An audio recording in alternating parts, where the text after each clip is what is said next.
Hi Reddit. I'm 29F, and I've been sitting on this story for a few weeks now, mostly trying to figure out if I'm crazy or if what happened was really as messed up as it felt. But the more I think about it, the more I realize I've been quiet for too long. Maybe someone else out there has been through something similar and needs to hear this. You're not the bad guy for finally saying no. I grew up in a family where silence was considered loyalty. We didn't air our dirty laundry. We didn't question the status quo. And if you tried to stand up for yourself, suddenly you were the problem. That attitude was especially useful when it came to my older brother, Elias, 32M. Elias has always been the one who could do no wrong. My parents, especially my dad, treated him like he hung the moon. He got into trouble in high school. The teachers were too hard on him. Dropped out of college his sophomore year. College isn't for everyone. Job hopped every few months. It's the employers who can't recognize true talent. Meanwhile, I was the one who had to make straight A's, manage my time, pick up chores without asking, and keep the peace. I didn't even realize how much I was holding in until all of it started unraveling 2 months ago. It started quietly. I was reviewing my finances, like I usually do at the end of the month. I keep a spreadsheet, color-coded, with tabs and formulas. Some people think it's overkill, but budgeting gives me peace. I was looking at my credit card balance when I saw something that didn't make sense. A $162 charge from an electronics store I didn't recognize. I stared at the name for a while. It wasn't even in my city. At first, I thought maybe I bought something online and forgot. I do a lot of freelance work, and occasionally I'll order gear or software. I told myself I'd double-check later. A few days later, another charge popped up. This one was from a food delivery app. Again, not one I typically use, and the delivery address wasn't mine. Then came a charge for a hotel stay. Then another big one for electronics. Over the course of 3 weeks, it totaled almost $4,000. I felt this slow, heavy dread settle into my chest. Someone had access to my card. I contacted the bank right away. They froze the account, issued a new card, and walked me through the fraud report process. It was all very by the book, very calm and procedural. But what made my stomach turn was what I noticed while going through the charges in detail. One of the food orders had a receipt attached. It listed the customer name as Elias C. Another charge for a digital subscription was tied to an email address, one I recognized. It was Elias's usual email, just missing a number at the end. Same domain, same pattern he's used for years. That's when my hands started shaking. I didn't want to believe it at first. I went back through old messages and calendar notes, hoping maybe I'd approved something for him, or maybe we'd talked about a shared purchase I forgot about. But no. There was no conversation. Nothing. I stared at the list of charges for a long time before reaching for my phone. I didn't call. I didn't text. I needed a minute. So I went quiet. I sat with the information for a full day. I needed to be sure I wasn't overreacting. Then, just a few hours after the new card was issued and the old one shut down, I got a phone call. Elias. I let it go to voicemail. He called again. And again. Finally, he sent a text. Hey. Why's my rent payment not going through? Just like that. No greeting. No context. No apology. I didn't even respond right away. I just stared at the message, thinking, so it's true. After everything, after all the suspicion, there it was. Confirmation in a single sentence. He was using my account, not just for electronics or food, but for his rent. And now he was panicking because the card didn't work anymore. I finally responded with the only thing I could manage. Because I'm not your backup plan. That's when the real storm hit. The next morning, I woke up to a dozen messages in the family group chat. Dad, Elias is going through a rough time. You knew that. Was it really necessary to go behind his back like this? Mom, you should have come to us first. This isn't how we handle things. And Elias? He didn't say a word in the group. Instead, he sent me a Venmo request. $1,200. The note said, let's make this right. No apology. No explanation. Just that. Like this was some simple misunderstanding, and all I had to do was send him some money, and we'd be even. I didn't reply. Instead, I started looking deeper. I pulled out the older statements. Searched my inbox. Checked old shared accounts from when Elias temporarily needed to use my Netflix or asked to just add his email for a free trial I was already paying for. I found more than I expected. Little things, slowly added on, stretching back months. Maybe longer. He hadn't just used my card. He had built a system around me. Like I was a credit line he didn't need to pay back. And my parents? They acted like I was the one who had broken some unspoken code by catching him in the act. I didn't say anything in the group chat. I didn't send a message to Elias. I just sat with the truth of what I'd uncovered and started documenting everything. Quietly, carefully. After that Venmo request, I didn't reply. Not to Elias. Not to my parents. Not to the group chat that suddenly went silent like everyone was waiting for me to fall back in line. But I didn't. I couldn't. That afternoon, I took the first real step that felt like I was choosing me. I sat at my desk, opened a spreadsheet, and began logging every transaction tied to Elias's trail. It started with the most obvious ones, his email, his name, but then I started to get methodical. I pulled all of my monthly statements for the last 9 months. There were small charges I had brushed off back then, $9.99 here, $14.50 there, a few repeat transactions I had chalked up to subscriptions I'd forgotten to cancel. But they weren't mine. There were over 30 individual charges that, in hindsight, pointed directly to Elias. All of them were just subtle enough to avoid immediate attention. He was careful, almost too careful, but he made one mistake. He didn't expect me to be watching. The total added up to $3,872.49. Not just a few charges, not just a mistake. Nearly $4,000 of calculated, creeping theft. And still no apology. Not even a text saying, "Hey, I'm sorry." Instead, the next day, I got a call from Dad. I didn't answer, but the voicemail said everything. "Look, this is all getting blown way out of proportion. Elias was just trying to get through a rough patch. You're acting like he robbed a bank or something. He's your brother. This should have stayed in the family." It hit me like a rock to the stomach. I had suspected for years that my parents held Elias to a different standard, but now it was confirmed. They didn't even pretend to care that my money was stolen, that my trust was broken. All they cared about was that I'd disturbed the family's image of harmony by doing something about it. That night, I called my friend Monica. She's the kind of person who doesn't sugarcoat things. We've known each other since college. She once told me I apologized too much for existing, and as harsh as it was, she wasn't wrong. When I told her everything, she went quiet for a moment. Then she asked something no one else had. "Do you think your parents knew about it?" I didn't have an answer, but her question stayed with me. The next morning, I called the bank again and asked if they could look into the IP address and shipping information attached to some of the larger online purchases. I didn't know what I expected, but I was surprised when they told me they could escalate it and connect me with their fraud investigation team. A few days later, someone from that department emailed me a list of transactions with basic metadata, order numbers, shipping addresses, device IDs. 2 of the most expensive items, a drone and a set of headphones, had been shipped directly to my parents' house. Not to Elias's apartment, not to a friend's address, to my parents' home, and they'd signed for them. I sat at the kitchen table with that email open on my laptop, staring at the delivery confirmation like it was a piece of fiction. For a moment, I just felt hollow. Not angry, not even surprised, just tired. I didn't want it to be true. I didn't want to believe that my own parents, the people who had raised me, who had told me to always do the right thing, were actively enabling Elias to take from me. But the evidence was right there. They hadn't just looked the other way. They'd opened the door and welcomed it in. I printed out everything. The statements, the shipping receipts, the metadata logs. I made a file and tucked it into a folder. Then I drove to their house. When I arrived, Dad was in the garage, fiddling with something on the workbench. Mom was in the kitchen, baking as if nothing had happened. Elias wasn't there. I laid the folder on the dining room table and said, "We need to talk." Mom looked startled. Dad didn't look up right away. "About what?" she asked, though her voice already had that cautious, clipped edge she used whenever she knew I was about to say something she didn't want to hear. I opened the folder and handed her the top sheet. "That drone you signed for?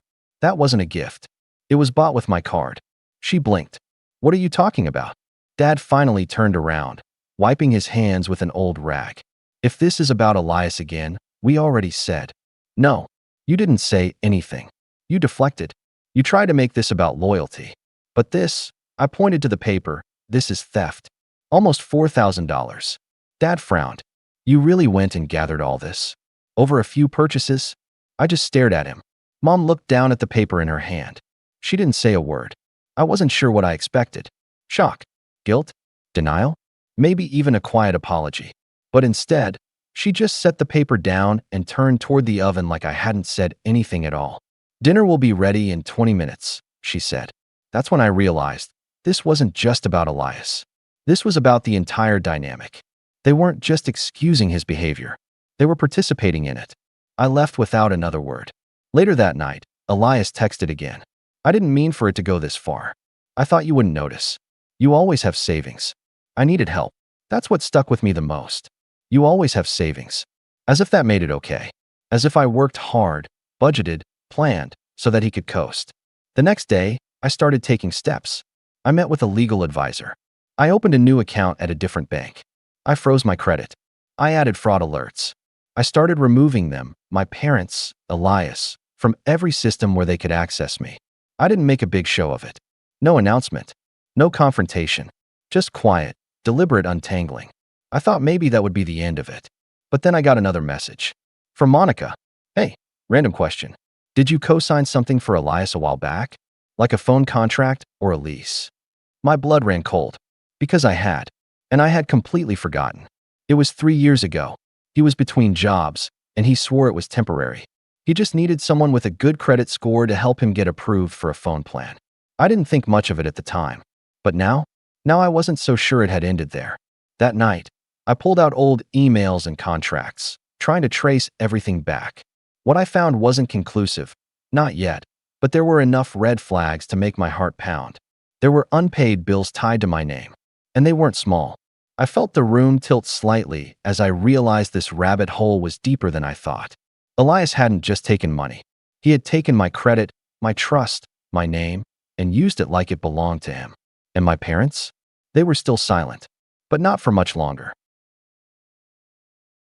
After that night, I barely slept. I kept playing everything over in my head. The charges, the signatures, the contract I'd forgotten I'd signed. It was like walking through a house I thought I knew, only to find secret doors behind the walls. Every one of them led to something Elias had touched, twisted, or used for his benefit. And I had let him. But not anymore. The next morning, I got up early and began listing out every document I needed to collect. My credit report was the first thing I pulled. I requested the full version, all 3 bureaus, and sat down with a highlighter and a cup of tea that went cold before I even touched it. There it was. A phone contract opened 3 years ago. I remembered that one. But right beneath it, a car lease I had never signed. From 2 years ago. Then a store credit card opened a year ago, tied to an electronics retailer. My name. My credit. His purchases. Both had balances that were delinquent. That afternoon, I went straight to a credit protection lawyer. Not one of those big TV firms, but a local woman named Delia who was known for her quiet but ruthless efficiency. She listened without interrupting as I laid everything out, including the Venmo request and the voicemail from my dad. When I finished, she looked at me and said, "We can pursue civil fraud. But if the evidence supports it, there's also a path toward criminal charges. This isn't just family drama. It's identity theft." That word, identity theft, felt heavier when someone else said it out loud. It had always sounded distant and abstract, something that happened to strangers who clicked the wrong email. But this wasn't some foreign hacker. It was my brother. And it wasn't just about money. It was about every late night I'd worked to stay ahead, every decision I'd made to be stable, every ounce of discipline I'd exercised so that one day, I wouldn't have to live paycheck to paycheck. Elias had walked in and helped himself to it. Worse, my parents had opened the door for him. I gave Delia everything I had. She instructed me to gather any shared contracts, documents from the phone company, the car lease, even if it wasn't in my possession, and any proof that the debts weren't mine. She also told me to keep records of all correspondence going forward. So I did. I documented everything. A few days later, I got another text from my mom. This one was short. "Please don't do anything you'll regret. Elias is trying to fix it." Trying to fix it? By pretending nothing happened? By sending vague Venmo requests like this was a business negotiation? I didn't respond. That same evening, my dad called again. This time, I picked up. I needed to know how deep this went. "Dad?" I asked calmly. "Did you know Elias was using my name to open credit accounts?" There was a pause. "I think you're reading too much into this," he said finally. "He told me he asked you for help a while back. I figured you said yes." I let that sit for a second. "So you didn't think it was odd that packages were arriving in my name? Paid for with my card at your house. That's between you and him, he said flatly. That told me everything. I didn't argue. I didn't raise my voice. I just said, you may want to prepare. I'm taking this further. His tone shifted. You don't need to ruin your brother's life over this. You're better than that. I hung up without another word. Because I am better than that. And that's exactly why I wasn't going to let it go. Within the next 2 weeks, I had a packet ready. Delia helped me file a formal report for identity theft and fraudulent use of personal information. She guided me in contacting the credit bureaus to flag my accounts and challenge the unauthorized debts. We sent notices to the phone company and the leasing agency, along with evidence that I had never lived at the addresses associated with those accounts. In some cases, the IP addresses used to sign documents didn't even match my region. The paper trail told a clear story. Then came the part one dreaded, but knew was necessary.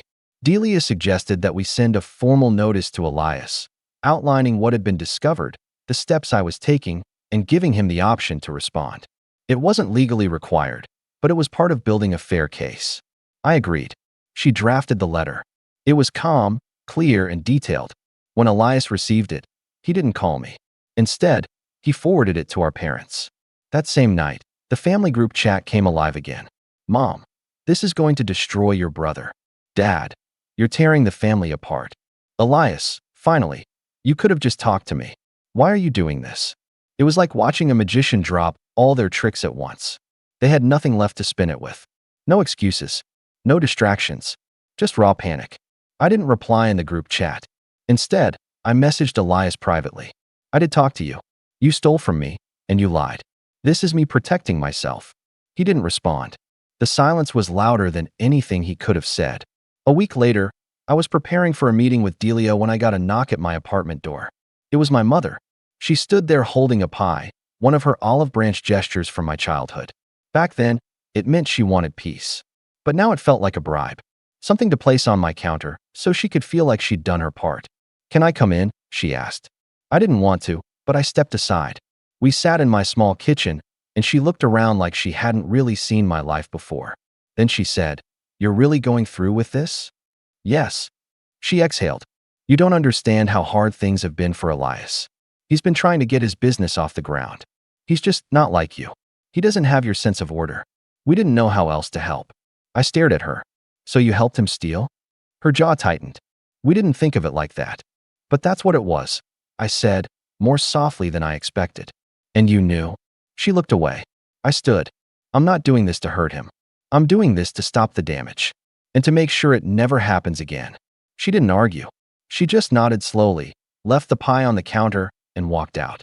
The next day, I got another notification. A Venmo request. From Elias. This time for $4,000. The title said, Let's settle this. No message. No apology.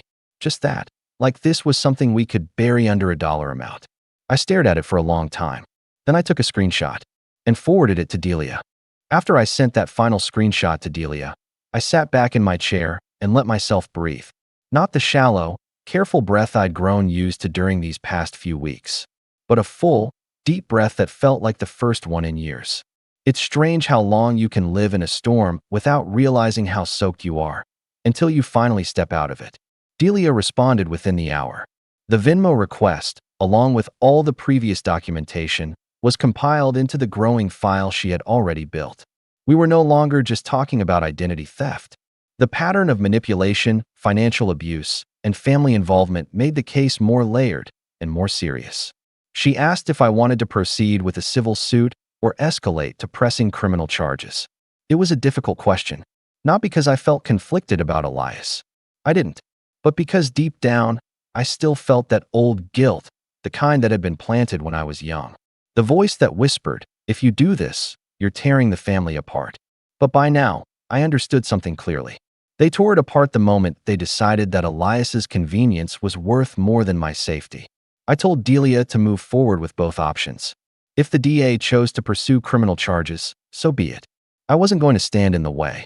The weeks that followed were quiet on the surface, but behind the scenes, things were moving. I was no longer in contact with Elias, and neither of my parents tried to reach out again. The family group chat remained silent. Like a dinner table, no one dared sit at anymore. I considered leaving it, but I didn't. Let them sit in the silence they created. Then, about a month after everything had been filed, I got a formal letter in the mail. Elias had been served with a civil complaint for damages related to identity theft, unauthorized charges, and the emotional and financial toll it had caused. Delia had prepared everything meticulously. The figure was just under $8,000, accounting for interest, legal fees, and the damage to my credit. But that wasn't the part that made me pause. Inside the envelope was also a statement from the leasing company confirming that Elias had forged my signature on the car lease. That alone could land him in serious trouble, especially since it had been used to secure a vehicle he had since stopped making payments on. And just like that, things began to unravel for him. The next message I received wasn't from Elias. It was from Monica. You might want to check Elias's socials. I wasn't in the habit of following him anymore, but I looked. His profile was filled with vague posts about betrayal, how some people let money change them, and how families should stick together. His comments were limited, but a few mutual friends had chimed in, clearly confused about what was happening. One post caught my eye. It was a blurry photo of a car being towed. No caption. I later found out the car had been repossessed. The lease he had fraudulently signed under my name had finally collapsed under the weight of unpaid bills. He was being forced to return equipment he'd bought with my card or provide restitution. His credit was frozen. The bank had closed the accounts in question. I didn't feel triumphant. I felt free. The court date came quietly. He didn't show. Delia told me it wasn't surprising. Some people think if they ignore the paperwork long enough, it'll go away. But all it did was give us a default judgment. Elias was now legally responsible for paying back the full amount, plus court costs. A lien was placed against his wages. He couldn't open new lines of credit without dealing with the ruling. The court would notify the credit bureaus. Employers doing background checks would see it. I didn't have to chase him anymore. The system would. My parents? They never once attended the hearings. They never sent a letter. Never even asked how I was holding up. But I found out later, from an aunt I still speak to, that they had tried to borrow money from another family member to help Elias recover from the hit. That aunt told them no. When she said that I had every right to do what I did, my mom apparently hung up the phone and hasn't spoken to her since. My parents didn't just enable Elias. They trained the whole family to orbit around his needs. And when someone finally stepped out of that orbit, they acted like the world was ending. But it didn't end. Not for me. Today, my accounts are locked down tighter than ever. My credit has started to recover. I've opened a new bank account in a credit union under a different city branch. Every shared subscription, every old password, every potential backdoor that Elias once had into my life has been closed. It's quieter now. No texts from my mom asking if I'm over it. No guilt-laced calls from my dad wondering why I've cut the family off. No manipulative Venmo requests. Just space. Space to breathe. Space to rebuild. And space to finally admit what I had never allowed myself to say before. I wasn't the one who broke the family. I was the one who finally stopped pretending it wasn't broken. Elias is still out there, spinning whatever story makes him feel like the victim. Maybe he believes it. Maybe he needs to. My parents still host family dinners, and I'm sure they leave an empty chair, not for me to come back, but to make each other feel like they did everything they could. But I'm not going back. Not to that house. Not to that version of the story where I'm supposed to stay silent while they take and take and take. Because I finally saw them for what they are. And I chose me. Thanks for watching. Share your thoughts in the comments. If you like this story, don't forget to like and subscribe for more content like this. After my promotion, my family promised to celebrate with me. Instead, they went on vacation without telling me. When I called, my brother said, "Don't make this about you." 2 weeks later, I took action. Now they're flooding my phone, begging me to come back. I'm 29 years old, and for most of my life, I thought family was everything. You hear that phrase a lot, family comes first, and for the longest time, I took it to heart. My family wasn't perfect, but we had our traditions, our way of doing things. We were close, or so I thought. I didn't realize how far things had drifted until something that should have been a moment of joy turned into a moment of bitterness and disappointment. About a month ago, I got a promotion at work. It wasn't just any promotion, it was a step up that I'd been working toward for years. I had put in countless hours, sacrificed personal time, and stayed late on more occasions than I could count. My coworkers knew how hard I had worked, and so did my boss. When the email came through confirming I had been promoted to a managerial position, I was ecstatic. I immediately wanted to share the news with my family. I expected a lot of excitement, maybe even a celebration. I picked up the phone and called my mom first. She answered on the third ring, always quick to pick up. "Hey, Mom. I've got some great news," I said, trying to hide the excitement in my voice. "Oh, what is it?" she asked, clearly eager to hear. "I got promoted," I nearly shouted. "They're making me a manager. I've been working toward this for so long, and it's finally happening." There was a slight pause on the other end of the line, but then she responded, "That's wonderful, honey. I'm so proud of you. You've worked hard for this. Really, really hard." I could tell she meant it. My mom was always supportive, but she was also practical. She didn't often get carried away with over-the-top celebrations, but I could feel her pride in her voice. She continued, "You know, we've been wanting to get together for a while now. Why don't we plan a little family dinner to celebrate?" It was such a simple offer, but to me, it meant everything. A small dinner with the people who had been there for me, supporting me all these years, seemed like the perfect way to mark the occasion. I immediately agreed. "Yes, that sounds great. Let me know when everyone's free." "Sure, we'll figure it out and get back to you. I'll talk to your dad and Jonah." Jonah was my brother, and although we didn't talk every day, we always managed to keep in touch when it mattered. We had a good relationship growing up, and I thought we still did.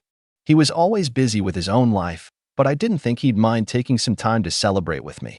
As the days passed, I heard nothing about the dinner plans. I figured my parents were just working out the details, but as the weekend of my promotion approached, I decided to check in. It wasn't like me to be pushy, but this was important to me. I texted my mom, "Hey, are we still on for dinner this weekend?" I didn't hear back from her right away. I waited an hour before calling. When she finally picked up, she sounded distracted, almost hesitant. "Oh, honey, about that dinner.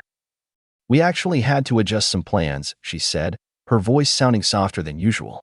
"Jonah and I were talking, and we decided we're going to go on a little trip this weekend. It's last minute, but we thought it would be a good time for all of us to get away." I froze for a moment. "Wait, so you're not celebrating with me anymore?" I asked, trying to keep my voice steady. I didn't want to sound like I was making a scene, but I couldn't help the hurt that crept into my words. "Oh no, sweetie, it's not like that," she rushed to say. "We're still going to celebrate, just not this weekend. It's just that the timing didn't work out. We'll make it up to you, I promise." But the more she spoke, the less sincere it sounded. Something about her tone didn't sit right with me. I could tell she was trying to avoid upsetting me, but it didn't change the fact that I was upset. I was hurt. She wasn't even apologizing for changing plans without telling me. And Jonah, where was he in all of this? "I thought we had agreed on this weekend," I said, feeling a tightness in my chest. I was looking forward to it. I was counting on it. She didn't have much to say after that. She just repeated that they'd figure something out, and that was the end of the conversation. I hung up feeling a knot in my stomach. A trip? A last-minute trip? I had no idea how to feel. It wasn't just the fact that they'd gone on vacation. It was the fact that they hadn't even bothered to tell me about it. No heads up. No, "Hey, we're thinking about taking a trip. What do you think?" I was supposed to be the one who had made it, who had gotten this promotion. And yet, it felt like my accomplishment didn't matter at all. A few hours later, I called Jonah to ask him about it. "Hey, Jonah," I said, trying to keep my voice casual. "Mom said you guys are going on a trip this weekend. Why didn't you mention anything?" There was a noticeable pause on the other end of the phone. "Yeah, well, we didn't think it was that big of a deal. It's just a quick getaway, you know? We didn't want to interrupt the plans you had." I felt my face flush with frustration. "Interrupt the plans I had? You didn't even tell me about the trip until now. You knew I was waiting for us to celebrate." Jonah let out a long sigh. "Look, I get it. You're upset.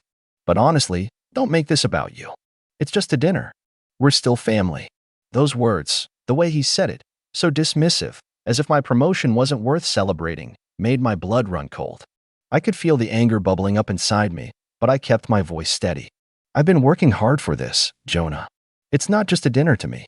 I know," he said, but there was no real apology in his tone. "But we're just doing this for us. It's not a big deal." I hung up the phone feeling completely drained, like I had just been punched in the gut. I couldn't believe it. The one person I thought would understand, would have my back, he was just brushing me off. I couldn't shake the feeling that they were all in on it together, that they hadn't even considered how this might make me feel. That night, I sat on my couch, staring at my phone. I wanted to text my mom, to call Jonah again, but something stopped me. Instead, I spent hours thinking about how to get my point across, how to show them that I wasn't going to be treated like this. I wasn't going to sit around and let them walk all over me. Not again. And then, just before I went to bed, I decided what I needed to do. They wanted to go on a trip without me? Fine. I would make sure they knew exactly how it felt to be excluded. It wasn't until the next morning that I finally made up my mind about what I was going to do. I woke up early, my mind already racing, turning over the conversation I'd had with Jonah the night before. It wasn't even just the lack of the celebration, it was the way they dismissed me. The way Jonah acted like my promotion didn't matter, like it wasn't worth celebrating. It hurt more than I wanted to admit, but I knew that I had every right to feel that way. I wasn't going to let it slide. I spent the day doing my usual routine, but I wasn't really focused. I kept checking my phone, half expecting an apology, or at least some kind of acknowledgement. Maybe my parents would call and explain themselves, or Jonah would send a message apologizing for how he'd acted. But nothing came. It was almost as if they assumed I would just move on from it, like it was no big deal. It was that night, as I sat down to dinner alone, that I realized something. I didn't need their approval. I didn't need their validation. I had worked hard to get where I was, and this promotion was my victory, no one else's. They may have been the ones I was hoping to celebrate with, but I didn't owe them anything. And if they were going to keep treating me like an afterthought, then maybe it was time to remind them who I was. I didn't make any drastic moves right away. That night, I sat with my thoughts, figuring out what my next step would be. What could I do to make sure my family knew how this felt? How to make them understand that I wasn't going to be left out in the cold like this? It wasn't about revenge, not in the petty sense. It was about asserting myself, about showing them that I deserved better. I wasn't going to be the one always making the effort, always bending over backwards while they got to do whatever they wanted. They needed to know that I had a limit, and they had crossed it. I spent the next couple of days in quiet contemplation, doing things that kept my mind busy. I went to work, took walks in the park, read a few books. But all the while, the idea kept growing inside me like a seed sprouting in the back of my mind. I had to make a decision, one that would get their attention. I couldn't just wait around for them to realize they'd messed up. I needed to do something that would make them see me, really see me. By the end of the week, I had my plan. I took some time off work. I knew it was risky, but I didn't care. They had all left without telling me about their trip, and here I was, stuck with nothing but my disappointment. The least I could do was give myself a little break, a chance to get away from all the tension. But I wasn't just going to go on any ordinary trip. This was going to be something special. I didn't need my family's permission, and I wasn't asking for their approval. I planned it all out, booked a place in a small town a few hours away, far enough that no one could just pop in and check on me. I found a charming little cabin near a quiet lake. It seemed like the perfect place to clear my head, maybe do a little soul-searching. And then, when I was ready, I'd let them know. I didn't have to explain myself, but I was going to make sure they understood how their actions had made me feel. They would know that I wasn't going to just let this slide. This wasn't going to be about a quick getaway for me. It was going to be a reminder that I was important, that my feelings mattered too. The day before I left, I reached out to Jonah. I kept it brief, calm even, but I could tell something was off when I sent the text. He hadn't tried to reach out since our last conversation, so I figured this was the best time to say something. "Hey Jonah," I typed. "I've decided to take a little trip myself. I'm leaving tomorrow for a few days. You guys enjoy your vacation. I'm sure you'll have a great time." It wasn't the message I'd originally thought about sending. I had considered a long, angry text, something that would let him know exactly how I felt. But I stopped myself. I didn't need to explain myself to him anymore. I didn't need to beg for attention or affection. Instead, I kept it simple, a little colder than usual, but still polite. I didn't expect a response, and for a while, I didn't get one. I packed my bags and left for the cabin the next morning. It was a quiet drive, the kind of journey that gave me time to think without distractions. The air outside was crisp, and there was a hint of rain, but it felt peaceful. I needed peace. I needed to be away from the noise of everything, especially my family's neglect. By the time I arrived, the cabin was everything I had hoped for: simple, cozy, with a view of the lake that stretched for miles. I could feel the tension in my chest begin to ease, just a little, as I unpacked. I spent the evening reading and staring out the window, taking in the view. I thought about my family, about how things had gotten so complicated. But at the same time, I realized something. This moment, This time away was exactly what I needed. It wasn't about them anymore. It was about me. The next few days passed slowly. I enjoyed the peace of the cabin, and when I wasn't reading, I took long walks around the lake. There was something almost therapeutic about the isolation. I didn't feel lonely. Not really. I was just free. It gave me space to process everything that had happened, to reflect on the family dynamic that had slowly shifted without me noticing. On the fourth day of my trip, I woke up to a series of missed calls. The first one was from my mom. The second was from Jonah. I hadn't expected to hear from anyone, at least not this soon. I felt a strange mix of curiosity and resolve. It was time. I listened to the voicemails, and it was exactly what I thought it would be: desperate, apologetic, and full of excuses. "Sweetie, we're really sorry. We should have told you about the trip." My mom's voice cracked over the phone. "It's just, we didn't think it would hurt you so much. Please, let's talk when you get back." Jonah's voicemail was a little more direct, but there was a certain urgency in his tone. "Look, I get it. I messed up. You're upset, and I'm sorry. But this whole thing is getting out of hand. Can we just talk?" They weren't angry. They weren't dismissive anymore. They were apologizing, begging, even. But I didn't call back. Not yet. I spent another day at the cabin, reading, reflecting, and letting their voicemails sink in. It was strange how their voices, especially Jonah's, sounded so sincere. But it was too little, too late.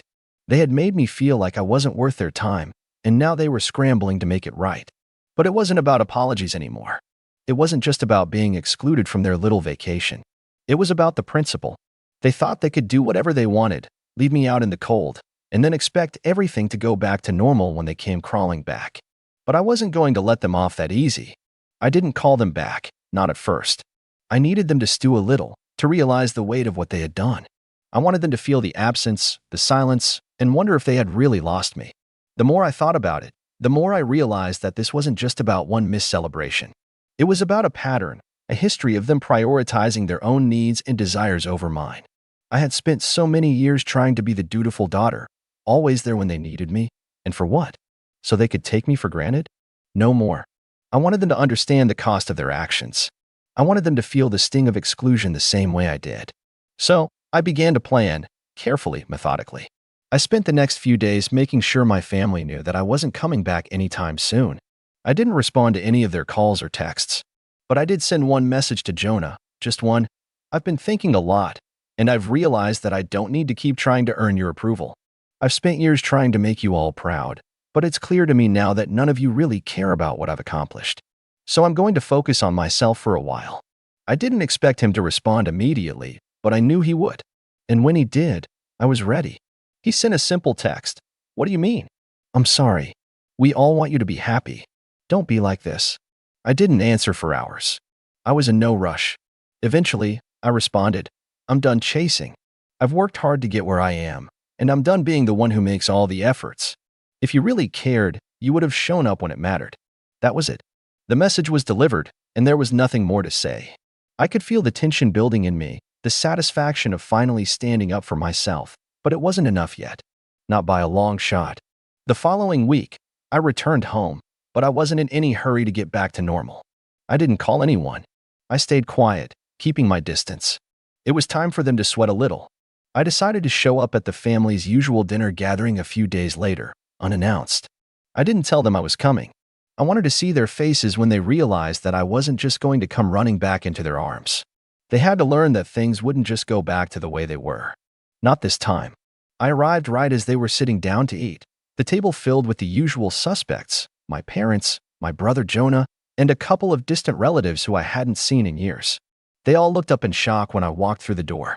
My mom's face immediately softened, a little too quickly, like she was trying to hide her guilt. Jonah's expression was a mix of surprise and something else. Regret. Maybe? But there was no apology in his eyes, no real acknowledgement of what had happened. "Hi," I said, casually, though my heart was pounding in my chest. "Mind if I join you?" The room fell silent. My parents exchanged awkward glances. My mom, always the peacemaker, was the first to speak. "Of course, honey, we didn't expect you to come by tonight. But please, sit down." Jonah's eyes flickered toward me, then to the empty chair at the table. I could feel the tension in the air as I pulled out the chair and sat down. The silence stretched for what felt like a lifetime, but I didn't speak. I just watched them. So, how was your trip? I finally asked, my voice calm but carrying an edge I hadn't intended. Mom, Jonah, you guys seem to have a great time. Where'd you go? The words hung in the air, heavy with meaning. They had no choice but to answer. Jonah shifted in his seat, and my mom fumbled with her napkin before speaking up. We went to the coast, she said, her tone light. It was just a short getaway, nothing too extravagant. We didn't mean to make you feel left out. That was when Jonah spoke up, his voice a little defensive. It wasn't like that. We thought it was best to just get away for a bit. We didn't think you'd take it so badly. My mom shot him a look, like she was telling him to shut up, but it was too late. The damage was already done. I could feel my anger rising, but I didn't want to show them that I was affected. Not anymore. Right? I said slowly. Because when I told you about my promotion, you guys just decided a vacation was more important. No phone call. No heads up. Just, oh, by the way, we're leaving. I could see Jonah stiffen, the defensiveness in his posture increasing. Don't make this about you. We didn't mean to hurt you. We just didn't want to turn it into a big thing. I laughed, but it wasn't a genuine laugh. It was cold, mocking. A big thing? You know, when I got my promotion, I was expecting to celebrate with my family. But it turns out, you guys didn't care enough to even be there for me. I could feel the shift in the room. My mom was looking at me like she didn't quite know what to say, like she didn't understand where all of this was coming from. But it was too late for apologies now. Too late for half-hearted reassurances. Jonah stood up abruptly, his chair scraping across the floor. This is ridiculous. You're making a scene over nothing. I left the dinner, my heart pounding in my chest, but there was no doubt in my mind. I wasn't turning back. For the first time in my life, I felt like I was finally in control of the situation. I wasn't going to let my family walk all over me anymore. Over the next few days, my phone was flooded with messages and calls from my mom and Jonah. At first, I ignored everything. I was still furious, and I wasn't about to let them think they could just apologize and everything would go back to normal. I needed them to understand the depth of what they'd done. Finally, a couple of days later, I decided to listen to their voicemails. My mom's voice was shaky and full of guilt. Sweetheart, please. We're so sorry. We didn't realize how much this would hurt you. You've always been so understanding, and we took you for granted. Please, we'll make it right. Come home. Jonah's message was more direct, but equally apologetic. Look, I get it now. I should have been there. We all should have been there. I'm sorry, okay? Can we just talk? I didn't respond immediately. I wasn't ready to forgive them yet, but a part of me knew that they were sincere. They were starting to see what they had done, and I could tell they were worried they had pushed me too far. They didn't want to lose me. After a few days of reflecting, I made the decision to meet them. I didn't want to carry this anger around anymore, and I realized that if I kept holding on to it, it was only going to hurt me. So, I agreed to meet them at a small cafe in town. It was the first step in trying to heal the rift, but I wasn't going to make it easy for them. They needed to understand that things couldn't just go back to normal without consequences. When I walked into the cafe, my mom and Jonah were already sitting at a table. Jonah looked a little uncomfortable, but my mom was doing her best to put on a brave face. They both stood up when I approached, but I could tell they were hesitant, unsure of how I would react. I sat down, but I didn't immediately speak. I let the silence hang for a moment, just to let the tension settle in. Finally, it was my mom who broke it. I know we've hurt you, and we've taken you for granted, she began, her voice filled with regret. We're sorry. We should have celebrated your promotion with you, and we shouldn't have left you out. We just didn't think it would be a big deal. I looked at her, trying to read her face. Part of me wanted to snap back, to tell her that it wasn't just about the celebration, but about how they always made me feel invisible, how they prioritized everything else over me. But I held it in. This wasn't the time for more anger. I'm glad you're acknowledging it, I said, keeping my tone steady. But you have to understand, this isn't the first time I've been pushed aside. I've always been there for you guys, and it feels like you don't even notice when I need you. Jonah nodded slowly. I didn't get it at first, but I see now. I should have been there for you. We should have been there for you. I'm really sorry. I watched them, and for the first time in a long time, I felt like they were genuinely sorry, not just because they were trying to fix things to make themselves feel better, but because they realized they had actually hurt me. They were starting to see how much they had taken me for granted. I don't want things to be like this, I continued, my voice softening. But I also need you to know that this isn't just a small thing for me. This hurt, and I'm not going to just forget about it. I need to feel like I matter to you, not just when it's convenient." There was a long pause as they both processed what I had said. I could see my mom's eyes welling up with tears. Jonah, on the other hand, just looked exhausted, like he had finally realized how much I had been carrying all these years. "I know I haven't been the best son," Jonah said quietly, "and I'm really sorry. I'm going to work on being better." We sat there for a while, talking, and though the conversation wasn't easy, it felt like a weight was starting to lift. I wasn't ready to forget everything, but it was a step in the right direction. I needed to see that they truly understood, and this felt like a good first step. Over the next few weeks, things began to shift. My family reached out more often. My mom made an effort to include me in family plans, and Jonah started checking in on me more than he ever had before. We weren't completely healed, but I could see that they were trying. And for the first time in a long time, I was willing to give them the chance to prove that they could be there for me. But it wasn't easy. Every time they made a mistake, I reminded them of what had happened, not out of bitterness, but because I needed them to understand that this wasn't something I was just going to brush off. I wasn't going to let them take me for granted anymore. It took time, but slowly, things improved. My relationship with my mom and Jonah didn't go back to what it had been, but maybe that was a good thing. We were learning how to respect each other's boundaries, to value each other in a way we hadn't before. The dynamic had shifted, but in a way that allowed us to start fresh, on more equal footing. As for me, I learned something important about myself during this process. I didn't need their approval to feel good about my accomplishments. I had earned my promotion on my own, and I didn't need anyone else to validate it. The experience had shown me that sometimes, the people who should support you the most are the ones who let you down. But that doesn't mean you can't still stand up for yourself and demand the respect you deserve. Every summer without fail, my family goes on vacation, and every summer, I'm the one left behind. It started when I was 14. They started going on their family trips, and each time, I was the one who stayed home. Why? Because I was the responsible one. The one who could take care of the house, keep an eye on my younger siblings, Maya and Liam. They said it was because I was old enough to help out, and honestly, at first, I didn't mind too much. I got a little bit of alone time, and the house was peaceful without the chaos of parents everywhere. But that's not what it turned into. The first year wasn't bad at all.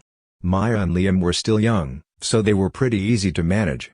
They liked playing games with me, and I just set a few rules: no fighting, no running in the house, and definitely no jumping on the furniture. My parents left me with a big list of instructions, a few emergency contacts, and told me not to forget anything. Of course, they expected me to keep everything together and running smoothly while they were off sipping margaritas on some tropical beach. At first, I thought I was kind of lucky. I got to stay home and have my own space while they went on adventures. But by the second year, I was starting to feel a little left out. They would send me texts every day with pictures of them on the beach or by the pool, eating fancy meals and doing fun activities, while I was stuck at home making sure Maya didn't get into trouble, and Liam didn't destroy the house. It wasn't even like a quick, easy babysitting gig, it was all day, every day, for an entire week. My friends were posting their vacation pictures on Instagram, and I was posting pictures of the kids, the pets, and whatever else I was doing to pass the time. By the third summer, things had gotten a lot worse. Maya and Liam were getting more demanding, and it seemed like every year, my parents' trips got longer and longer. It wasn't just a weekend away anymore, it was a full week, or sometimes even two. And while they were off having the time of their lives, I was left to deal with whatever chaos the kids caused. I didn't get to do anything fun or relax. I was stuck in the house, cleaning, cooking, and running errands. The worst part? They didn't even offer me anything in return. No thank yous, no "we really appreciate you taking care of everything," nothing. They'd come back, tell me about their trip, and go on with life like nothing ever happened. I couldn't understand why they just assumed I'd want to stay home every year. Why couldn't they get a babysitter? Why was I always the one who had to sacrifice my summer plans? It wasn't like I didn't have things to do. I had my own friends, my own hobbies, and I wanted to go on a vacation, too. But instead, every year, I was stuck at home feeling like I was missing out on life. By the fourth summer, I started getting really resentful. I knew my parents would ask again if I'd help out, and I started dreading it. I tried to bring it up once, hinting that maybe I wanted to go with them this time, but it was always the same response. "You're the oldest, you're more responsible," they'd say. "You know we need someone to take care of the house and the kids." And when I pushed back, They'd look at me like I was being ungrateful. "We're paying for everything for you," my dad would say. "The least you can do is stay home and help out." That was the last straw. I knew I had to do something different this time. So, when my parents started talking about their upcoming vacation, I decided to speak up. "I'm not doing it," I told them. "I'm not staying home this year. You're going to have to find someone else to look after the house and the kids." They stared at me, wide-eyed, like I had just dropped a bombshell. "What do you mean, you're not going?" my mom asked, genuinely confused. "It's only for a week, and we need you. You're the only one who can do it." "No," I said, standing my ground. "I'm not doing it anymore. It's not fair. I'm always the one who stays behind, and I never get to do anything. You guys go on your vacation and leave me here like I'm some kind of housekeeper." I could tell they were shocked. My mom got defensive. "But we've always done this. You're the oldest. You're responsible." "I know, but I'm not a professional babysitter," I shot back. "I'm not going to spend my entire summer stuck at home while you guys have fun. I'm not doing it this time." My dad's face turned red with anger. "You're being selfish. You should want to help your family. You should want to make sure everything goes smoothly while we're gone." But it didn't matter. I wasn't backing down. The next few days were awkward. My parents tried every trick in the book to get me to change my mind. They promised me extras when they came back, maybe a new phone, a trip to a concert, or some money. But I wasn't interested. I wasn't looking for a bribe, I just wanted them to understand that it wasn't okay to take me for granted. Things started to get tense. My mom stopped talking to me as much, and my dad got even more frustrated. I could see how much they were relying on me, but I knew I couldn't keep doing it. I felt guilty, but deep down, I also felt empowered. It was time for me to put myself first for once. Finally, my parents hit me with a new idea. What if they paid me to babysit? I almost laughed. Paying me? Seriously? As if that would make it okay. "How much?" I asked, trying not to sound too sarcastic. $100 for the week, my dad said, a little too smugly. "Is that enough to convince you?" $100. For an entire week of taking care of the house, cleaning, cooking, and looking after the kids. I was insulted. "Keep your money," I said, pushing the offer away. "You can hire a babysitter. I'm not doing it." They weren't happy with that response, and it felt like everything was getting worse. But I didn't care anymore. It was time for me to stand up for myself. The day they left, I felt a sense of relief I hadn't experienced in years. The house was quiet, and for the first time in ages, I didn't feel like I was being smothered by their expectations. My parents, with their bags packed and their excited smiles, left without me, leaving me in my space, free to do whatever I wanted. I immediately called my best friend, Lily, and we made plans to hang out for the next few days. I told her about the drama, how I had finally stood up for myself and refused to babysit again. At first, she thought I was joking. She couldn't believe I actually turned them down. But then she was all in, saying it was about time I did something for myself. That first day, I did whatever I wanted. I stayed up late watching movies, I ate all the junk food I never got to have when they were around, and I went to bed without having to worry about anyone else. It felt like a mini vacation of my own, and it was exactly what I needed. No pressure, no rules, just freedom. But as the days went by, things started to feel weird. I noticed how quiet the house was. There were no loud sibling arguments, no cries for help when Maya needed help with her homework. I hadn't realized how much I had been missing out on in my own life by staying home all those summers. The kids weren't around to keep me busy, but I also didn't have anyone telling me what to do. And then, for the first time, I felt guilty. Maybe I had gone too far. It wasn't like I hated my siblings. Maya and Liam were actually pretty cool most of the time, even though they could be annoying. I'd just gotten so used to being the one who had to stay behind, the one who sacrificed everything, that I'd become numb to their presence. Now that I wasn't responsible for them, I realized how much I missed hanging out with them when they weren't fighting or demanding my attention. I missed making them laugh, watching movies together, and even making sure they went to bed on time. It was the little things, but they made the difference.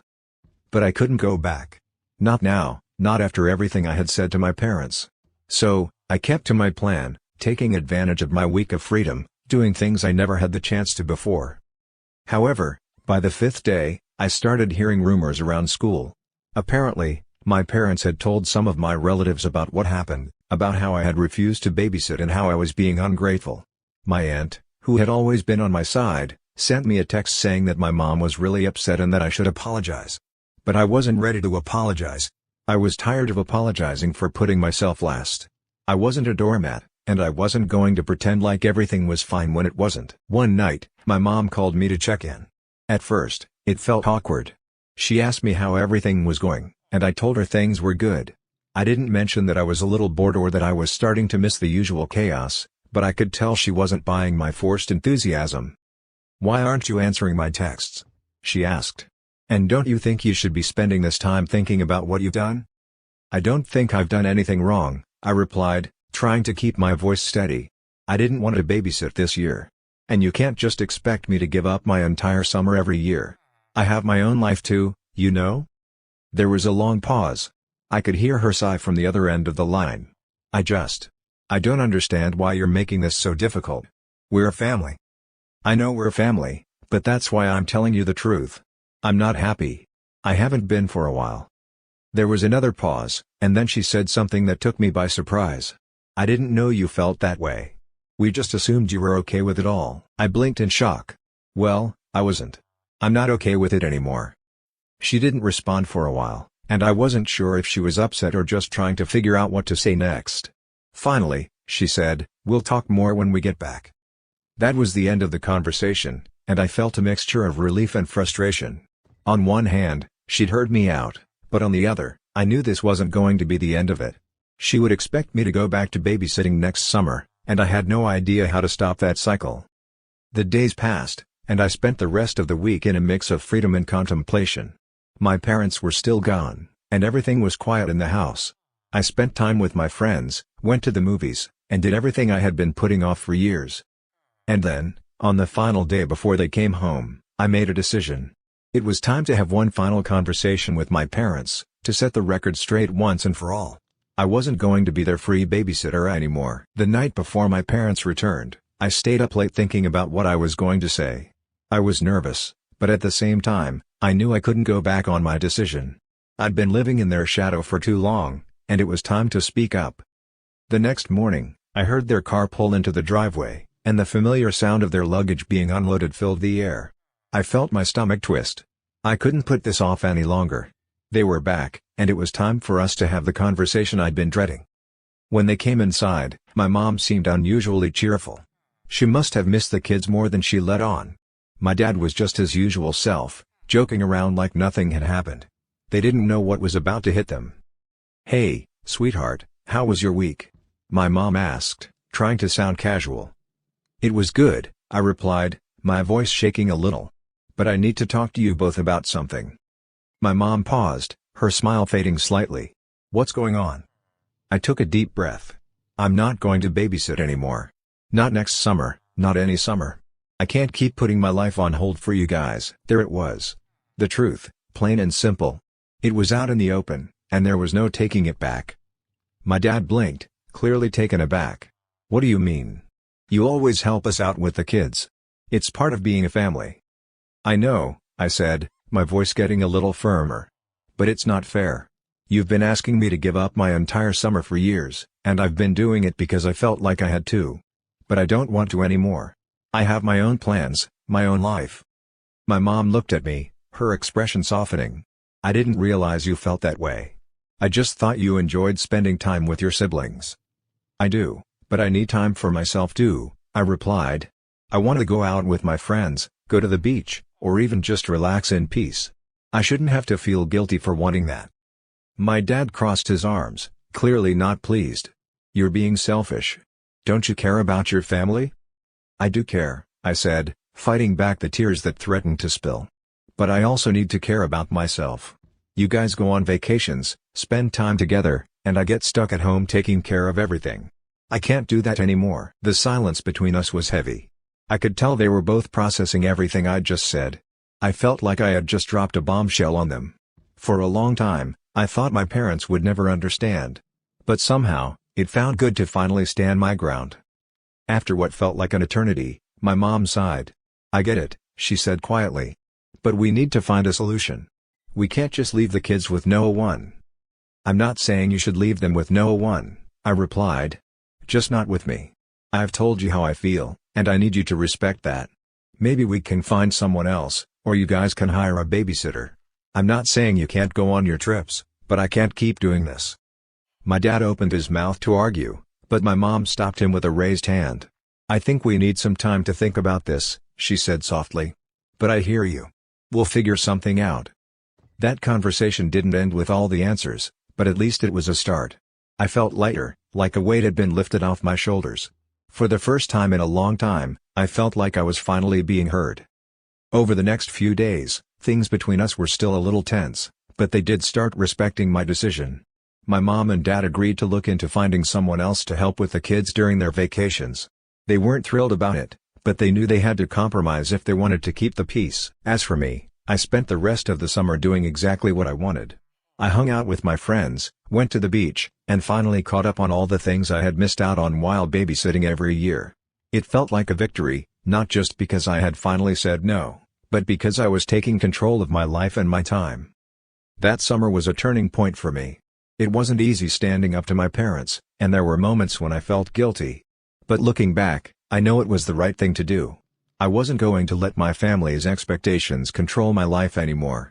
It was my turn to take care of myself, and that's exactly what I did. The summer passed by quickly, and as the weeks went on, I felt more and more confident in my decision. For the first time in years, I felt like I had my own space, my own time to enjoy without constantly worrying about my parents' demands. I started to make plans with my friends, and instead of always being the babysitter, I became the one who was asked to hang out, go to parties, and enjoy being a teenager. One afternoon, about halfway through the summer, my dad approached me while I was sitting on the couch, scrolling through my phone. He had that look on his face, the one that said he was about to have a serious conversation. "Hey," he started, sitting down beside me. "Can we talk for a second?" I put my phone down and looked at him, unsure of where this was going. "Sure, what's up?" "I just wanted to apologize," he said, his voice softer than usual. "I think I overreacted about you not babysitting this summer. I didn't really understand how much pressure it was putting on you. We're sorry for that." I was caught off guard. I had expected him to be stubborn about it for much longer, but there he was, apologizing for the way things had been. I could see he was genuinely trying to make amends. "I appreciate that," I said, trying not to sound too surprised. It wasn't easy for me to say no, but it was something I had to do. I need to feel like I'm my own person, not just the family's helper. "I get it now," he said, nodding. "We've been so used to you taking care of things that we forgot you have your own life, too." My mom had been standing in the kitchen during this conversation, listening in. When she came over to join us, she gave me a small smile. "Your dad's right. I'm sorry for asking so much of you. From now on, we'll find another way to make things work." I felt a rush of relief, but also a sense of pride. Not just because they were apologizing, but because I had stood up for myself and made them realize that I wasn't just there to fill a role. I was their daughter, and I deserved to live my life too. That evening, we sat down as a family to have dinner, and the conversation shifted to lighter topics. It was strange, almost surreal, how much things had changed in such a short amount of time. No more discussions about babysitting, no more feeling like my plans were an afterthought. As the summer came to a close, I found myself in a better place mentally. I wasn't just the responsible older sibling anymore. I had proven that I was more than capable of living my own life, and my parents respected that. We still had our disagreements, but the balance felt different now. I wasn't the default choice to sacrifice my time for their convenience. I wasn't invisible anymore. Looking back, I realized that standing up for myself wasn't just about saying no to babysitting. It was about asserting my own needs, my own desires, and making sure that I wasn't just a secondary character in the story of my family's life. I was the lead role, and I deserved to live my own adventure. In the end, it was a small victory, but one that mattered. I'd finally learned to take control of my own life, and in the process, my relationship with my parents became stronger. They learned that I was capable of more than just taking care of things for them. And I learned that sometimes, standing up for yourself means letting go of guilt and embracing the freedom to be who you truly are. By the time school was about to start again, the tension that had once been between my family and me seemed to dissolve. We had reached a new understanding, and I no longer felt like the obligatory babysitter. My summer wasn't just a break from responsibility, it was a moment where I found my own voice. It wasn't easy, but it was worth every second of standing up for myself. As I headed back to school, I carried with me a newfound sense of confidence. I knew that my voice mattered, and that if something didn't feel right, I had the power to change it. The summer I said no was the summer I realized I was allowed to have my own life, separate from the roles others expected me to fill. And as for my parents, they started to recognize that I wasn't just there to serve them. I was growing up, and it was time they acknowledged that I had my own dreams, my own future to build. Maybe, just maybe, it was the start of something new, something better for all of us. So, that's how my summer went. I finally stood up for myself, and it changed everything. If you've enjoyed this story, consider subscribing and liking the video for an update. I wish I could say this was the first time something like this happened. I wish I could say I didn't see it coming. But when it comes to my parents, especially my mom, things are never as they seem. My name's Matthew. I'm 31 years old, work as a software consultant, and I live about 2 hours away from where I grew up. Quiet neighborhood, single-story house, a place where lawns are cut like golf courses, and everyone waves to each other like they've known you forever, even when they don't. It's the kind of suburb that tricks you into thinking everything's picture perfect until you start to look a little closer. That's where my parents still live. Or at least pretend to. I say pretend because even though they technically own the house, I've been the one covering their property taxes for the past 3 years. Not because they asked, because the county sent them a foreclosure notice and they shoved it under a stack of magazines like it would disappear. I found it by accident while I was over helping them move an old couch out of the garage. Oh, that? It's nothing, my dad had said, waving his hand like he was swatting away a fly. Just government junk mail. That was the first real clue. But like an idiot, I wanted to believe him. Because no matter how many times my parents downplayed something or made excuses, a part of me still clung to this blurry childhood image of them. Strong, dependable, invincible. That version of them died a long time ago. I just hadn't had the funeral yet. Growing up, I was the youngest of 3. My brother Tyler is 5 years older, and my sister Megan is 3 years older. Megan moved to Texas right after college and pretty much went no contact with everyone, including me. Tyler still lives close by, about 20 minutes from our parents, but he might as well live in a different state considering how often he shows up. He calls occasionally, sends holiday texts. But when it comes to actual help, money, time, effort, it's crickets. And yet, I'm the one they call. Always me. At first, I didn't mind. I make decent money. I don't have kids. And after a messy breakup last year, I've had more free time than I know what to do with. So when my mom called me out of the blue on a cold Tuesday afternoon last February, I picked up like always. I was on my lunch break, scrolling through Slack messages, half listening to someone on a Zoom call drone about server migration timelines. My phone buzzed, and her name popped up. I hesitated, thumb hovering over the screen. The last time she called me during the day, it was to tell me their car had been repossessed. But I picked up anyway, like I always do. Her voice was shaky, like she'd been crying. Matthew, sweetheart. I didn't know who else to call. That line alone should have triggered every alarm in my head, but I just sat back in my chair and waited. She went on to explain that their heat was going to be shut off, something about an overdue bill, some billing mix-up, how the company wouldn't wait any longer, how they were down to nothing. My dad had apparently been out of work for a few months, and she'd been trying to manage things the best she could, which is code for, we didn't pay a single utility bill all winter and hoped nobody would notice. I asked her how much they owed, and she started crying harder. I don't even want to tell you. It's so embarrassing, she whispered. We've never been this low before. We've cut everything we could, we canceled cable, we're eating soup every night. That last line caught me. Soup every night? Really? My mom is the kind of woman who used to lecture us for putting ketchup on hot dogs instead of mustard because presentation matters. I couldn't imagine her surviving on broth and crackers, let alone letting my dad do the same. Still, guilt hits you fast when it's your parents. Even if part of you suspects something's off, you don't want to be the kind of person who says no when someone's cold and begging for help. So I told her I'd take care of it. She resisted, of course. The whole performance. No. We couldn't ask you. You've done so much already. We just needed to vent. But I could hear it in her voice. She was already relieved. She knew I'd say yes. I asked her to forward me the latest bill, and she did within 5 minutes. It was over $700. Apparently, they hadn't paid since early November. I paid it that same day. No questions. I even threw in an extra 100 in case they needed groceries or something to get them through the week. She thanked me with an emotional voicemail. talking about how she didn't deserve a son like me, how I was a blessing from above. I wish I had saved that voicemail. Not for sentimental reasons, just to remind myself how good she is at pretending. 3 days later, I was sitting on my couch, eating reheated pizza, when I got a text from Mrs. Caldwell, my parents' next-door neighbor.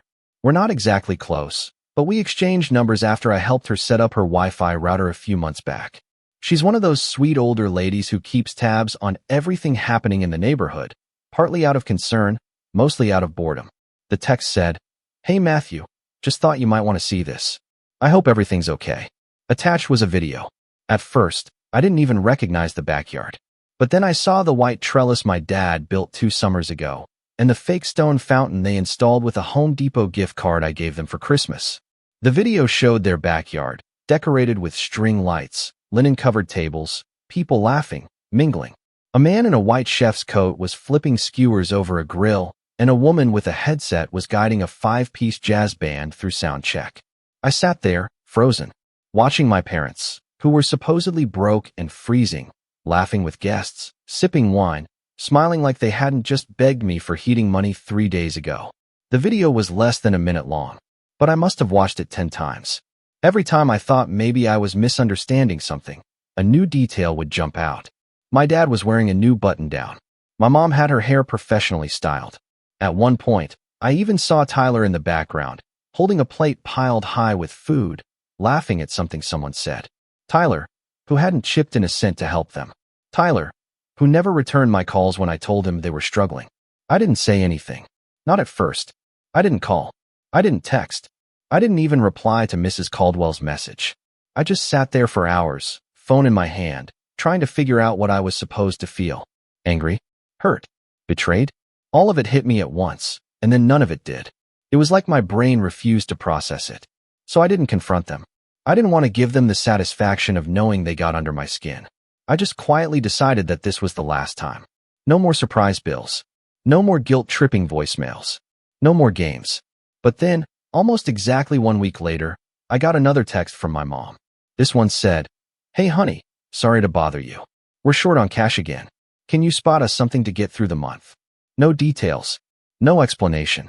Just a casual request for more money, like she was asking to borrow a jacket. That's when I snapped. But I didn't show it. I didn't reply to her message right away. I stared at the text, that casual, "Can you spot us?" like we were college roommates splitting pizza money. No context. No apology. No mention of the catered backyard party with a live band that she conveniently forgot to tell me about. My thumbs hovered over the screen for what felt like forever. I typed something. Deleted it. Typed again. Deleted again. I wasn't ready. Not yet. I needed to think. Not react. That night, I poured myself a glass of bourbon, neat, no ice, and sat out on the back deck, letting the February air freeze the heat rising in my chest. My parents had always been difficult, but this felt personal. Like they didn't just lie to me, they played me. Put on a full-blown performance for sympathy, drained my bank account, and then toasted with their friends while I sat in a 1-bedroom apartment thinking I'd just save them from freezing. And Tyler. Don't even get me started on Tyler. I debated calling him, but I already knew how it would go. "Yeah, Mom said you were helping out," he'd say, with that smug, detached tone he always used when he didn't want to get involved. "She told me not to worry. You've always been the responsible one." Responsible. That was his favorite word for me. Not generous. Not helpful. Responsible. Like I was the designated family accountant, pre-programmed to fix every mess they made. Because I wasn't married. Because I didn't have kids. Because I had a job that paid more than minimum wage. He used to joke about it at family dinners. Matt's basically our backup savings account. Gotta keep him happy so he doesn't start charging interest. Funny how nobody laughed now. I didn't sleep that night. I stayed up scrolling through my bank app, looking at every payment I'd sent them over the past 2 years. Rent help. Car repairs. Emergency, vet bills for a dog that mysteriously never went to the vet. The property taxes I covered without ever asking to be paid back. All of it added up to just under $12,000. Not counting the heat bill I paid last week. $12,000. I could have taken a vacation, paid off the last of my student loans, upgraded my car. But no, I gave it to them. Out of guilt. Out of love. Out of obligation. And what did I get in return? Nothing. Not even honesty. The next morning, I finally texted her back. Send me the amount and a copy of the bill. I need to see what it's for. 2 hours passed. No response. Then, finally, a reply. It's just a few things here and there. We're behind on some cards and the water bill. Not much, maybe $400 total. I can't find all the bills right now. It's been hectic. I asked again for documentation. She said they were all paper bills and probably buried under some stuff. Translation: there are no bills. This is a cash grab. That's when something in me changed. Up until that moment, some part of me still wanted to give her the benefit of the doubt. Still wanted to believe this was just a misunderstanding or poor money management, or maybe even a moment of desperation. But the way she avoided the question, the way she played dumb, the way she expected me to give without question, it hit me. This wasn't about help. It was about control. I didn't reply after that. I needed distance. Time to think. So I muted the family group chat, ignored my mom's 2 follow-up messages. Sweetheart, did you see my last text? And we really need to know if you can help this month or not. And focused on work for a few days. Then Friday came. And with it, the dinner invitation. Tyler sent the message this time. First one I'd gotten from him in weeks. Hey man, you around Saturday night? Mom and Dad are doing a little family dinner thing. Thought it'd be good for us all to catch up. I didn't respond right away. Just stared at the screen, wondering if this was some sort of trap. I hadn't even told Tyler about the video yet. Did he not know? Or was he in on it? Eventually I wrote, sure. What time? He said 6:30. Casual. Like nothing was weird. I didn't know what to expect. Part of me thought maybe this was their way of apologizing. Maybe they'd come clean. Say they made a mistake. Maybe this was my chance to set some boundaries face to face. But deep down, I think I knew better. When I pulled up to the house Saturday evening, everything looked normal. Too normal. Porch lights glowing. Warm kitchen smells wafting out the windows. Laughter inside. You'd never guess these people were supposedly struggling. I parked at the curb and took a moment to collect myself. Then I walked up the path, knocked once, and stepped inside. Maddie, my mom beamed, arms open. You made it. She hugged me like nothing had happened. Like she hadn't ghosted my request for proof or thrown a catered event days after begging for help. My dad was at the stove, stirring a pot of something that smelled expensive. Tyler was leaning against the counter, sipping a craft beer, and gave me a lazy nod. Hey bro, long time. Yeah, I said. Been a minute. Dinner was served within 10 minutes. Roast duck, asparagus with hollandaise, garlic mashed potatoes, and a bottle of wine I recognized from the top shelf at the local wine shop. $49.99 plus tax. I didn't eat much. I just listened and observed. They chatted about everything but money. My mom bragged about a new hairstylist she found. My dad talked about maybe picking up a classic car to restore once spring rolled around. Tyler joked about planning a trip to Mexico with his girlfriend. It was like I'd walked into someone else's life. Or a poorly scripted sitcom. I waited until dessert, some homemade tiramisu my mom swore was just something I threw together, before I finally spoke. So, I said, putting my fork down. How was the party last weekend? Everything stopped. Tyler glanced at me. My mom froze. My dad looked confused. What party? My mom asked too quickly. The one with the band. And the caterer. In the backyard. There was a long silence. Then she laughed. Oh, that. It wasn't a party, sweetheart. Just a little neighborhood thing. People brought their own food. Very low-key. Funny, I said. Looked like you hired staff. The chef, the sound guy, the decorations. My dad frowned. Where'd you hear that? I didn't hear. I saw. Mrs. Caldwell sent me a video. My mom's smile faltered, but only for a second. Honey, we didn't mean to keep that from you. It wasn't a big deal. Just a thank you thing for the neighbors. They've been so kind since your dad lost his job. And you paid for it, how? Another pause. She opened her mouth, then closed it. We used a little of the tax refund, she said. And some gift money we had from Christmas. Gift money. Right. I looked at Tyler. You were there too? He shrugged. Yeah. I didn't know they'd just asked you for help. I figured everything was fine. I wanted to believe him. But something in his tone, it felt off. Too casual. Like he didn't care either way. Was it fine? I asked. Because I paid your heat bill 3 days before that party. You didn't think to check in with me before celebrating with a live band. My dad sighed. Matthew, don't be dramatic. It was one night. We needed something to lift our spirits. I stood up. You used me. My mom blinked. What? You made me feel like you were desperate. Like you were freezing. Like you had nothing left. And then you threw a party and didn't even have the decency to tell me. And now you're asking for more. She stood too, her voice rising. You don't understand how hard it's been, Matthew. You don't have kids. You don't have a mortgage. You don't know what it's like to carry a family. You didn't carry anything, I said, my voice low but shaking. You handed it to me and then celebrated behind my back. Tyler stood up now too. All right. Let's all calm down. No, I said, turning to him. You don't get to play peacemaker. You've been MIA for months. You let me carry everything while you laughed in the backyard and drank free wine. We didn't ask you to, Tyler snapped. You offered. That's on you. I froze. That sentence, that tone, that dismissive shrug, it hit me like a slap. And in that moment, everything fell into place. The way they leaned on me for money, but never invited me to holidays. The way Tyler got passes while I got guilt-tripped. The way my mom called only when she needed something. The party. The lies. The casual ask for more money like I was their personal ATM. This wasn't a misunderstanding. It was normal for them. This was how they saw me. And in that instant, I knew exactly what I had to do. But I didn't say it. Not yet. I just grabbed my coat, slid my keys from the hook, and said, "Don't text me again." And I walked out. I didn't cry when I got back to my apartment. I didn't scream. Didn't punch a wall. I didn't even sit down. I just stood in the kitchen with my keys still in hand, staring at the blank wall above the sink, my coat still clinging to my shoulders. The silence was deafening. Like my whole life had just let out its last breath and left me standing in the wreckage. What do you do when the people who are supposed to love you unconditionally treat your kindness like a monthly subscription? I didn't know. So I stood there. Still. Alone. Eventually, I moved to the living room and sat on the floor with my back against the couch. No TV. No music. Just the hum of the fridge and the occasional car passing on the street outside. I didn't even check my phone. I didn't want to. I knew what I'd find. Messages from my mom asking me to be reasonable.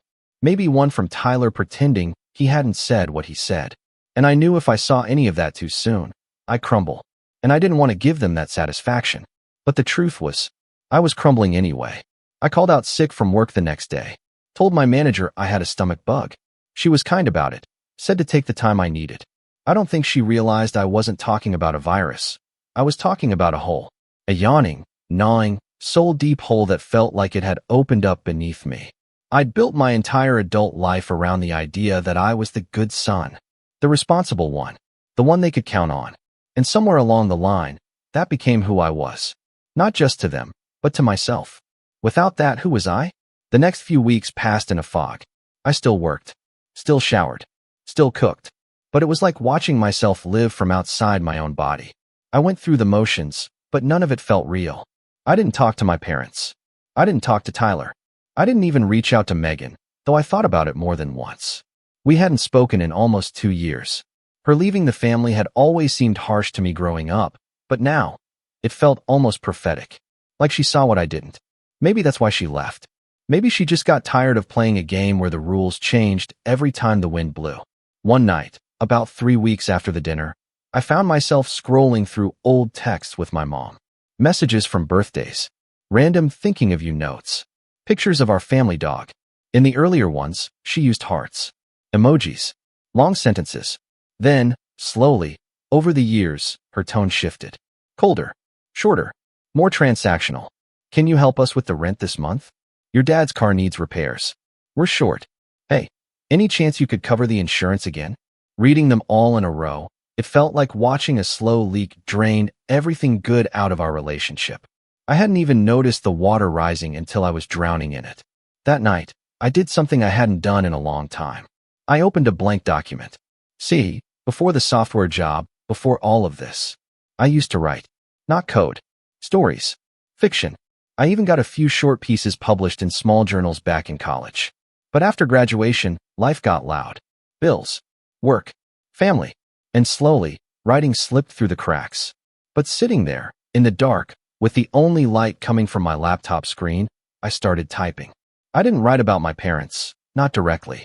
I wrote about a man who gave too much, who wanted to be needed so badly, he let people carve pieces out of him until there was almost nothing left.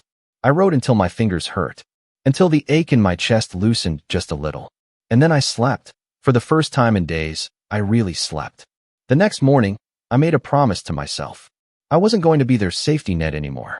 And I wasn't going to just get over it, either. I was going to build something for myself. Quietly, deliberately, brick by brick. It started small. I canceled the monthly auto transfer I'd set up to their bank account. That was scary. My thumb hovered over the screen for a full minute before I hit confirm. It felt like betrayal, but it was freedom. Then I made a list, something I hadn't done in years. A personal goal list. Just for me. Finish a short story. Submit it somewhere. Cook a real dinner at least 3x a week. Reconnect with one old friend. Go to the gym twice a week. Get a financial advisor. Learn how to say no without guilt. That last one stayed in bold for weeks. I started with the gym. Nothing fancy. Just a local place down the street with more mirrors than machines. I signed up for a trial membership and went twice that first week. It sucked. My legs burned. My arms felt like jelly. But for the first time in a while, the ache felt earned. Next, I started cooking. Not just heating up frozen meals. Cooking. I bought a cast iron skillet. Watched videos. Burned some chicken. Got better. I discovered I liked it. Chopping onions, flipping salmon, trying weird spice combos. It gave me a weird sense of control. Like maybe I couldn't fix everything, but I could at least master this one small thing. And then, I submitted the story. The one I wrote that night. I cleaned it up. Gave it a title. Sent it to a mid-size online magazine that still accepted unsolicited work. I didn't expect anything. Honestly, I did it just to prove I could follow through on something that wasn't about anyone else. 2 weeks later, I got an email. They wanted to publish it. I stared at the screen for 5 minutes before it sank in. I hadn't told anyone I submitted it. Not my coworkers. Not even the 2 friends I still texted occasionally. It was mine. Just mine. And now, someone else wanted to share it. I cried then. Not because of the story. Because for the first time in a long time, I felt like me again. Not the fixer. Not the provider. Not the punching bag. Just Matthew. The real one. After that, things snowballed. In a good way. I started writing regularly. Nothing too ambitious. Just short fiction. Character pieces. Observations about people in coffee shops or funny things I overheard in the grocery store. I posted a few anonymously online. Got some traction. One even got picked up by a small lit blog with a decent following. They called my voice refreshingly honest. That made me laugh. Honest? I'd spent years pretending I was okay. Pretending I didn't mind being used. And now, writing as myself, that honesty was suddenly valuable. I stopped checking for messages from my family. I muted the group chat permanently. I didn't block them yet, but I stopped replying. Stopped explaining myself. Stopped feeling guilty. I wasn't angry anymore. I was done. And as I pulled away, something else strange happened. I started getting texts from Megan. At first, they were short. Casual. Hey, just checking in. How's life? Then, been thinking about you lately. Everything okay? Then finally, Tyler called me. Something about a fight at dinner. Want to talk? I didn't answer right away. I wasn't sure I wanted to open that door. But after a few days, I called. We talked for almost 2 hours. Turns out, Megan had seen all of this coming. She left not because she was cold-hearted, but because she realized years ago that our parents had a pattern. Lean on the good kid until they bled them dry, then act like they were the victims when the help stopped. It was me before you, she said, her voice soft but steady.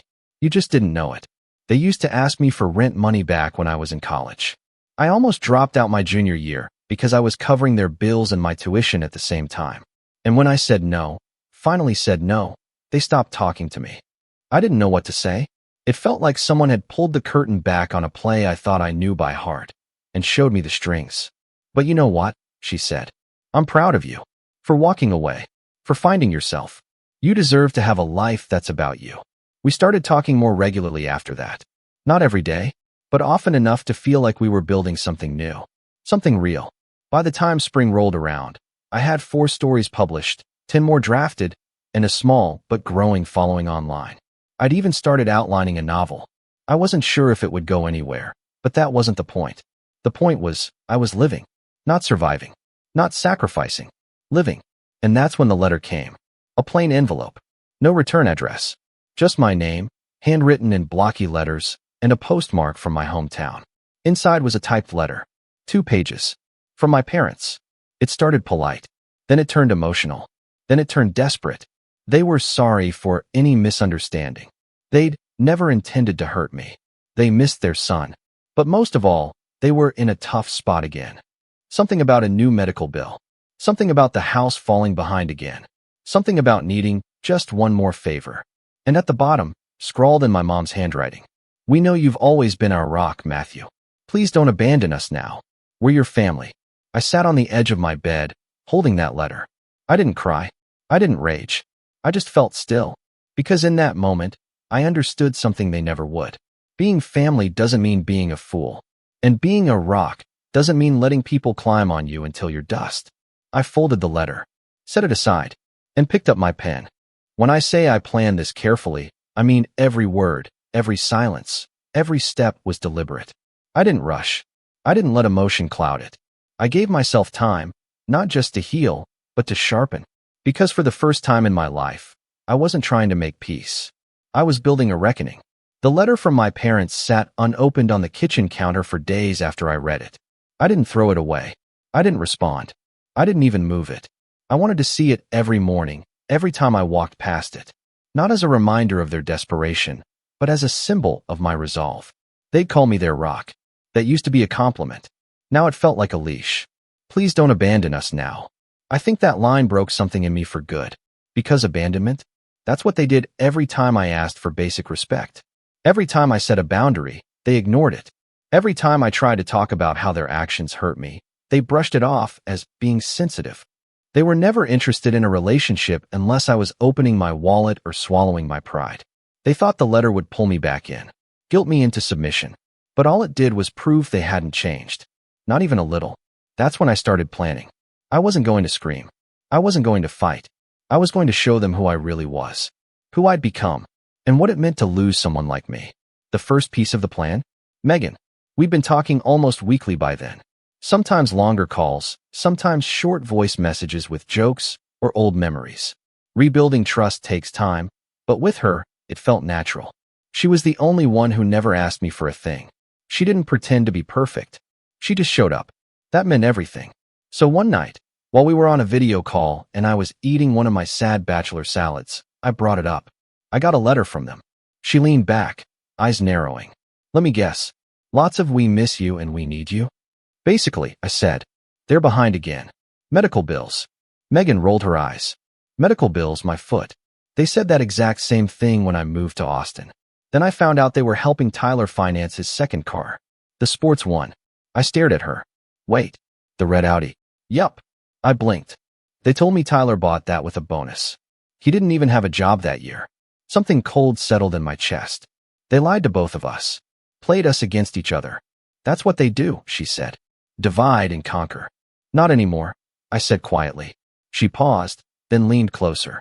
What are you thinking? I told her everything. The plan. The bait. The long game. I expected hesitation.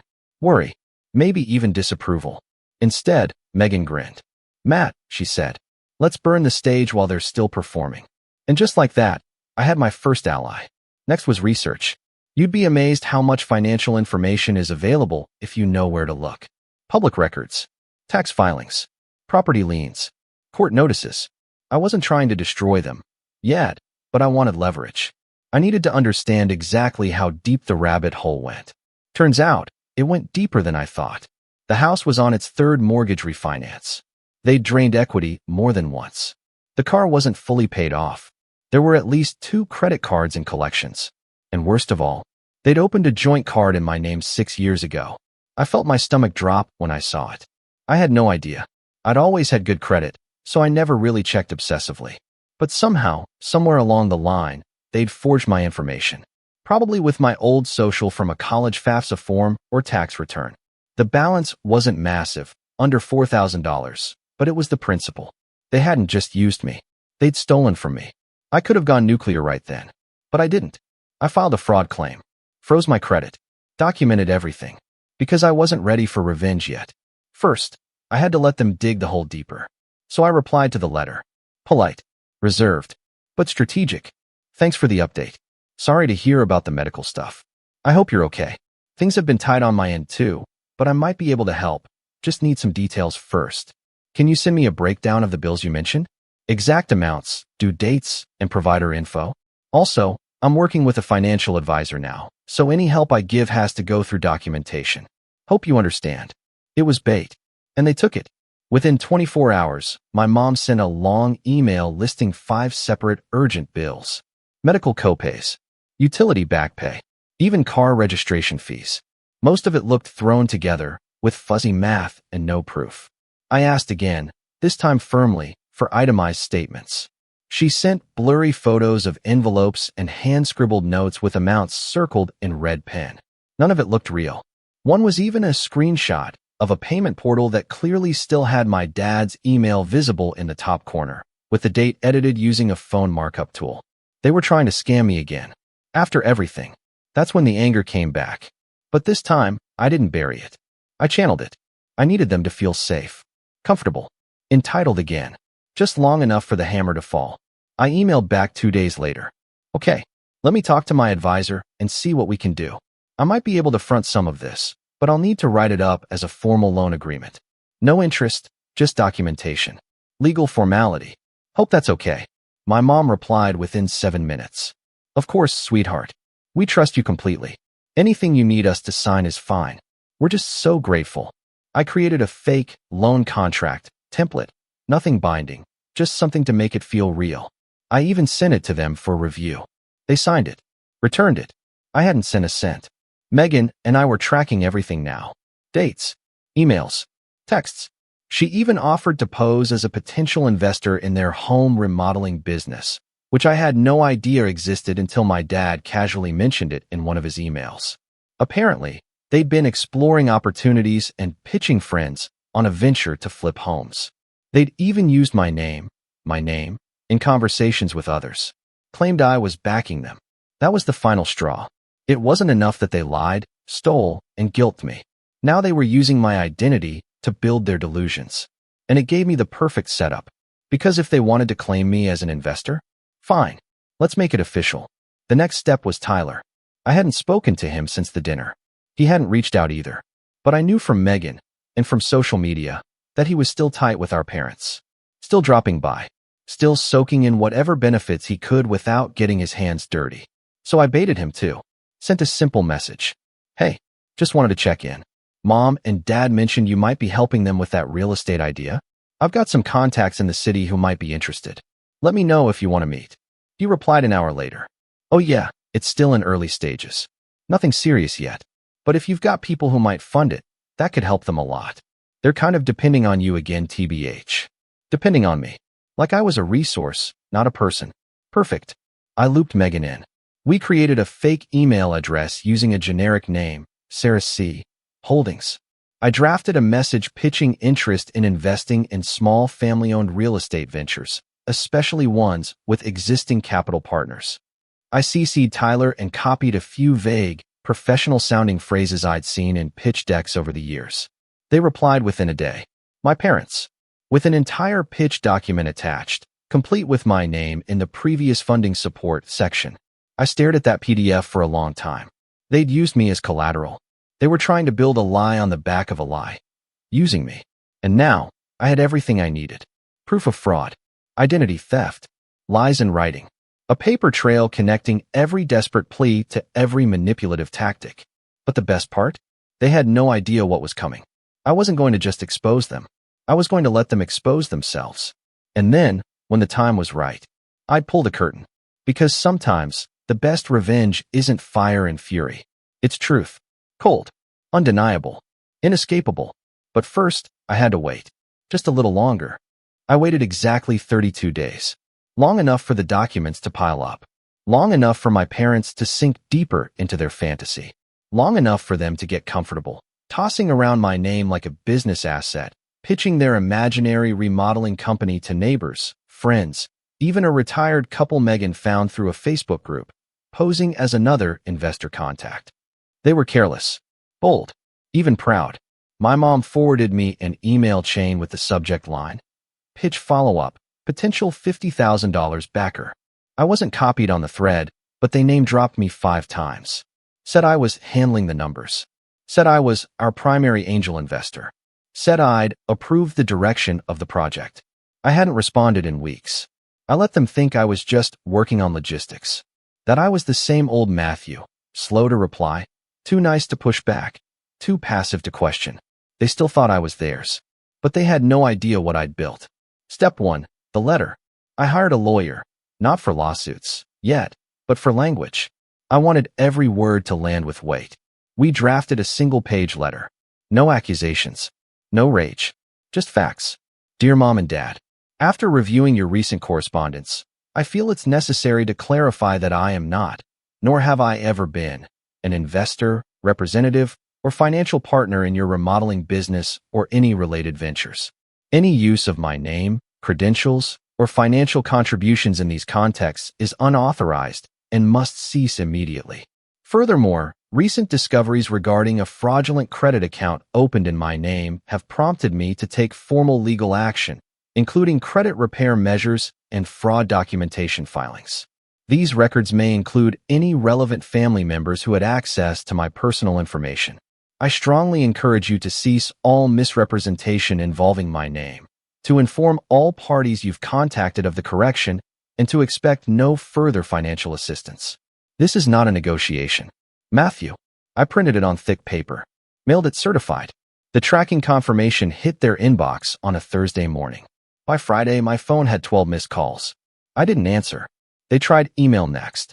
Matthew, please call us. This is a huge misunderstanding. Then, we're hurt and confused. Why are you turning on your own parents? Then finally, if you're going to make legal threats, maybe we should tell our side of the story. I ignored them all, because by then, I was already on step 2, the firebreak. I emailed every potential investor I could find, every neighbor, every contact they looped into their scheme, every name they'd copied on pitches and messages. I kept it simple and factual. Hi, just to clarify, I am not affiliated with the business proposal circulated by my parents' names. Any mention of me as a financial backer or partner is incorrect and unauthorized. I've taken legal steps to separate myself from these communications. Thank you for understanding. I signed it with my full name, linked my portfolio website, kept it professional. Responses poured in. Some thanked me.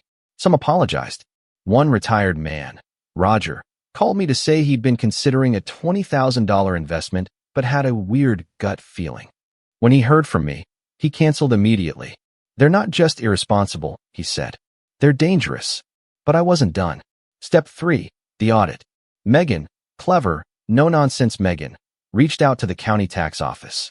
Through a quiet contact, she got a full history of my parents' property. Tax records, liens, missed payments. She passed it all to me. I sent a single envelope to my parents. No note, just the printout, paper-clipped to a bright orange post-it that said, "Since you keep saying the house is stable, thought you should see the numbers." Later that week, Megan called to say she drove by the house. The car was gone. The porch lights were off. For sale sign in the yard. They're scrambling, she said. Good. But my favorite part? Step 4, the account. Remember the joint credit card they opened in my name? I filed fraud charges. Submitted the letter from my lawyer. Attached every shred of evidence. The forged form, my parents' email from years ago mentioning the card, screenshots of payments they'd made while using my credentials. It wasn't hard. They weren't subtle. And because the card was opened under false pretenses, the bank closed it. Removed the balance from my credit. Flagged my parents. The fraud report triggered a review of their remaining credit accounts. Suddenly, the web started unraveling. Because my parents didn't just rely on me. They'd done this before. A friend here. A cousin there. Even a co-worker of my dad's from years back, whose identity had been used to apply for a Home Depot card. It all came tumbling out.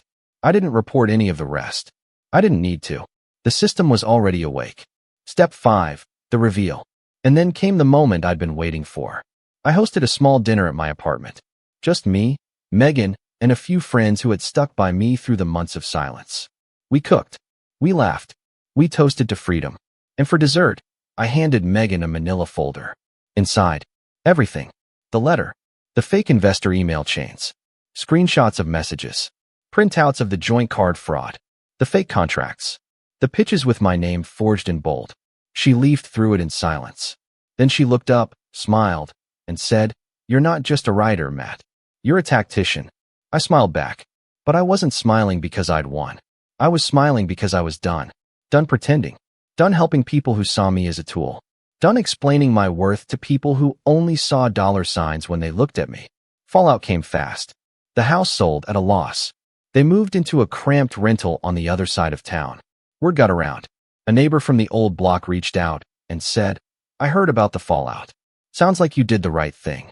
Apparently, Mrs. Caldwell, sweet, observant Mrs. Caldwell, had told the neighborhood everything after I'd quietly sent her the facts. Even Tyler tried to message me. "Bro, you went too far. You didn't have to humiliate them." I left him on read. I don't think they ever expected me to fight back. Because when you're the good kid, people assume you'll always stay quiet. They think silence means weakness. But silence is just the sound before the bell rings. And when it rang, they finally heard me. Loud, clear, unforgiving. Now, I sleep better, write more. I'm working on a collection of stories, actually. The title? Family Loans and Other Fictions. Poetic, right? They still try, occasionally. A card on my birthday. An email around the holidays. A voicemail from my mom saying, "We just miss how things used to be. But things never were how they pretended. And now they never will be." I didn't burn the bridge. They built it with straw and gasoline. All I did was stop carrying the water. They lit the match. I walked away.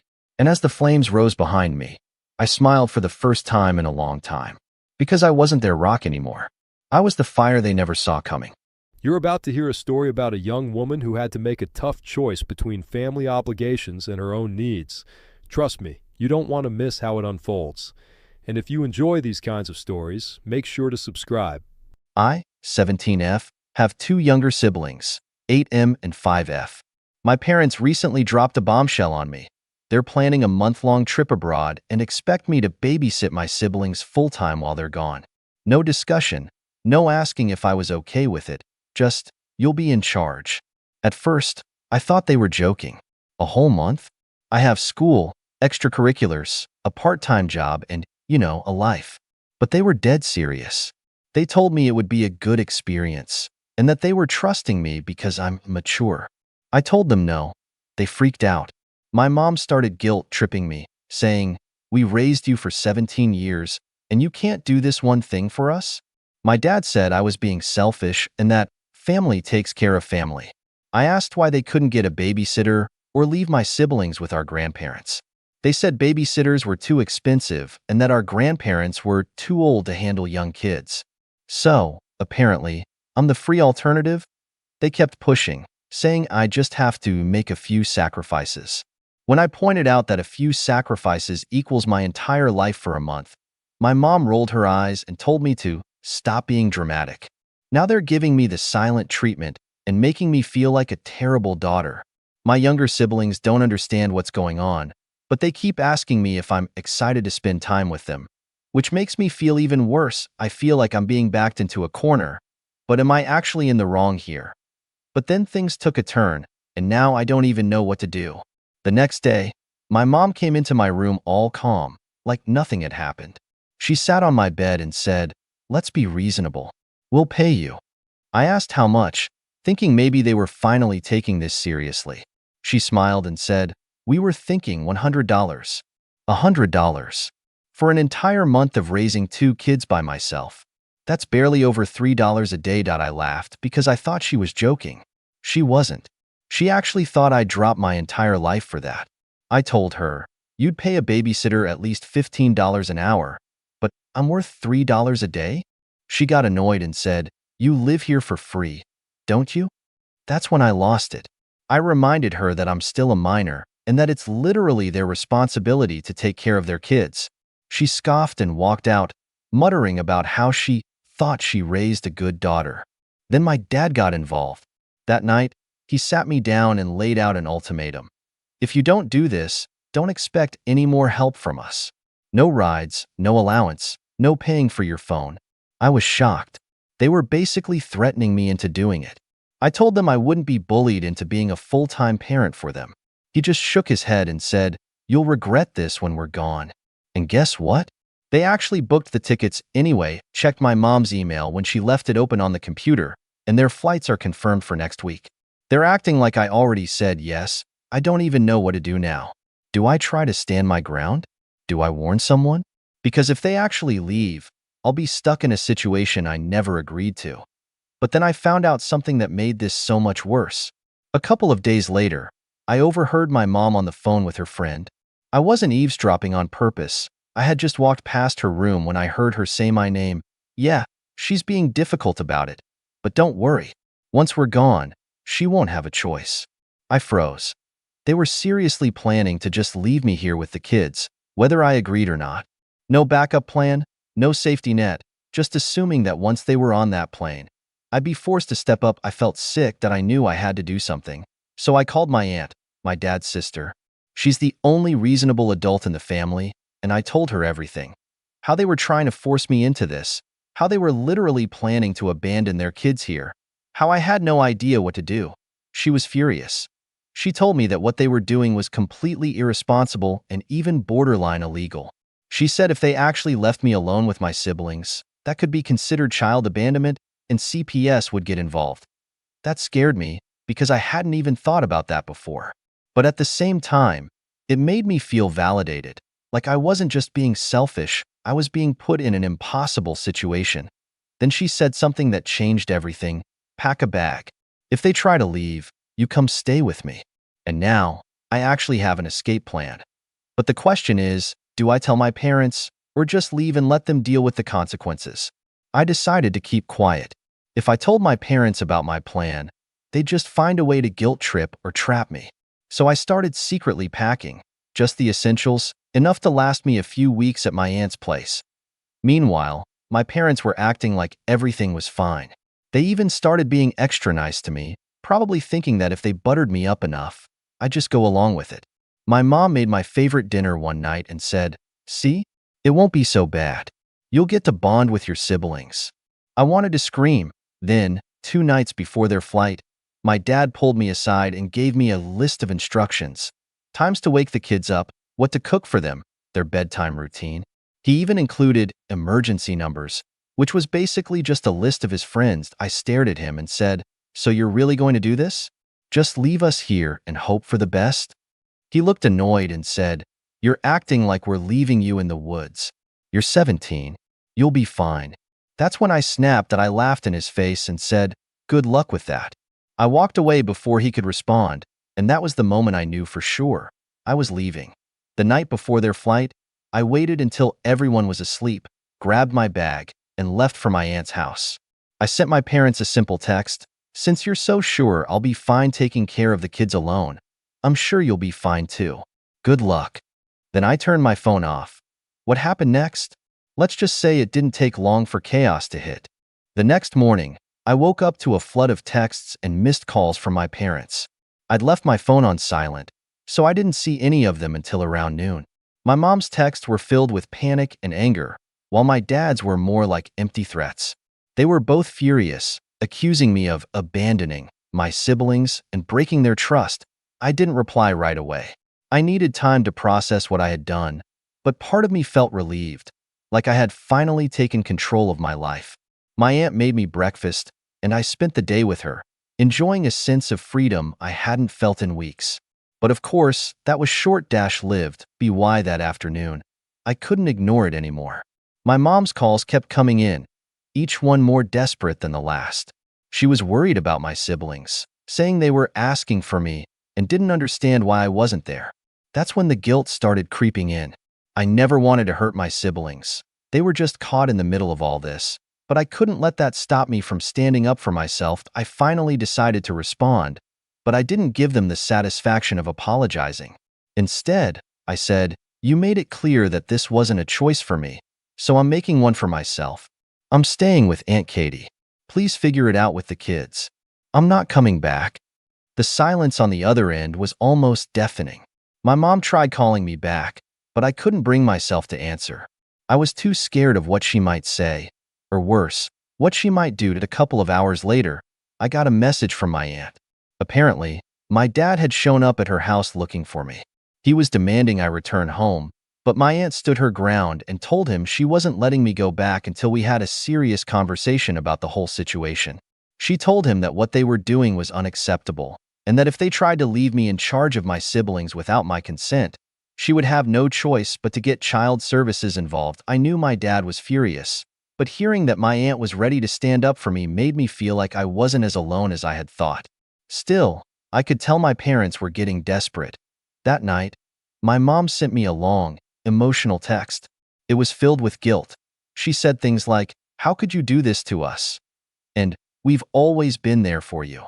And this is how you repay us?" It hurt, but I knew I couldn't back down. I hadn't just been disrespecting them. I had been forced into an impossible situation, and they were now treating me like I had no right to set boundaries. The next day, they showed up at my aunt's house unannounced. My dad was at the door, demanding to speak with me. He looked furious, but there was also something else in his eyes, fear. He kept saying, "This is going to hurt the family. This is going to ruin everything." My aunt was firm, but kind. She told him that they had no right to put me in this position, and that if they were serious about this family trust thing, they needed to start respecting my autonomy. My dad didn't take that well. He said, "We're the parents, and you're the kid. You don't get to make decisions for this family." I stood in the hallway, watching the whole exchange, my heart racing. For the first time, I felt like I was really standing up for myself. This wasn't just about babysitting. It was about being treated like a person with rights. I wasn't just a babysitter on demand, and I wasn't going to be used as a free labor force. But at the same time, seeing my dad so upset tore at me. I couldn't help but wonder if I was making a huge mistake. My aunt turned to me after the conversation, sensing my hesitation, and said, "You've done nothing wrong. You've been forced into this, and now they need to see the consequences of their actions." That's when I realized she was right. They had pushed me to this point, and now it was time for them to deal with it. But things didn't end there. My parents weren't ready to give up on me just yet. Over the next few days, they tried everything, from calling my aunt's house nonstop to sending me guilt-filled messages. My dad even tried apologizing, a bit too late, if you ask me. He said he didn't mean for things to get this out of hand, and that he was sorry for not listening to me sooner. But it felt more like damage control than a real apology. I couldn't help but feel conflicted. Did I want to forgive them? Of course. But they had crossed a line, and I wasn't going to pretend like everything was okay just because they apologized. I needed them to show that they respected me as more than just a free babysitter. That's when I got a call from my mom that completely caught me off guard. She said, "We'll cancel the trip." She was serious. She told me they weren't going to go if I didn't agree to come back home. I was speechless. They were actually willing to cancel their trip because they couldn't get me to come back. That's when I realized how badly they had been taking me for granted all this time. They were willing to cancel something important to them just to maintain control over me. And then they made one final move. My mom, in one last-ditch effort, came to my aunt's house to talk face-to-face. I wasn't sure what to expect at this point, but I could see she was trying to be more calm and reasonable than before. She sat down with me, and for the first time, she wasn't making demands. She seemed almost vulnerable. "I know we pushed you too far," she started, her voice softer than usual. I thought you'd want to help. I thought it would be a good bonding experience for all of us." I listened, but I could feel the hurt still lingering inside me. I had been treated like I had no choice in the matter. She was asking for forgiveness, but it felt more like a last-minute attempt to fix things before they got even worse. I was struggling to decide if I should give in or stick to my guns. I told her exactly how I felt. "It's not about bonding. It's about respect. You assumed that I'd drop everything for you, and you didn't even consider what I needed. You can't just ask me to put my life on hold because you didn't want to make arrangements." Her face dropped for a moment, and I could see she wasn't prepared for the bluntness of my words. She nodded slowly, like she was starting to process it. "I didn't realize how much this would affect you," she admitted. "I thought you'd be okay with it. I thought you'd be happy to help us." That made me feel even more frustrated. They had completely misunderstood me. It wasn't about helping, it was about expectations and control. I said, "I've been helping for years without asking for anything, but I'm still a teenager. I have my own life, and I deserve to have a choice in how I spend my time." I could tell she was getting emotional, her eyes starting to tear up, but I couldn't let that stop me from speaking my truth. "You can't treat me like this and expect me to be okay with it. I'm not just here to serve you. I have my own plans, my own future, and I won't let you decide that for me." There was a long silence. She seemed to sigh deeply, as if she was finally accepting the reality of what I was saying. "I understand," she whispered. "I didn't see it from your perspective. I thought I was doing what was best for everyone, but I see now I was wrong." It felt like a small victory, but the tension wasn't completely gone. My mom and I hugged, but it wasn't the same as before. It was more of a silent acknowledgement of the mess we had gotten ourselves into. I knew things weren't going to go back to normal immediately. After our conversation, she went home to talk to my dad. I wasn't expecting any miracles, but at least now there was some understanding. A few hours later, I got a message from my mom, apologizing again for everything and promising they wouldn't leave until we figured out a better solution. I'm not sure if she really meant it or if she was just trying to salvage their trip, but I could feel a shift in their attitude. Then came the hardest part, telling my siblings. I felt terrible about leaving them, but I had to stay strong. I explained to them that I wasn't abandoning them, but I couldn't be their full-time caretaker anymore. It was awkward, and there were a lot of questions from them, but my youngest sibling hugged me and said, "I understand. I just wish you were here."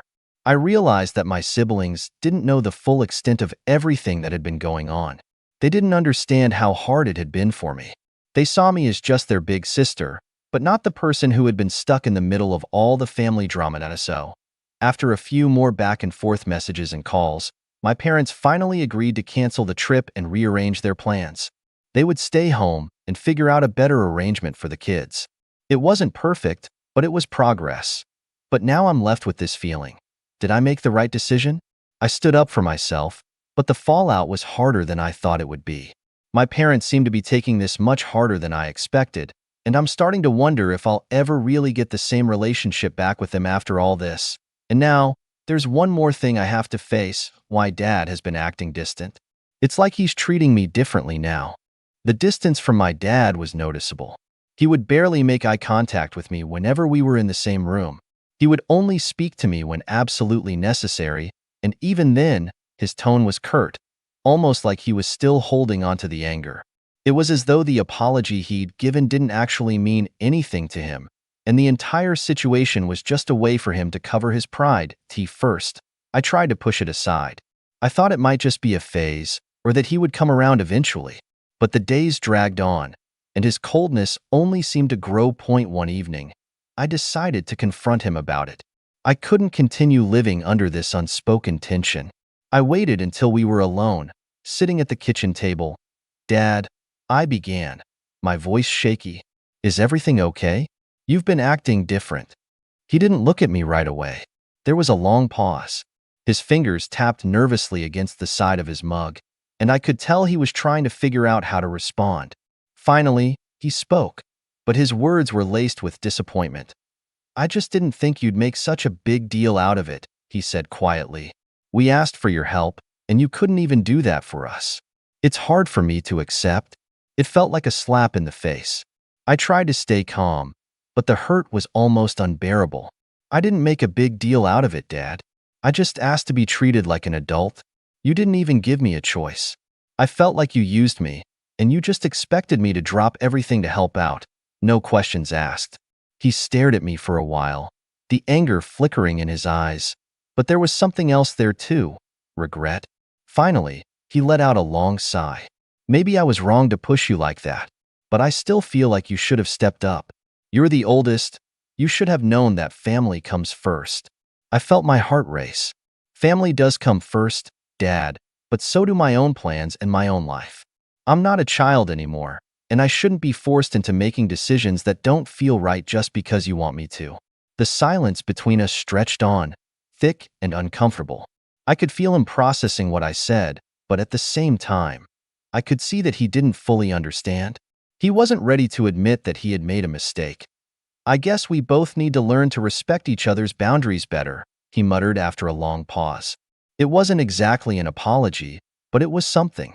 I wasn't sure if it would change anything, but I could feel a slight shift in his tone. I didn't want to leave it there, though. I needed him to understand just how much this situation had affected me. "Dad, I need you to see that my boundaries matter too. You can't keep treating me like I'm just supposed to put everything aside for the family. I have my own dreams and responsibilities. I love you, but I can't sacrifice everything just to make you happy. I need my space, my choices." For a moment, there was no response. And then, finally, he looked at me, and I could see something had clicked. It wasn't a perfect understanding, but it was progress. "I don't know if I'll ever get it completely, but I see where you're coming from. Maybe I was too hard on you. I'll try to respect your choices more," he said quietly. It wasn't the full reconciliation I had hoped for, but it was enough. The next few days were quieter. My dad didn't keep up with the cold treatment anymore, but I could tell that we still had a long way to go. He wasn't going to suddenly be the father I wanted him to be overnight, but at least we were finally talking. That felt like a step in the right direction. But just when things were starting to settle down, my mom came to me with some unexpected news. Apparently, they've been talking about asking me to babysit again, and now I'm stuck between a rock and a hard place. I couldn't believe it when my mom mentioned it. After everything that had happened, they were still considering asking me to step in again, and this time, it felt like they were just testing the waters to see if I'd cave. When she brought it up, I was honestly stunned. She told me that they were planning another short trip, and they wanted to know if I'd be willing to help with my younger siblings for a week while they were away. The moment she said it, I could feel my heart sink. "Mom, I thought we talked about this already," I said, trying to keep my voice steady. "I can't just keep dropping everything for you. I need to have the freedom to live my life, to do my own thing." She didn't look upset this time, but I could see the hope in her eyes, the kind of hope that made me feel guilty for even thinking about saying no again. It was like she was trying to appeal to my better nature, to the part of me that couldn't bear to disappoint her, to let her down again. "I know, sweetie, I know," she said softly, "but this is really important to us. It's just for a few days. You can handle it, right? You're the best person for the job." I felt the pressure mounting. It was the same thing all over again. The subtle guilt tripping, the expectation that I would be the one to sacrifice. But this time, I couldn't just go along with it. I knew better now. "Mom, I can't keep doing this," I said firmly. "I understand that you need help, but it's not fair to expect me to put my life on hold every time. I'm not your backup plan. I have my own life, my own goals, and I can't keep prioritizing everything for you." There was a long silence. Her face fell, and for a brief moment, I thought she might cry again, but this time, I stood my ground and I had to. "But what about the kids?" she asked quietly, her voice tinged with worry. "They really need you. They don't understand why you're pulling away." I sighed. "I'm not pulling away, Mom. I love them, but I can't be their full-time babysitter anymore. It's not healthy for me, and it's not fair to them either. They need to learn that they can't just rely on me all the time. You need to find another way, and I can't keep being the one to solve everything." She nodded slowly, but I could see the conflict in her eyes. I wasn't sure if she was fully understanding yet, or if she was just trying to make me feel better. "I get it. I really do," she said, her voice softer now, but with an edge of sadness. "I'll talk to your dad again and see what we can work out. I know it's not easy." I hoped she was truly listening this time, but I couldn't shake the feeling that this was far from over. The guilt still lingered, and part of me felt like I was failing my parents in some way by not just stepping in. But the other part of me, the stronger part, knew that I was doing the right thing. I had to keep pushing for my independence, even if it meant facing some uncomfortable conversations. Later that evening, I received a text from my dad. It was short and to the point. "We'll find someone else to help out this time. We understand your decision." I wasn't sure how I felt about it. I was relieved, yes, but also a little uncertain. Was this really the end of the conversation? Or would they come back to me again the next time they needed help? A few days passed after the conversation, and things between my parents and me seemed to settle down. They didn't bring up the babysitting request again, which was a relief. The tension didn't completely disappear, but at least it was manageable. I didn't feel like I was under constant pressure to drop everything for them, and for the first time in a while, I could breathe a little easier. However, the guilt didn't go away completely. Every now and then, I would catch a glimpse of my mom looking at me with a sort of quiet disappointment, and I'd wonder if I had done the right thing. There were moments when I felt like I might have hurt them by saying no, but then I reminded myself that I had to do what was best for me, even if it meant disappointing them in the short term. A couple of weeks later, my mom called me. I braced myself for another conversation about how they needed help or how I should reconsider, but this time, her tone was different. She told me that they'd managed to work things out on their own. The kids were adjusting just fine, and they had found other solutions that didn't involve me. It was a relief to hear that they were managing without me, but part of me felt unsettled. It wasn't the resolution I had hoped for. There was no acknowledgement, no reassurance that my decision was the right one in their eyes. Instead, it was just a matter-of-fact statement about how things were working out. And in a way, that was enough. I didn't need them to say they were proud of me or that they understood. The fact that they were figuring it out on their own was the validation I needed. It meant they didn't need me to sacrifice my own plans for theirs anymore. It wasn't the perfect outcome. There was still some tension, and I still felt guilty from time to time. But I knew one thing for sure. I had stood up for myself, and that was a step in the right direction. I wasn't just going to be the family's fallback plan anymore. I had the right to make my own decisions, and as hard as it was, I knew it was the only way I could move forward, so, no, I didn't regret my decision. I wasn't sure my parents fully understood it, but at least they were no longer relying on me to fix everything for them. I had made a choice that allowed me to continue building my own life, and that was enough for me. So, what do you think? Did she handle the situation right, or was she being too harsh on her family? Let me know in the comments if you think she's the a-hole or if she made the right call. And don't forget to subscribe for more stories like this one. We'd love to have you back for the next one. I didn't raise my voice. I didn't snap back. I didn't make a scene. I just stood there, holding a paper plate with lukewarm food on it, watching my brother lean down to my kids and say, in that calm, condescending tone he uses when he wants to feel important, "Don't touch that. It's not for you." And something in me quietly clicked into place. Not anger, not embarrassment, just clarity. I'm Brian. I'm 38. I've been the easygoing one in my family for as long as I can remember. The one who lets comments slide. The one who smooths things over. The one who shows up, contributes, and somehow still ends up being treated like an accessory instead of a person. That holiday gathering was just supposed to be another one of those days. A few hours, polite smiles, kids running around, adults pretending everything was fine. I had no idea it would end up exposing a truth my family had been dancing around for years. We were at my parents' place, a big rented house they'd booked for the holidays. My brother Mark had arranged most of it, or at least that's what he kept saying. I handled the reservations. I put everything on my card. Don't worry about it. I've got it covered. He said those things loudly, often, usually within earshot of anyone who might be impressed by them. Mark has always loved the performance of generosity more than the act itself. I arrived with my two kids a little later than everyone else. Traffic, restless backseat negotiations, the usual. When we walked in, the house was already buzzing. Music playing, coats piled on chairs, glasses clinking. My parents greeted us warmly, hugged the kids, told me how glad they were we made it. Normal enough. Comfortable, even. For a moment, I thought maybe this year would be different. It didn't take long for the small signals to start appearing. Mark barely acknowledged me. Not rude, exactly, just distant. Like I was a co-worker he tolerated rather than a brother. My sister-in-law gave me a quick smile and then turned back to her phone. The kids gravitated toward the living room where there was a table set up with snacks, desserts, and a few things that looked nicer than usual. Specialty chocolates, imported cookies, some elaborate pastry tray. My kids' eyes lit up, because of course they did. That's when it happened. My youngest reached for one of the pastries. He didn't grab it, didn't stuff it into his mouth. Just reached, the way kids do when something looks special. Mark was suddenly there, appearing out of nowhere, gently but firmly placing his hand over the tray and saying, "Hey buddy, don't touch that. It's not for you." The room didn't go silent. No dramatic pause. Conversations continued. Music played, but I felt it anyway. The shift. The way a few heads turned just enough to notice.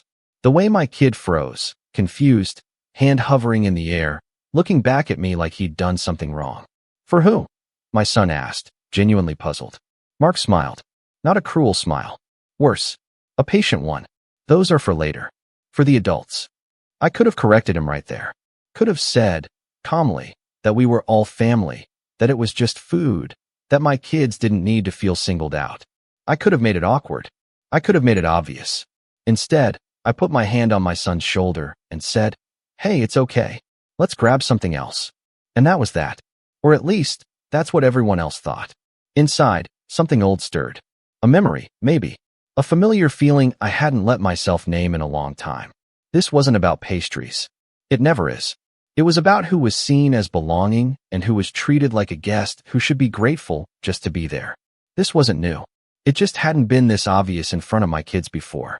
Growing up, Mark was the golden one. The confident one. The one my parents bragged about. I was the steady one. Reliable. The one who didn't cause trouble.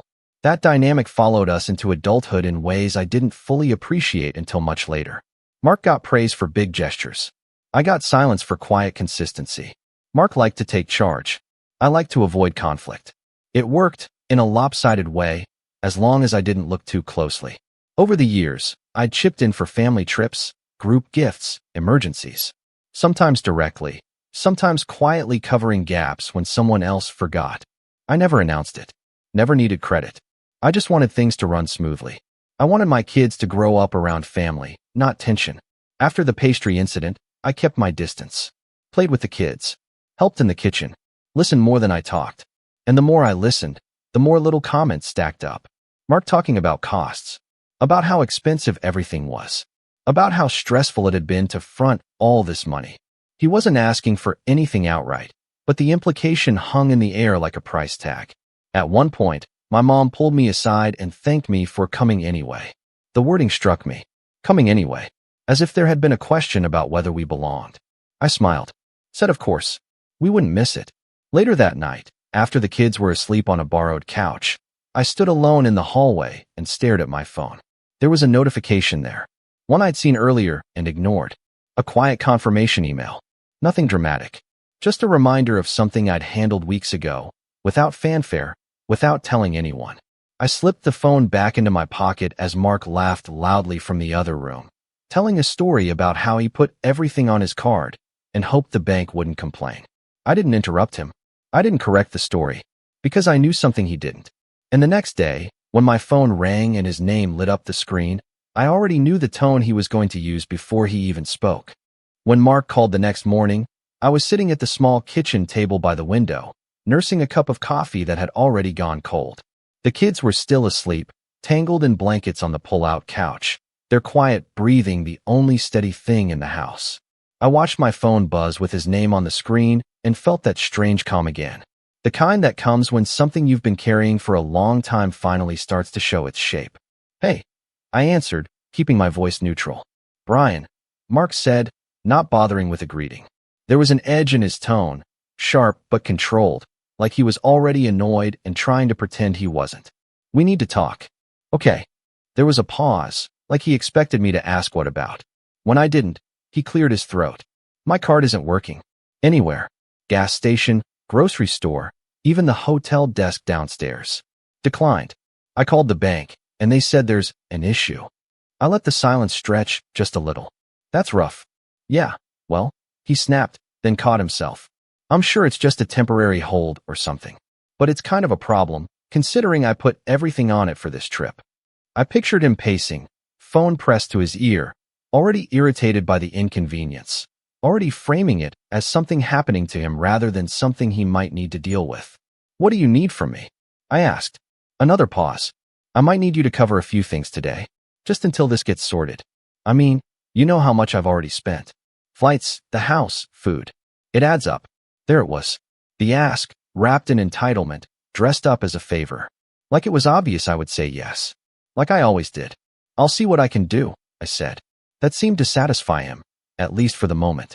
He launched into a long explanation of how inconvenient this was, how embarrassing it had been at the front desk, how the staff had looked at him like he didn't know what he was doing. He didn't ask how my kids were. Didn't ask if we needed anything. Just talked, filling the space, reinforcing the version of events where he was the generous organizer temporarily inconvenienced by a technical glitch. When the call ended, I sat there for a long time, staring out at the pale winter light. I wasn't angry. I was tired. Tired in a way that went deeper than sleep could fix. The rest of that day was a slow grind of small moments that all pointed in the same direction. Mark insisted on handling plans, but only when there was an audience. He suggested outings that conveniently required someone else to pay up front. He made jokes about how some people didn't realize how expensive things were, glancing at me like I was a supporting character in his story. At lunch, he ordered freely, adding appetizers and drinks without asking anyone else. When the check came, he reached for his wallet, paused theatrically, then sighed. Right. The card thing. Brian, can you get this? I did. Quietly. Without comment. My kids noticed, though. They always do. My oldest leaned over and whispered, Dad, why does Uncle Mark always say it's his card but you pay? I smiled at him and said we'd talk later. But the question stayed with me. That afternoon, my parents pulled me aside. We stood near the back porch, the cold air seeping in through a cracked door. My mom clasped her hands together, nervous, and my dad avoided my eyes. Mark's really stressed, my mom said. He's taken on so much responsibility for this trip. I nodded. I know. Maybe you could help out a bit more, my dad added. Just to ease the burden. There it was again. The assumption. The quiet expectation that I would step in, smooth things over, absorb the discomfort so no one else had to feel it. I already am, I said evenly. They didn't ask what I meant. They didn't really want to know. That night, the tension thickened. Mark's patience wore thinner with each declined transaction. He snapped at servers, muttered under his breath, complained loudly about banks and fraud alerts. At one point, he joked that someone must have messed something up behind the scenes. His eyes flicked toward me when he said it, just for a second. Later, after the kids were asleep again, he cornered me in the hallway. You wouldn't happen to know anything about why my card's frozen, would you? I met his gaze. No. He studied my face, searching for something. A crack. A tell. When he didn't find it, he scoffed. Figures. You've always been lucky with money. Things just seem to work out for you. It wasn't a compliment. It was an accusation. The next morning was when everything shifted from uncomfortable to unbearable. We were supposed to check out of the house by noon. Mark had promised to handle it. Instead, he spent the morning pacing, arguing with his bank on speakerphone, his frustration echoing through the living room. My kids sat quietly on the couch, sensing the mood, trying to stay out of the way. At one point, my youngest asked if he could have one of the leftover pastries from the tray that had been set aside for later. Mark heard him and snapped. I said those weren't for you. Something in my chest tightened. Not anger. Resolve. I stood up. They're just food, Mark. He turned on me, eyes flashing. It's not about the food. It's about respect. I paid for this trip. I paid for everything here. The room went still. My parents looked between us. My kids stared at the floor. That's not exactly true, I said calmly. Mark laughed, short and sharp. Oh, you want to start keeping score now? I looked at him, really looked at him, and saw not confidence but fear. Fear of losing control of the narrative he'd built. Before I could say anything else, my phone buzzed. A text message. From the airline. A simple notification about ticket changes. I glanced at it, then slipped the phone back into my pocket. Mark noticed. His eyes narrowed. What was that? Nothing, I said. He stepped closer, lowering his voice. You've been acting strange. Since we got here. Like you're hiding something. I thought about all the years I'd hidden my contributions. All the times I'd let him take credit. All the moments I'd swallowed my discomfort to keep the peace. Maybe I'm just done pretending, I said. That was when he did it. When he crossed the line that couldn't be uncrossed. He turned to my parents and said, loudly enough for everyone to hear. You know, maybe if Brian hadn't been so irresponsible with his finances over the years, he wouldn't be so sensitive about who pays for what.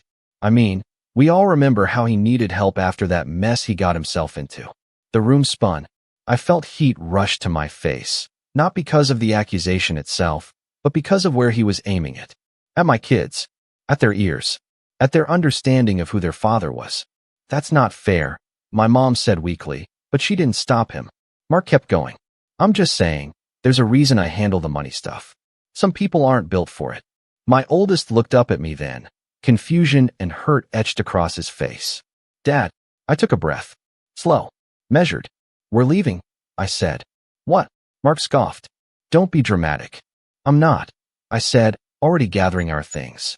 We're leaving. As we packed, my phone buzzed again. Another message. This one from my bank. Confirmation. Finalized. Locked in.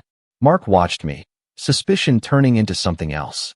Brian, he said, his voice suddenly quieter. You didn't. I met his eyes. You really think you paid for everything? The color drained from his face as the implications sank in. My parents stared at me, startled, like they were seeing a version of me they hadn't accounted for. "What are you talking about?" my dad asked. Before I could answer, Mark's phone rang. He looked at the screen, then at me, then back at the screen. His hand shook as he answered. "Hello," he said. I watched his expression change as the voice on the other end spoke. Confusion, then disbelief, then something very close to panic. And that's where I stopped talking, because for the first time in my life, I wasn't going to rush in and explain anything. Mark didn't say another word while he was on the phone.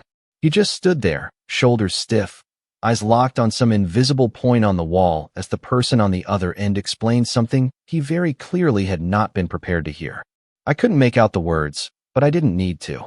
I'd heard that tone before. The professional, polite one people use when they're delivering inconvenient truths and don't want to be blamed for them. When he finally hung up, the house felt different. Quieter, but not peaceful. Heavy, like the air before a storm finally breaks. "What was that about?" my mom asked, forcing a small laugh. "Was it the bank again?" Mark didn't answer her. He looked at me instead. Really looked. Not like a brother sizing up a sibling, but like someone trying to recalculate a situation that no longer made sense. "You told them to freeze my card," he said. I shook my head. "No." "Then why did they say?" He stopped himself, jaw tightening. "They said the charges were flagged because the original payment source changed. That the reservations weren't actually under my account anymore." My dad frowned. "What does that mean?" It meant exactly what Mark thought it meant, and he hated it. "It means," Mark said slowly, "that someone else paid." The room went dead silent. I picked up my coat, helping my youngest into his jacket. "We're heading out," I said again. "Calm. Steady. You can all talk about it." Mark took a step toward me. "You had no right."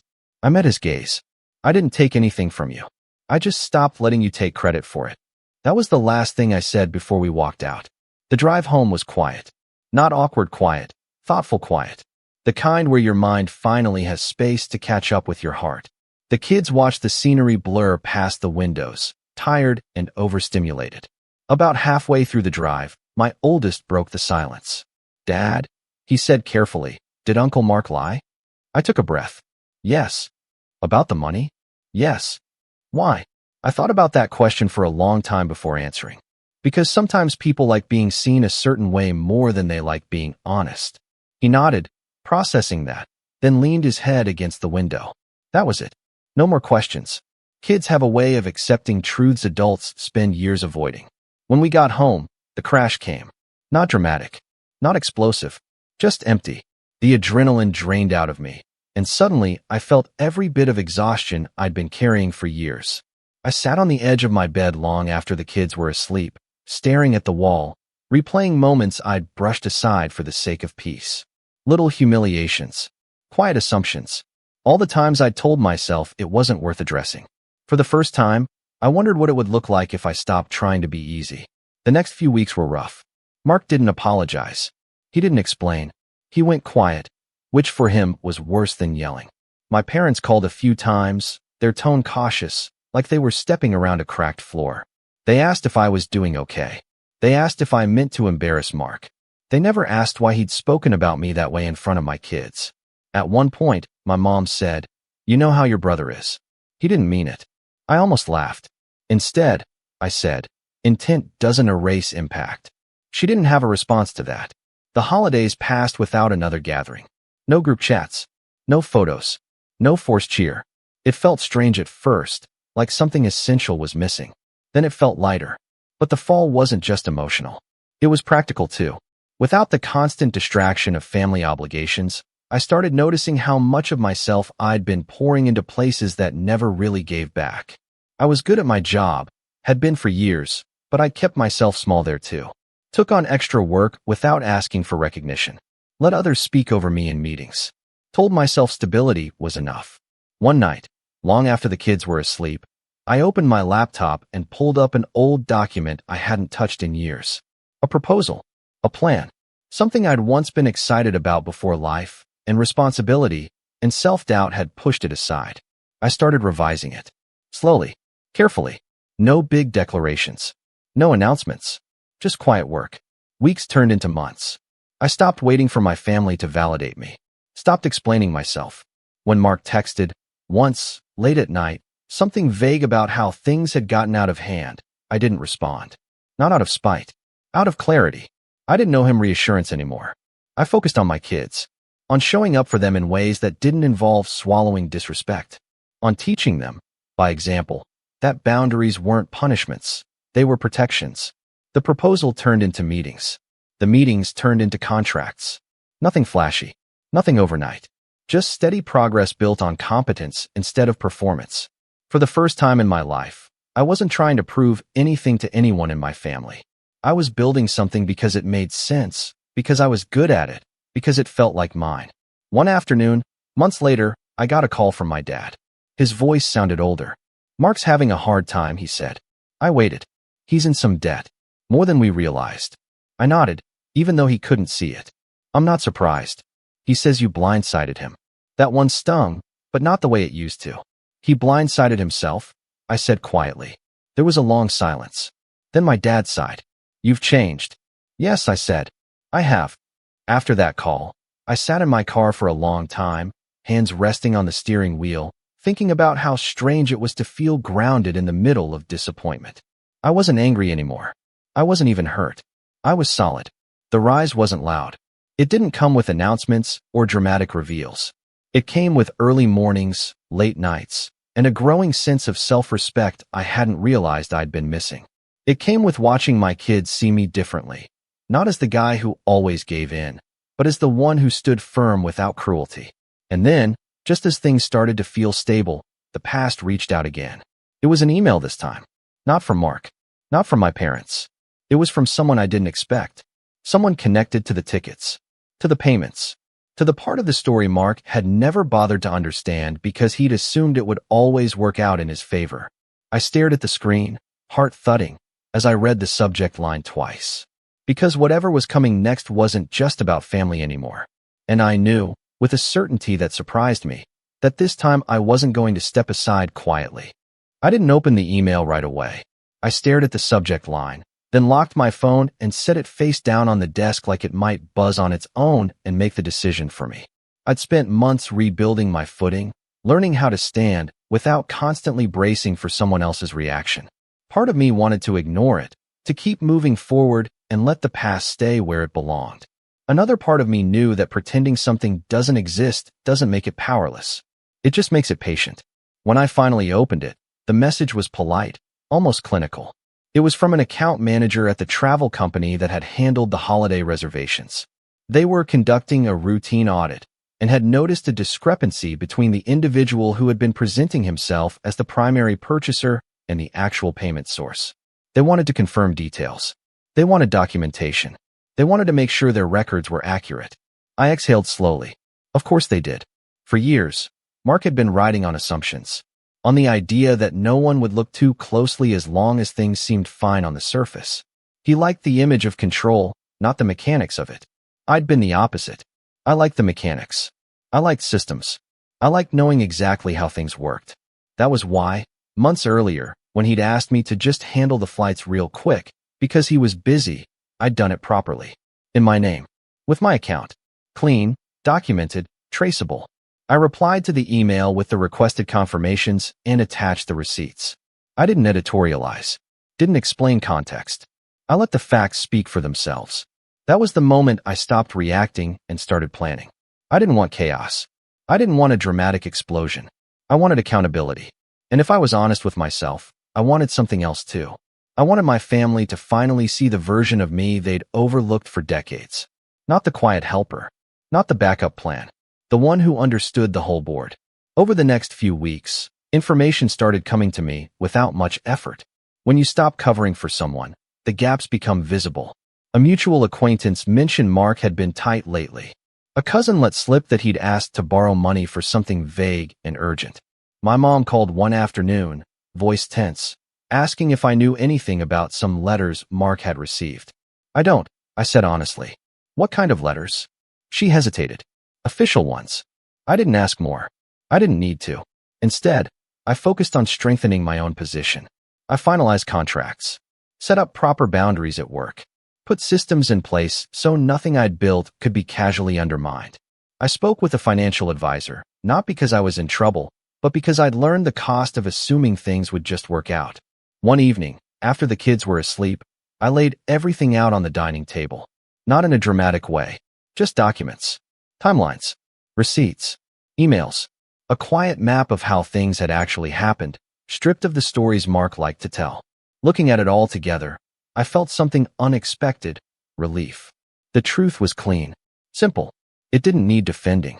The opportunity presented itself sooner than I expected. My parents decided to host a small family dinner. Nothing fancy.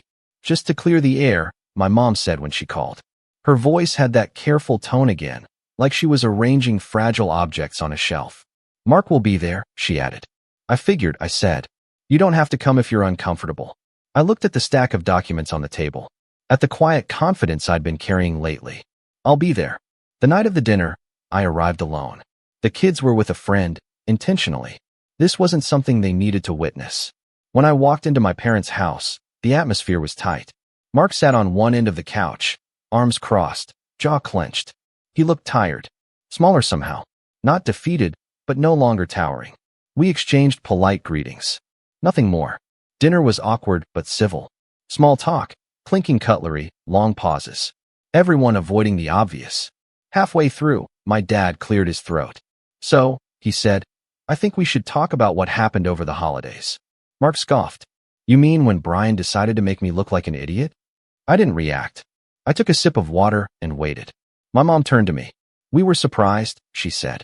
We didn't know you'd paid for so much. So was Mark, I said calmly. That's not fair, Mark snapped. You could have said something. Instead, you let me. He stopped himself, realizing what he was about to admit. Let you what? I asked. He looked away. Let me think everything was fine. It was fine, I said, until you decided to use it as a weapon. That landed. My dad frowned. Weapon? The comments, I said. The way he spoke to my kids.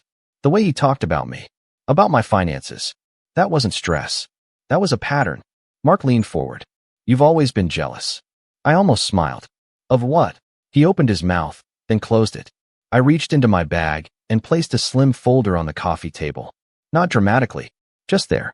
I didn't come here to fight, I said. I came to clarify a few things. My mom stared at the folder like it might bite. What is that? Documentation, I said. Of what I paid for. Of how it was presented. Of what's now being questioned by people outside this family. Mark's face drained of color. You brought that here? I brought the truth, I said. You can look at it or not. But I'm done carrying things quietly so others can look generous. Silence filled the room. Heavy, but not chaotic. This wasn't a showdown. It was an unveiling. My dad finally picked up the folder. He flipped through the pages slowly. His brow furrowed. My mom leaned over his shoulder. The longer they looked, the more their expressions changed. Confusion, then realization, then something like regret. Mark stood up abruptly. This is ridiculous. You're turning family into a transaction. No, I said softly. You did that. I just kept the receipts. He paced, running a hand through his hair. You think this makes you better than me? I met his eyes. No, it makes me done. That was when the phone rang. Mark's phone. He glanced at the screen, then at me. The same fear flickered there again. Answer it, my dad said. Mark hesitated, then did. He didn't put it on speaker, but we could hear enough. His voice went tight. Short answers. A strained, I understand. When he hung up, he didn't sit back down. They're escalating, he said quietly. My mom looked at him, alarmed. Who? The company, he said. They want repayment. And they're asking questions. All eyes turned to me. I didn't initiate that, I said. I just stopped covering. The room buzzed with tension, with the weight of consequences finally pressing down. This wasn't revenge yet. It was alignment. Pieces falling into place exactly where they should have been all along. I stood up, picking up my bag. I'm not here to punish anyone, I said. But I'm also not here to protect lies anymore.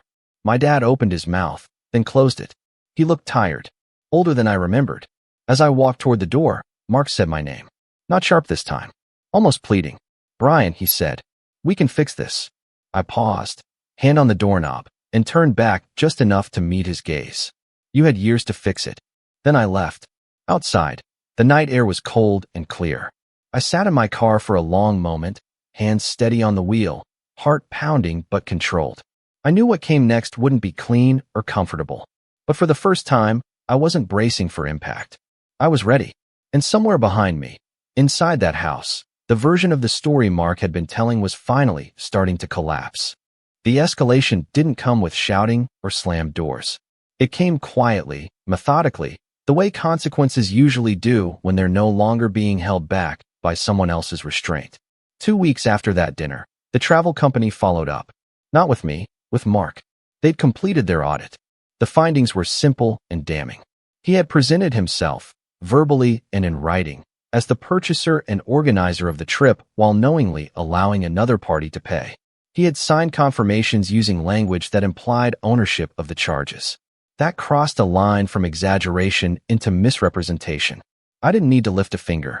I had already done everything that mattered months earlier by keeping records and telling the truth when asked.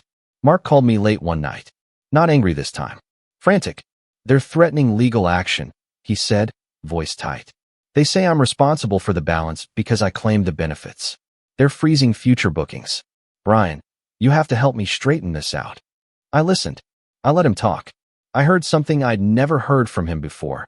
Fear without arrogance layered over it. "I can't fix this for you," I said calmly. "And I'm not going to lie to cover it." "You don't understand," he snapped.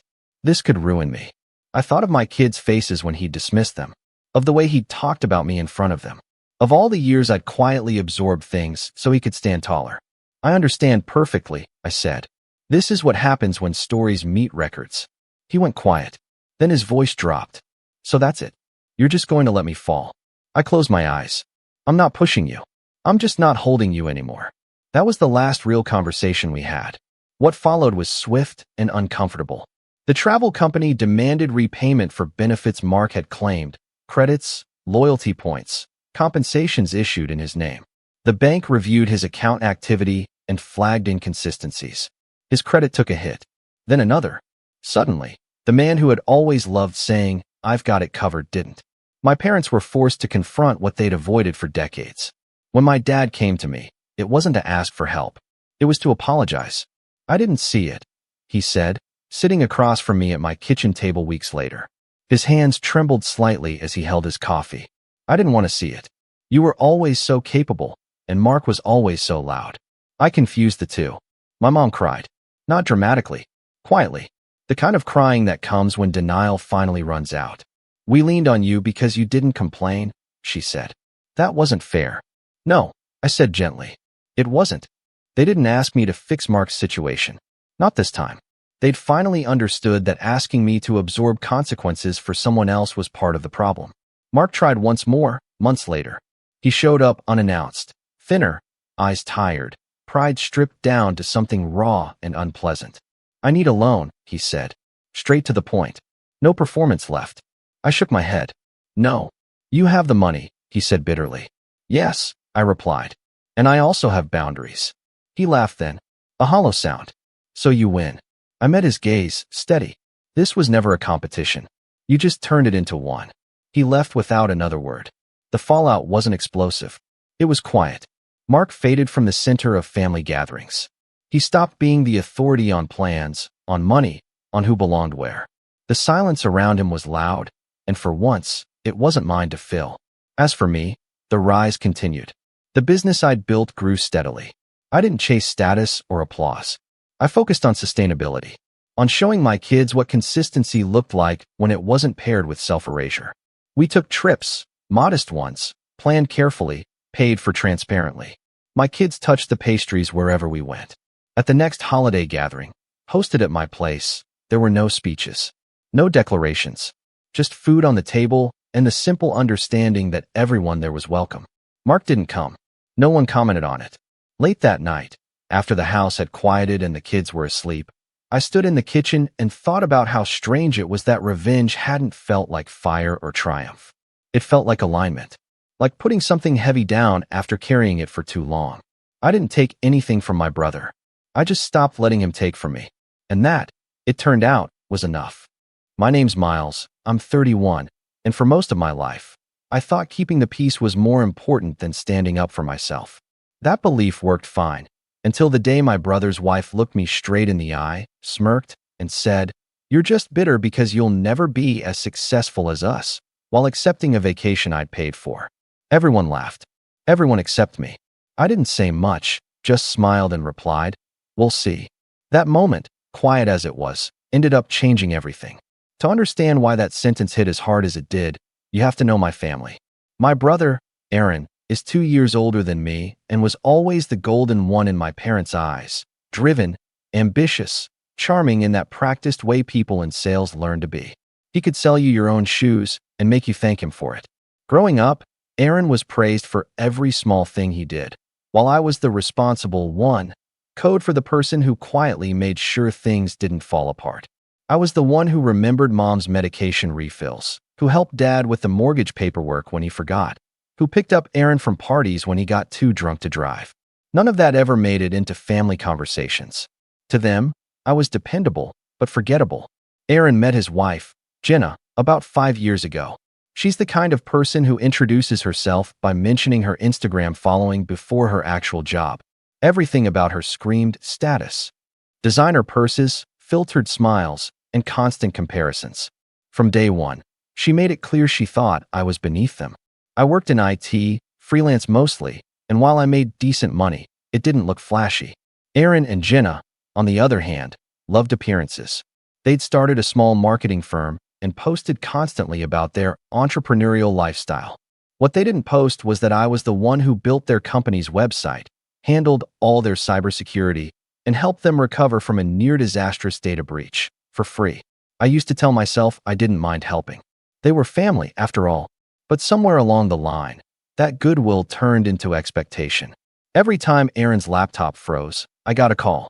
Every time Jenna couldn't remember her password, I got a message. They never offered payment, never even a thank you, just the assumption that I'd always be there. Last summer, they hit a rough patch financially. The irony of running a marketing firm while being terrible at money management wasn't lost on me. They'd rented an expensive office space downtown, leased 2 new cars, and planned a brand-building vacation in Italy, all while struggling to cover payroll. That's when Aaron called, voice dripping with fake humility, and said, "Hey, little bro, any chance you could help us out for a month or two, just until our next client payment comes in?" I hesitated. My gut told me it wasn't smart, but my parents got involved before I could even answer. "Miles," Mom said, "you've always been good with money. You can help your brother. Family helps each other." Dad chimed in, "It's just a loan, son. You know Aaron will pay you back." Against my better judgment, I agreed. I wired them a substantial sum, enough to cover their short-term costs, under the condition that they'd repay me within 3 months. Aaron promised it wouldn't take that long. He even joked, "You'll get your money back before Jenna finishes packing for Italy." 3 months came and went. No repayment. When I brought it up, Aaron brushed it off. "We're still waiting on a client payment. You know how business is," he said, waving his hand like it was nothing. Jenna rolled her eyes and added, "You're so uptight about money, Miles. It's not like we're not going to pay you." That's when I started noticing something else. Whenever I'd visit my parents, they'd talk about Aaron and Jenna's business as though it was some massive success story. "They're doing so well," Mom would gush. "They're even taking us all on a family trip next month. Isn't that generous?" I felt my stomach turn. The family trip was the one I'd quietly paid for when Aaron said they couldn't afford it but wanted to celebrate as a family. I'd covered the deposit under the assumption they'd reimburse me when business picked up. That never happened. And now they were taking credit for it, bragging about their generosity. The moment that changed everything happened 2 weeks before that trip. We were at dinner, my parents, Aaron, Jenna, and me.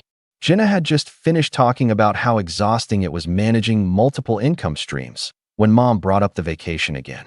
"Miles, aren't you excited?" Jenna and Aaron really went all out for us. I looked at Jenna, who smirked over her wine glass and said, "We figured you could use a break, Miles. You know, from your routine." She said routine, like it was something pitiful. Aaron chuckled, adding, "Yeah, man, you deserve to get out of that apartment and live a little." That's when I realized they hadn't just used me.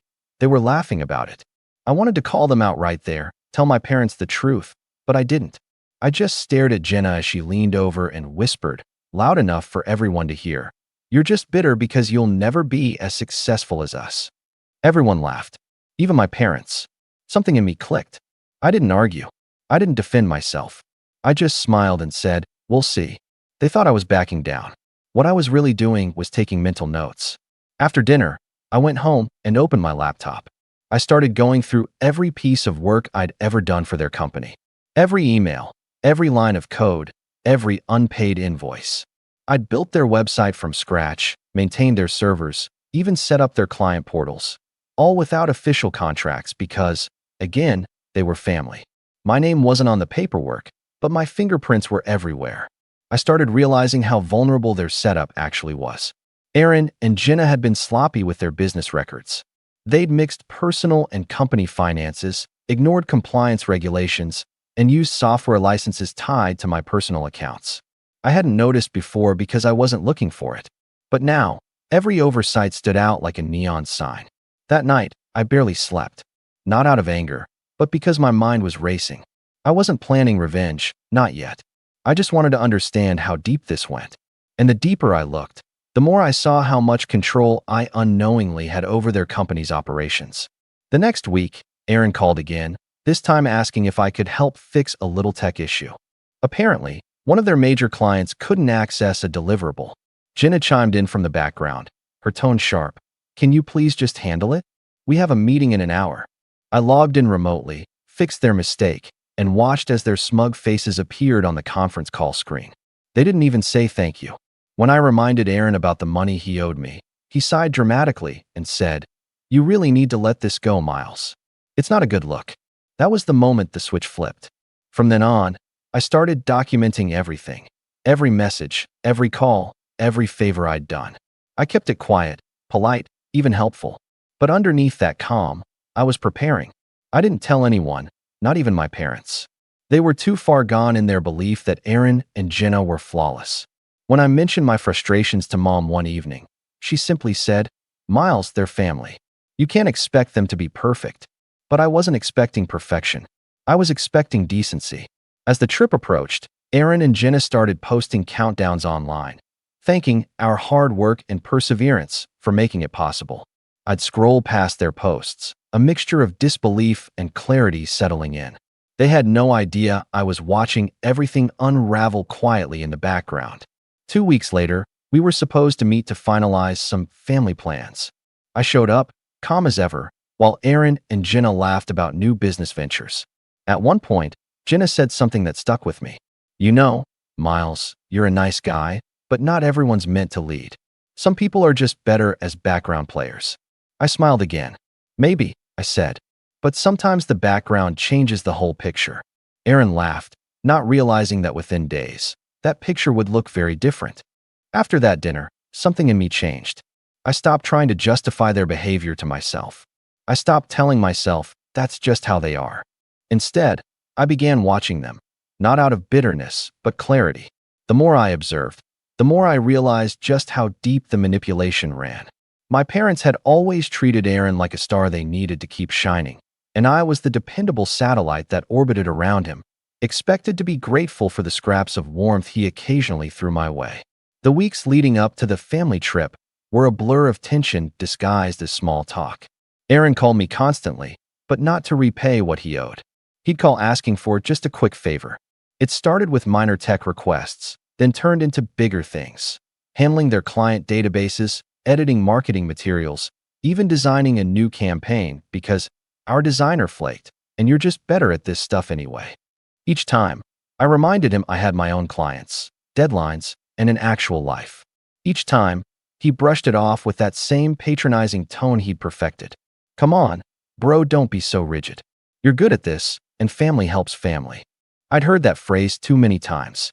Family helps family. It was a convenient shield they used whenever they wanted something. But it never worked the other way around. One Friday evening, Mom invited us all for dinner. She said it was just a family catch-up, but I knew better. These dinners usually turned into sessions where Aaron and Jenna got praised while I was quietly reminded of how lucky I was to have such a successful brother. Sure enough, as soon as we sat down, Mom beamed at Aaron and said, "Your father and I were just saying how proud we are. You two have worked so hard. We saw the photos you posted from that client meeting. The office looks so professional." Jenna smiled like she was posing for another picture. "Oh, That was such a fun day, she said sweetly. Miles helped with the tech setup, of course. He's such a lifesaver sometimes. Sometimes, I muttered before I could stop myself. Jenna laughed, a rehearsed, airy sound. Oh, don't take it personally. You're just better behind the scenes, you know? You're the type of person who makes things work without needing the spotlight. Dad nodded approvingly, like she'd just said something wise. And that's a valuable trait, son. Not everyone's built to lead. I clenched my jaw, trying to keep my composure. Right? Not everyone wants to lead. Aaron smirked. Sure. Whatever helps you sleep at night, man. The conversation moved on, but something in the air shifted. Every comment after that felt sharper, like a dozen small cuts that didn't bleed right away, but stung later. They joked about people who live small lives, made little digs about my apartment being cozy, and compared my quiet routine to their fast-paced lifestyle. Mom, as usual, played mediator, pretending not to notice the tone. Now, Miles, she said at one point, you should really take notes from your brother. He's learned how to take risks. You've always played it safe. I looked at her, really looked at her, and asked, and how did those risks get funded again? The table went silent for half a second before Aaron broke it with a laugh. You mean the loan? Relax, man, you'll get it back. Don't make it sound dramatic. It's been almost a year, I said quietly. Dad frowned. Miles, your brother's working on it. You don't need to keep score like that. You know money causes tension in families. Money doesn't cause tension, I replied. People who don't repay money do. That was the first time I saw Aaron's fake smile falter. Jenna shifted uncomfortably but quickly recovered, flashing that perfect grin again. You're so serious, Miles. Maybe that's why you're always so stressed. You should learn to trust people more. Right? I said, pushing my chair back. Because trusting you has gone so well. I left early that night. On the way home, Mom texted me a long paragraph about how I needed to stop being sensitive and not ruin the trip with negativity. I didn't respond. Instead, I stared at the message for a long time, realizing how deeply the family hierarchy was embedded. Aaron could do no wrong. I could do no right. Over the next few days, Aaron ramped things up. He started using my professional reputation to benefit himself. One morning, I got an email from a potential client saying they were referred by Aaron's marketing firm. That was odd. I never collaborated with them publicly. When I looked closer, I realized Aaron had been presenting me as part of his company to boost his credibility. He'd even used my portfolio work in his presentations, labeling it under their business name. When I called him about it, he acted like I was overreacting. Dude, relax. You're getting exposure. We're family. It's not like I'm stealing anything. Exposure doesn't pay bills, I said. And using my work without permission isn't exposure, it's lying. He sighed dramatically. You really need to stop taking everything so personally. We're building something bigger here. You should be proud your work is helping the family business grow. I hung up on him. That night, Dad called. I heard you and Aaron had a disagreement, he began, his tone that same calm, condescending one he always used when I was younger. You need to learn to be more cooperative. Aaron's doing great things, and you could benefit from aligning with him instead of fighting him. I almost laughed. Aligning with him? You mean letting him take credit for my work and call it family teamwork? Dad sighed. Miles, you've always been so defensive. No one's out to get you. Your brother loves you. That was the thing. I didn't think Aaron hated me. I just think he loved himself more than he ever could love anyone else. A week later, I stopped by my parents' house to drop off some paperwork Mom needed help with. When I got there, Aaron and Jenna were already there, sitting comfortably on the couch, flipping through a binder. I froze when I realized what it was. My proposal drafts for a government IT contract I'd been working toward for months. Where did you get that? I asked, my voice low. Aaron looked up casually. Oh, Mom said it was on your desk, and since you're so busy, I figured I'd take a look. We've been thinking about going after similar contracts. My chest tightened. That's not for you to take. Jenna rolled her eyes. Oh, come on, Miles. You act like you're the only one allowed to have ideas. Don't be territorial. I'm not being territorial, I said, my hand shaking slightly. That's my work. You had no right. Aaron's smile vanished. You really need to get over yourself. Everything you do is so dramatic. You should be happy your family's even interested in collaborating with you. Collaborating? I repeated, incredulous. You mean stealing? Mom stepped in, holding up her hands like she was calming a child. Miles, enough. Don't make a scene. Aaron's just inspired by your dedication. You should take it as a compliment." That word, compliment, made my stomach turn. I left without another word, my mind racing the whole way home. My parents had reached a point where they didn't just excuse Aaron's behavior, they rationalized it. And Aaron knew it. He'd weaponized their favoritism perfectly, turning every situation into one where I looked unreasonable if I stood up for myself. That night, I went through my folders, backing up everything important, locking files, securing passwords. I knew then that I couldn't trust any of them. 2 days later, Aaron called again, acting like nothing had happened. "Hey, man, small favor. Could you update the firewall on our company's server? We've been getting weird login attempts." I paused. "Who has access to the admin account?" "You do," he said, laughing lightly. "That's why we need your magic touch. Just fix it, okay? We're swamped." I logged in, and what I saw confirmed what I'd feared. Their company accounts weren't just messy, they were reckless. Shared passwords, unsecured client data, missing invoices, and files labeled incorrectly. It was chaos, and my credentials, the ones tied to my software licenses, were still linked. I could have shut it all down in minutes if I wanted to, but I didn't. Not yet. That was the night I started drafting my plan. Not revenge, exactly, but accountability. For once in my life, I wanted them to see what it felt like to lose control of something they took for granted. Still, before I did anything, I needed to be sure. I spent the next few weeks watching, collecting evidence, saving screenshots, emails, and proof of every unpaid invoice. I even noticed that some client payments had been rerouted through a secondary account that wasn't listed in their business records. It looked suspicious, too suspicious to ignore. Meanwhile, my parents kept insisting I join them for family dinners, as if nothing was wrong. Each one felt like a performance. Jenna would make little comments about people who don't understand real ambition, while Aaron bragged about his business connections. My parents nodded, smiled, and drank it all in. At one point, Mom said something that cemented everything for me. "Miles, you should really thank your brother for including you in so much of his success. He told us you wouldn't even have half your clients if it weren't for his referrals." I felt my face go cold. "He said that?" "Yes," Mom said proudly. "He's always trying to lift you up, even when you two butt heads." That was the final push I needed. They had rewritten the story entirely, turned me from the one holding them up into the one being carried. I realized then that the best revenge wasn't anger, it was precision. And when I told Aaron, "We'll see," that night at dinner, I meant it.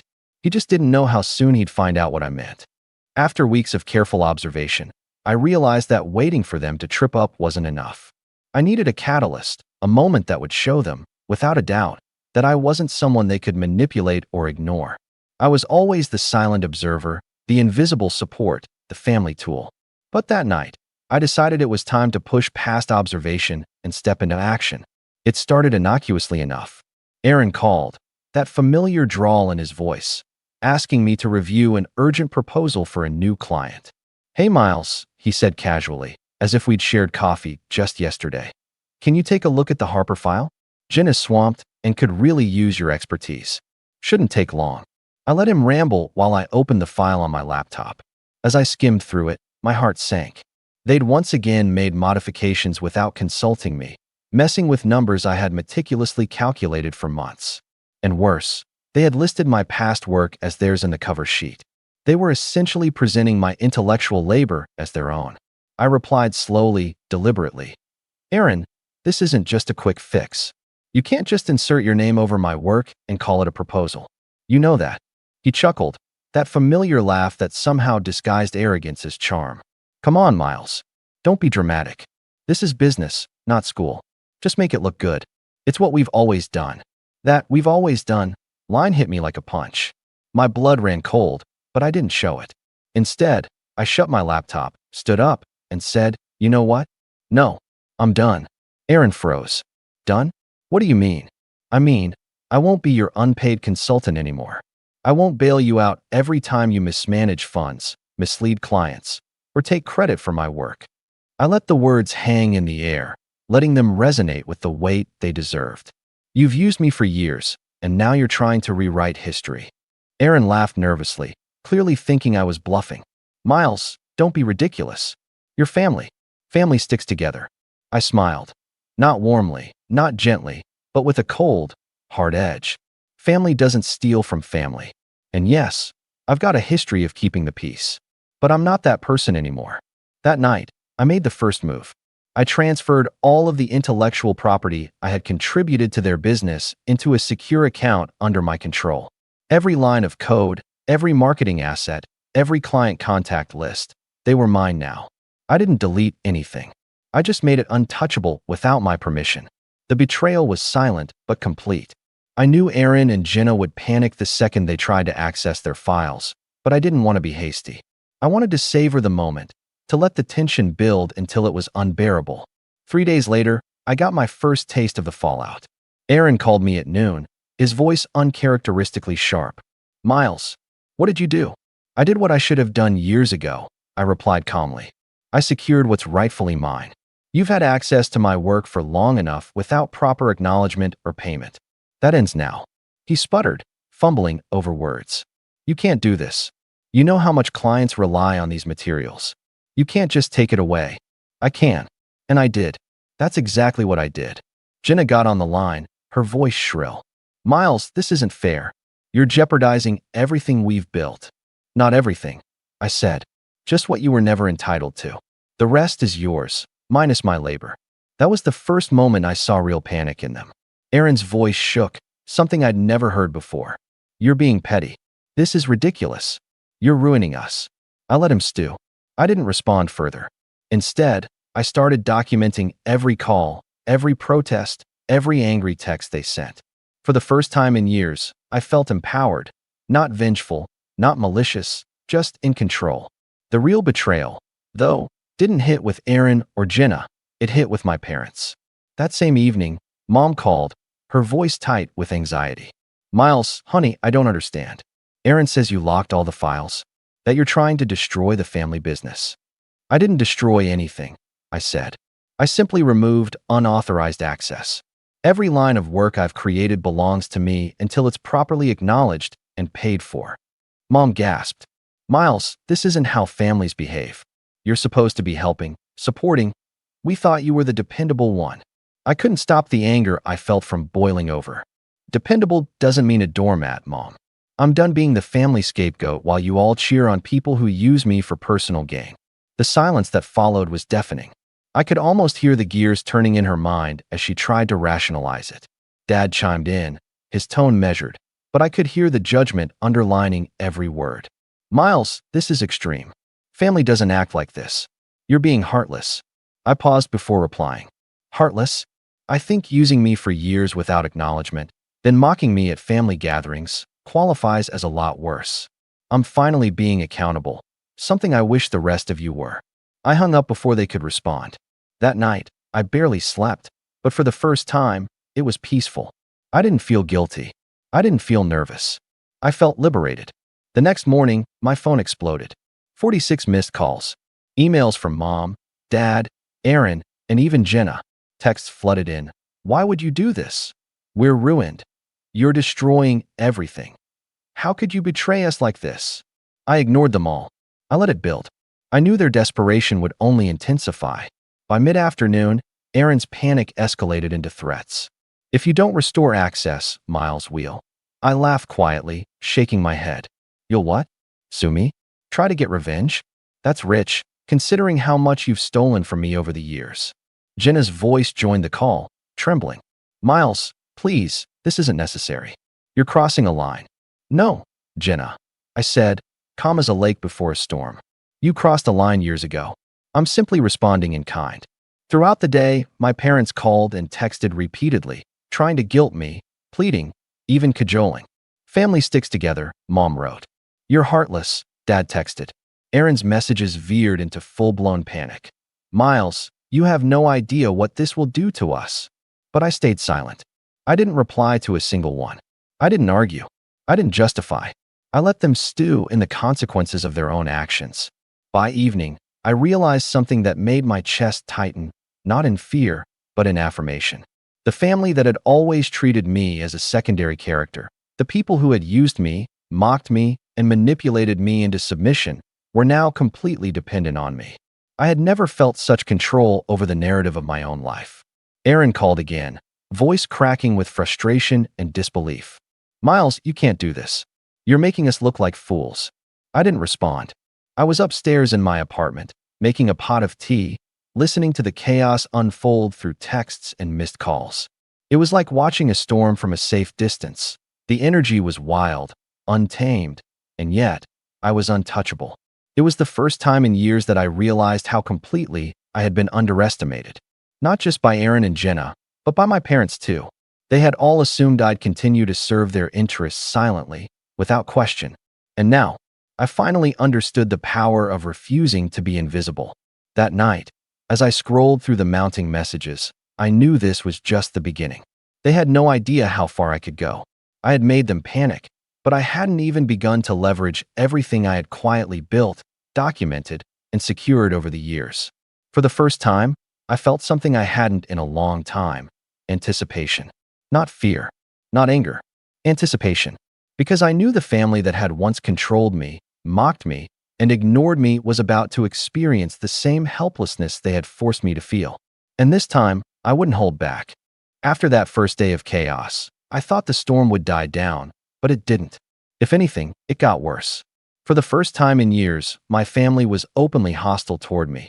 And unlike the quiet digs or condescending smiles I was used to, this was raw, unfiltered panic.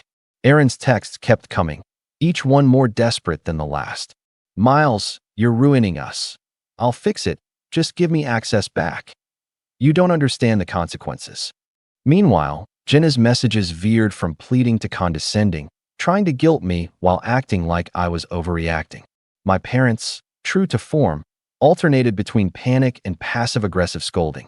"Miles, family sticks together. You're being cruel. How could you do this to your own brother?" At first, I felt a twinge of guilt. Not because I had done anything wrong. Nothing I did was unjustified, but because it was so surreal to see my own family treat me like this. The emotional weight hit hard. I couldn't sleep, couldn't eat properly. Every time my phone buzzed, I braced for the next wave of blame. For a week, I was a mess. I kept looking at the files I'd locked, the proposals I'd secured, my proof of every unpaid favor, every overlooked effort. And for the first time in years, I realized just how alone I really was. That loneliness was a sharp, painful feeling, one I hadn't fully acknowledged before. My parents had always been there, in their way, but now I could see the truth. Their loyalty was only ever performative, conditional. Aaron's success was a facade propped up on my work, and Jenna's admiration of herself came at my expense. I felt like I had reached the bottom, not financially, not professionally, but emotionally. I'd been betrayed by the people who were supposed to support me unconditionally. I spent that first week in a blur of anxiety, exhaustion, and reflection.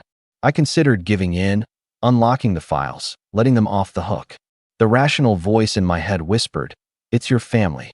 Just make peace. Don't escalate." But each text, each call, each gaslighting attempt only hardened my resolve. I realized that giving in now would be worse than the emotional exhaustion. It would be surrender, proof that years of being taken advantage of were justified, proof that I was the subordinate, forever invisible. So I withdrew. I stopped answering calls and texts. I didn't check my emails for days. I went for long walks in the early morning, just me and my thoughts, letting the cool air calm my nerves. I reconnected with small routines I had abandoned: reading, journaling, making coffee exactly the way I liked it, cooking meals that weren't just functional but enjoyable. Slowly, painfully, I started rebuilding myself. At first, it was just survival, holding on to my sense of self amidst the chaos. But then, something shifted. I realized that being the silent observer, the dependable one who never demanded recognition, had its advantages. I had knowledge, resources, and leverage that Aaron and Jenna would never suspect I could wield. They assumed I was powerless because I rarely asserted myself. That assumption was about to be my greatest strength. I began documenting everything meticulously. Every unpaid invoice, every moment my work had been co-opted, every text, email, and call. I made copies of proposals I had submitted for other clients, contracts I had drafted, even the back-end coding of their website. I knew I had built their entire infrastructure without formal recognition. Now, I had proof, in black and white, that the success they flaunted wasn't theirs alone. But I didn't act immediately. Instead, I focused on myself, my own growth. I invested time in my freelance clients, optimizing workflows, networking, and quietly taking on new projects. I discovered that working independently, without the constant stress of family drama, allowed me to actually thrive. Income increased, confidence returned, and for the first time in years, I didn't feel tethered to anyone else's expectations. It was during this period of quiet rebuilding that I realized I had more power than I ever imagined. Aaron and Jenna were reckless, sloppy, and dependent on systems I controlled. They were overextended financially, relying on client accounts, software licenses, and proposals that were tied directly to me. If I wanted, I could paralyze their business in an instant. But instead of acting impulsively, I waited. I let them flounder while I gained momentum. My parents, oblivious as ever, continued their pattern of blind support for Aaron. When they invited me over for dinner, I declined politely. "I'm busy with work," I'd say. "Maybe another time." Each refusal was a small act of autonomy, a reclamation of control. They didn't push too hard at first, but over time, the disapproval in their messages grew. "Miles, you need to make more time for your family," Mom texted. "Aaron and Jenna are worried you're drifting away," Dad added. It amused me. They assumed I was still emotionally bound, that I would bend under the weight of guilt or obligation. They underestimated how much clarity and self-respect I had gained during the week I had spent in isolation, rebuilding my life. I also began laying the groundwork for a quiet form of revenge. I didn't want confrontation. I wanted inevitability. I started drafting contracts for intellectual property, formalizing every freelance relationship, and creating secure backups. Every time Aaron or Jenna asked for help, even a small favor, I delayed politely, citing client deadlines or technical conflicts. I didn't refuse outright. I simply began to establish boundaries they couldn't ignore. Meanwhile, my life improved in ways I hadn't expected. Freed from constant emotional manipulation, I slept better, worked better, and felt more grounded. I started exercising consistently, eating better, and even took short weekend trips to recharge. I was reclaiming not just my professional credibility, but my personal sense of worth. The more I invested in myself, the less the chaos at home affected me. Despite all this, the sting of betrayal lingered. Every time I saw a post from Aaron or Jenna flaunting a business trip or client success, I felt the old familiar ache of being overlooked.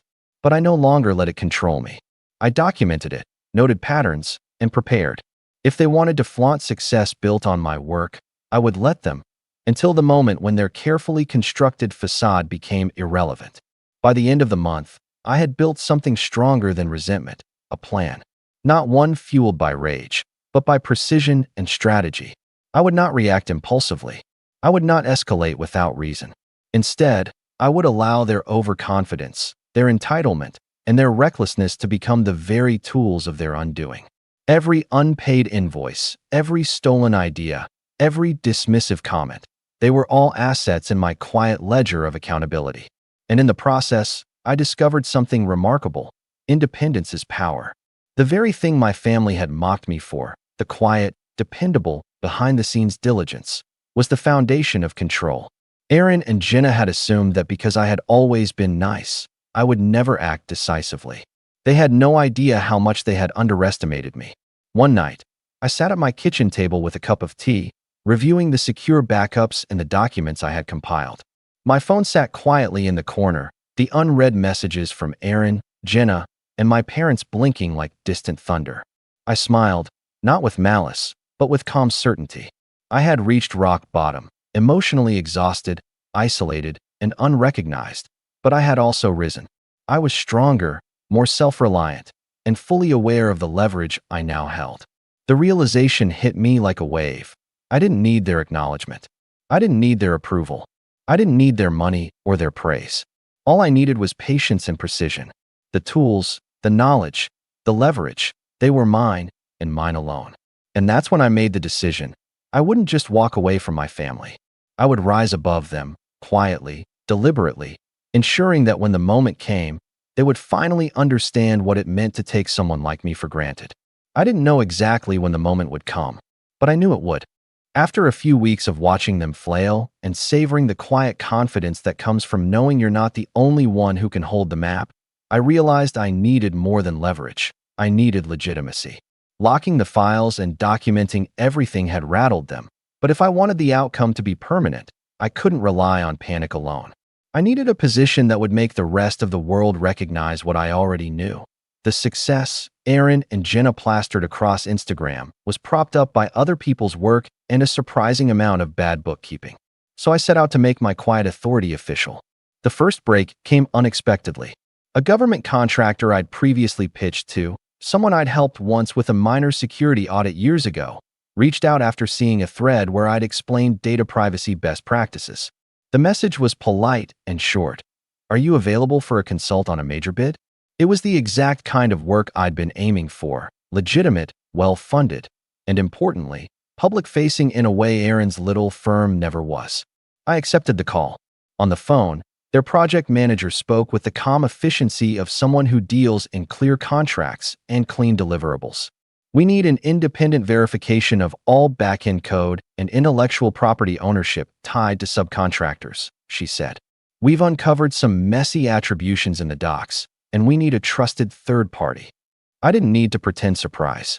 I had stacks of screenshots, email chains, and version histories that showed where their code originated and who'd actually written which modules. I offered them a tighter timeline than they'd hoped for and a price that reflected the value and the risk. They hired me within 24 hours. That contract did more than pad my bank account. It put my name on a proposal submitted to a government agency and gave me access, legally, professionally, to audit other contractors' relationships. When I dove into the documentation they provided, something odd emerged. Aaron and Jenna's company was listed on a bid that included intellectual property clearly traced back to my archives. Worse, there were inconsistencies in the filing. Software licenses registered under personal emails, client invoices routed through personal accounts, and tax filings that didn't match the cash flow their public statements insinuated. In short, they'd mixed personal and corporate finances in the most careless way a small business could possibly do. Armed with that information and my new official role, I began to structure my moves more like a professional than a spurned family member. For the first time in this whole mess, I hired someone, an independent attorney who specialized in intellectual property and small business disputes. I wasn't trying to litigate out of spite. I wanted a clean, enforceable path to recovery and recognition. The lawyer asked the right questions, looked at my documentation, and said something I'd never heard my parents say. "This is clear. You have standing." Hearing that line from a lawyer who wasn't a friend or an ex-colleague felt like provenance from my own experience. It validated the countless hours I'd poured into other people's facades. While the attorney drafted a formal demand for acknowledgement and compensation, I also accepted a subcontractor position with a competitor of Aaron's firm. It was a quiet move. No press, no social media posts, just a professional agreement stating I would provide certain services directly to that competitor. It accomplished two things. It lined up alternative revenue, so I didn't need to rely on any repayment, and it made it more difficult for Aaron to claim he couldn't access necessary deliverables because we lost our tech guy. I was the tech guy for multiple players now, and that made my role in the local market undeniable. I spent late nights polishing a professional narrative for myself, updated portfolio, clear terms of service, and airtight contracts that protected my future work. I started requiring written agreements and upfront payments, three things I'd been too nice to demand in the past. With every contract I signed, I felt the old version of me receding. The person who said yes to everything for fear of family fallout was fading, replaced by someone who measured favors by their effect on his life. Then there was the financial discovery that tightened the noose around their confidence. While doing a background check for a prospective client, routine for the contractor I was advising, I spotted a public notice, a tax lien filed against a company that used Aaron and Jenna's business address. The notice was dry and bureaucratic, but the line item, unpaid payroll taxes, stood out like a neon sign. Payroll taxes don't happen by accident. They happen when bills are ignored or siphoned. I cross-referenced a few names and realized some client payments had a trail that led to an account name Aaron and Jenna used for personal expenses. It wasn't definitive proof of fraud, but it was enough to make a prudent client ask hard questions and even more than enough for a competent auditor to start digging. I didn't broadcast any of this to my family. I could have, But drama for drama's sake was never my style. Instead, I fed the legitimate concerns to the contractor and let them follow the paper trail. As professionals, they knew what to do: formal inquiries, verification of ownership, and requests for original documentation. When those requests came in, they forced Aaron and Jenna into uncomfortable corners they'd always avoided because friends and family had shielded them. Their reaction was predictable and useful: panic, excuses, and increasingly reckless attempts to cover tracks. Jenna started messaging me again, but with a different tone: terse, apologetic, borderline pleading, as if she'd suddenly realized I wasn't just a convenient problem solver. Aaron tried to maintain bravado in public, but his calls smelled of smoke. He even tried to patch things by posting vague, performative gratitude on social platforms, grateful for the community, big changes ahead, while privately begging people who owed him favors to hold off inquiries. It was amateur hour at its finest. Meanwhile, my own life continued to improve. Without the shadow of unpaid favors and emotional labor hanging over me, my freelance business grew in ways I hadn't dared hope for. I took a couple of quiet, well-chosen projects that paid well and required me to be visible in the right circles. I declined invitation after invitation to family events with polite notes: "I'm booked that weekend. Maybe next time." That simple boundary reinforced a new image of me: someone with priorities, someone with a calendar other people needed to check. It was small, but in our family dynamic, it was seismic.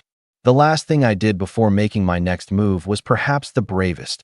I wrote a short, highly factual summary of everything: dates, amounts, contributions, links to the proofs, and sent it to my lawyer with one sentence: "This is everything. Prepare the demand, but we don't file yet." The lawyer replied within hours: "Understood. We'll prepare non-confrontational demand letters seeking acknowledgement and compensation. If they refuse, we have several strong next steps." His tone was businesslike and steady, exactly what I wanted. Then, with the legal groundwork in place and the industry starting to ask questions, I scheduled a meeting with Aaron. Not at my parents' house, no theatrics. I picked a small conference room at a co-working space downtown, neutral ground with glass walls and coffee on tap. He arrived late, flustered, without Jenna this time, probably because she didn't want witnesses. For the first time since this all began, he didn't have that practiced charm. He looked smaller. We sat across from each other. I slid an envelope across the table. It contained a concise, professional list of contributions and the exact amount I was requesting for past work, plus a timeline for repayment or acknowledgement. "I'm not here to humiliate you," I said quietly. "I'm here to resolve what should have been resolved years ago." He opened his mouth, then closed it. For a moment, there was silence heavy enough to press. And then he did something I didn't expect. He smiled, but it was a smile that felt like surrender. "Miles," he started, voice soft, "we can work something out. Maybe we can restructure some things. Let's get Jenna in and figure this out." He reached for his phone. That was the exact moment I had been working toward: a fork in the road. He could choose to handle this with the dignity he'd so rarely shown, or he could try his old tactics: appeal to family, spin stories, delay, and hope the storm passed. I sat there, envelope on the table, watching him weigh the options. I had the power to push, to file the demand and make this public, or to hold back and give them a chance to do the right thing quietly. I realized then that revenge wasn't the point. It was leverage, and leverage was a choice. I could use it to destroy them or to force accountability. Either way, their future wouldn't be the same. He tapped his phone screen, then looked up.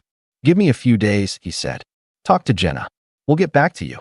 I glanced at the envelope, at the neat list, at the calmness that had become my default. "3 days," I said. "And if I don't hear from you, the next step is formal."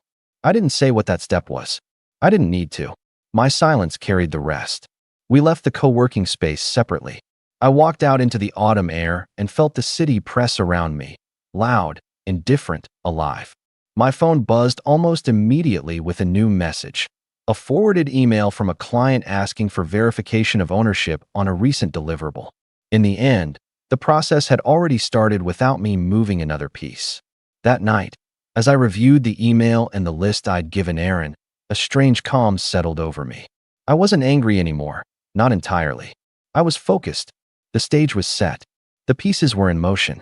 I had a legal foothold, professional credibility, and a market willing to back up what I knew to be true. The rest was timing and temperament. I sat back and thought about what real victory would look like. A public apology? Repayment? A quiet separation where I walked away with my name and my dignity? Each outcome had a cost and a benefit. Each depended on choices the people on the other side were finally being forced to make.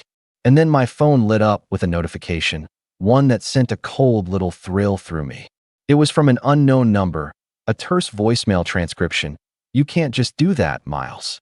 Call me." I didn't recognize the number. I listened to the voicemail twice. The voice on the recording wasn't Aaron's. It was deeper, urgent, and unfamiliar. Whoever it belonged to had reasons to be worried, and it meant my small, tidy plan was about to collide with consequences I hadn't anticipated. I sat there, the city noise through the window, tea gone cold at my elbow, and realized the game had changed. The moment I'd been building toward, accountability, recognition, and a clean break, was no longer just mine to control. Someone else had just entered the board. The voicemail turned out to be from a partner at one of Aaron's largest clients, a quiet, direct woman who didn't waste breath on drama. I played it 3 times in the quiet of my kitchen. "You need to call me. We're seeing conflicting ownership on deliverables, and our counsel said not to proceed until it's cleared." That was all the fuel I needed. It wasn't threats or yelling. It was the thing Aaron and Jenna relied on most: other people's trust, being quietly peeled away by facts and paperwork. I felt no triumph so much as a steady, cold satisfaction. This was exactly the machine I'd been building: facts, contracts, and a reputation that actually belonged to me. I moved with a surgeon's calm. No theatrics, no late-night posts, no vindictive emails at 2 a.m. The first cut was practical. I formalized ownership transfers of the modules and assets I'd coded and packaged them under an LLC I'd set up weeks earlier for precisely this kind of situation. Everything had been prepared: escrow instructions, transfer logs, hashes of original files, timestamps. I wired everything to a secure holding account and granted limited, revocable access to key clients with a professional note, a concise, factual message explaining I was the original creator of the listed deliverables and offering continuity services under clear contractual terms. No accusations, just provenance and an offer to keep their projects moving without interruption. Responses came back the way I expected: measured and immediate. One client replied, "Thanks for the clarity. We can't afford downtime. Can you provide a short-term engagement so we don't lose momentum?" Another asked for a call to verify signatures. The contractor I was advising started asking follow-up questions about licensing and payment trails. Auditors inched closer. Calls that should have been aimed at me, panic calls from Aaron, Jenna, and my parents, were drowned out by legitimate business inquiries that needed answers. I answered those. I was professional, timely, and calm.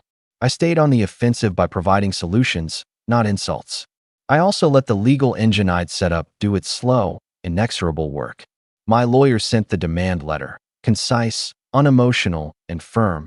Acknowledgement of contributions, compensation for past services, and an offer of a mediated settlement. It wasn't a sword. It was a clear path that forced them to choose between transparency and, more damaging, public escalation. That letter landed on Aaron's inbox like a measured slap. It was evidence, not rhetoric. He reacted the way people always do when their scaffolding is removed. He flailed, then tried to bargain. He texted me promises and pleas. He called begging for a meeting. I gave him a single option: a professional settlement or a formal process. He chose to stall. It was an instinctive, old tactic: hope the storm passes, and one that would cost him. The real, satisfying turn wasn't legal theatrics. It was simple logistics. While Aaron was buying himself time, clients were looking for a safe pair of hands. I offered short-term contracts with clear terms, timelines, and invoices that didn't funnel through personal accounts. My competitor partner, quiet, respectable, the one who'd first brought me the contractor gig, began absorbing tasks that Aaron's firm could no longer credibly deliver.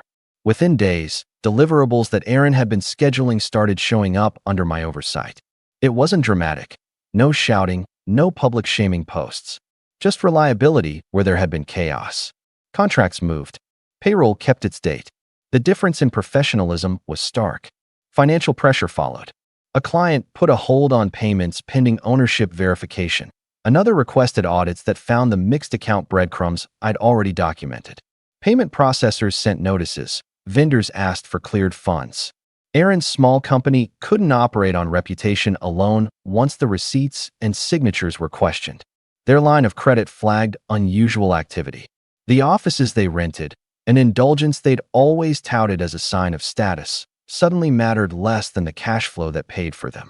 When payroll reports didn't reconcile with declared liabilities, creditors leaned in. What felt most satisfying, and what I'd actually been aiming for all along, was the quiet reallocation of respect. My parents, who had applauded Aaron's Instagram victories for years, were now fielding calls from family friends and distant relatives asking muted questions. Is everything okay at the firm? The protectiveness they'd shown Aaron shifted, awkward, confused. I received one message from Mom that wasn't a plea or a guilt trip, but a short, stunned line. We didn't know. I didn't reply immediately. That one sentence said more than any shouting match could. Aaron's breakdown came in a polite, desperate email to me and the lawyer asking for a settlement arrangement and an extension on payroll. He proposed paying partial sums, asked for backdated attribution on websites, and begged us to avoid public action. It was the same vocabulary of charm and manipulation he'd always used: appeal to sentiment, avoid specifics, delay. My lawyer responded the way a good lawyer does, with a clear deadline and a notice that without agreement we would proceed to formal claims and share provenance documentation with key clients and platforms. The implied next step was exposure. And exposure would cost them public trust and, almost certainly, contracts. I set the meeting for 3 days later. Neutral location. Short agenda. I wanted to see his face when confronted with what professionalism looks like after years of entitlement. I wanted him to consider the ledger of favors, the invoices, the timestamps, the emails he'd used as stepping stones. I wanted him to realize that family was no longer an automatic shield. On the morning of the meeting, I received one last message before heading out. It wasn't from Aaron. It was from a senior contact at a bank. We've been asked to freeze outgoing transfers associated with company name, pending review. That was the soundproof click of the last prop falling. They still had choices: settle quietly, admit fault, repay. Or they could fight, drag the thing into court, and watch the paper trail grow teeth. I walked into the conference room with the envelope in my hand and a quiet steadiness I'd only found over the past months. Aaron arrived 10 minutes late, flustered, looking smaller than I remembered. Jenna wasn't with him. He sat down and opened his mouth. Before he could speak, my phone buzzed with another email. I glanced down. A client had accepted my short-term proposal and signed the first invoice. The sound of pens scratching in a different room, decisions being made, felt oddly like applause. I looked up, and Aaron's face shifted from pleading to panic when he noticed the calmness in my eyes. He stammered, "Miles, please." I laid the envelope on the table, slid it toward him, and said, quietly, the words that had carried me this far. "You used to assume I would always be the safety net. Today you'll decide whether you'll rebuild differently or whether you'll lose the net entirely." He started to argue, then stopped. The door to the conference room opened, and a man I didn't recognize stepped in, suit, clipboard, an air of something official. He didn't smile. He looked at Aaron, then at me, and said, "We're stepping in for due diligence. We'll need records for the last 2 fiscal years." Aaron's color drained. He looked at me, eyes wide, like a child caught mid-game. "What did you do?" he whispered. I didn't answer. I picked up my cup of coffee, sipped slowly, and let the hum of that room, decisive, inevitable, fill the space. Outside, the city carried on. Inside, our family story was finally being rewritten. The rest would depend on choices Aaron and the people around him now had to make. The fallout hit faster than anyone could have expected. Aaron tried to salvage the remnants of his reputation with a flurry of messages, panic calls, and even a last-minute attempt to charm some key clients. But by the time he realized the scale of the exposure, it was too late. The auditor I'd quietly involved had traced every inconsistency, every misallocated invoice, and every claim of ownership. Contracts were frozen. Vendors refused to extend credit. Payroll checks bounced. The very infrastructure Aaron and Jenna had leaned on so heavily, built on my work, their arrogance, and thinly veiled manipulation, crumbled under scrutiny. Jenna attempted to spin social media with carefully curated posts, vague gratitude, optimistic photos, and staged meetings. But the narrative fell flat.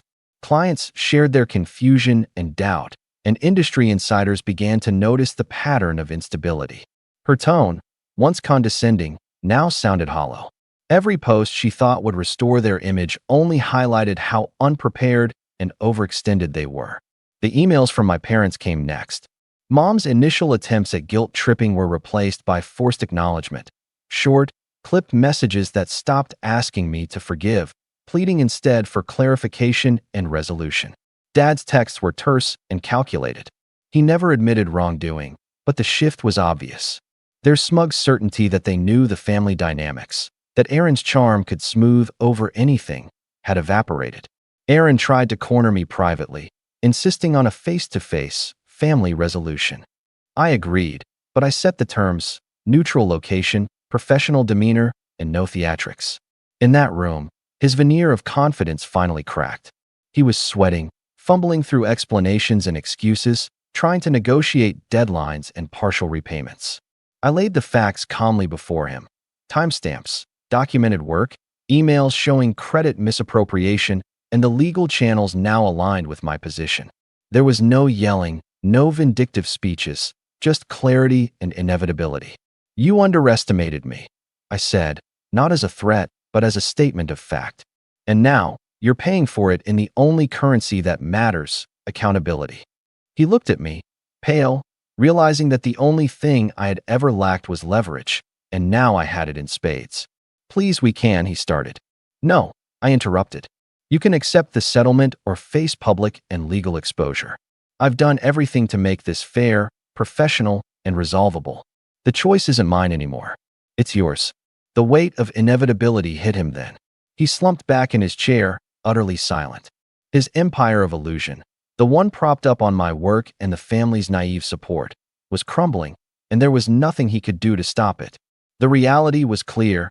Years of entitlement and manipulation couldn't withstand transparency, diligence, and professionalism. Jenna arrived halfway through the meeting, her attempts at deflection and charm evaporating under the calm precision of the documents and contracts I'd prepared. Her usual laughter, the one that used to cut me down at family gatherings, had disappeared entirely. She could only nod, admitting in silence what Aaron couldn't say aloud. Their success was built on sand. By the end of the day, the settlement was agreed upon. Full acknowledgement of my contributions, repayment for my work, and legally binding clauses preventing any further misrepresentation of my intellectual property. Clients were notified formally, vendors were cleared, and the formal record of accountability was in place. Aaron and Jenna's firm survived only by rebranding and shrinking operations, significantly smaller, far less glamorous, and noticeably quieter in industry circles. As for my parents, they never apologized outright. They never admitted fault in words. But their behavior changed. Invitations came more sparingly, messages were less judgmental, and the constant expectation that I would be the emotional and professional crutch vanished. They had seen the consequences of blind loyalty and manipulation firsthand, and now, quietly, they respected the boundaries I had drawn. I, meanwhile, thrived. My independent projects flourished. My name carried weight in professional circles for the first time on my own merits, without any shadow of family influence. I didn't gloat, didn't post on social media, didn't need validation. Everything I had quietly built, every calculated move, had secured not just recognition, but control over my life in a way that my family never could have imagined. The final, satisfying moment came one evening when I received an invitation to speak at an industry conference, something I had only dreamed of doing while Aaron and Jenna still mocked my slow, behind-the-scenes work. Standing at the podium, introducing myself to hundreds of professionals who recognized me for my expertise, I realized the truth. I had been underestimated my entire life, but now the underestimated one was the one holding the map. And in that moment, the city lights behind me twinkling through the conference hall windows, I whispered to myself, quietly and with satisfaction, "Sometimes, the best revenge isn't loud. It's inevitable." I'm 24 years old, recently graduated, and just started my first real job. My sister, Mia, is 26 and has always been the favorite child. From childhood to now, it's been clear where my parents' loyalties lie, but this past month brought everything into sharper focus and pushed me to a breaking point I didn't expect. Growing up, Mia always got the best of everything. New clothes, the latest gadgets, and more attention than I ever received. I was the quiet one, the helpful kid who did chores without complaint. But as I got older, especially after graduating, the inequality between us grew impossible to ignore. A few weeks ago, Mia came home waving a brand new laptop, practically glowing. She said Dad had surprised her at work with it as a reward for landing a big client. That same weekend, Mom booked her a spa day, massage, facial, the whole 9 yards. She deserves to be spoiled. Mom explained to me later when I asked why I wasn't invited or even told about it. Meanwhile, I was stuck with Mia's old laptop. The thing was so outdated it barely booted, and half the keys didn't work. I'd asked Dad if I could get a new one for work and school, but he just shrugged and said, "Use what you have. Be grateful." Then came the chores. One Saturday morning, Dad handed me a crumpled list. It included everything from mowing the lawn twice a week to cleaning out the garage, organizing the basement, and walking the dog every day. When I looked up, he said, "Mia earned her rewards by working hard. You need to contribute more around here." I didn't argue. Instead, I quietly took the list and the laptop, feeling smaller than I had in years. That night, I sat alone in my room, staring at the broken laptop and thinking about everything. How Mia got a new laptop and a weekend off to relax, while I was stuck working for scraps and being told to be grateful. It wasn't just unfair. It was cruel. The next day, I decided I wasn't going to live like this anymore. I started looking for a place of my own, no matter how small. I saved every penny I could from my paycheck. I bought myself a decent laptop online, something reliable and fast, something I earned and deserved. I didn't tell my parents what I was doing. I didn't want to hear their excuses or their "you're not ready" speeches. After a few weeks, when I finally found a small studio apartment that I could afford, I packed what I could carry and moved out. When I told them I was leaving, Dad just laughed. "You're not going anywhere. You'll be back by tomorrow." Mom looked hurt, like I'd betrayed the family. Mia rolled her eyes and said, "Good luck out there. You don't have what it takes." I didn't respond. I just left. For the first few days, I focused on settling in. I set up my new laptop, cooked my own meals, and enjoyed the quiet. For the first time in my life, I felt like I was in control. Then, 4 days after I moved out, there was a knock on my door. When I opened it, there they were, Mom, Dad, and Mia, standing like they'd come to take me back. Dad's arms were crossed, his face stern. Mom forced a tight smile, and Mia's smirk made my skin crawl. Dad said, "We didn't think you'd actually leave. What's this nonsense?" Mia added, "You can't just run off and expect everything to be handed to you. This isn't a game." Mom said, "We're only worried about you." That moment was electric. I wanted to shut the door, walk away, pretend they didn't exist. But I knew this was just the beginning. They weren't done with me yet. Standing in the doorway, with Mom, Dad, and Mia looking at me like I was some troublemaker who had gone too far, I realized this was the first time in my life I wasn't going to back down. Dad's tone was cold but firm, as if he was lecturing a child. "You're not thinking this through. Moving out isn't some grand statement. You're throwing away what we've provided for you." I folded my arms and met his gaze. "What you've provided isn't equal. Mia gets brand new laptops, spa days, and your approval. I get old devices and chores. I'm tired of being treated like I'm less important." Mom stepped forward, trying to soften her voice. "We're just trying to help you find your place in the family. Responsibilities come with privilege. Your sister earned hers." Mia rolled her eyes again and scoffed. "Honestly, you're just jealous. I work hard at the company. You don't even have a proper job yet. Dad gave me that laptop because I bring in business. You're just a kid who's lucky to live here rent-free." The words hit me harder than I expected. Jealous? Lucky? I wasn't living rent-free. I was doing chores that no one else wanted and juggling school and work. But the family narrative was set, and I was the problem child. I took a deep breath. I'm not jealous. I'm tired of being invisible. I'm not going to wait around for you all to notice me or treat me like I'm worth something. I'm doing this on my own. Mom's smile vanished. She glanced at Dad, who looked visibly frustrated. "You're being selfish. You're tearing the family apart for what? Some independence you don't even need." I shook my head. You don't get to decide what I need. I'm living my life. If you can't accept that, that's on you." For a moment, there was silence. Then Mia smirked and said, "You think this little apartment will make you happy? It's going to be lonely. No family dinners, no support. You'll regret this." I was surprised to feel a flicker of resolve instead of fear. Maybe, but I'd rather be alone than surrounded by people who treat me like a burden. Dad's voice dropped to a warning. "You'll come back. You always do." I nodded because I knew it was true. I'd always gone back, hoping things would change. But this time, I didn't plan on it. Over the next few days, the visits became more frequent. Sometimes it was just Mom dropping by to check on me, but more often it was all three of them showing up together, pushing guilt and frustration onto me. One afternoon, Dad arrived unannounced while I was at work.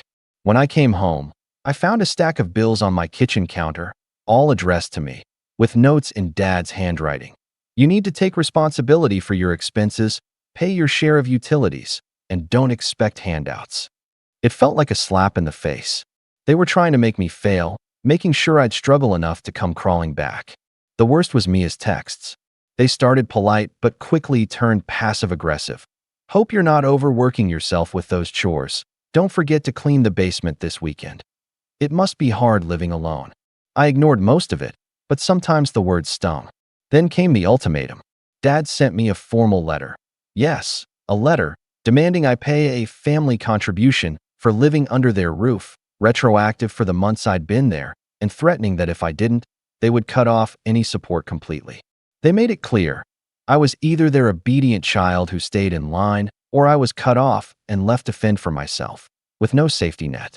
I realized they weren't just playing favorites. They were weaponizing their support, turning it into control. But instead of breaking me, it lit a fire. I started documenting everything. The visits, the chores list, the bills, the texts, even the letter. I knew I'd need evidence if things escalated. One night, after a particularly tense confrontation where Mom and Mia tried to guilt-trip me for abandoning the family, I finally said what I'd been holding back. "If this family means that little to you, then maybe it's not a family I want to be part of." Mia's face twisted in anger. "You think you're better than us now? Just wait until reality hits you." Dad just shook his head. "You're making a huge mistake." That was when I realized my move out wasn't just a physical change. It was a line drawn in the sand. After that last confrontation, I knew they weren't going to back off. The visits kept coming, but they got nastier, less polite concern and more outright hostility. Mia started showing up unexpectedly at my apartment, sometimes just dropping off something. But I knew better. It was intimidation.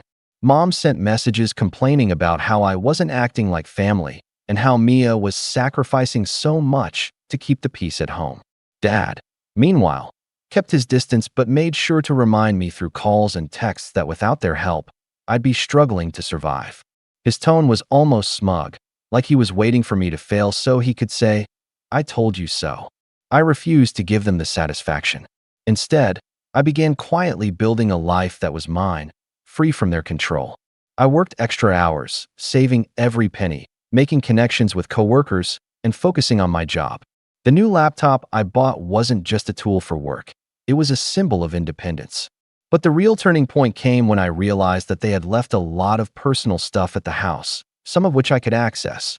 Receipts, email threads, even expense reports showing how much money was spent on Mia's comforts versus what they claimed to invest in me. I started collecting proof of their favoritism. This was no longer just a family issue. It was manipulation with financial consequences.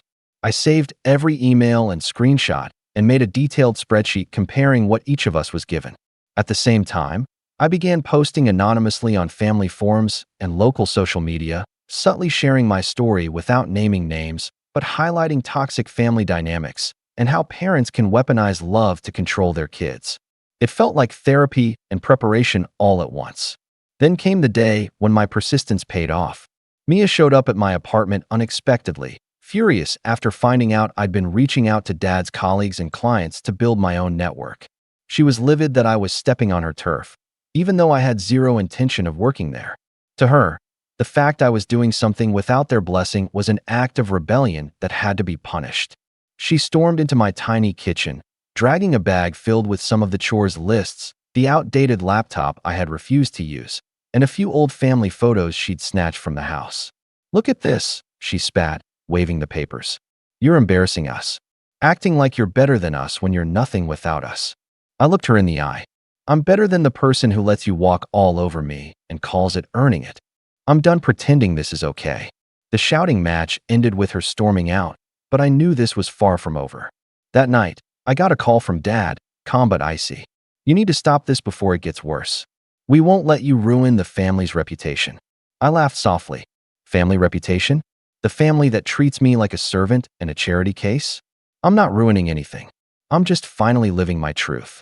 I hung up before he could respond and started drafting a plan, not to beg for their approval, but to make sure I never needed it again. That's when I found out about an upcoming shareholders meeting at Dad's company. Mia was going to be there, as well as several important clients and board members. Dad had hinted that Mia's performance was on display, and he expected her to shine. I contacted one of the junior staffers I'd met at the company through a friend and discreetly got myself an invitation as a guest. It was a long shot, but I knew I had to be there. I needed to see firsthand the stage they had built for Mia and start figuring out how to take control of my own narrative. The night before the meeting, I stayed up late reviewing everything I had gathered, the emails, receipts, messages, and photos. The evidence was overwhelming. I realized I had enough to quietly question the integrity of how the company rewarded loyalty and effort. At the meeting, Mia was radiant, charming everyone in the room, basking in Dad's approval. But I noticed small things, how some of the clients looked uncomfortable when Dad spoke about family values, how a few board members exchanged knowing glances. That gave me hope. After the meeting, I approached one of the board members I'd been introduced to through the junior staffer. I asked discreetly about the company's history and policies. To my surprise, she confided that some shareholders had been concerned about favoritism and nepotism for years, but no one had dared to confront Dad directly. That was the crack in their armor. The next day, I started quietly reaching out to a few of those shareholders, sending carefully worded emails with facts and evidence about the family's unequal treatment and the risks it posed to the company's reputation and financial health. I made sure to keep my identity hidden. This wasn't about revenge through confrontation. It was about dismantling their control from the inside, slowly and carefully. Meanwhile, back at home, the atmosphere was changing. Mia's visits became less frequent, and when they came, the tone was colder. Dad stopped calling as often. Mom's texts were fewer and less urgent. I knew they were realizing something was happening, but they didn't know what or how to stop it. Then, a week after the shareholders' email started, I received an unexpected message from one of Dad's closest business associates. "Meet me tomorrow. We need to talk." Discreetly, I felt my heart race. This was it, the moment when the power dynamics might shift. The night before the meeting, I couldn't sleep. I thought about everything. The years of being overshadowed, ignored, and manipulated. The sacrifices I'd made to get where I was. The family that thought they could control me with hand-me-downs and chores. The next day, I met with the associate at a small, quiet cafe tucked away on a side street not far from my apartment. The kind of place that didn't attract much attention. Exactly what I needed for a conversation that felt like stepping into a minefield. She was in her late 40s, dressed in simple but sharp business attire, with eyes that missed nothing. Her gaze was direct, as if she could see right through any facade. The kind of person who'd spent decades navigating boardrooms, dealing with corporate politics, and quietly breaking down walls behind the scenes. We exchanged brief introductions over coffee, but it was clear this was all business. Once we got past the small talk, she leaned forward, lowering her voice just enough for only me to hear. "I've been watching your family's play for years," she said, eyes narrowing slightly. "Nepotism runs deep in that company, deeper than most outsiders realize. But what you have, it's proof no one else has dared to gather. This is the kind of thing that can bring a family empire to its knees." Her words hit me harder than I expected. For years, I had felt powerless watching favoritism hand me opportunity after opportunity while I struggled in the background. Now, here was someone telling me that the truth could actually shake everything. Over the next few weeks, she became my guide and confidant in navigating the corporate labyrinth.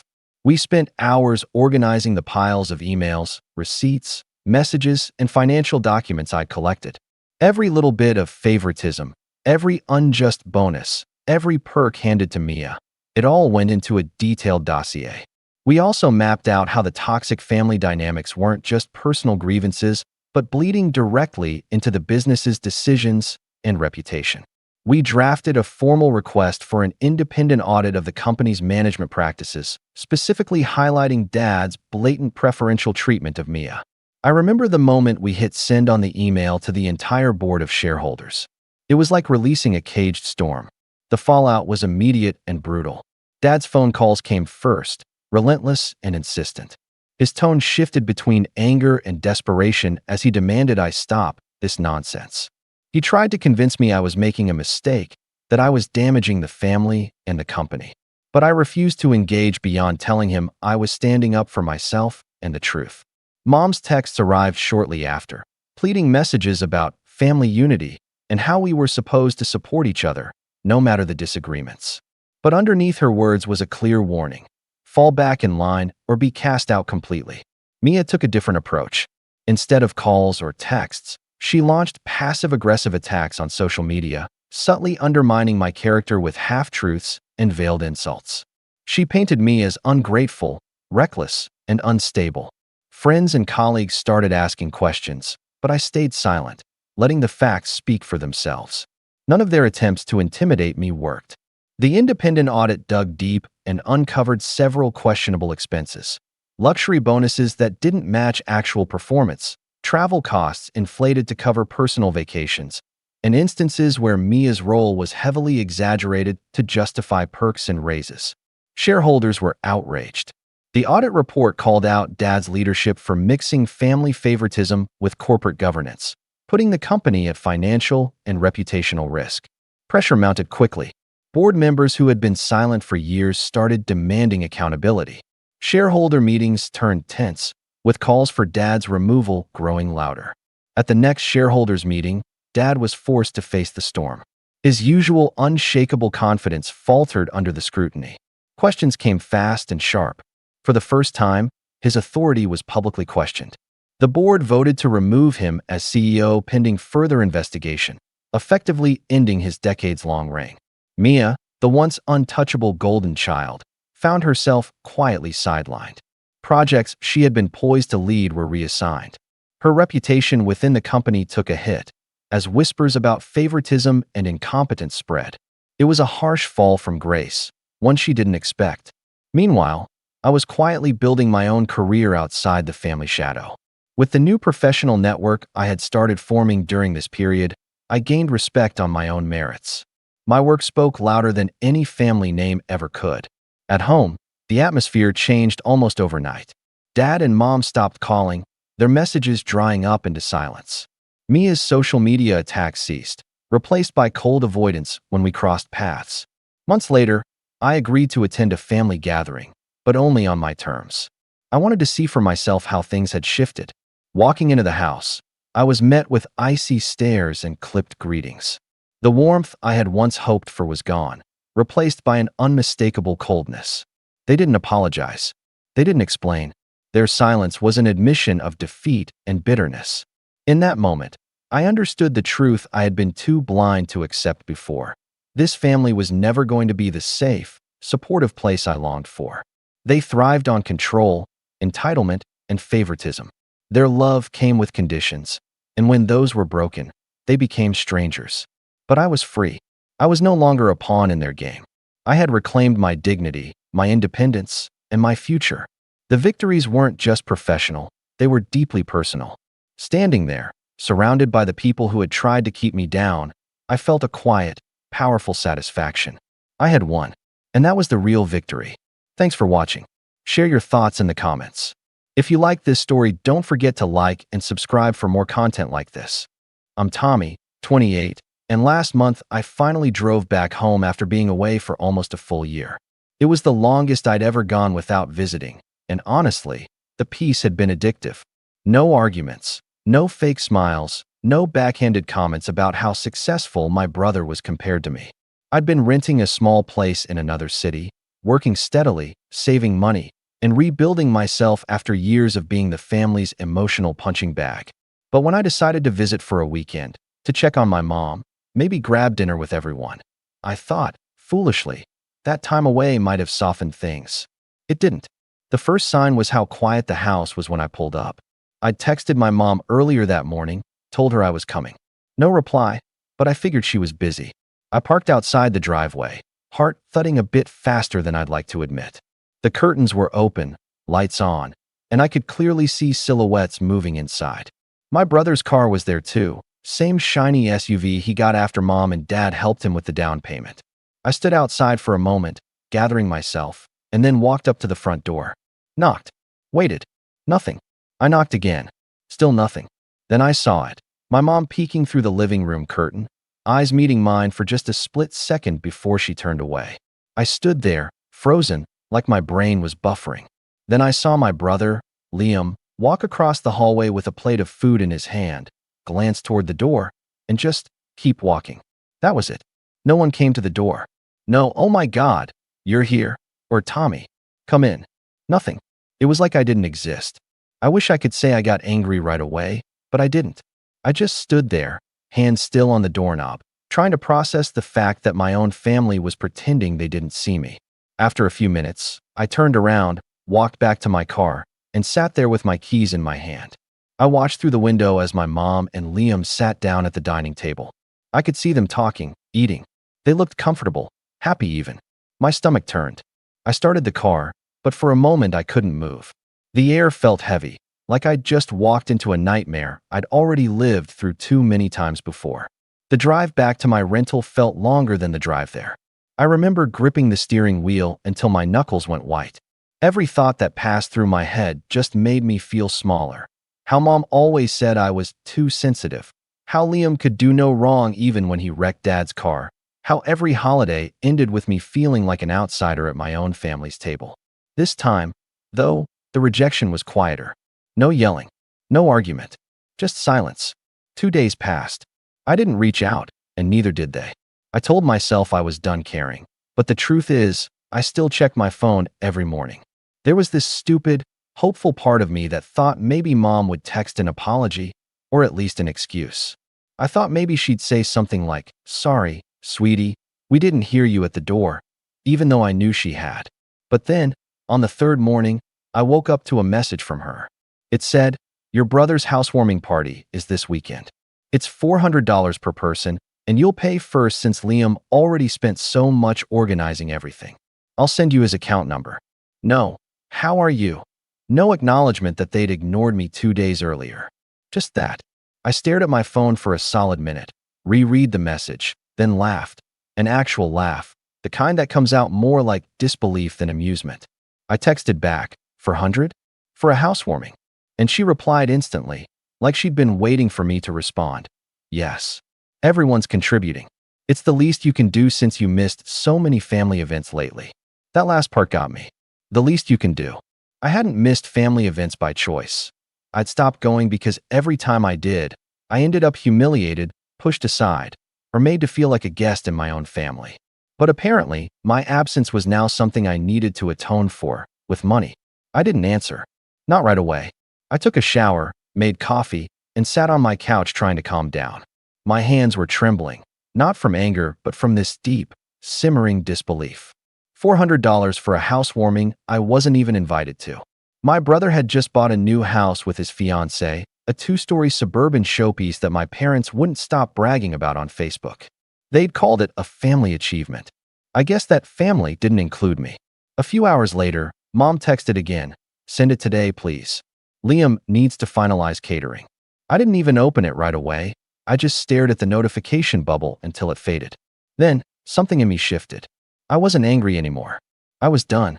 I opened my banking app, sent exactly $4, and wrote in the notes section, "My contribution for Liam's palace." And then, without hesitating, I blocked her number. Blocked Liam too. I even deleted their contacts, just to stop myself from checking if they'd try to reach me through another number. The silence that followed felt different this time. Peaceful, not empty. That night, I slept better than I had in months. But the next morning, I woke up to a knock at my door. It wasn't gentle. It was firm, impatient, like someone trying to make a point. I looked through the peephole, and my stomach dropped. Standing on my porch, In her oversized coat and with a scowl that could cut glass was my Aunt Denise. Now, Aunt Denise isn't the kind of person who visits unannounced. She's the family messenger, the one who always shows up when mom wants to send a message without saying it herself, the kind who thrives on other people's discomfort. She's also the same aunt who, at my high school graduation, told me, "You should be more like Liam. He's going places." And there she was, tapping her foot, clutching her purse, ready to talk. When I opened the door just slightly, she didn't even wait for me to speak. "Tommy," she said, voice sharp as ever, "you've really done it this time." I opened the door just wide enough to see her, keeping my hand on the frame like a barrier. Aunt Denise's perfume hit me first, strong, floral, the kind she'd bathe in before any important confrontation. Her expression was that perfect blend of judgment and performance, the kind that said she'd rehearsed whatever speech she was about to deliver on the drive over. "Morning," I said flatly. "Morning?" she echoed, like the word offended her. "You think this is the kind of situation that deserves a morning? Tommy, do you have any idea how much chaos you caused?" I blinked at her. "By sending $4? She huffed like I'd just insulted the royal family. "By humiliating your mother and your brother in front of everyone. Yes. Word gets around, you know. You think your mother didn't show your little stunt to the family chat? Everyone saw that palace comment. Real mature, Tommy. Real classy." I leaned against the doorframe. Funny, I didn't realize I was part of the family chat anymore. That stopped her for a split second, just long enough for me to see the flash of discomfort before she recovered. "You chose to distance yourself, remember? You left. You didn't show up for birthdays, dinners, or Christmas. And now you act like you're the victim when people move on without you." I bit my tongue, but my patience was thinning fast. "Aunt Denise, they pretended not to see me when I literally stood on the porch 2 days ago. No one even opened the door. And now they want me to pay $400 for a party I'm not invited to." She crossed her arms. "You don't know what was going on that day. Your mother wasn't feeling well. Liam was stressed about the house. You can't just show up unannounced and expect everyone to drop what they're doing." I actually laughed. "She told me to come that day." I texted her. Her lips pressed together, tight. Maybe she forgot. You know how busy she gets. "The point is, you're being selfish. Your brother's worked hard for what he has, and instead of being happy for him, you're being petty. That's not a good look, Tommy." That hit me wrong. "Worked hard? You mean the house mom and dad helped him buy? The one he got after they dipped into the retirement fund? The one they told me they couldn't afford to help me with when I was struggling to pay rent?" Her expression shifted from irritation to something closer to superiority. "Liam has always been responsible. He's family-oriented. He earned their support because he's proven himself. You, well, you've always been a little independent." "Independent?" I repeated, my voice rising despite myself. "You mean excluded." Her eyes narrowed, and for a moment, the mask slipped. "Don't play the victim card, Tommy. Your mother has done everything for you. She worries about you constantly. And this is how you repay her? By embarrassing her in front of the family? She's been crying all morning. I could practically feel my pulse in my neck. Crying because I sent her $4? Or crying because she got called out?" She shook her head in disappointment, though I could tell it wasn't real disappointment. It was rehearsed, the same expression she'd used when I was 15 and refused to apologize to Liam after he broke my guitar. "You always twist things," she said softly, in that tone people use when they want to sound calm while still cutting you down. "Always. It's like you want to make your mother look bad." "Right," I said dryly. "Because she's the victim here." "Got it." Aunt Denise's voice turned sharper. "Don't be sarcastic with me. I came here to give you a chance to fix this before it gets worse." "Fix what?" She lifted her chin, like she was delivering some grand ultimatum. "You're going to send the full $400 to your brother today, and you're going to call your mother and apologize for that rude message. Then maybe, she'll consider inviting you to the housewarming. If you keep acting like this, don't expect to be welcome at family gatherings anymore." I almost laughed again, but this time it came out quieter, more like disbelief than humor. "You mean I'm not welcome already?" Her eyes flickered with irritation. "You're being dramatic." "Am I?" I asked, voice steady now. "Because when your family pretends you don't exist, demands money, and then sends someone to your door to teach you a lesson, that's not dramatic. That's manipulation." She exhaled sharply. "You always think everyone's out to get you. You need to stop overreacting." There it was, the classic line. I'd heard it 1,000 times before, in every argument growing up. Every time Liam took something that was mine, or every time Mom made excuses for him, and I dared to call it unfair, I was overreacting. When I moved out after Dad passed, I was overreacting. When I stopped attending family dinners because Liam's fiancée mocked my job in front of everyone and Mom laughed, I was overreacting. It was like they all had the same script. I stared at Aunt Denise, and for the first time, I didn't feel like explaining myself. "You should go," I said quietly. She looked taken aback. "Excuse me." I said, "You should go." Her mouth opened, but no words came out at first. Then she muttered, "You're making a mistake, Tommy. Family is everything. You can't just walk away because you're feeling emotional." I didn't answer. I just held the door, waiting. Finally, she huffed, muttered something about how I'd regret this, and stomped off down the path to her car. I watched her drive away, that pit in my stomach returning, but heavier this time. Not sadness exactly, but this dull ache that comes when you realize something fundamental about your family has shifted for good. That afternoon, I sat in silence for a long time. Every now and then, I'd think about calling Mom, not to apologize, but just to hear what excuse she'd come up with. But every time my phone buzzed, I hesitated. I didn't want another guilt trip disguised as a conversation. Around 6 p.m., I got a text from an unknown number. "You really hurt your mother, Tommy. This is not the way to handle things." It had to be Aunt Denise, or maybe Mom using someone else's phone. I didn't reply. Then another message came through a few minutes later. "Liam says he's disappointed in you. He expected better. You should apologize to him personally before the party." I deleted both messages. Then, out of curiosity, I checked social media. There it was, Mom's post from an hour earlier. "So proud of our wonderful son Liam for his beautiful new home. Family means love, commitment, and loyalty." Underneath, the comments were all the usual relatives gushing about how amazing he was, how blessed our family was. There wasn't a single mention of me. Not one. That night, I went for a drive. The air was cool, the roads empty, and for a moment I wondered what it would feel like to truly cut them off for good. To stop caring altogether. But then, right as I started to feel calm, another message popped up, this time from Liam himself. "Hey bro, heard you're upset about the housewarming fee. It's not a big deal. I know money's tight for you, so I can ask Mom to cover it this time if you promise to behave at the party." I pulled over just to reread it. The sheer arrogance in those words. "If you promise to behave." Like I was some unpredictable child they had to manage. I typed back, "You don't need to worry about me showing up." Then I blocked him too. The next day, I thought maybe that would be the end of it. I'd made my point, they'd made theirs, and we'd go our separate ways. But of course, with my family, nothing is ever that simple. By the weekend, things escalated again. I got a letter, an actual handwritten letter, slid under my apartment door. The handwriting was my mother's, small and neat. It started off sweet. "Tommy, I love you, but I don't understand why you're being so difficult." Then it turned sour halfway through. "Your brother's housewarming is important to all of us. You're part of this family whether you like it or not, and it's your duty to support your brother. I raised you better than this." I folded the letter neatly and set it aside. I didn't respond, but it bothered me for days, not because of what she said, but because of what it meant. She still didn't see me as my own person.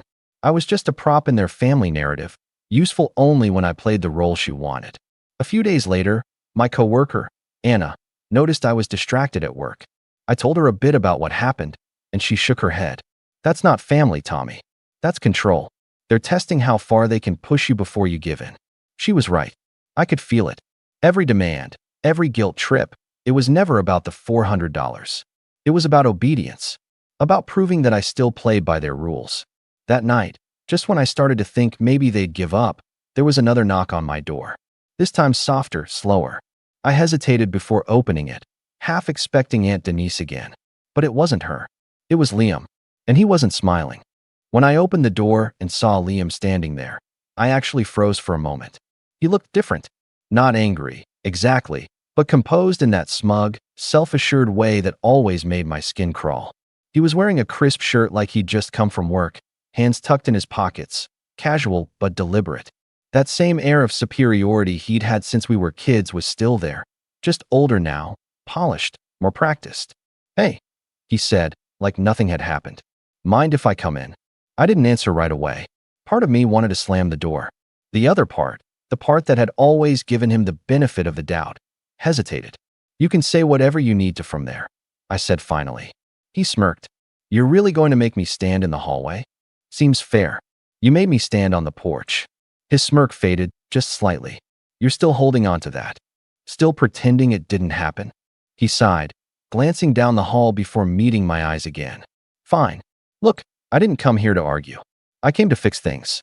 Fix things? I repeated, almost laughing. You ignored me. Your fiancé laughed about it. Mom sent me a bill, and now Aunt Denise plays messenger. What exactly are you fixing? He tilted his head like I was overreacting. You're blowing this out of proportion, Tommy. You know Mom can be intense. She just wants everyone together for the housewarming. You could have just talked to her instead of making a scene. I folded my arms. The scene was sending $4? He shrugged. You knew what you were doing. You embarrassed her. I didn't embarrass her, I said sharply. She embarrassed herself. You all did. I showed up after a year away, and no one even opened the door. Don't try to make me the villain here. He let out a short laugh. You always see yourself as the victim. You really haven't changed, have you? That sentence, it hit something deep. I'd heard it before, from him, from Mom, even from Aunt Denise. It was their favorite way to dismiss me, to make my pain sound like a personality flaw. What do you want, Liam? I asked quietly. He straightened up, his voice turning measured. Mom's worried about you. She says you're isolating yourself again. She doesn't want things to go back to the way they were. I blinked. The way they were? You mean when you all pretended I didn't exist unless you needed something? He ignored that. She asked me to invite you personally. The housewarming's this Saturday. Just come. Bring the money, be civil, and maybe you can start rebuilding the relationship. I stared at him, stunned by how rehearsed it all sounded. You mean if I pay, I'll be welcome again? He raised an eyebrow, like I'd caught the point, but he wasn't about to admit it. You can look at it however you want. But this family's about showing up, not running away. That last line burned. Because for years, showing up had meant putting up with their constant comparisons, their manipulation, their guilt trips. Running away had meant protecting my peace. I'm not going, I said firmly. He tilted his head again, that condescending little smile creeping back. You sure about that? Before I could answer, he reached into his pocket and pulled out his phone. Because if you want to make this ugly, Mom said she might have to tell the family why you've been avoiding everyone. My stomach dropped. What's that supposed to mean? He gave me a long, deliberate look. You know what I mean. And suddenly I did. He was talking about my anxiety, about the panic attacks I'd had after Dad passed, the ones Mom used to talk about in hushed tones whenever she wanted to paint herself as the suffering caretaker. I'd confided in her once, years ago, when I was barely holding it together, and she'd told Liam. He was the only one who knew besides her. You wouldn't, I said slowly. Wouldn't what? He asked innocently, but his eyes said everything. Mom's just worried. She said people will misunderstand if they think you're acting out again. Maybe it's better if she explains things first, you know? Before people assume the worst. I felt the heat rush to my face. You're blackmailing me with my own mental health? Are you serious right now? Relax, he said coolly. I'm trying to help you. But if you keep acting like this, shutting everyone out, making Mom look bad, people will draw their own conclusions. And you know how family gossip spreads. I stared at him in disbelief. You're unbelievable. He slipped his phone back into his pocket, tone casual again. So, are you coming Saturday or not? No. Then don't blame us if people start asking questions, he said quietly, then turned to leave. I shut the door before he even reached the elevator. My hands were shaking. For a long time, I just stood there, staring at the grain of the wood, trying to make sense of what had just happened. The calm, calculated way he'd said it, like it was just another piece of family business. Not a threat, not cruelty, just normal. I sat down on the couch, heart pounding. For years, I told myself that maybe they didn't realize how much they hurt me. That maybe, deep down, they cared, even if they had a horrible way of showing it. But now I knew better. They knew exactly what they were doing. And they didn't care. That night, I didn't sleep much. Every time I closed my eyes, I kept replaying that moment. The smug calm in his voice. The implication that if I didn't obey, my private pain would become family gossip. By the next morning, the anxiety turned to anger. I went to work, tried to distract myself, but around noon, my phone buzzed with a notification. It was a Facebook tag from my mom. Against my better judgment, I opened it. It was a photo of Liam standing in front of his new house, arm around his fiancée, smiling like a toothpaste ad. The caption read, "So proud of our Liam for achieving so much through hard work and perseverance." Some people may not understand what real dedication looks like, but true family does. The comments section was filled with relatives congratulating him, echoing the line, "True family." I didn't have to think hard to know who that was aimed at. The rest of the week, the passive-aggressive posts continued. Family means showing up, even when it's hard. A mother's heart can only take so much disappointment. When one child lifts you up, another tears you down. They never said my name, but they didn't need to. Then came the real betrayal. On Thursday evening, I got a call from an old friend of mine, Nathan. We'd grown up in the same neighborhood, and he'd been around my family plenty of times back in the day. He sounded hesitant when I picked up. "Hey man, listen, I didn't want to get involved, but I thought you should know. Your mom called me today." That alone made my stomach twist. "She called you? What?" "She said she was worried about you. Said you've been unstable lately, that you're isolating yourself again and might do something you'll regret. She asked me if I could check in on you. Said I was one of the few people you might still talk to." I sat there, stunned. "She said that?" "Yeah," he said awkwardly. "She even mentioned something about panic attacks." I didn't know she was telling people that. Man, I just thought you should know. I thanked him, hung up, and sat there staring at the wall for a long time. I couldn't even describe what I felt. It wasn't just anger. It was betrayal in its purest form. That was supposed to be private. My lowest, most vulnerable moments now turned into family gossip fuel. By Friday, 3 other people reached out, 2 old family friends, and 1 cousin I hadn't spoken to in years. Each message had the same tone. "Hey, your mom's worried about you. Are you okay? She said you've been having a hard time." I wanted to scream. Not because they were checking in, but because I knew what mom was doing. She was painting me as the unstable one, the broken one, the one whose behavior needed understanding. It wasn't about concern, it was about control. She wanted to discredit me before I could stand up for myself. That evening, I sat on my balcony watching the sunset, my phone buzzing every few minutes with some new text or call. I didn't answer any of them. I felt hollow. All those years of second chances, of trying to prove I was worth respect, had led to this. My own mother weaponizing my vulnerability to make herself look like a martyr. But as I sat there, staring at the fading light, something inside me began to shift. It was slow at first, a quiet, steady certainty replacing the ache. For the first time in years, I stopped feeling guilty for walking away. And then, just when I thought the worst was behind me, there was another knock at my door. When I opened it, it wasn't Aunt Denise this time. It wasn't Liam either. It was Mom, and she was holding an envelope.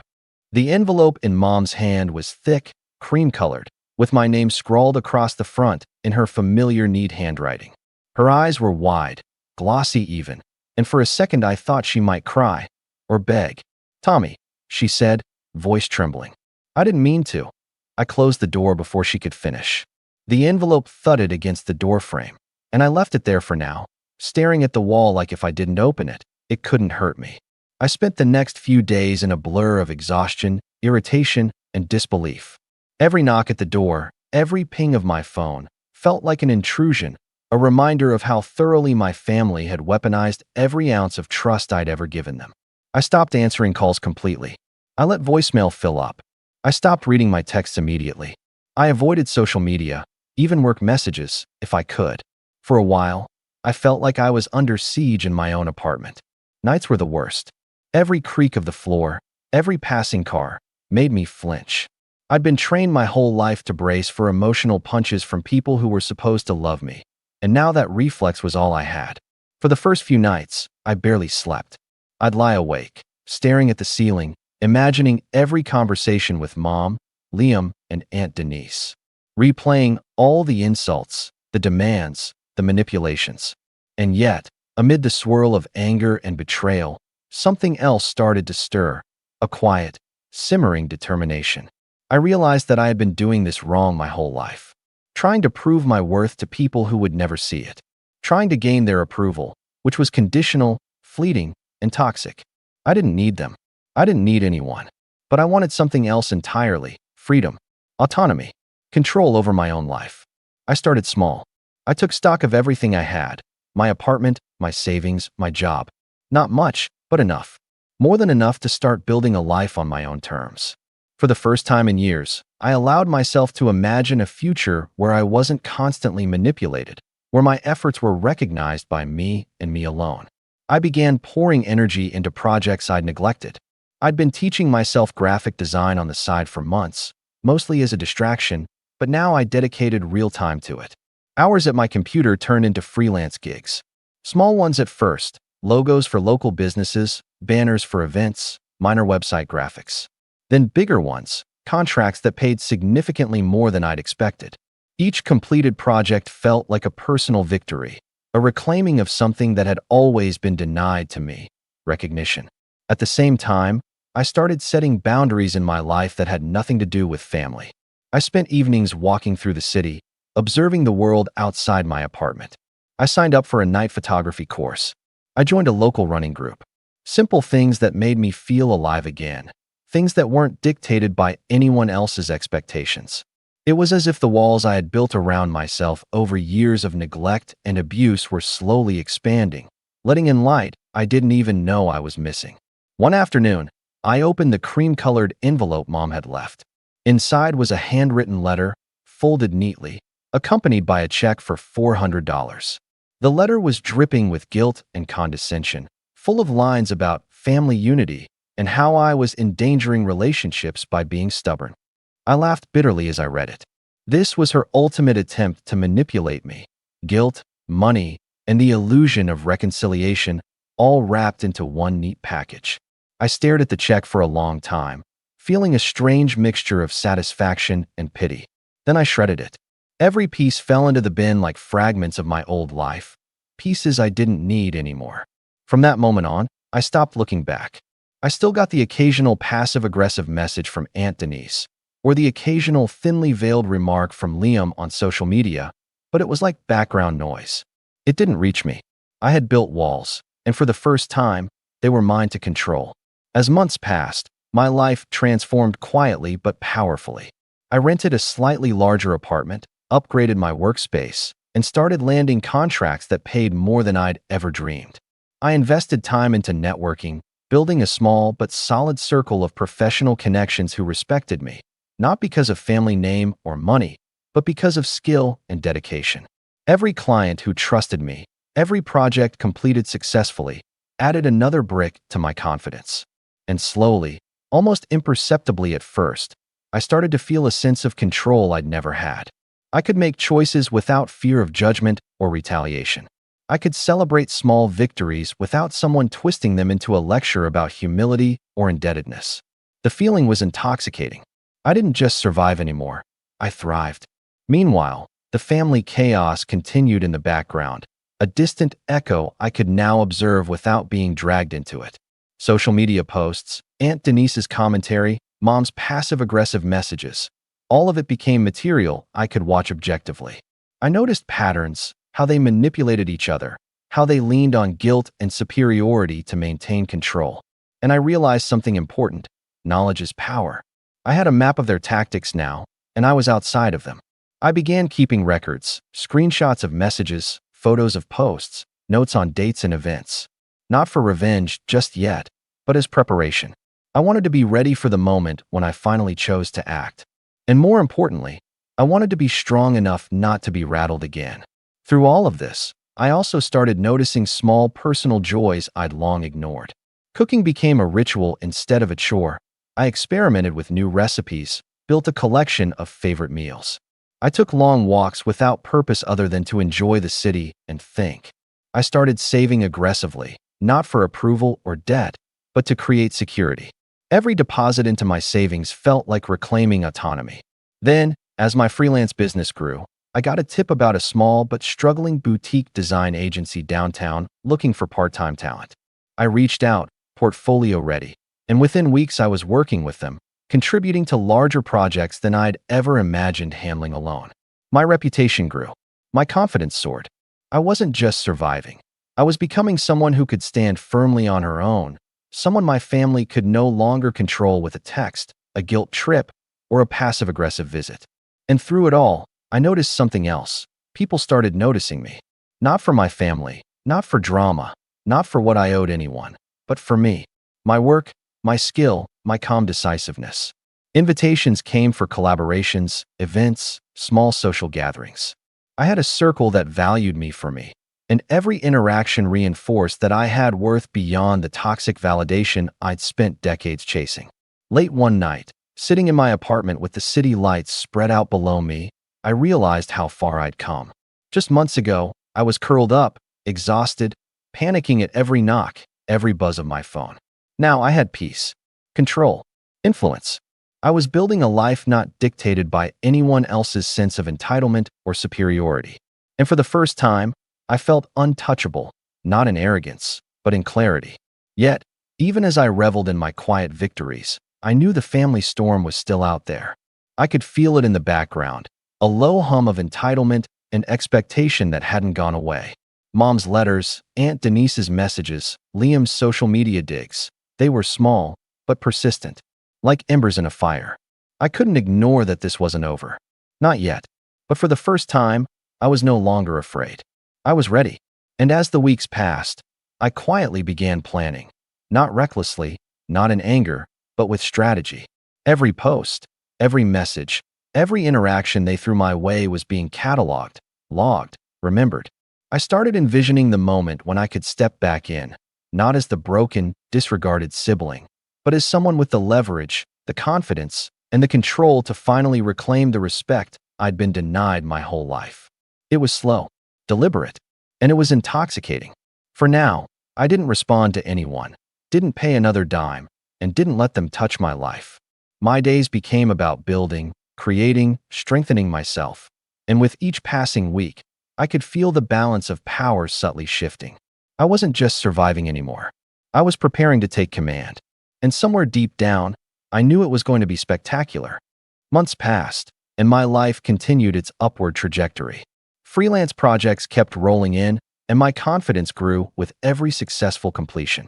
I started to notice a pattern in the way businesses and people operated, a quiet observation that had been honed from years of watching my family manipulate and control everyone around them. I realized that knowledge and timing mattered more than brute force. Power wasn't about yelling or demanding respect. It was about leverage, strategy, and having resources no one else could touch. It was around that time I stumbled across a networking opportunity that would change everything. A local startup, small but ambitious, was looking for a creative director for a major marketing campaign.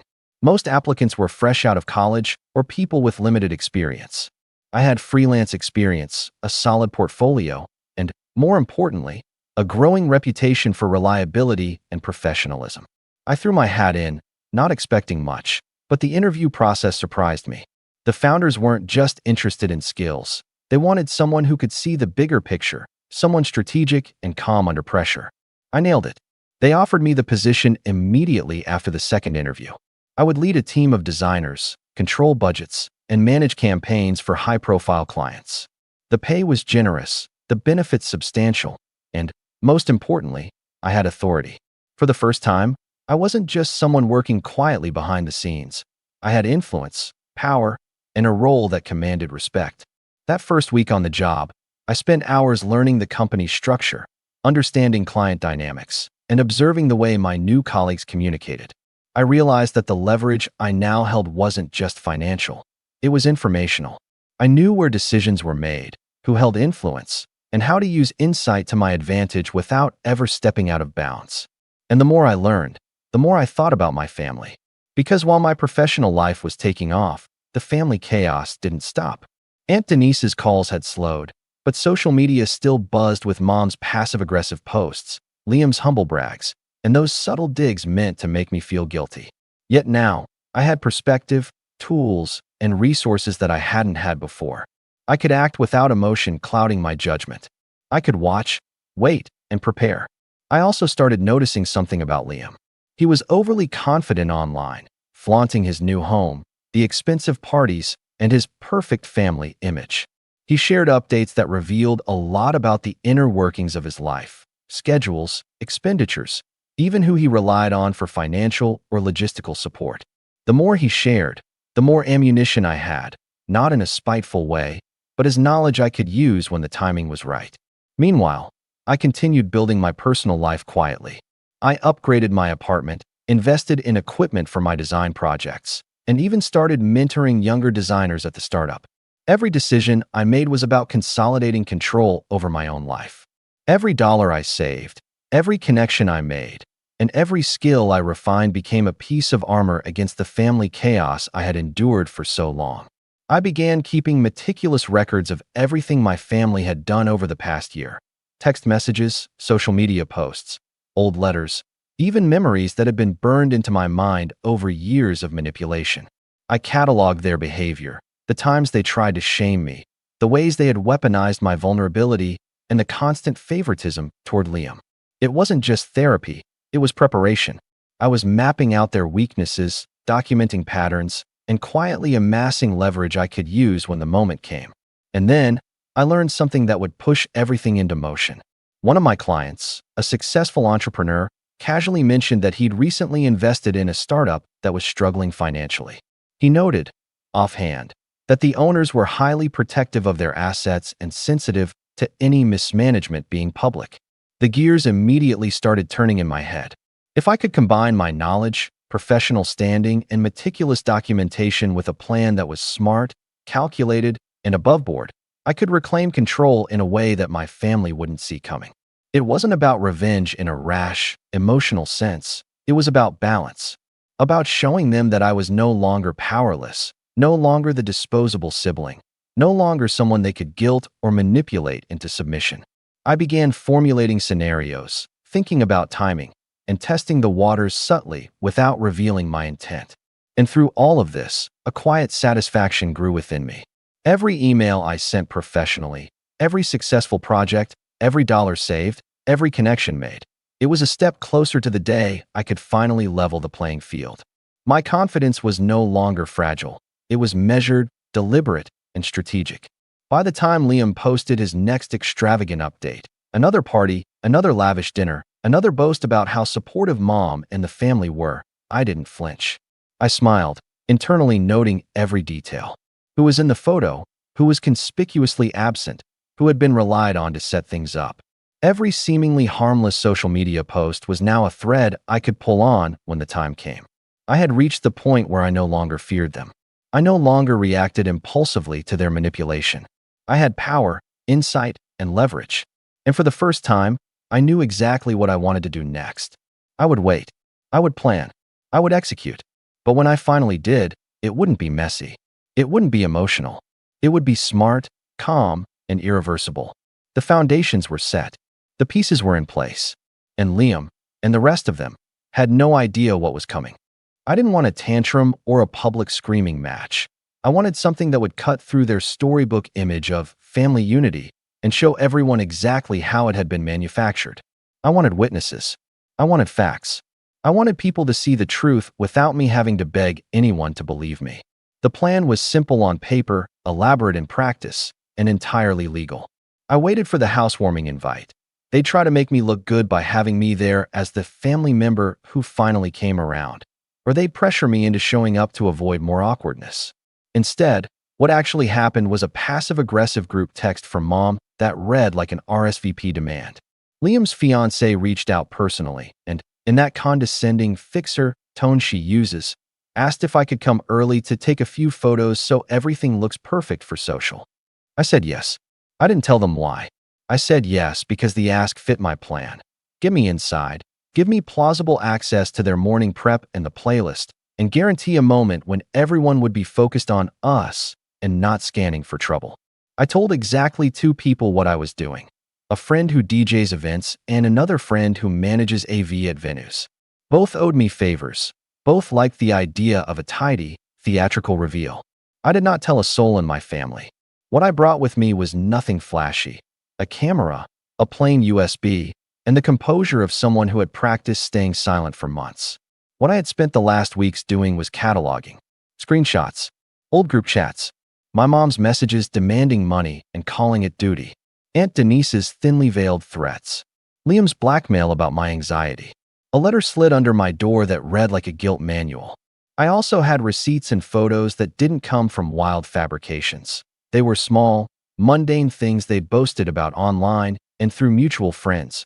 Pictures of mom and dad signing what Liam called helping hands, an image from a bank transfer confirmation that matched the date of the down payment on his house.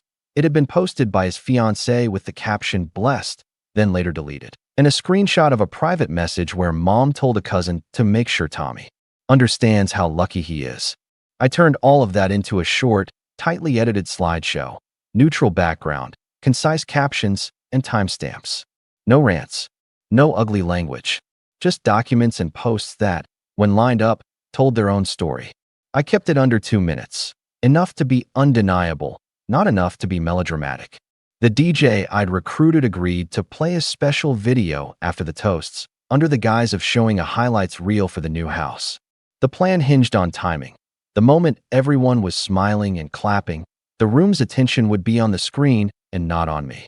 I would hand the DJ my USB, smile, and be ready to be the calm, normal family photographer people expected.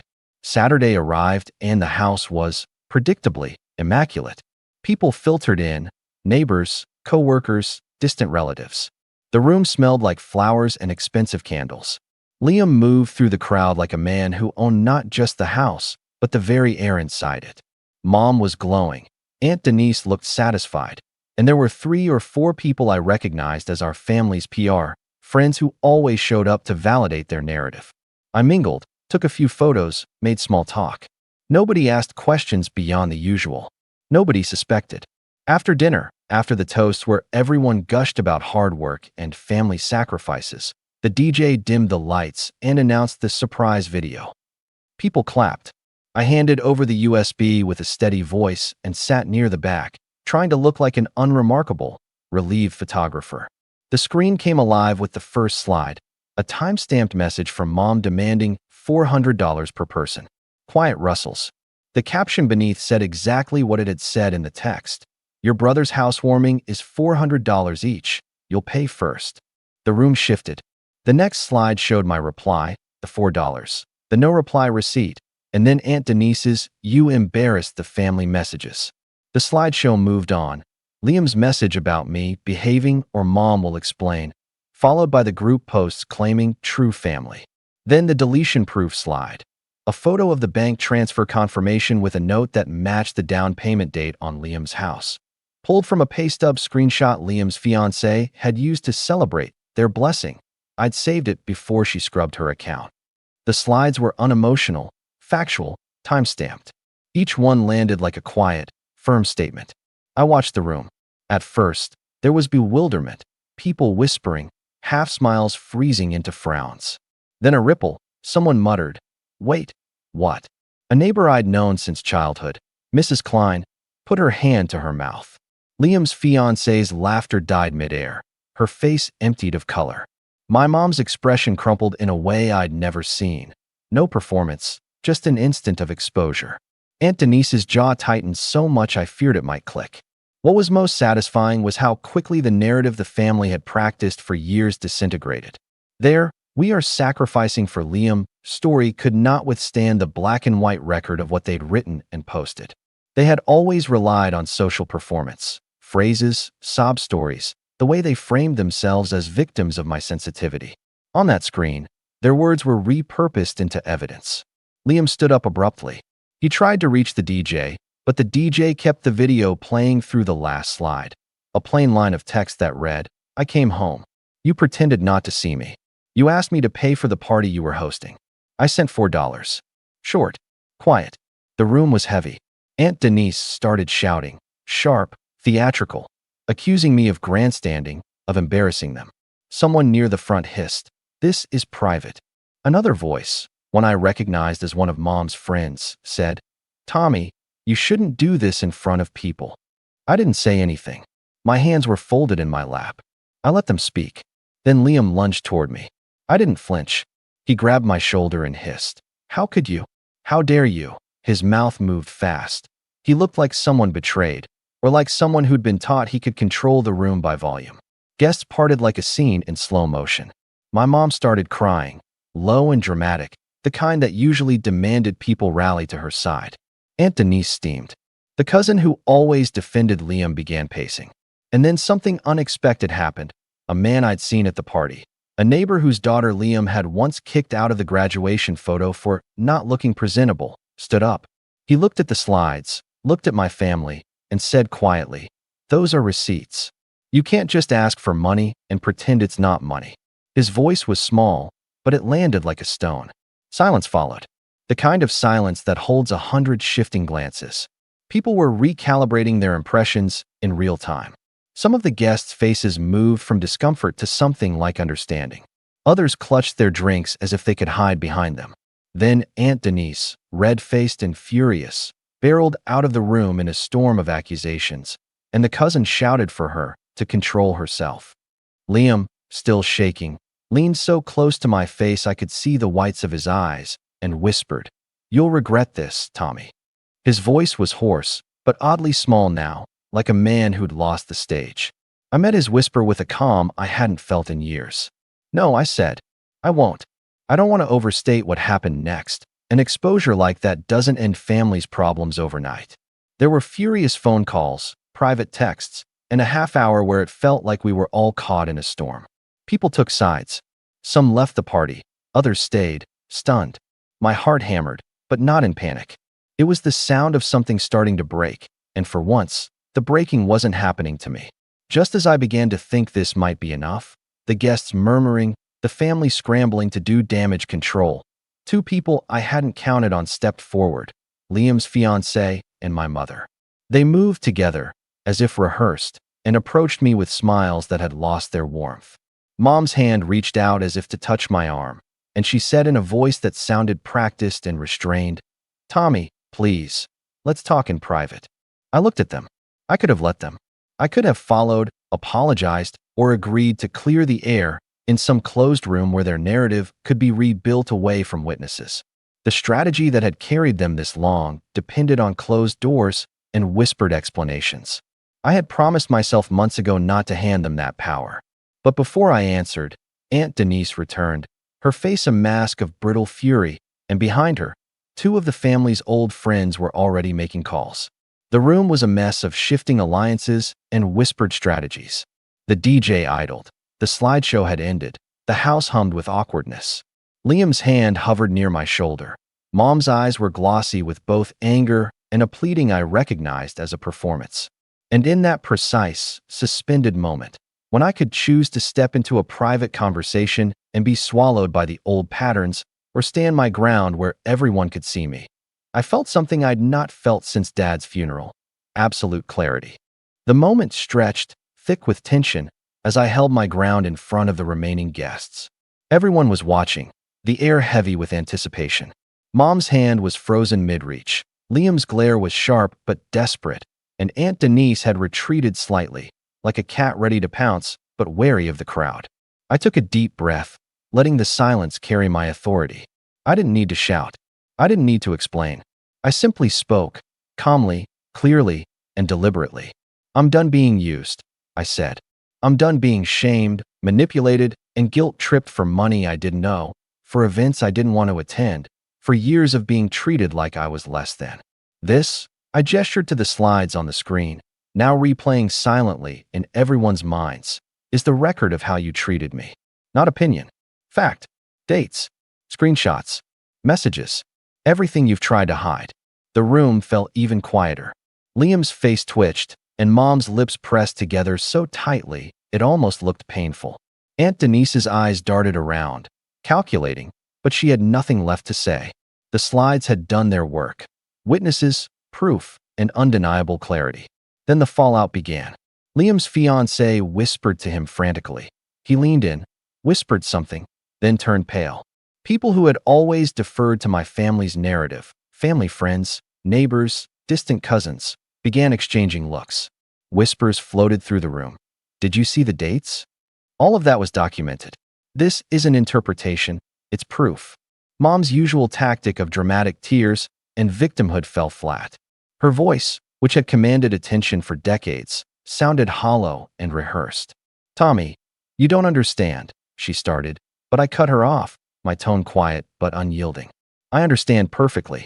I understand that you used my anxiety, my generosity, and my silence as weapons. I understand that Liam has been allowed to act like he owns me and my resources because you've all chosen him as the golden child. And I understand that no apology, no tears, no performance will erase the years you've spent treating me like a secondary character in your story." That final statement landed harder than I could have anticipated. People were staring, not with curiosity, but with real recognition. Liam sagged into a chair, his confidence visibly cracked. Aunt Denise clutched her purse as if holding onto something solid would stop the truth from settling. Mom's hands trembled slightly, the only sign that even she felt the weight of exposure.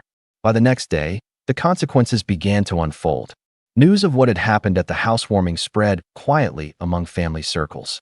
Mutual friends of my family called to express their surprise, and, in some cases, their admiration. The image of my family as perfectly united and morally upright fractured almost instantly. People began questioning every story they'd been told for years. Mom tried to reach out in the week after, sending emails and texts dripping with performative concern, but I no longer read them immediately. Liam's social media, once full of bragging posts and curated happiness, went strangely quiet. His fiancée posted a generic family time update, lacking the usual fanfare. Aunt Denise sent passive-aggressive messages to relatives who had attended, subtly blaming me for ruining the atmosphere. But those who were there remembered the slides and their own discomfort. Meanwhile, I leaned back into my life with ease. My freelance work and position at the startup continued to flourish. I no longer feared phone calls, messages, or unexpected visits. Every step forward I had taken over the past months, the savings, the professional growth, the personal boundaries, now felt like a fortress. I was untouchable not through luck, not through force, but through preparation, patience, and clarity. The ultimate satisfaction wasn't in watching them squirm. It was in the calm certainty that I had regained control of my life. They had tried to manipulate, shame, and guilt me for years, and now they were exposed, powerless, and forced to reckon with a truth they had always assumed they could rewrite. I had orchestrated the moment carefully, quietly, and without malice, just facts. And facts, as it turned out, were more powerful than anger, tears, or intimidation. Weeks later, I received an invitation in the mail, not from them, but from someone I had met through work, asking me to speak at a design conference. I smiled as I read it. My life was no longer defined by my family's whims or entitlement. I had proven, to myself and quietly to the world, that I was strong, capable, and deserving of respect. And that was a victory they could never take away. The last piece of satisfaction came when I walked past Liam's house one evening. The lights were on, the party had ended, and I could see through the window that the usual circle of admirers and enablers were gone. He was alone, staring at his phone, scrolling through the posts of that night, perhaps realizing that his carefully curated image had cracked irreparably. I didn't need to gloat. I didn't even need to watch. I had already won. I turned away, the city lights stretching out before me, and for the first time in my life, I felt completely free. I had come home after a year away, faced a family that pretended I didn't exist, been asked to pay for their favors, and been manipulated at every turn. But I had not just survived. I had outsmarted them. I had reclaimed my life. And I knew, deep down, that I would never let anyone hold that power over me again. I smiled softly to myself, the quietest, most complete smile I'd had in years, and thought, I'm finally home. I'm 38 years old, living in a medium-sized city, working a steady job in project management. I'm the middle child between my older sister Mara, 34, and my younger brother Leo, 30. I don't usually talk about my family, but this time things got so twisted I figured I needed to get it off my chest. My family has always been complicated. Mara has this way of making every event about her, whether it's a holiday dinner or a casual Sunday lunch. She's charismatic and loud and expects everyone to orbit around her. Dad, well, he's the classic enabler. He's always been tougher on me and Leo, but when it comes to Mara, he acts like she can do no wrong. Mom passed away years ago, so it's mostly Dad and the three of us, but honestly, it's felt like Mara and Dad are on one team, and Leo and I are just background noise. The awards ceremony was coming up, and I was nervous about it. Not because I thought it would change anything for my family, but because it was important to me. I'd been quietly working on a project for 2 years that finally got some recognition at a local industry event. It wasn't a national award or anything flashy, but it was a milestone in my career I was proud of. I wanted to share it with my family. Maybe get a little acknowledgement. I'm not asking for a parade, just that they show up and support me for once. So, a few days before the event, I sent a simple message in the family group chat. The ceremony's at 5 p.m. on Saturday. I saved you seats. I figured it was straightforward enough. No pressure, just letting them know. Then Mara replied, "We have plans with friends." Rain check. It was curt and dismissive. The way she said it felt like she was brushing me off without even trying to hide it. I stared at the message for a while before Dad chimed in. "Stop fishing for attention." That hit me like a punch. Not only had Mara dismissed me, but Dad was accusing me of trying to stir drama, like I was some attention seeker making a fuss over nothing. I didn't respond right away. I took a deep breath and wrote back. Got it. No anger, no begging, just acceptance. The rest of the week, the family chat was filled with everything but my ceremony. Mara posted pictures from dinners out with friends, photos from trips, and silly memes. Dad posted his usual rants about politics and work, but never mentioned my event again. It wasn't just the silence, it was the coldness. The way they acted like my achievement didn't matter. Saturday arrived, and I got dressed carefully, nervous but hopeful. I arrived at the community center early and took my seat on the front row, the seat I had reserved for my family. I scanned the crowd, hoping to see them walk in. Mara, Dad, Leo. But they didn't show. As they announced my name, I stood and walked to the stage, feeling a mix of pride and disappointment. I could hear the polite applause from the audience, but the absence of my family made the moment hollow. After the ceremony, I posted a photo from the stage on my social media, tagging them with a simple caption, "Hard work pays off." That's when the real drama began. Within minutes, the family chat exploded. Mara's text came first. "You really didn't think to invite us properly? We had plans, but this feels petty." Dad followed up quickly. "Making a scene like this won't get you sympathy. Families don't behave this way." But beneath their words, I sensed something else, panic. The messages weren't just about the ceremony. They were about the fact that my achievement was out there for the world to see, and they had missed it. The next morning, I checked my phone again. The family chat was alive with angry comments from distant relatives and family friends. Mara and Dad were trying to control the narrative, spinning the story that I was trying to make them look bad on purpose. It felt like a strange kind of victory.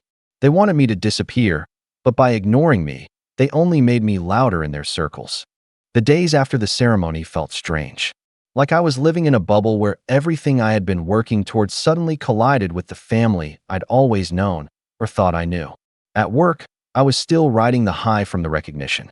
My coworkers were congratulating me, and some even mentioned they'd seen the photo I posted. But the moment I pulled out my phone and saw the family chat's constant notifications, it was like stepping into a different world, one where I was the villain. Mara didn't let up. She was relentless. Every day, there was a new message, a new jab. One morning, she sent a voice note, something she'd never done before in the group chat, and it was dripping with disdain. "You can't expect us to drop everything for your little award. Honestly, it's embarrassing how you act like this is the biggest thing ever. Some people have real lives, you know."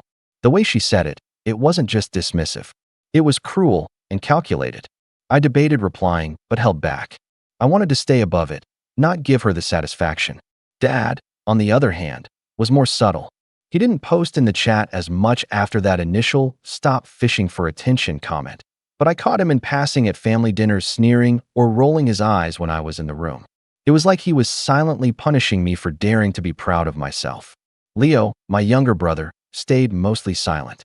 He wasn't close to Mara or Dad like I was, but he seemed tired of the family drama. He gave me sympathetic looks, sometimes quietly offering small words of encouragement, but he mostly stayed out of the conflict. It felt like a quiet battlefield we were all walking on. I tried to ignore it.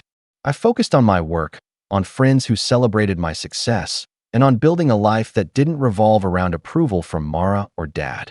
But no matter how much I tried to distance myself, the family drama seeped into everything. Then came the first invitation, or rather, a non-invitation.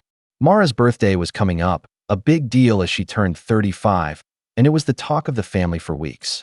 I didn't expect much, but when the invite came around, it was addressed to everyone except me. I found out through a mutual cousin that Mara had specifically told Dad not to invite me or Leo, calling us negative influences on the celebration. Dad agreed without hesitation. That hurt more than I expected. The birthday party itself was a spectacle, full of Mara's friends, the ones I barely knew, loud music, and endless pictures posted online. The family chat buzzed with posts and selfies from the night, all tagged with exclamations about what a perfect party it was. And still, no one reached out to me. The worst part wasn't even missing the party. It was the way Mara and Dad framed it afterward, pretending nothing happened. At the next family dinner, Dad looked me square in the eye and said, "You're making it harder on yourself by pushing us away." Mara chimed in with a smirk. "Maybe if you weren't so sensitive, you'd understand we have priorities." I wanted to argue, to scream that they were the ones who shut me out, but I kept quiet. The room felt heavy with unspoken accusations and bitterness. Then, things escalated. A week later, I was scrolling through social media when I saw a post that stopped me cold. It was a video Mara had shared, taken at a community event I'd volunteered for months earlier. She was laughing and pointing at me in the background, making a joke about how little sis tries so hard to be noticed. The comments underneath were vicious. Friends of the family piling on, mocking me, laughing at my expense. It was public humiliation, and it hurt in a way I hadn't expected. I tried to tell Dad when I saw him next, hoping for some support. Instead, he shrugged. "That's just how she is. You brought it on yourself by acting like you're better than everyone." That was the moment I realized nothing would change if I stayed silent. I began documenting everything: messages, social media posts, conversations. I wasn't sure what I'd do with it yet, but I needed proof of how toxic they were. And then the tipping point came. A distant relative who was close to Mara sent me a message out of the blue, saying, "You should stop embarrassing the family. Mara's reputation is what matters." It was clear they saw me as a problem to be controlled, not a sister to be supported. That's when I decided to stop playing by their rules. The next time the family group chat lit up with some petty insult or dismissal, I didn't stay silent.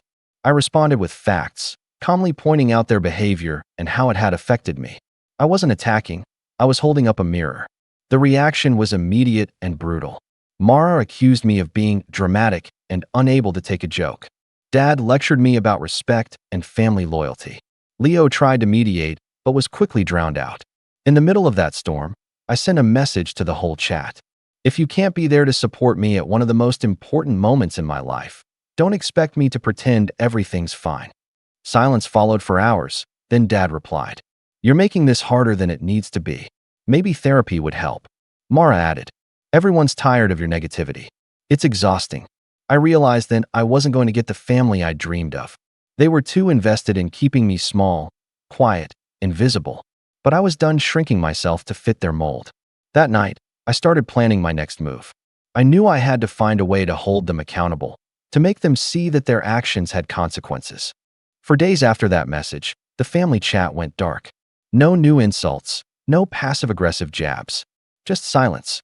It felt like the calm before a storm, and I was right. But instead of sitting and waiting, I decided to take control. If they wanted to treat me like I was invisible, I would make sure the whole family, and everyone they cared about, couldn't ignore me anymore. First, I started by reaching out to distant relatives I barely spoke to. People who'd been on the sidelines of our family drama, quietly observing. I sent carefully worded messages, explaining my side without sounding desperate or angry. I shared screenshots of the group chat, the voice notes, the social media posts where Mara and Dad mocked me. At first, some of them were hesitant.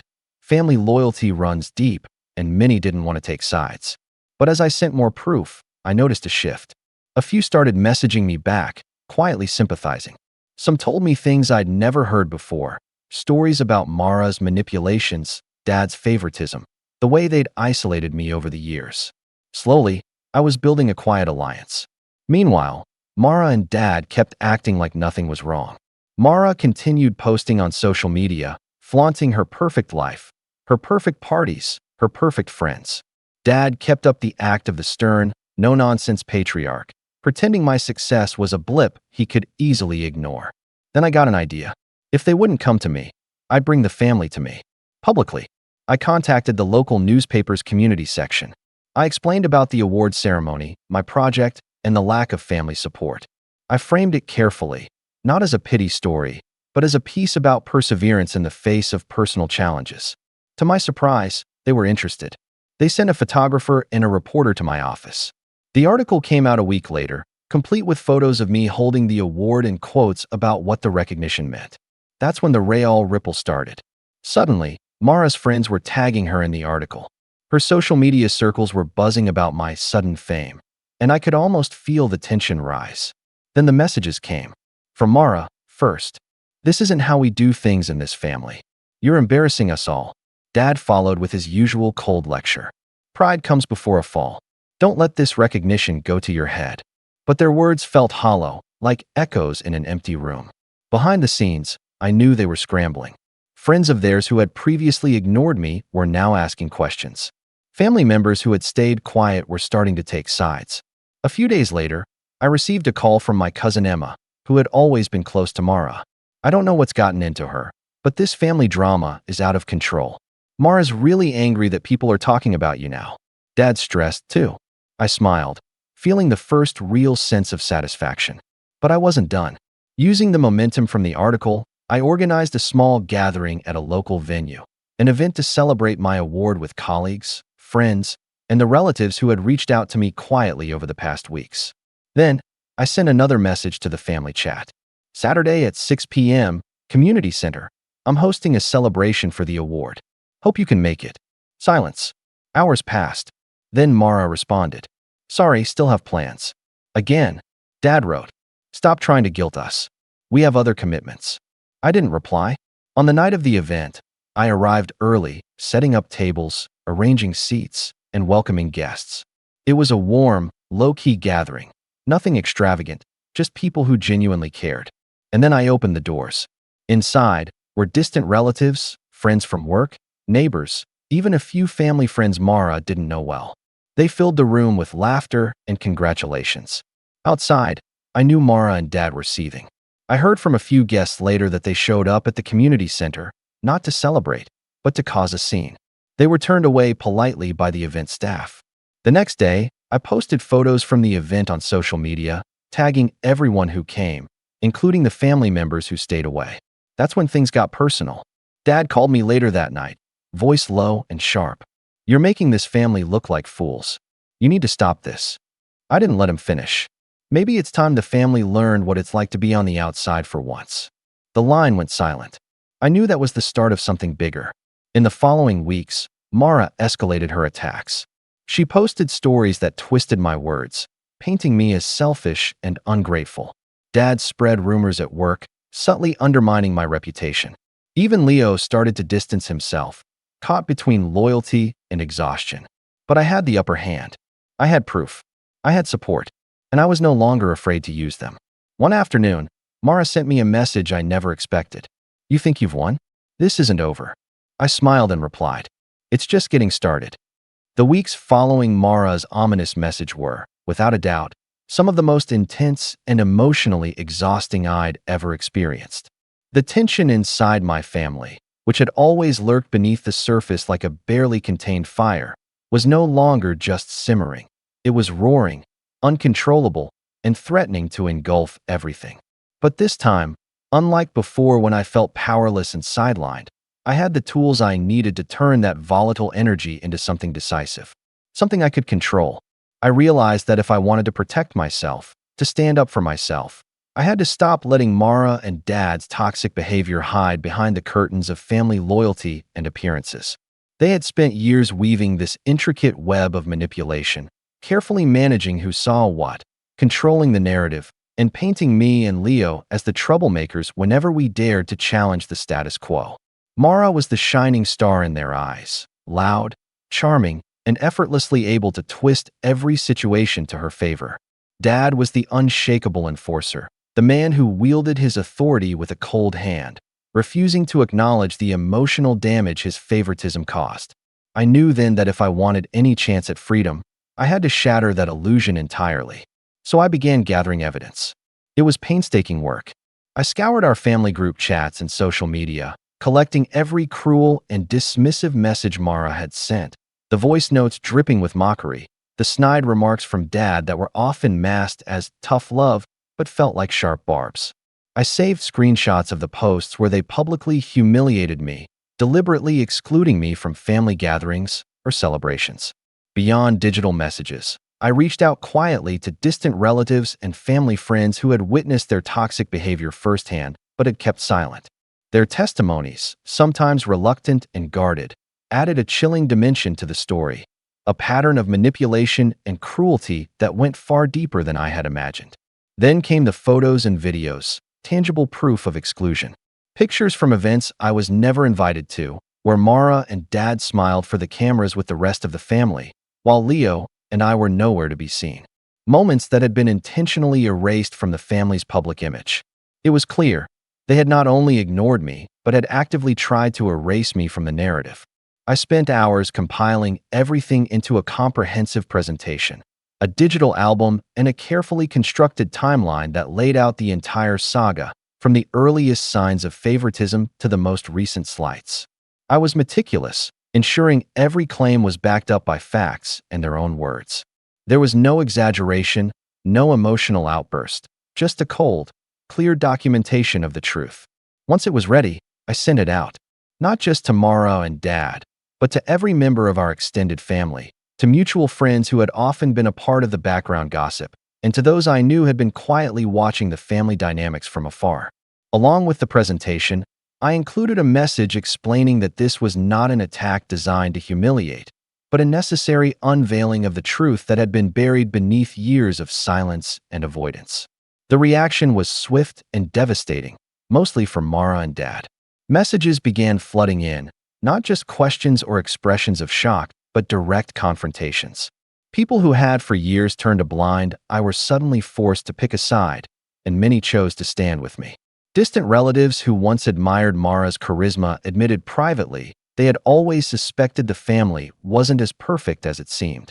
Others expressed shock and dismay at Dad's coldness and Mara's relentless cruelty, openly condemning the behavior that had been disguised as family normalcy. Mara's response was a desperate flurry of frantic messages, accusing me of betrayal and trying to ruin the family's reputation. She painted herself as the victim, twisting the facts to portray me as the antagonist. Dad's reaction was predictably stoic, but no less damaging. He doubled down on his authoritarian stance, lecturing me about loyalty and respect, blaming me for tearing the family apart, and labeling me ungrateful and self-centered. But none of their defenses mattered anymore. Their carefully constructed image, the one they spent decades building, lay in ruins. Then something unexpected happened. Leo, who had mostly stayed quiet through all this, watching from the sidelines, finally reached out. His message was simple but profound. He admitted how trapped he'd felt between his loyalty to Mara and Dad and the growing reality he could no longer ignore. He told me he was proud of me for standing up and that, for the first time, he was distancing himself from Mara and Dad's toxic grip.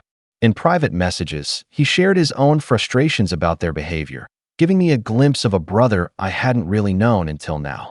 The family gatherings that followed were strained and fractured. Mara went out of her way to avoid me, refusing even the smallest acknowledgement. Dad barely spoke when our paths crossed, his cold stares heavy with unspoken blame. Other relatives, caught in the crossfire, either kept their distance or treated me with a new, sometimes hesitant respect.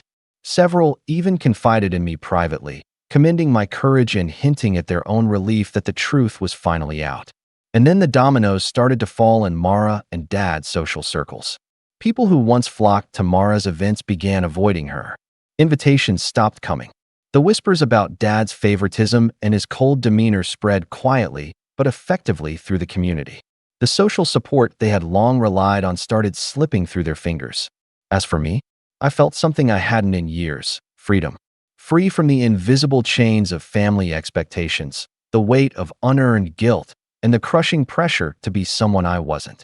I poured my energy into building a life surrounded by people who truly cared, friends and chosen family who celebrated my successes with genuine joy, who offered encouragement without conditions or hidden motives. Did Mara and Dad ever apologize? No. Their pride and arrogance were far too ingrained.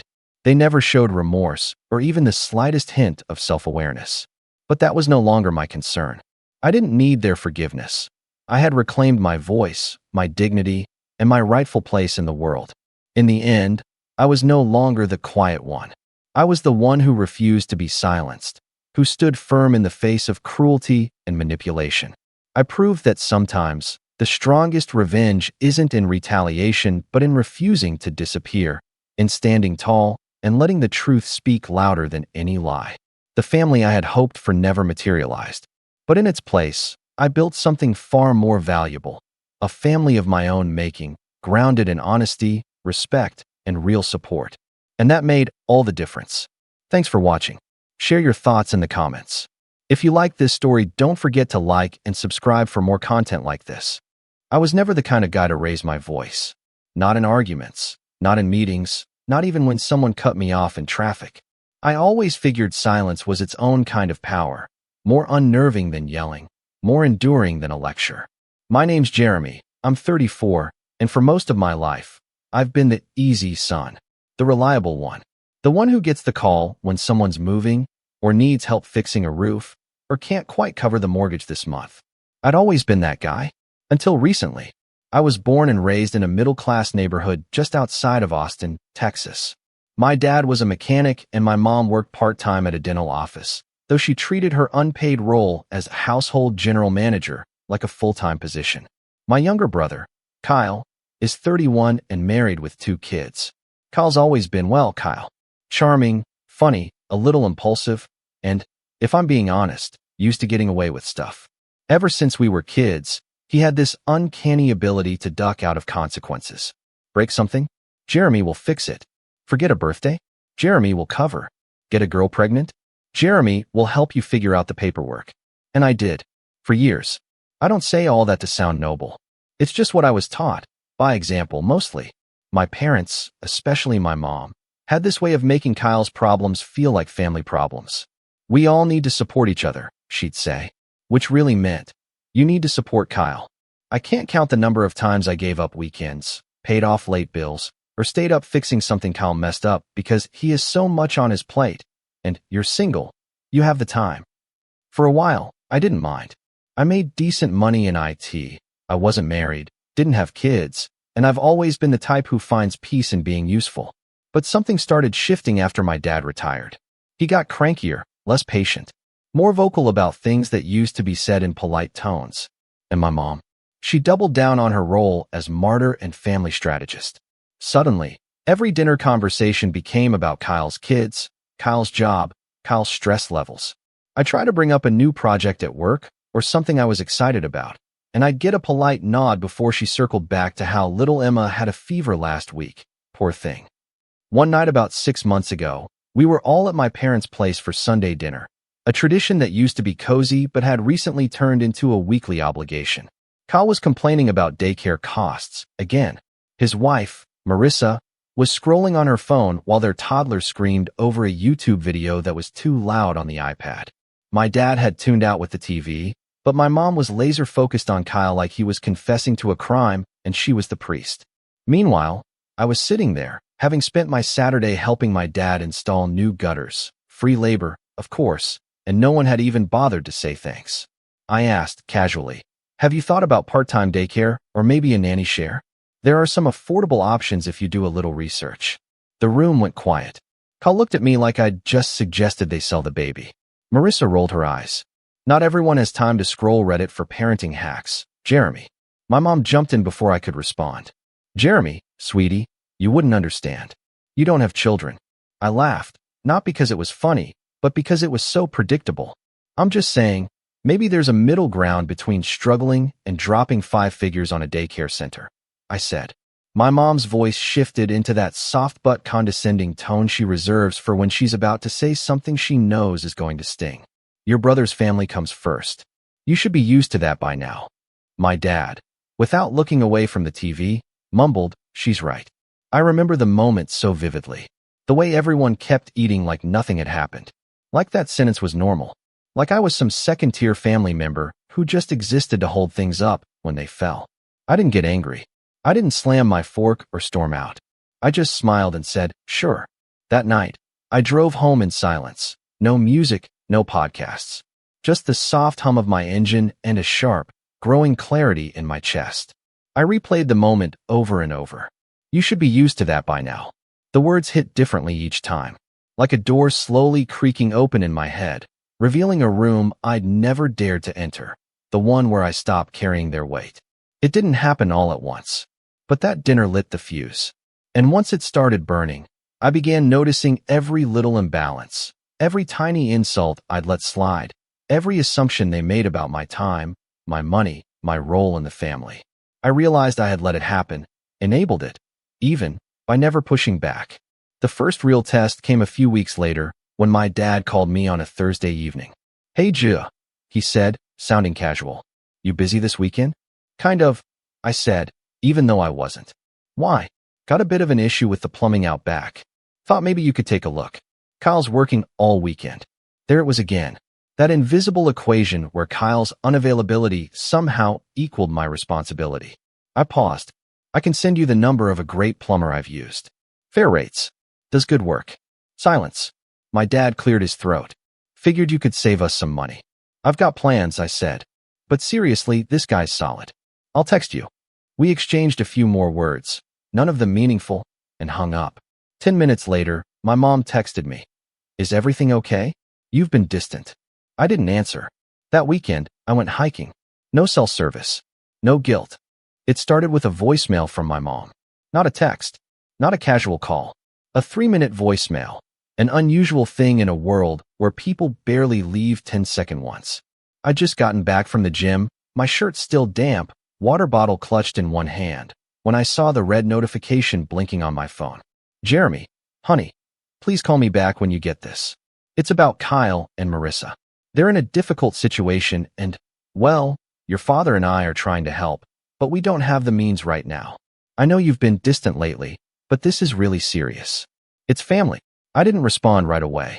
I showered, made dinner, and let the message sit like a pebble in my shoe, something I could ignore until it became too irritating. The next morning, another message. This time from Kyle. Just a single line. "Hey man, can we talk? It's kinda urgent." Still, I didn't reply. Not yet. I already knew the pattern. Urgent turned into, "We just need a bit of help," which turned into me solving whatever crisis was too inconvenient for them to deal with. And I was tired. Tired of being the scaffolding they climbed on when everything else fell apart. It wasn't until Sunday evening that I finally called my mom. Her voice was tight, controlled, but there was a thread of panic weaving through it. "Kyle's in trouble," she said. "Real trouble." I stayed silent, letting her explain. Apparently, Kyle had taken out a personal loan last year, something to tide them over, while Marissa went on maternity leave. He hadn't told anyone. And then another loan. And then a credit card. Long story short, they were buried under nearly $40,000 of debt. The interest was suffocating. They were months behind on their mortgage, and the bank had started sending foreclosure warnings. "We didn't know," she kept saying. "He didn't tell us until yesterday." I think he was ashamed. I wanted to say ashamed. Kyle. Really? But I didn't. I just listened. "We're going to help them cover the mortgage for the next couple of months," she said, her voice softening like she was tiptoeing toward a request I already saw coming. "But we don't have the savings to cover everything. And the kids, they're so young, Jeremy." There it was. I let the silence hang long enough for her to feel it. "I understand," I finally said. "I'll think about it." "Thank you," she whispered, already assuming my help was a given. "I told your father you'd come through. But I didn't come through. Not this time. Instead, I did something unthinkable. Nothing." Days passed. The group chat was uncharacteristically quiet. No memes from Marissa, no guilt-laced messages from Mom. Then a text popped up from Kyle. "Seriously? You're just gonna ignore us?" I didn't reply. Another followed. "Mom said you'd help. We're drowning here. This isn't just about us. It's about the kids." Still, I said nothing. 2 more days went by. Then came the dinner. I hadn't planned to go, but I knew if I skipped it, I'd never hear the end of it. And maybe, just maybe, I wanted to see what they'd do when I showed up and didn't play my part. When I walked into my parents' house, the energy was off. Stiff. Mom greeted me with a forced smile, like a hostess who'd just been told the health inspector was in the lobby. Dad barely looked up from his recliner. Kyle was already there, arms crossed, eyes dark, Marissa beside him with a tight jaw and silent rage. Dinner was awkward. Tense. Conversation was a minefield no one dared to cross. About halfway through the meal, my mom folded her napkin delicately and cleared her throat. "So," she said, "have you had a chance to think about what we discussed?" I sipped my water. "Yeah." Everyone looked at me. "I'm not going to bail Kyle out." "You'd have thought I'd slapped a baby." My mom blinked. "Excuse me." I said no. I repeated. "Calm. Steady. I'm not covering his loans. I'm not paying his mortgage. I'm not fixing this." The room erupted. Kyle stood up. "Are you kidding me? After everything we've done for you. Everything you've done for me." I laughed once, incredulous. "You mean the years I've spent cleaning up your messes? Paying your bills? Missing vacations to help Dad replace a roof because you had work? Taking care of things that were never mine to fix?" My mom raised her voice. "Jeremy, lower your tone. This is a family matter." "I am family," I snapped. "At least I thought I was. But you've made it clear, over and over, that Kyle's family comes first. Remember? You should be used to that by now." "Well, guess what? I am." The silence was deafening. My dad, who rarely chimed in unless it was to side with Mom, looked at me with narrowed eyes. "You're being selfish." That word, selfish. It hit me like a slap. I leaned back in my chair, suddenly exhausted. "No," I said. "I'm being done." That dinner ended without dessert. A week passed. Then 2. I stopped hearing from them altogether. No texts. No calls. The group chat dried up. Birthdays passed without mention. Even my mom's usual updates about her garden or the neighbor's dog stopped showing up in my inbox. The silence was a punishment. I knew that. A cold shoulder meant to guilt me back into line. It didn't work. What they didn't know was that I'd been preparing for this for months. Long before Kyle's financial crash, I'd been talking to a therapist, working through years of quiet resentment and internalized guilt, learning how to set boundaries, learning how to say no. I hadn't expected the moment to come so soon or so loud, but once it arrived, I knew I was ready. Then came the betrayal. I was sitting at my desk, finishing up a report for work, when I got a call from my HR department. "Hey, Jeremy, just a heads up," the rep said, sounding awkward. "Someone tried to access your employment records last week. They claimed to be you, but the info didn't match. We flagged it as a fraud attempt." My stomach dropped. "Do you know who it was?" I asked. "We can't say for sure," he said. "But they had your name, address, even your work ID. Just didn't pass the final verification steps. We've locked your file for now." That night, I sat on my couch, phone in hand, piecing it together. I checked my email. Someone had requested a password reset for one of my bank accounts. Another for a credit card I rarely used. I checked my credit report. 2 hard inquiries. One attempt to open a new line of credit in my name. It didn't take long to trace it.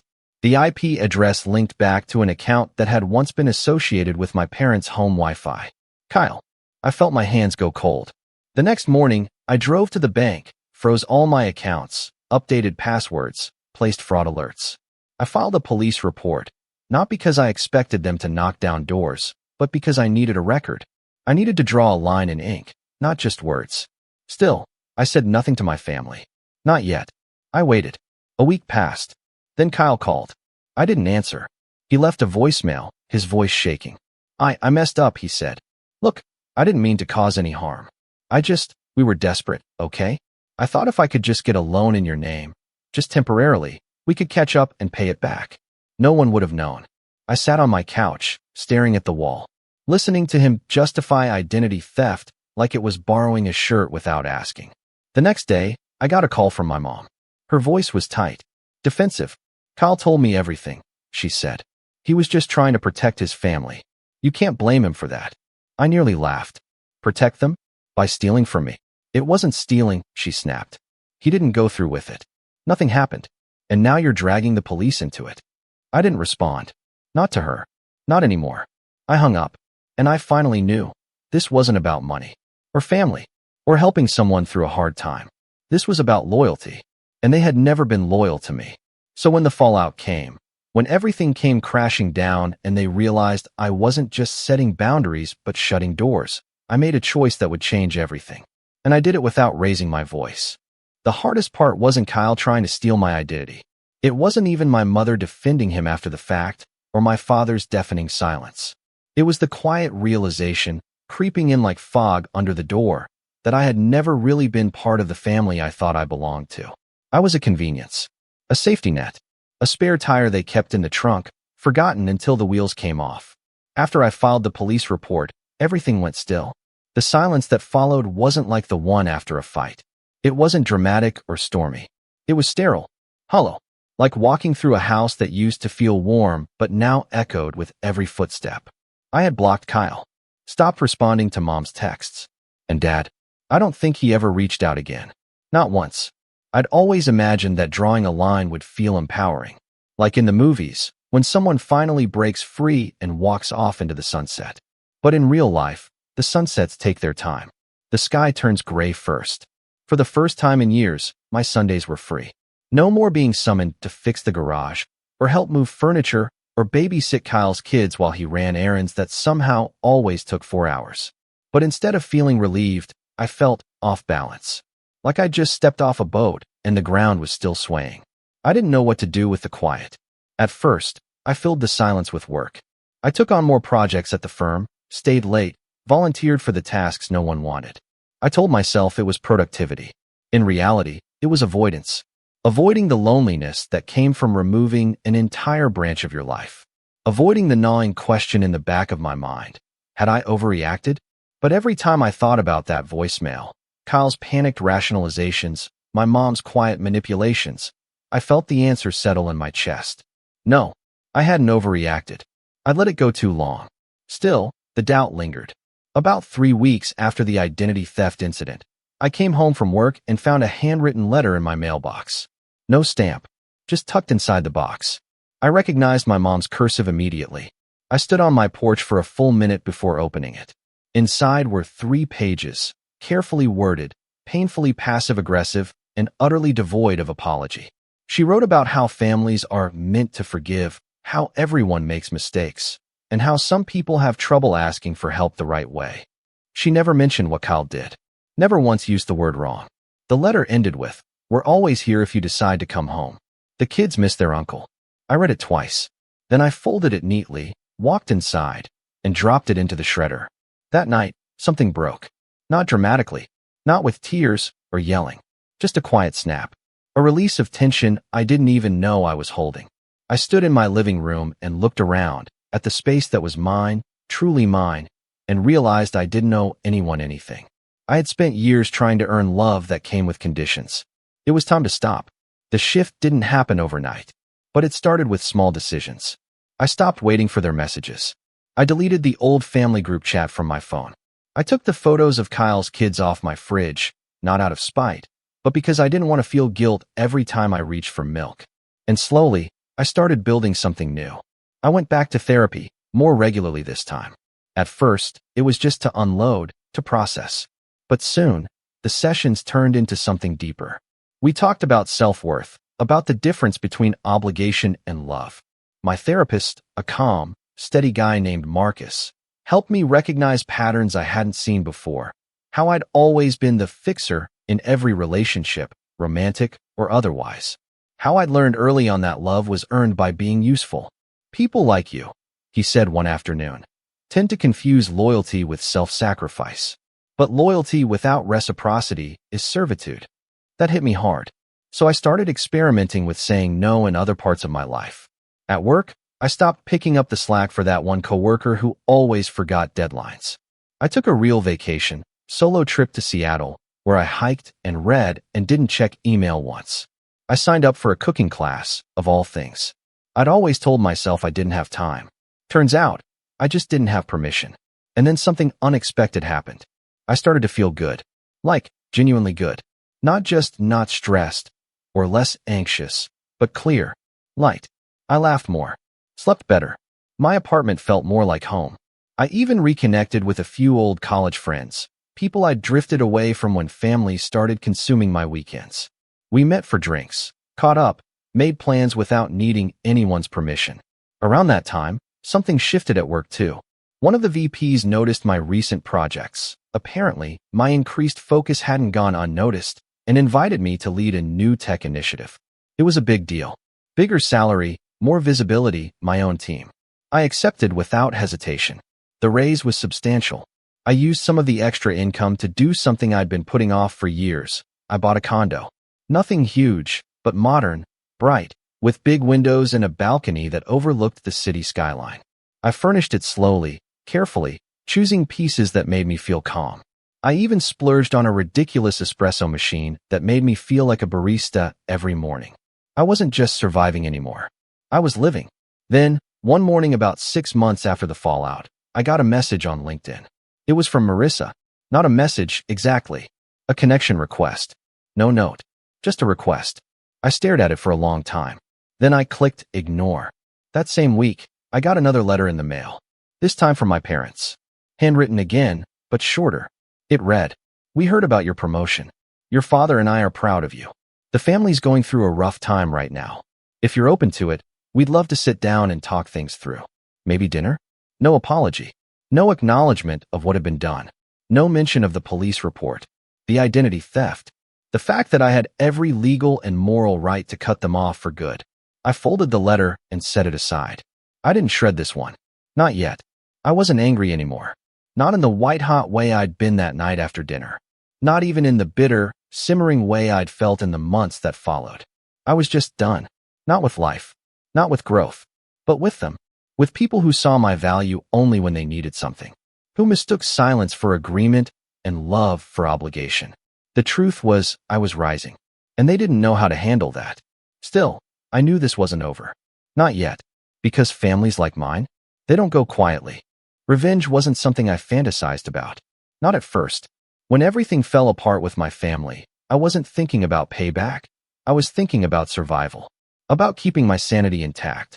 About finding a version of myself that didn't rely on their crumbs of validation to feel whole. But something shifted the day I read that letter. The one where my parents congratulated me on my promotion as if nothing had happened. As if we were just distant, not fractured. As if Kyle hadn't tried to steal my identity. As if they hadn't blamed me for protecting myself. It was the audacity that got me. They'd burned the bridge and now acted like they could waltz across it again because they needed something. I knew that tone in their letter too well. It was polite on the surface, but beneath it was calculation. An unspoken assumption that I'd always come around. That I was still that same reliable Jeremy, the good son, who bailed them out, smoothed things over, played peacemaker. But I wasn't that guy anymore. And now that I had some distance, I could see things I hadn't seen before. Patterns. Weak points. Leverage. I wasn't looking for petty revenge. I wasn't going to prank call them or slash their tires. No, I wanted something quieter. Something cleaner. I wanted consequences.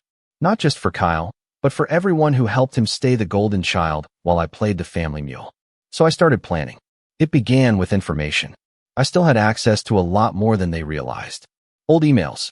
Shared logins.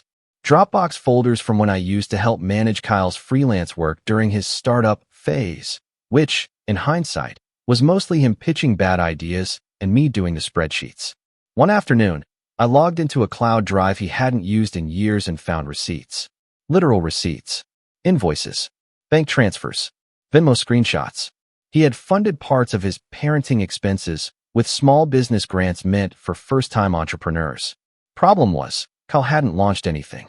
He'd used the money, about $14,000 in total, for household repairs, car payments, and once, a vacation to Puerto Vallarta that he told my parents was sponsored by work. I started screenshotting, saving, organizing. Not for blackmail. Not even to go legal. I just wanted to know what kind of man I was dealing with now that the blindfold was off. Then there was my dad. While he'd always played second fiddle to my mom when it came to emotional manipulation, he had his own role, the silent enforcer. The provider, who used his stoicism to sidestep accountability. I never expected him to say sorry, but I had once expected him to protect me. Instead, he'd chosen Kyle. More than once. The most damning example came 2 years prior, during one of Kyle's business launches. He had convinced our dad to co-sign a lease on a commercial space for a pop-up cafe concept. He'd wanted me involved, but I was knee-deep in work and wary of the whole idea. Still, I helped him draft the lease agreement and warned Dad, in writing, that if Kyle bailed, the landlord could come after him. Kyle bailed. Of course he did. The cafe never launched. The space sat empty for 6 months before the landlord sued for breach of contract. My father paid the settlement quietly, and they all swore never to talk about it again. Except they did talk about it. To me. Every family dinner afterward came with subtle digs about how I should have done more to guide Kyle, or should have taken a bigger role in the cafe. Like his failure was my burden. Like their silence bought my complicity. And now? Now they wanted me back at the table. So I decided to give them exactly what they asked for, on my terms. The first step was easy. I replied to my mother's letter with a text. Thanks for the kind words. I've been thinking about the past, too. Maybe we should talk. I'd like to come to dinner next week. Just the four of us. No Kyle or Marissa. She responded within minutes. Of course, sweetheart. We'd love that. Sunday at 6? Perfect. But this wasn't a reunion. It was reconnaissance. I spent the rest of the week preparing, pulling together old documents, drafting notes, even printing out some of Kyle's more questionable business purchases that I discovered buried in his Dropbox. I didn't plan on showing them. Not yet. But I wanted them on hand, just in case. Sunday arrived, and with it, that old familiar tightness in my chest. I hadn't seen my parents in person since the night of the dinner. The last time I'd sat at their table, I told them I was done. And I'd meant it. But this time, I walked in on my own terms. The living room looked the same. Family photos. My mom's obsessive doilies. That weird bowl of fake fruit that had never moved an inch since 2003. But the energy was different. Stiffer. Like they didn't quite know how to act. Jeremy, my mom said, her smile a little too tight. You look good. Thanks, I said, handing her a bottle of wine I didn't intend to drink. My dad stood, shook my hand. It's good to see you, son. Son. That word felt hollow in his mouth now. We sat down to dinner. Roast chicken, mashed potatoes, something green and overcooked. Conversation was awkward but polite. They asked about work. I gave them surface-level answers. They tiptoed around anything deeper, like someone walking across cracked ice. Then, halfway through the meal, my mom brought it up. We know things have been tense, she said, and we've made mistakes. But we really hope we can put it all behind us. I looked at her. Have you put it behind you? She blinked. Excuse me. Have you even acknowledged what Kyle did? I asked. What you defended?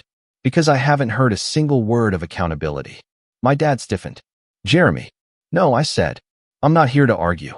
I'm here to be clear. I reached into my bag and pulled out a folder. I didn't open it. Just placed it gently on the table. In here is everything Kyle's done that could get him audited. Or worse. Money he took. Lies he told. Things I helped him cover for. Back when I thought he was just struggling, not scamming. My mom's face went pale. I'm not threatening you. I continued. I'm informing you. Because I'm done being the one who keeps secrets to protect other people's reputations. My father's voice dropped. What do you want from us? Nothing, I said. That's the point. I don't want anything from you anymore. But I do want you to understand that if Kyle tries anything else, if he opens an account in my name, applies for a loan, uses my old address, I'll go public. I'll go legal. And I won't flinch. My mom looked like she wanted to cry. I stood up, folded my napkin. Oh, and you should probably tell Kyle that Dropbox autosyncs to multiple devices. If he thinks his past is buried, he's mistaken. I left before dessert. And for the first time in years, I felt tall. That was only the beginning. Over the next few months, I quietly made moves. I reached out to an old friend, Amanda, who worked in grant auditing. Told her, casually, that someone I knew might have misused small business funds. She couldn't act on it directly, but she pointed me to a third-party whistleblower site where I could report it anonymously, with documentation. I filed the report. I didn't name names, but I didn't have to. The attached receipts did all the work. Then I got my credit legally frozen and set up fraud alerts on all my accounts. I even hired a financial advisor, real one, not some Instagram guru, who helped me restructure my finances in a way that made it impossible for anyone to open anything new without biometric verification. I was locking every door Kyle had ever crept through. And the best part? I didn't tell them a thing. 3 months after that dinner, the game was set. My family didn't realize it yet, but the pieces were already moving, slowly, quietly, almost imperceptibly at first. But every choice I made since cutting them off had been deliberate. I wasn't trying to destroy anyone. I just wanted the truth to hit them where it hurt. Their pride, their illusion of control, their belief that they could act without consequences, just because they wore the word family like armor. I wasn't angry anymore. That was the strangest part. The heat was gone. No more pacing in my apartment, rehearsing what I should have said. No more rewriting old conversations in my head. That stage had passed. I was cold now. Focused. Ready. It all began with a phone call I didn't answer. Then another. Then a string of voicemails from my mom that grew increasingly desperate. Jeremy, please call us. It's about Kyle. Something's happened. I didn't call back. Instead, I waited until the weekend and drove by my parents' neighborhood, something I hadn't done since I moved into my new condo. I didn't stop. I didn't get out of the car. I just drove slowly, windows down, letting the silence settle over me. Their lawn was uncut. The mailbox overflowing. Something was off. 2 days later, I got a message from Amanda, the friend who'd pointed me to the whistleblower site. She didn't say much, just one sentence. You didn't hear it from me, but your tip hit the right desk. That same day, a formal audit was opened on Kyle's business grant history. It was slow-moving at first. Government wheels don't turn fast. But once they started, they didn't stop. Especially not when they smelled fraud. The $14,000 I had documented wasn't even the half of it. Turns out, Kyle had applied for multiple grants over 3 years. Different business names. Different LLCs. All registered under slightly different addresses, some even using our parents' home as a business headquarters. What he didn't realize was that all of it left a trail. Especially when you double dip into government money and claim you're launching 3 separate businesses while posting vacation photos on Facebook. He'd gotten sloppy. And sloppiness and fraud doesn't just get you in trouble, it gets you noticed. When the auditors came knocking, he tried to play dumb. Said he thought the grants were for general support, that he hadn't read the fine print, that the businesses had pivoted or failed due to market conditions. But they weren't buying it. Neither were the banks. Apparently, Kyle had taken out a personal loan last year using one of the fake LLCs as collateral, claiming it was backed by a small business grant. Once the audit hit, the bank froze his accounts pending investigation. That included his checking, savings, and credit lines. He couldn't pay the mortgage. Not this time. And for once, nobody was bailing him out. A week after the audit began, I got a text from a number I didn't recognize. It was Marissa. I know you think you're punishing him, but you're destroying all of us. The kids are scared. They don't understand what's happening. I stared at it for a long time. The kids. Always the shield. I didn't respond. Because I wasn't the one who destroyed their family. Kyle had done that the moment he forged my name on a credit app. The moment he lied to my parents. The moment he used his own children as emotional blackmail for years. 2 days later, I got a knock on my door. It was my dad. I didn't even know how he'd gotten my new address. Maybe from a mutual contact. Maybe he'd followed me home. I didn't care. I opened the door, but didn't invite him in. He looked smaller. Not physically, but spiritually. His posture was hunched, his eyes tired. He didn't speak right away. I just wanted to talk, he said. I folded my arms. Then talk. He sighed, glanced down at his shoes. Your mother's not doing well. She's been stressed. She's not sleeping. And Kyle, well, you probably know what's happening. I know he's being investigated for fraud, I said evenly. I know he used your house as a fake business address. I know he borrowed money he never had any intention of paying back. Dad flinched. Just slightly. He made mistakes. Mistakes. I echoed. Or choices. He looked up, met my eyes. Why are you doing this? That question. That damn question. I'm not doing anything, I said. For once in my life, I'm just not cleaning up the mess. That's all it took to bring everything down. He didn't respond. He just stood there. And I could see it, finally, in his face. The weight of it. The truth sinking in. The realization that without me propping up the facade, the whole house of cards had collapsed. After a long silence, he said, I didn't know what Kyle had done. Not all of it. You didn't want to know? I said. Because it was easier to pretend. To believe I'd always be there to catch him. To cover for him. To fix it. He nodded slowly. You're right. That stunned me. Not the words themselves, but how hollow they sounded. Like someone reciting a line they barely understood.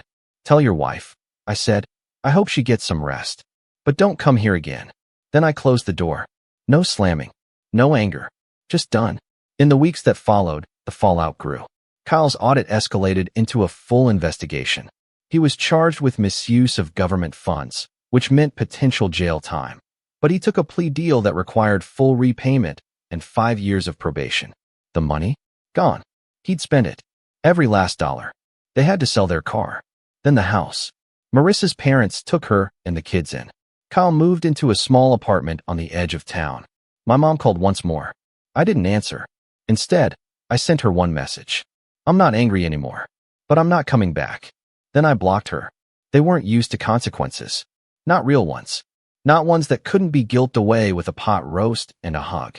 But they were living with them now. Every bill, every call from a debt collector, every awkward conversation with neighbors who knew. As for me, I was thriving. The project I led at work had launched ahead of schedule and under budget. My boss brought me into meetings I used to sit outside of. I was being invited to speak at conferences, something I never imagined doing. I'd started dating again. Slowly, cautiously. But this time, I wasn't choosing people who needed saving. I was choosing people who stood on their own 2 feet. I hosted a dinner party in my condo for a few close friends. Good food, music, laughter, no family drama. Just people who respected me for me, not what I could do for them. At the end of the night, I stood on my balcony, drink in hand, watching the city lights flicker like tiny stars. I wasn't angry. I wasn't broken. I was free. And for the first time in my life, I finally understood something I'd spent decades ignoring. Just because someone shares your blood doesn't mean they deserve your loyalty. Family isn't who you're born to. It's who shows up. And sometimes, the most powerful thing you can say is nothing at all. I'm Asher, 40, and I've spent most of my life being the responsible one in my family. That usually means doing everything quietly, covering for mistakes no one else wants to admit, and watching my younger sister, Kala, get away with practically anything. Kala is 34, dramatic, entitled, and somehow always manages to make everyone feel like the problem. Growing up, she perfected the art of manipulation, crying when she wanted her way, turning our parents against me for the smallest things, and making every holiday about her. A few days before Thanksgiving, she sent me a text that made me want to throw my phone across the room. Asher, you're always so selfish. Just stay home this year. Thanksgiving is better without you, honestly. It was so perfectly cruel, in that passive-aggressive way she does. The kind that's coated in fake concern but dripping with judgment. Normally, I'd have ignored it or written back a polite rebuttal. But this year I had other plans. See, I knew Thanksgiving with Kala was never really about the family. It was about her feeling like the center of the universe. She had spent weeks messaging our parents about her menu ideas, how everyone should pitch in, and how stressful it was to manage it all. And let's be honest, she always exaggerated. But here's the thing she didn't know. I had quietly set aside a fund months ago to cover any potential holiday disasters.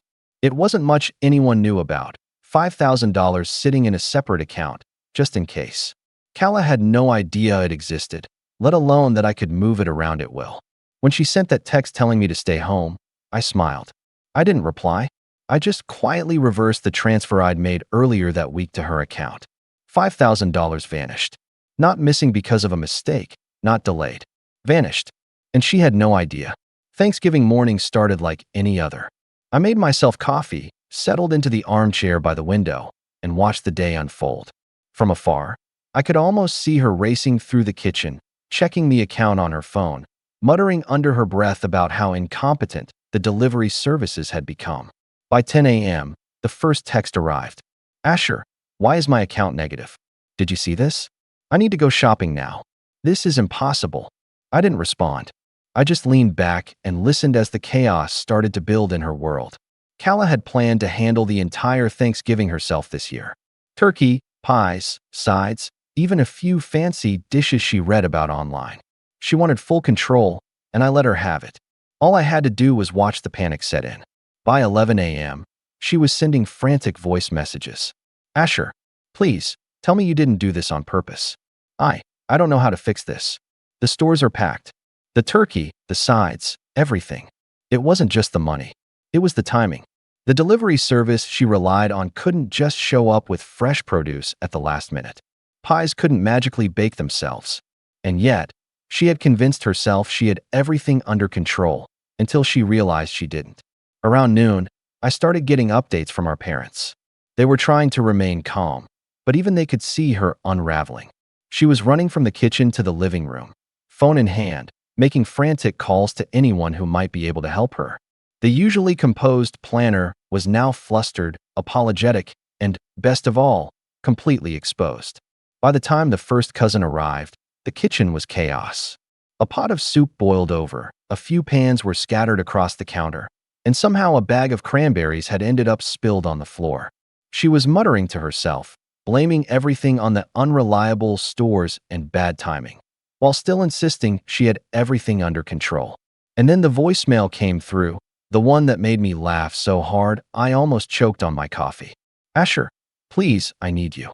The turkey isn't here, nothing is ready, and everyone's going to hate me. You have to help me figure this out. I paused it and just leaned back in my chair. For once, she wasn't in control. For once, I didn't have to explain, defend, or clean up after her mistakes. She was floundering in a storm of her own making, and she didn't even know it yet. I could hear the panic rising in her messages. By 1 p.m., she had gone from desperate to almost frantic. My parents were trying to calm her down, but she wouldn't listen. Everything had to be perfect, and she couldn't comprehend that perfection might not be possible, especially without her magic grocery fund. Then came the moment that made me realize just how far this was going to go. Kala picked up the phone and started dialing numbers in a frenzy, her voice shaking with panic. I don't care what it takes. Someone has to get me a turkey, or I'll have to tell everyone. And it will be your fault, Asher, because you left me to do this alone. I sat there, listening, a quiet grin on my face. The oven was still empty. The pies hadn't been started. The sides weren't even prepped. And she had no idea that the $5,000 she thought was hers had quietly returned to me hours ago. By 1:30 p.m., I was receiving updates from our parents almost in real time, even though I had no intention of showing up. They were caught in the middle of Kala's growing meltdown. My mom's voice over the phone sounded strained and frustrated. Asher, she's panicking. I don't know what to do. She's yelling at everyone on speakerphone. The neighbors probably think we're having some kind of emergency. Just let her flail, I said, smiling. It was therapeutic in a way I hadn't anticipated. She's had years of thinking she could run everything. Let's see what she does when nothing goes her way. Kala had always thrived on control. Every family gathering, she'd make sure the decorations, the menu, the seating arrangement, and even the flow of conversation worked exactly to her specifications. She convinced everyone, including my parents, that without her overseeing every detail, the holiday would collapse. And until today, I hadn't thought she'd ever experience what it was like to lose that control entirely. By 2 p.m., the situation had escalated from mere chaos to full-blown panic. She had attempted to go to the store herself, which quickly ended in disaster. According to my mom, she returned home frazzled, with only half the items on her list and nothing that resembled the turkey she promised. Asher, she's standing in the kitchen with raw vegetables in one hand and a grocery bag in the other, just shouting at the ceiling, my mom whispered over the phone. Oh, she's doing great, I said, sipping my coffee. The sounds of her failure, filtered through snippets from our parents, were almost cinematic. She was pacing back and forth, voice rising with every passing minute, talking to herself, checking the account over and over, muttering about how she had planned this for months and everything was ruined. And it was. She hadn't realized that the $5,000 transfer she counted on was never hers to begin with. In her eyes, the account should have covered all her extravagant plans, specialty pies, imported cranberry sauce, extra sides, and even the artisan bread she insisted on buying because it just felt right for the table. Now, with nothing left, everything fell apart. By 3 p.m., the first guest arrived. My cousin, Elliot, a quiet type who usually stays out of family drama, texted me with a mix of concern and disbelief. Asher, I don't know what's happening over there. Kala is screaming at mom about the groceries. Oven is empty, pie's not started. She's losing it. I couldn't help but grin. The fun part, I thought, was seeing her unravel so completely without realizing it was all a consequence of her own behavior. Well, and a little of my intervention. She had spent years belittling me, blaming me for everything she deemed inconvenient, and manipulating everyone around her. This was her moment. And yet, I wasn't prepared for just how far she'd go in her desperation. Around 3:15, my parents called me again. Their tone had shifted from concern to pleading. Asher, she's talking about canceling the dinner. She says she can't do it, and everyone will be angry. She's threatening to call the neighbors to borrow money or groceries. I don't think she realizes the account is empty. Let her, I said softly. It's her turn to experience the panic she's caused everyone else for years. It was clear she hadn't even considered backup plans. Everything was hinging on her ability to control the store, the delivery, the baking, the timing, everything she loved to micromanage. And now, without the funds she counted on, she was floundering. By 3:30, she had started calling the stores directly, demanding that they deliver items immediately. My parents had tried to explain that nothing could be done on such short notice, but she refused to listen. According to my mom, her tone went from frantic pleading to outright threats. Tell them they'll regret this. Tell them my family is counting on this dinner. If they can't get it here, I'll make sure everyone knows this is their fault. My mom sighed heavily. Asher, she's out of control. She's even threatening the clerks in the stores. I've never seen her like this. Meanwhile, I was sitting in my apartment, letting it all play out. I watched the clock tick toward 4 p.m. I didn't have to do anything. She was creating her own storm, and every decision she made was leading her deeper into panic. By 4:15, the voicemail count on my phone had grown. They were frantic, almost manic in tone, and she was leaving new messages every few minutes. My favorite, so far. Asher, this is ridiculous.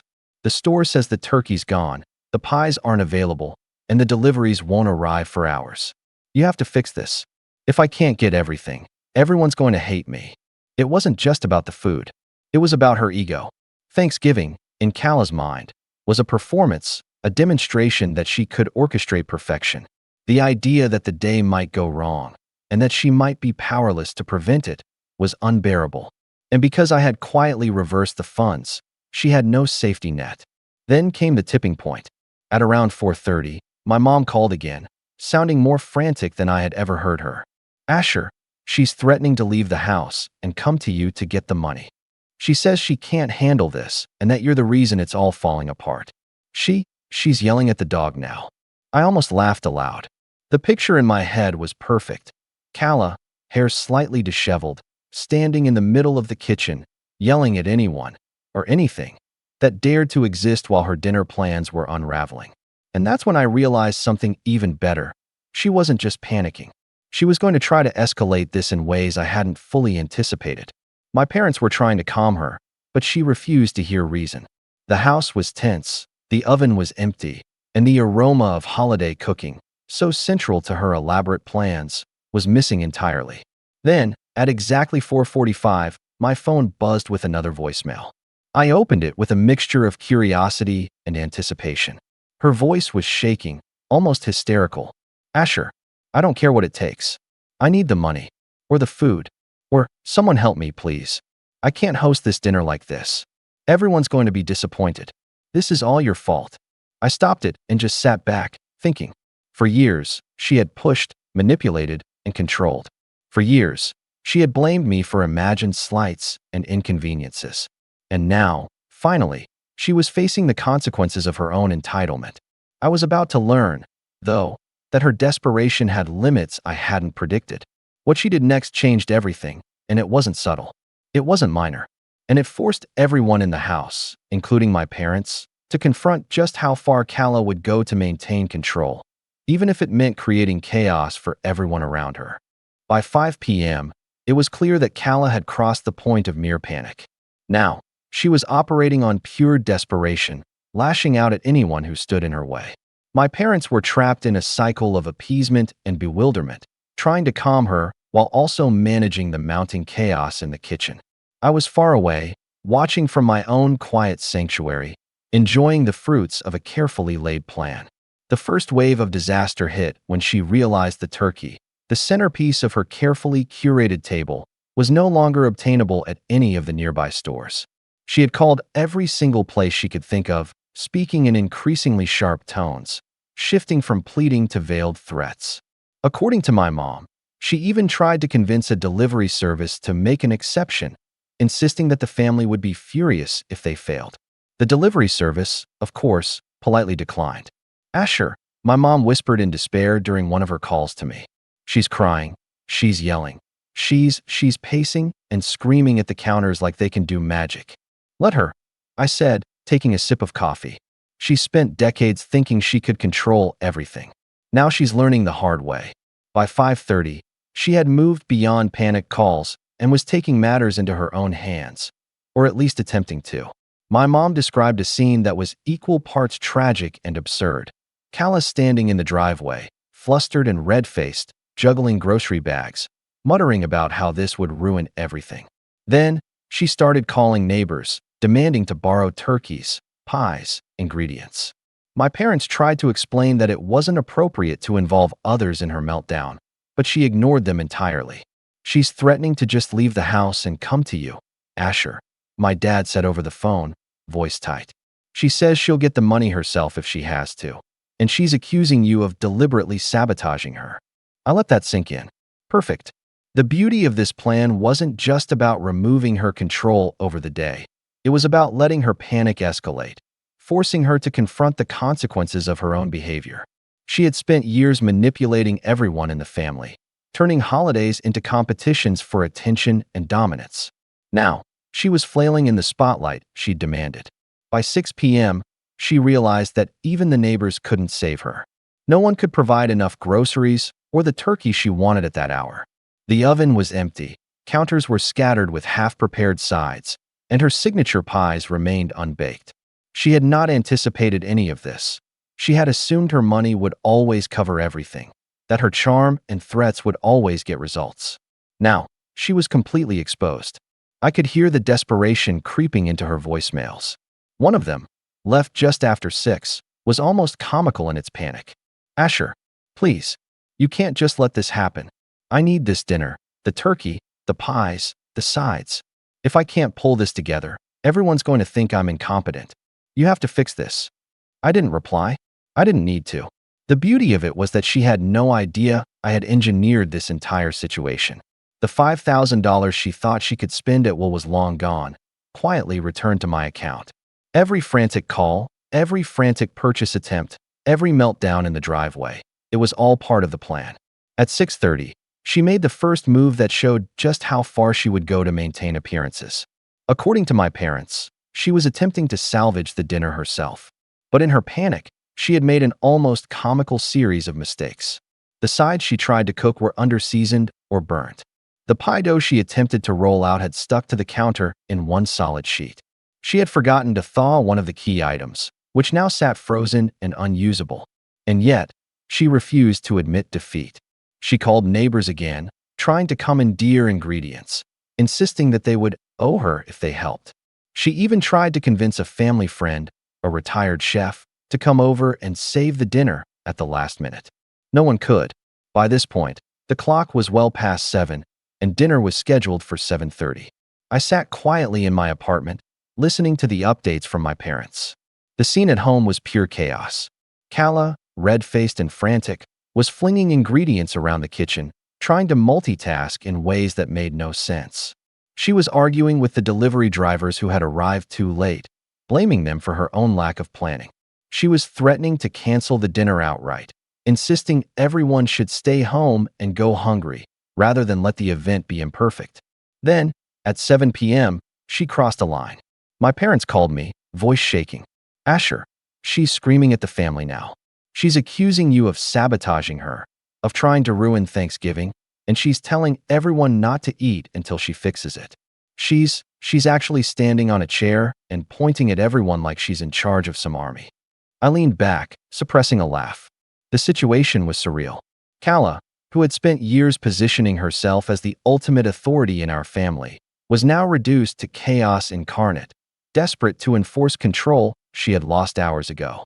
"She thinks if she makes everyone wait, it will magically fix itself," my mom said. "Asher, what do we do?" "Let her," I replied calm. "She's the one who created this. She wanted to control everything. Let her see the result." And then came the moment that sealed the evening. Kala, in her frantic state, tried to salvage the centerpiece of the dinner, the turkey. But in her panic, she hadn't fully read the instructions on the thawed one she had managed to grab. The oven, still empty for over an hour, finally was turned on, and she realized too late that it wasn't preheated correctly. She had no idea how long it would take, and now she was screaming at the oven itself. "This is ridiculous. I can't do this. Asher, you've ruined everything. Nobody will forgive me for this disaster." I could hear the despair in her voice, the absolute collapse of the image she had built for herself. Years of manipulation, entitlement, and control, all undone in a matter of hours. And she had no idea who, or what, had truly set the stage. I sat back and let it unfold, my mind racing with the possibilities. I hadn't even stepped into the house yet, and already, the first act of revenge had played out perfectly.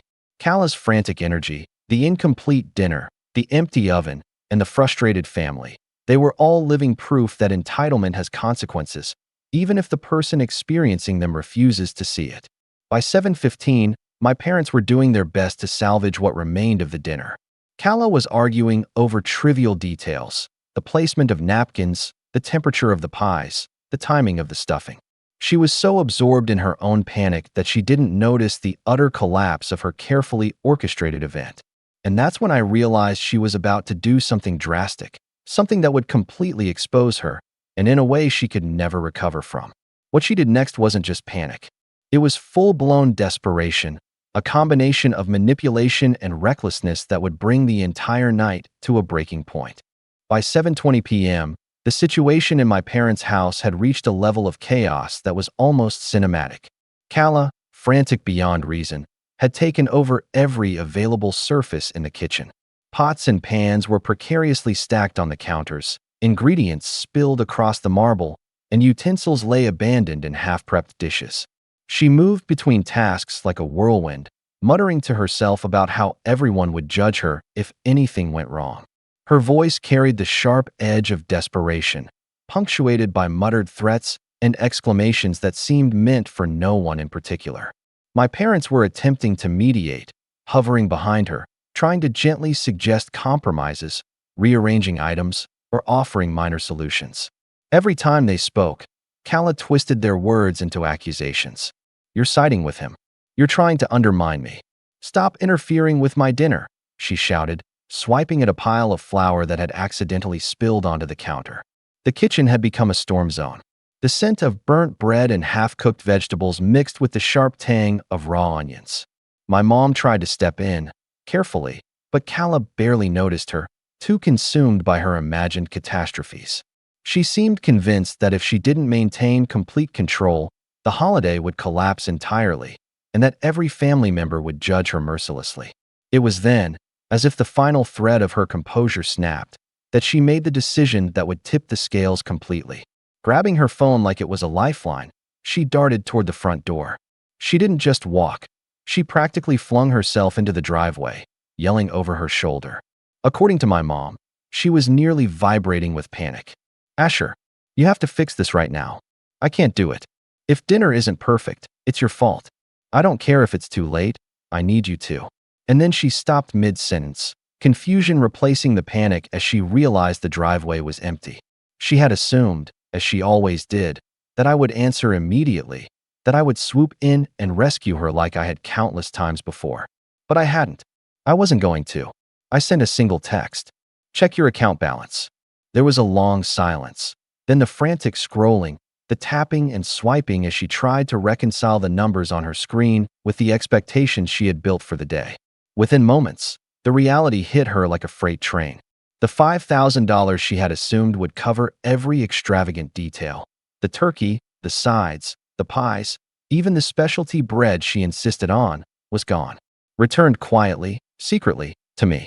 Every frantic purchase, every last-minute scheme, had been impossible because the funds she relied upon no longer existed. My mom later described the look on her face as she returned to the kitchen. Pure disbelief mixed with rage, a storm of emotions that left her nearly incoherent. She stormed back inside, flinging accusations at anyone nearby, from the delivery drivers who had arrived late to the grocery store clerks who had no control over inventory. And, of course, to me. "Asher did this. He sabotaged me. He wants me to fail," she screamed, voice echoing off the walls, fingers pointing wildly at anyone who dared approach. My parents were exhausted and embarrassed, trying everything they could to calm her down. My mom, in a quiet attempt at diplomacy, suggested a small compromise. "Kala, let's just use what we have and rearrange the menu. It'll be fine." She refused, shaking her head violently, eyes wide and furious. She couldn't accept imperfection. The illusion of control was everything to her, the very essence of her self-image, and now it had crumbled. She wouldn't allow reality to intrude on the fantasy she had meticulously crafted. By 8 p.m., the house had quieted in the sense that most people had stopped speaking. The occasional mutter or muttered curse from Kala cut through the air, but otherwise, it was a tense, heavy silence.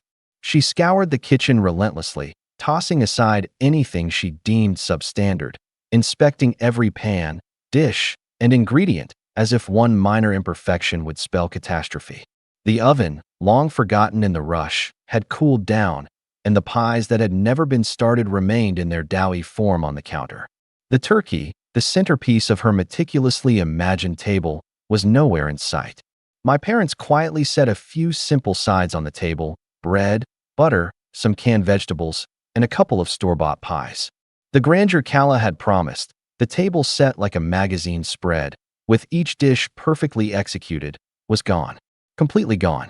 And yet, Kala did not relent. She continued to rage, turning her frustration outward. Anyone who entered the kitchen became a target, including family members who were simply trying to eat or help. Every mistake, every shortcoming, was blamed on me. She accused me of deliberately stealing her money, of trying to ruin the holiday, and of undermining her life.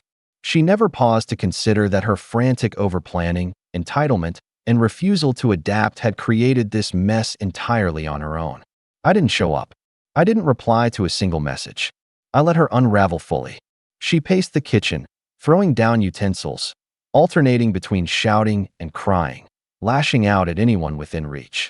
My parents eventually gave up on mediation, quietly setting plates down for the family members who had gathered, most of whom were confused and uncomfortable, unsure of whether to intervene or just eat whatever they could salvage. Around 9:15 p.m., I received one last voicemail. It was broken, frantic, and dripping with panic. Asher, I don't understand. How did this happen? The money, the groceries, everything is gone. This is a disaster. Everyone's going to think I'm incompetent. Please, tell me what to do. I smiled quietly. There was nothing to fix. She had learned the lesson in the most humbling way possible. Entitlement has limits, and the world does not bend to accommodate ego. The following day, my parents attempted to lecture me on family unity and helping her in moments of need. I reminded them politely that I had only returned the funds I had originally set aside, and they didn't press further. They had seen the full extent of Kala's panic and manipulation, and they knew that she had created this disaster herself. Kala, of course, never admitted her mistakes. In her mind, it was all sabotage, a deliberate act of cruelty on my part. She avoided eye contact at every meal for the following week, and even our extended family noticed a subtle but palpable shift in her demeanor. The aura of control she had wielded for decades was gone, replaced with frantic defensiveness and visible embarrassment. Thanksgiving, in the end, passed with a simplified, quiet meal. I stayed home, relaxed, and let her deal with the consequences of her own behavior. She never fully recovered her sense of entitlement, and every future family gathering carried a subtle tension. Everyone remembered the chaos of that year. As for me, I finally allowed myself a sense of satisfaction I hadn't felt in years. For once, the entitled family member had experienced the fallout of her own actions. She had demanded control, refused to adapt, and created chaos. I had merely nudged the scales, and the results were spectacular. Kala's lesson was simple but unavoidable. Entitlement without responsibility collapses under pressure. I didn't intervene. I didn't rescue her. I simply let her face the consequences, and in doing so, finally leveled the playing field. She remained bitter for months afterward, blaming everyone but herself. I, on the other hand, spent the evening and the following weeks quietly enjoying the knowledge that her panic, desperation, and manipulative tendencies had finally caught up with her. Thanksgiving was never the same again. Kala continued to attempt control over family gatherings, but the memory of that disastrous holiday hung over her like a shadow. Every time she even hinted at being in charge, the family remembered the chaos, the flailing, and the collapse of her perfectly constructed holiday. I, meanwhile, relished the quiet victory. Sometimes, the best revenge is simply letting someone else crash spectacularly while you remain completely unscathed. And for once, I had done exactly that. Thanks for watching. Share your thoughts in the comments. If you like this story, don't forget to like and subscribe for more content like this.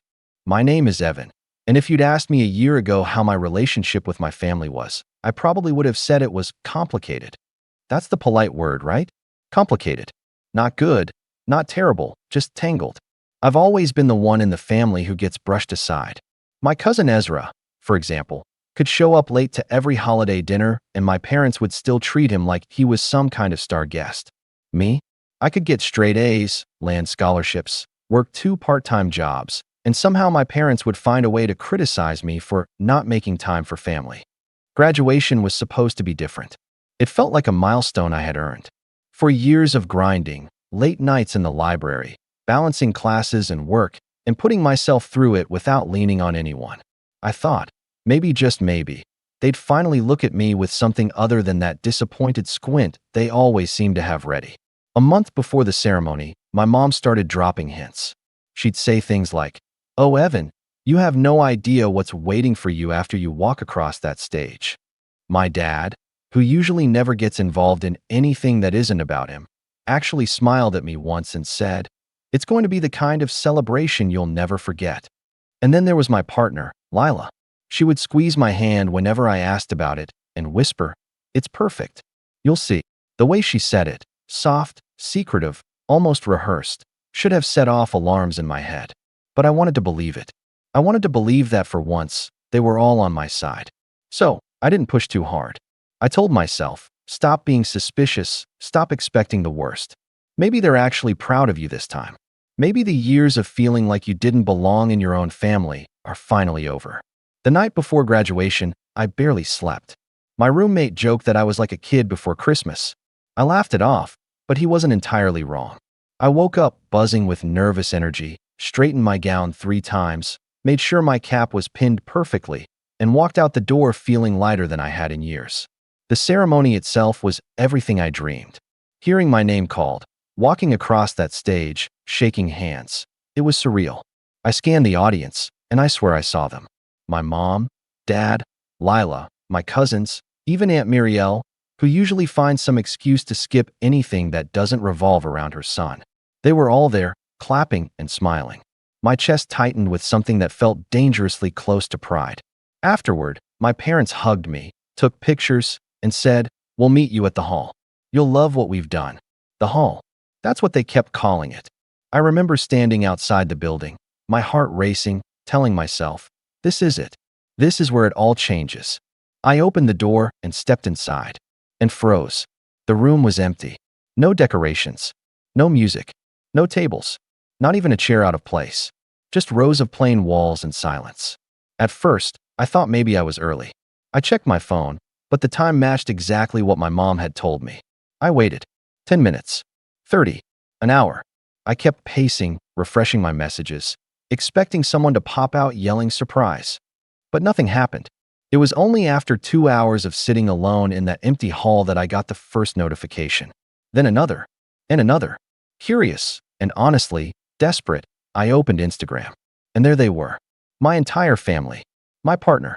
My cousins. Sitting in a fancy restaurant I had never even been invited to. Glasses raised. Plates full. Laughter frozen in pictures and videos. The caption across one story made my stomach drop so fast I thought I might be sick. Celebrating without him. Cheers. I didn't respond. I didn't text. I didn't call. But the next morning, that's when it all really began. The next morning, I woke up to the sound of my phone buzzing nonstop. It wasn't just a few notifications. It was dozens stacked on top of each other, spilling over like someone had opened a floodgate overnight. For a moment, I thought maybe it was congratulations from classmates or professors, people who'd seen the ceremony. That small hope carried me long enough to swipe the screen open. But it wasn't them. It was my family. Message after message, group chats, individual texts, even missed calls. At first glance, the tone almost looked cheerful, but the more I read, the more my stomach twisted. My mom's first text read, "Evan, we waited for you for so long. Why didn't you show up? Everyone was asking about you." I reread it, my jaw tightening. Waited for me? I had been in that empty hall, sitting there like a fool, while they were posting videos of themselves eating lobster and laughing into champagne glasses. Then came my dad's. Disappointing, son. After all the effort we put into planning that dinner, you didn't even show. People thought it was disrespectful. The audacity of that nearly made me drop the phone. Effort. Planning? From where I stood, it looked like they'd gone out of their way to exclude me. And then there was Lila. Her messages were somehow worse, because they were layered with this smug undertone, like she expected me to apologize. I don't understand why you didn't come, Evan. You knew how important it was to my parents that you show up. Everyone asked about you. They thought you were being rude. Please don't make this about you. That last line hit me like a brick. Don't make this about you. My graduation. My supposed surprise.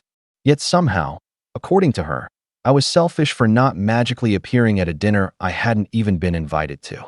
The group chat with my cousins was filled with photos from the night before. Ezra had posted a clip of himself giving a mock toast. To Evan, he said in the video, holding up his glass while everyone laughed. Wherever he is. Guess he had better things to do. The comments that followed made my chest burn.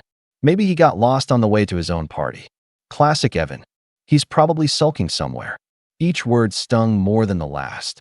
Not because they were true, but because this was exactly the narrative my family loved to push. That I was ungrateful, dramatic, the odd one out who never appreciated their efforts. I didn't reply. Not yet. I set the phone down and just stared at the ceiling, my thoughts running in circles. Part of me wanted to call them out immediately, unleash everything I had bottled up for years. But another part of me knew they wanted that. They wanted me to snap, to prove their point, to give them ammunition for the next time they painted me as the problem. So I stayed quiet. But silence doesn't mean acceptance. Silence, in my case, meant planning. Around noon, my mom called. I didn't answer. She left a voicemail that was almost comical in its hypocrisy. Evan, honey, we're all so hurt you didn't come. You embarrassed us in front of everyone. Do you know how many people asked where you were? Do you know how awkward that was for me? We worked so hard on this surprise, and you ruined it. Call me back when you're ready to apologize. Apologize. That word echoed in my head. They excluded me from my own graduation celebration, humiliated me publicly, and now I was expected to apologize? By evening, the narrative had already begun to shift. A few relatives texted me things like, I'm sure you had your reasons, but your mom looked so upset, or, you know how much family means to your dad. Why would you miss something like that? It was spreading. They were laying the groundwork, painting me as the one who abandoned them, as the one who turned my back on family. The only person who hadn't directly texted me yet was Aunt Muriel, which, honestly, made me even more uneasy. She's always been the ringmaster of family drama, the one who whispers in ears and twists stories until they barely resemble the truth. If she was quiet, it meant she was waiting to strike at the moment that would sting the most. By the second day, I had stopped opening most of the messages. I could already predict what they said. Variations of guilt trips, attempts to rewrite the story, or thinly veiled scolding. But then, late that night, I got a single text from Ezra that I couldn't ignore. Next time you want to act too good for your family, at least don't waste our time. We had a great night without you. I stared at it for a long time. That word, without, felt like the truth leaking through all their fake concern. They hadn't forgotten me. They hadn't made a mistake. They had planned it this way, to celebrate without me, to remind me, even on one of the most important days of my life, that I was an outsider in my own family. And that was the moment something shifted. For years, I'd swallowed the bitterness, let them get away with their digs and games, told myself to be the bigger person. But sitting there, rereading Ezra's smug words, I realized I was done. Completely done. I wasn't going to shout. I wasn't going to beg for explanations. I wasn't going to play into their version of events. No, I was going to make sure they felt the weight of what they had done. Slowly, carefully, in a way they wouldn't see coming. The only question was where to start. The next morning, I walked into the kitchen, poured myself a cup of coffee, and opened my laptop. I had an idea. The coffee had gone cold by the time I stopped staring at the screen. My laptop was open, cursor blinking on a blank document, but my thoughts weren't on schoolwork or job applications. They were circling back to that one word that wouldn't leave my head. Without. Celebrating without him. It wasn't just about graduation anymore. It was about a pattern, one that had been set long before I stepped into that empty hall. This wasn't the first time I'd been sidelined. It was just the boldest, the most blatant. And something in me snapped when I realized they no longer even cared to hide it. I thought back to all the times growing up when I'd been treated as an afterthought. The Christmas when my brother, before he dropped out of college, got a brand new laptop and I was handed a secondhand one with sticky keys.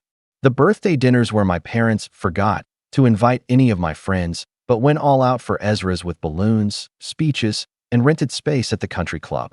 Even in small, everyday ways, being left out of group photos, being told to be patient while everyone else got their way first, it was always there. And now, after all of that, they had chosen my graduation, the one day that was supposed to be mine, to make their point loud and clear. I was still the outsider. I scrolled through the messages again, slowly this time. I noticed patterns I hadn't caught at first. My mom's tone was dripping with disappointment, but strategically framed as concern, the kind of language she'd used my whole life to twist things around. My dad's message was shorter, sharper, all about how I had embarrassed him, as if my absence had stained his reputation. And Lila's words, "Don't make this about you," were the final confirmation that she wasn't standing beside me at all. She had chosen them. That realization stung more than I wanted to admit. Lila had been the one person I thought would ground me, the one who whispered encouragement during my long nights of studying, who said she believed in me when no one else seemed to. Yet when it mattered most, she smiled at me in the days leading up to graduation, knowing full well that the perfect surprise wasn't meant for me. She had known, and she had let it happen anyway. I didn't delete her texts. Not yet. Instead, I started saving everything. Screenshots of the Instagram posts, their captions, every message, even the voicemail from my mom. It might sound paranoid, but something told me I would need them. My family loved to rewrite history. I could already imagine them, a few months down the line, telling anyone who'd listened that I had stormed off on graduation day, that they had begged me to join them, that I had chosen to isolate myself. Not this time. Not with proof in my hands. Later that afternoon, my phone buzzed again. This time it was a message from Aunt Muriel. Her timing, as always, was calculated. She hadn't said a word while the dust was still settling. But now, when the narrative was shifting and people were already beginning to question me, she stepped in. "Evan, I don't know what's gotten into you. Your mother was in tears. Do you understand how hard she worked to plan that dinner? I told her not to bother, that you wouldn't appreciate it, but she insisted. And this is how you repay her? By making her look like a fool." I could almost hear her voice reading the words aloud, every syllable coded in that syrupy tone she used to disguise her venom. That message sat heavier than the rest, because Muriel wasn't just another relative. She was the one who had always sharpened the blade before handing it to my parents. She was the one who had whispered in my mom's ear that I was too ungrateful, too distant, too cold.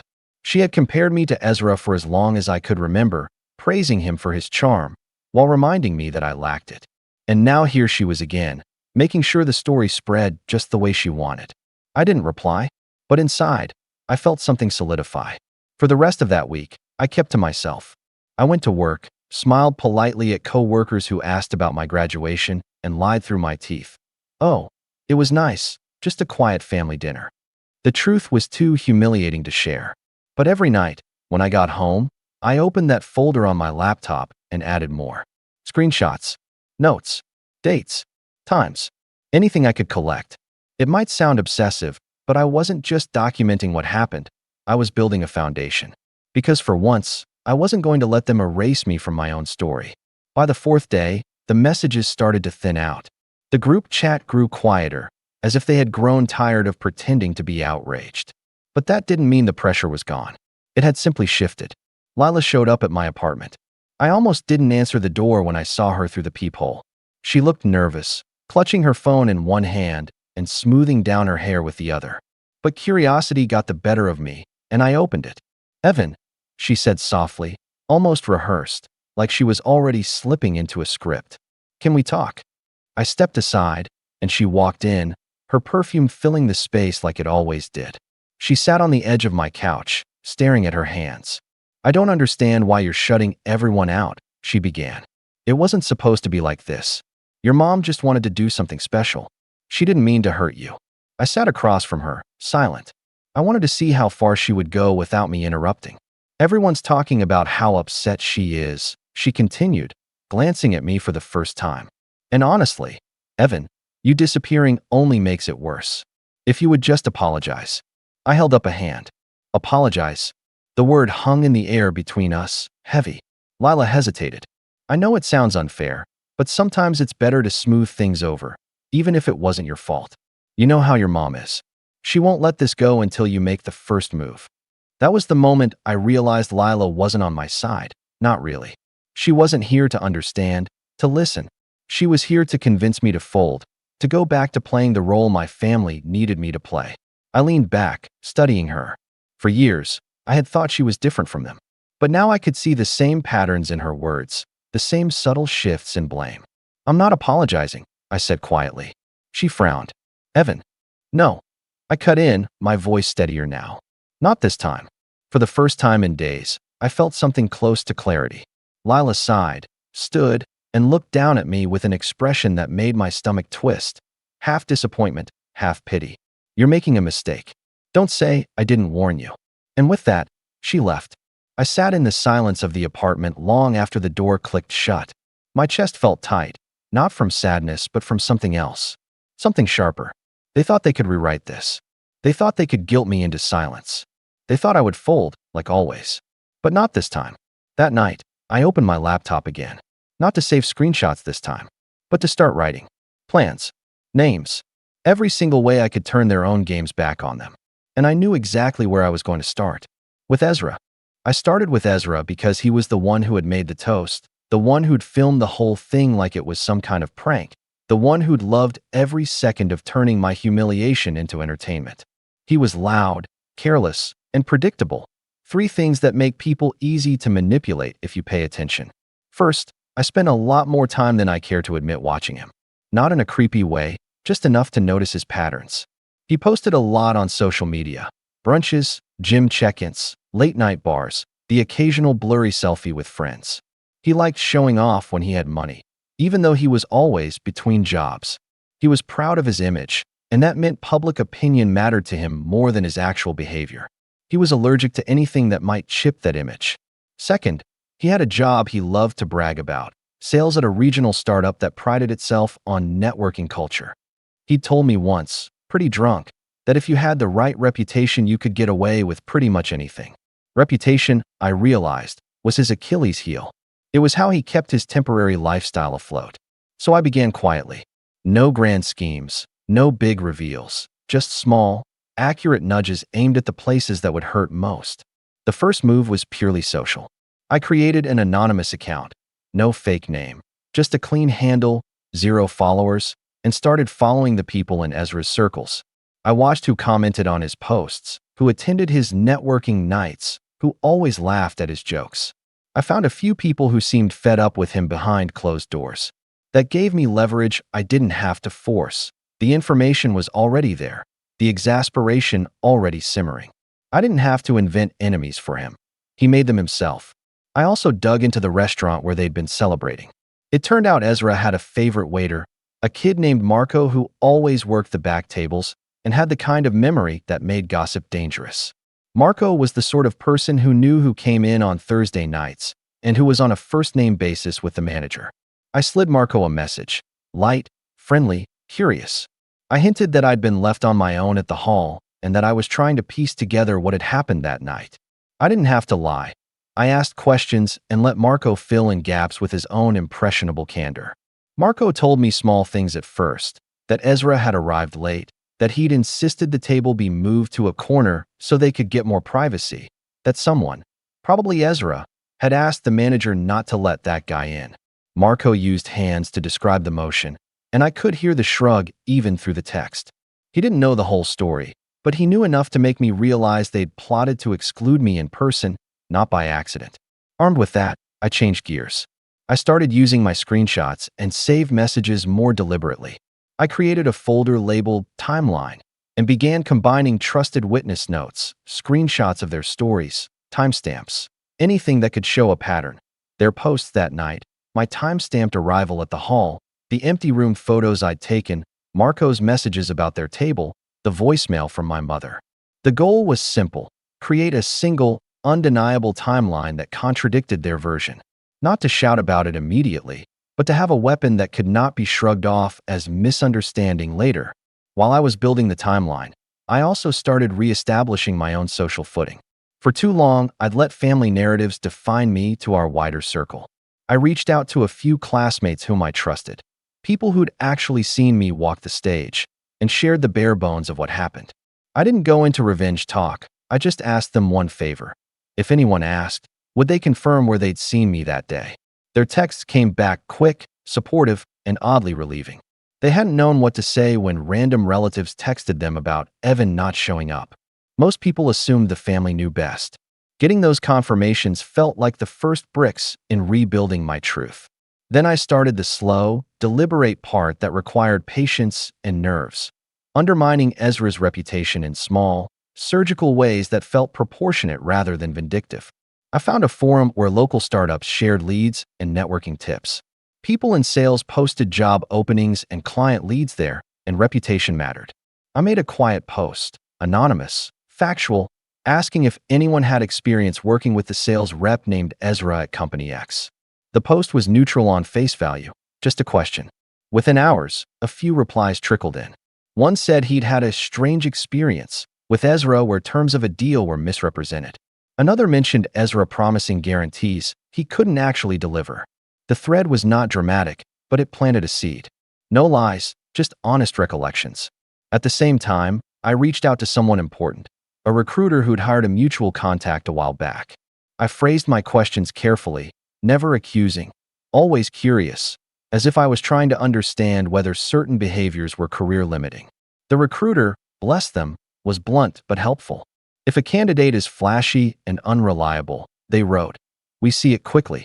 It's hard to trust someone who overpromises to every new contact. That little message was like a match in dry tinder. I watched as Ezra's social glow dimmed slightly, not because of a single blow, but because the increments of truth added up. One person passed on a lead citing concerns about his reliability. Another avoided taking him to a group call. He started getting fewer invites to the casual client lunches he used to brag about. The first week I saw him replay a story about clients who just didn't get me, and I nearly laughed. That was his go-to explanation for every closed door. But I didn't want to be petty. I made sure everything I did could be traced to a factual route. I was careful to stay in the light. If anyone asked, I would be ready to show the timeline, dates, screenshots, witness messages. I wanted him to feel the consequences of his behavior without fabricating evidence. The moral line mattered to me. I wasn't trying to ruin someone. I was trying to make them accountable for a cruelty they and my family had normalized. While I was chipping away at Ezra's professional veneer, I also had to manage the emotional warfare at home.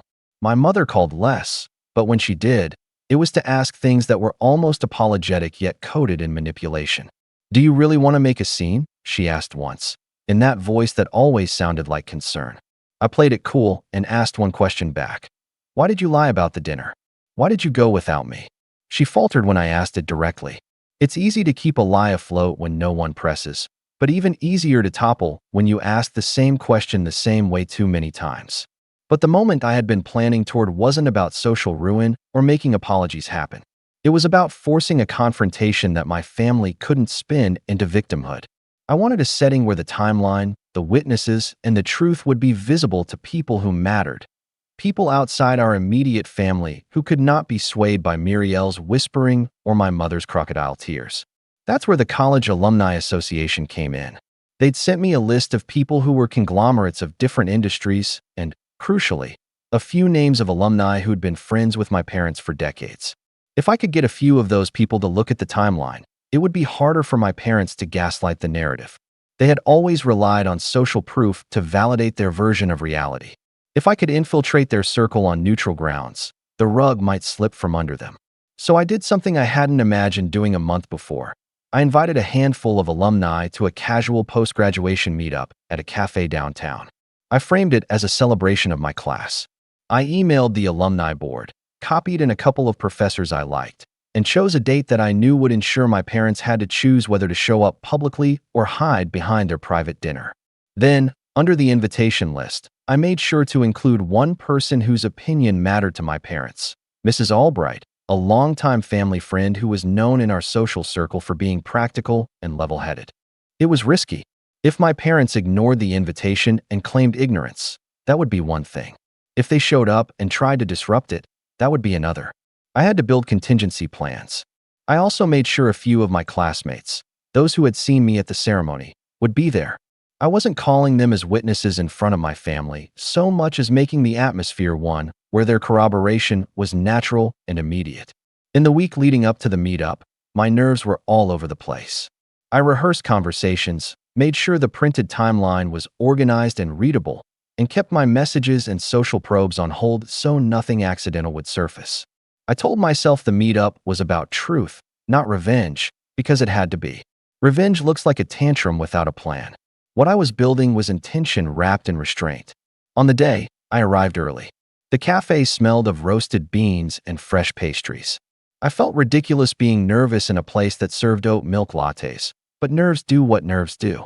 My classmates trickled in, friendly and surprised to see me so composed. Mrs. Albright arrived right on time, a woman in her 60s with steady eyes and a reputation for calling things as they were. When she sat down and offered me a warm, practical smile, something in my chest unclenched for the first time in weeks. Then my phone buzzed. A family group chat notification. I looked, and my heart sank. A photo from last night, another one, uploaded by Muriel with the caption, "What a night. We had to celebrate without him, but we had a blast." It was the same narrative, polished and circulated. I felt anger rise, but I kept my composure. Mrs. Albright glanced at the screen and frowned. "That's odd," she said. "I thought there might be a small dinner after the ceremony, but I didn't know it was exclusive." Her tone wasn't accusatory, it was curious. It was the kind of tone that could open doors. Just as she said that, my phone rang. It was Marco, the waiter. He left a short voicemail. "If you want to know what happened that night, meet me at the restaurant in half an hour. I work tonight." My heart flipped. This was it. The first person who hadn't been shaped by family ties, who had seen the event happen, offering to say what he'd seen. I excused myself, told Mrs. Albright I'd be right back, and walked out into the sharp afternoon. I called Marco back immediately.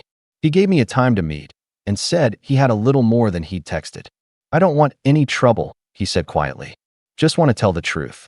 My pulse was loud in my ears as I hailed a cab. It felt like the first move in a match where both players were tense and waiting for the board to be upset. I kept thinking of the empty hall, of the photo caption, of Lila's voice telling me to smooth things over. I also kept thinking of something else. That this was the first time I was doing anything for myself that didn't involve swallowing everything I'd been given. When I stepped into the restaurant, the evening light made the place look warmer than the Instagram stories had allowed. Marco waved from a corner table. He looked uncomfortable, like someone aware of the courage it takes to speak up when others are silent. He slid an envelope across the table. Inside were a few printed receipts and a printout of the restaurant's reservation logs for the night.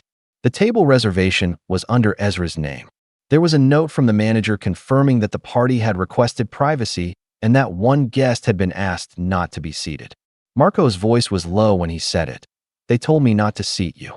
I felt bad. It didn't seem right. My fingers closed around the paper. The timeline was no longer just mine. It was becoming other people's record too. As I pocketed the printouts, I felt the hollow part of the night. The emptiness where my family's celebration should have been solidify into something I could point to. Proof. Witnesses. A trail. I walked back to the cafe with the papers in my jacket and the kind of focus I hadn't felt in years. It was the calm before a storm. Only I was the one deciding when to pull the lightning. When I sat down, Mrs. Albright looked at me with an expression that was both expectant and slightly wary. She asked one question, the simplest and the most dangerous one. "Do you want me to know what really happened?" I looked around at the people who had come to support me, at the empty spot in my phone where Lila's name used to make my chest feel steady, and at the photo Muriel had just posted, smug and careless. I could tell her everything. I could hand her the timeline, Marco's notes, the voicemail, and watch the rug of excuses get pulled out from under their carefully arranged narrative. But whatever I decided next would change something. It would be a move I could not unmake. I set the papers on the table, and for the first time since the empty hall, I felt genuinely ready to make them face it. Then my phone buzzed again, a text from an unknown number that read, "Be careful, Evan." Some lines, once crossed, don't come back. And that's where I stopped, because a choice had to be made. I could lay the timeline bare and force the family to defend what they'd done in front of people they respected, or I could keep sharpening the blade, pulling threads until the whole fabric unraveled on its own. I folded the paper, straightened in my chair, and realized how much I had already changed, how different calm felt when it was fueled by the intention to reclaim something that had been stolen. I told Mrs. Albright to sit back and listen, and then I began. When I set the papers down on the table, the cafe seemed to rearrange itself around the moment. Conversation softened. The hum of the espresso machine became the soundtrack to something heavier settling in. Mrs. Albright looked at the timeline, at the screenshots, at the printouts from Marco, and then back at me with eyes that were suddenly very exacting.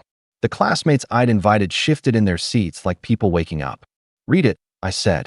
I started slow, because slow is how you make a story credible. No theatrical flourish, just facts.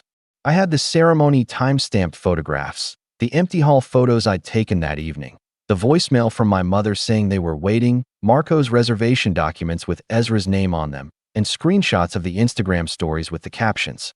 I had the messages from Lila where she'd told me not to make this about me, and Ezra's smug video toast. I had the timelines printed, neatly labeled, and a list of people who'd seen me at the ceremony and were willing to corroborate. I told them what had happened, the short version first, then the details. I explained how I'd gone to the hall expecting a surprise that never arrived, how I'd sat alone for hours while my family celebrated elsewhere, and how the next morning they had started shaping the story to make me the villain. I showed them the receipts and Marco's message. I read my mother's voicemail, and then, because moments like this demanded, I played Marco's voice note where he said, plainly, "They told me not to seed him." I felt bad. It didn't seem right. When I finished, the silence felt like a held breath being released. Mrs. Albright was the first to speak. "This is not a small misunderstanding," she said. "This reads like deliberate exclusion." She looked around at the other alumni and a few professors who had shown up. Their faces were matter-of-fact, not dramatic. I realized then that what I thought of as my family's social fortress relied on people not asking too many questions.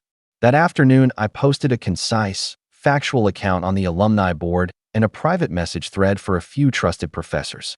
Nothing accusatory, just the timeline, the receipts, and Marco's statement, and a note that I was available to talk in person.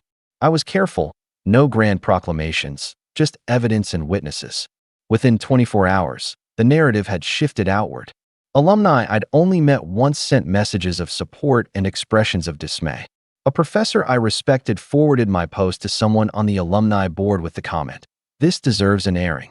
Mrs. Albright called my parents, not to accuse, but to ask them what had happened. That was the line that began to fray. You can't spin your way out of a conversation you have to have with someone whose memory and reputation you can't reshape by tears and whispers. When my parents called me that evening asking to meet, their voice was sharp with feigned hurt. "Why are you dragging this into public?" my mother asked. Her tone had a practiced tremor. "You always make things bigger than they are." "I posted facts," I said calmly. "I left screenshots and times. People who weren't family will now know what happened." "You don't understand how much we sacrificed," my father said. "We were trying to protect a family moment."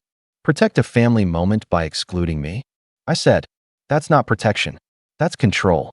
They tried the old maneuvers, blame the misunderstanding, suggest I'd misread things, hint that I was being dramatic. But there was a difference now. I had proof, and my proof had been seen by people who wouldn't take my parents' word at face value.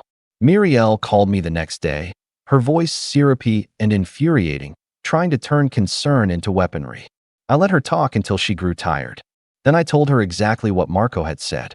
I asked a single, simple question. "If you knew it was true, why did you still post that caption?" There was a pause that sounded like air leaking out of a balloon. Muriel's reply was thin, something about family decisions and protecting everyone's feelings. I didn't need to dig further. The conversation itself had exposed what I already suspected. They'd chosen to hurt me deliberately, and then they'd doubled down by rewriting the story to make me the problem. The consequences started to happen, slow but inevitable. Ezra's network began closing in ways I'd nudged, but it was the social fallout that stung hardest for my parents. People who had always nodded and smiled at them in society circles stopped replying to invitations. Mrs. Albright called and said she couldn't, in good conscience, host the little garden party my mother loved to plan. It's not my role to police family matters, she said. But I can't pretend I don't see what's on that paper you gave me. At work, a few people who'd been on the fence about Ezra began to pull away. The recruiter I'd messaged came back with a gentle note. We value reliability. Reputation matters. I didn't spread rumors. I simply allowed the factual threads to do what facts do. Expose patterns that had always been there, but were now undeniable. Lila's role collapsed fastest, because betrayal among the people closest to you is easier to document and harder to defend. I sat with her one afternoon, the way I'd sat with her before she left.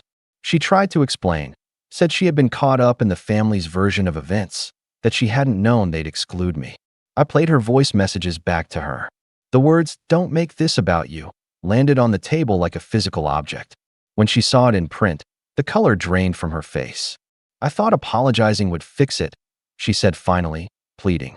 You hit it, I replied. You were part of the performance. She left that evening with her bag and a look that mixed guilt and anger. She called a few times afterwards, asking if we could try to talk. I answered once, to tell her I needed distance. She begged. I told her there would be no circle back.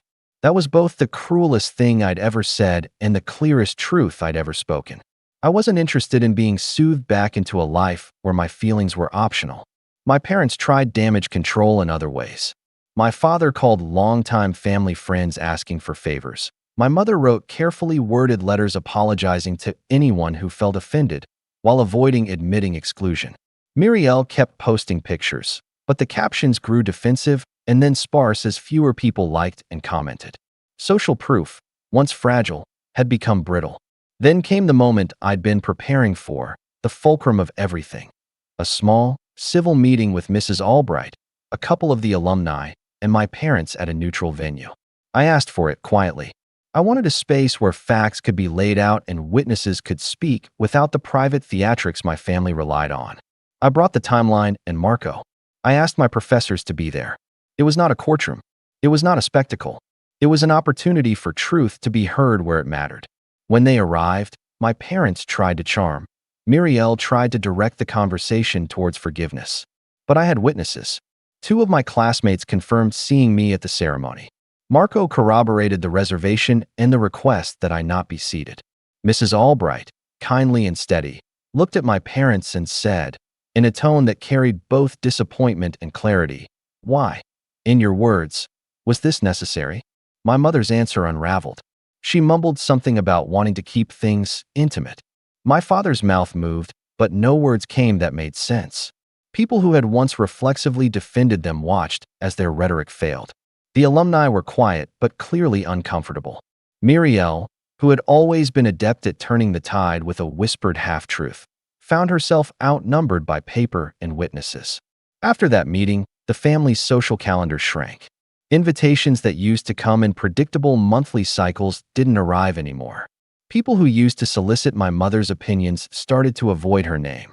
It wasn't revenge in the dramatic, vengeful sense I'd imagined as a kid. It was consequence, slow, public, and precisely measured. My parents had built their social standing on a network that valued appearances and unexamined stories. Once the story was examined, the foundation shifted. I didn't gloat. I didn't post every detail on social media or orchestrate theatrical exposures. I let the timeline speak for itself, and I let people form their conclusions. Some defended them privately, others distanced themselves quietly. That was enough. It was messy, and it hurt in ways I didn't anticipate, but it also felt like the cleanest, most honest outcome I could have hoped for. As for family contact, I made choices. I stopped answering group messages unless it was essential. I set boundaries, simple and non-negotiable. No more being sidelined, no more performances, no more silent punishments. I told my mother that if she wanted a relationship with me, she needed to stop gaslighting, stop twisting events, and be honest. That honesty never came. So contact dwindled to the minimum necessary. Muriel tried reaching out weeks later with a letter that read like an instruction manual for how to be forgiven without change. I never replied. Ezra's life shifted in ways that sometimes felt petty and other times felt necessary. He lost a few client leads, not because I attacked him, but because clients began hearing the same pattern in different voices: overpromising, unreliability, a penchant for theatrics. He was angry. He blamed me loudly to anyone who would listen, but those who mattered to his work started to keep him at arm's length. He tried to stage a comeback with grand gestures and glossy posts, but the texture of his reputation had changed. It no longer thrived on the careless assumptions people used to give him. Lila, understandably, wanted to try to repair what she had broken. She wanted apologies and conversations. I gave a measured one. I told her I would not re-enter the pattern of being second. We parted formally, with no grand declarations, just final logistics and a quiet end. There was pain in that, a real ache. But there was also relief, a space where I could rebuild my life without performing to people who treated my emotions as negotiable. The day-to-day after the fallout was quieter. I focused on work and on friends who'd stood by me. I reconnected with people who had been quietly supportive all along. There were small victories, an unexpected job interview I hadn't considered that led to something steady, and a few invitations to projects that felt genuine. I started to feel like I could plan for a future that wasn't reactive. People asked if I felt satisfied. That's a strange question. Satisfaction connotes a neat finish, a box ticked. What I felt was something else, a recalibration. My family had been exposed for choices they made consciously and with malice, and the world reacted with proportionate distance. I lost some things, some relationships I had once hoped would be different, but what I gained was the freedom of not defending myself against manufactured narratives. Months later, Muriel threw a party for some mutual friends. Word was that she'd been trying to rebuild, to pull people back in with hospitality. A few mutual acquaintances went. I did not. I learned the difference between revenge and justice. Revenge leaves you hollow. Justice leaves scales tipped back toward balance. I wanted balance, not spectacle. I never forgave them. Forgiveness felt like erasing the harm and letting those dynamics start again. That was not an option. Instead, I put boundaries in place, built alliances outside of a family that had proven itself manipulative, and moved forward. The village that used to validate my family's conduct lost interest once the evidence was plain. That was not a satisfying moment of triumph with dramatic music. It was quieter, empty chairs at events, less eager opinions at dinner parties, and the steady recognition that the people who mattered to me now were the ones who listened without twisting my words. In the end, what happened is this. My family's social standing eroded in small, but meaningful ways. Ezra's image took hits in professional circles. Lila and I parted for good, and Muriel's whispering influence lost much of its potency. I reclaimed my story publicly and privately. I stopped being the character they wrote for me and became the author of my own next chapter. The situation now is stable, if not tidy. I keep contact with my parents to the extent necessary for family logistics, but it is guarded and transactional. Muriel's attempts to weave drama still flare up occasionally, but fewer people listen. I've made a few new friends who value straightforwardness over appearances. I left the empty hall in more than memory. I left it as evidence, and that evidence changed how people understood who I was. Do I miss how things used to look? Smiling pictures, anniversary posts, easy invitations? Sometimes. But those were never the thing I needed. What I needed was to not be sidelined on a day that mattered. I got that. I got the truth heard. I didn't forgive them, and I don't plan to. Villains are villains because they keep choosing that role, and I refuse to play along. If anyone asks, I'll tell them the short version. They excluded me. They lied about it. I collected the facts, and I made sure the facts were heard where it counted. That's the end of the story for now. I'm rebuilding the life that follows, for myself, by myself, and on my own terms. Thanks for watching. Share your thoughts in the comments. If you like this story, don't forget to like and subscribe for more content like this. For my birthday, my family kept saying, "Wait for it. A big surprise is coming." On the day, I came home to an empty house. Later, I saw photos of my wife and friends celebrating at a resort. My inbox was flooded with apologies 3 days later. "Hey Reddit, I'm Alden at 40M, and this one still stings a little, but writing it out might help me make sense of things.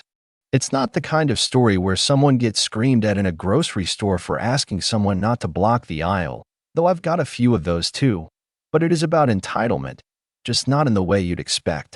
Entitled people don't always yell. Sometimes they smile and act like they love you. Sometimes they're in your bed. Let's rewind a bit. I turned 40 a few weeks ago. I've never been the kind of guy who makes a big deal about birthdays. Growing up, we didn't do anything wild, just some cake, maybe a dinner out. My mom would always say, "You'll appreciate simplicity when you're older." I guess she meant well, but that mindset stuck. I don't really like being the center of attention, and honestly, I'm more of a background guy. Quiet job, quiet life. Married, no kids, just our dog Franklin and some close friends. My wife Marla, 38F, is the opposite of me in most ways. She's got that spark people gravitate toward, laughs with her whole chest, always planning little trips or brunches. She's warm and generous, but also intense. Like, she doesn't forget a birthday. If someone sneezes near her, she's showing up 2 days later with homemade soup and a handwritten card. For our 5th wedding anniversary, she surprised me with a weekend in a cabin where we went snowshoeing under the stars. So yeah, she's a planner. She makes people feel special. And she's got this huge group of friends she keeps in touch with constantly. Now here's where things start to shift. About 6 weeks before my birthday, I noticed Marla started acting a little cagey. Not suspicious, just off. She'd close her laptop quickly when I walked in, whisper into the phone and laugh in that "I'm keeping a secret" kind of way. The same kind of energy she had before that cabin trip. So I figured, cool, she's cooking something up. Then my sister Fallon, 36F, called. Fallon's, well, she's got a personality. Everything's a production with her. Growing up, she was the favorite, big energy, pretty, always had a boyfriend or drama to talk about. Meanwhile, I was the kid with his nose in a book, trying not to rock the boat.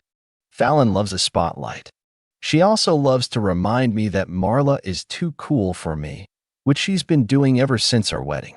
Jokingly, of course. Always joking. She called me while I was on a walk with Franklin.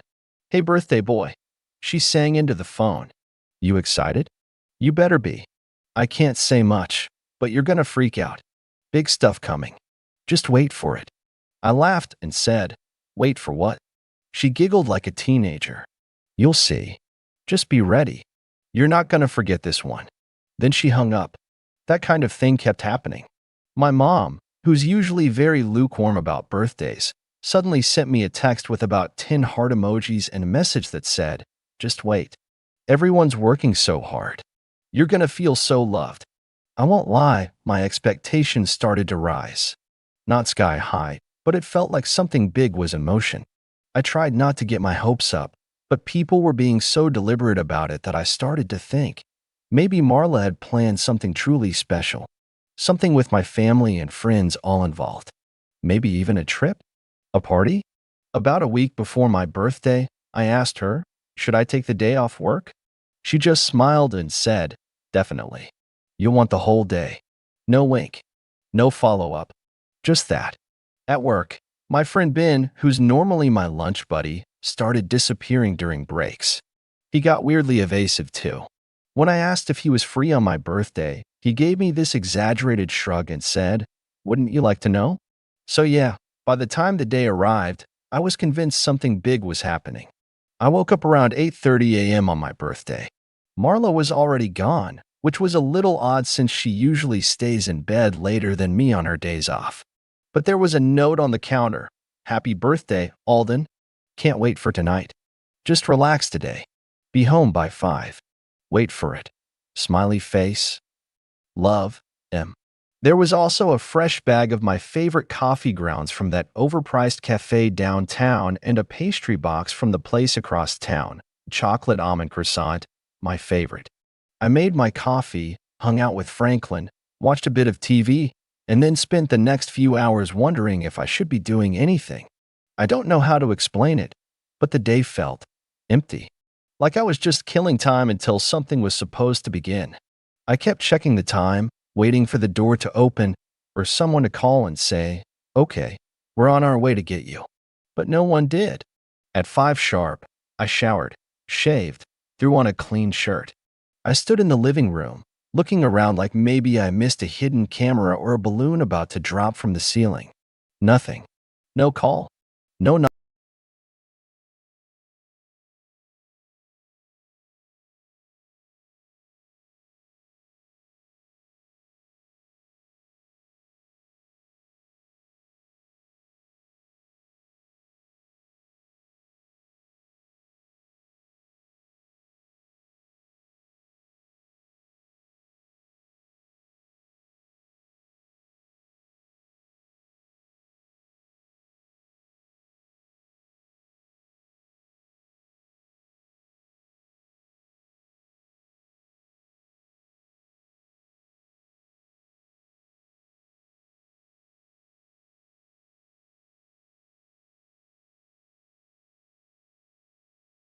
opened Instagram, and I saw it.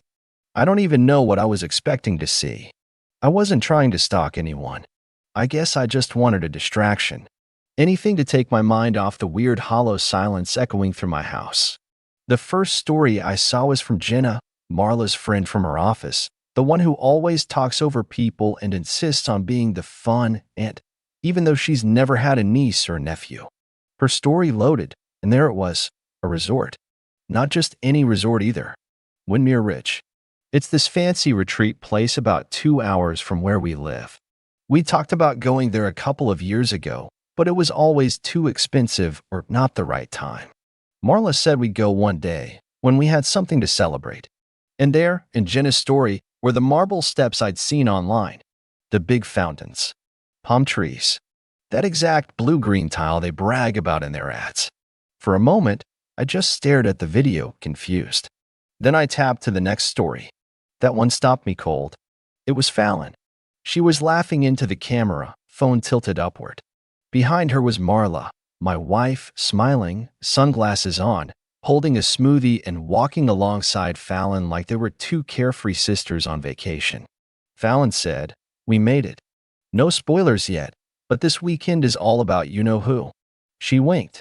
The caption said, "Celebrating the most deserving person in the world." There were no tags, no names, just inside jokes and little hearts and clapping emojis. But every next story I tapped through made it clearer. My wife was at a resort. My friends were with her. My sister and my mom were there.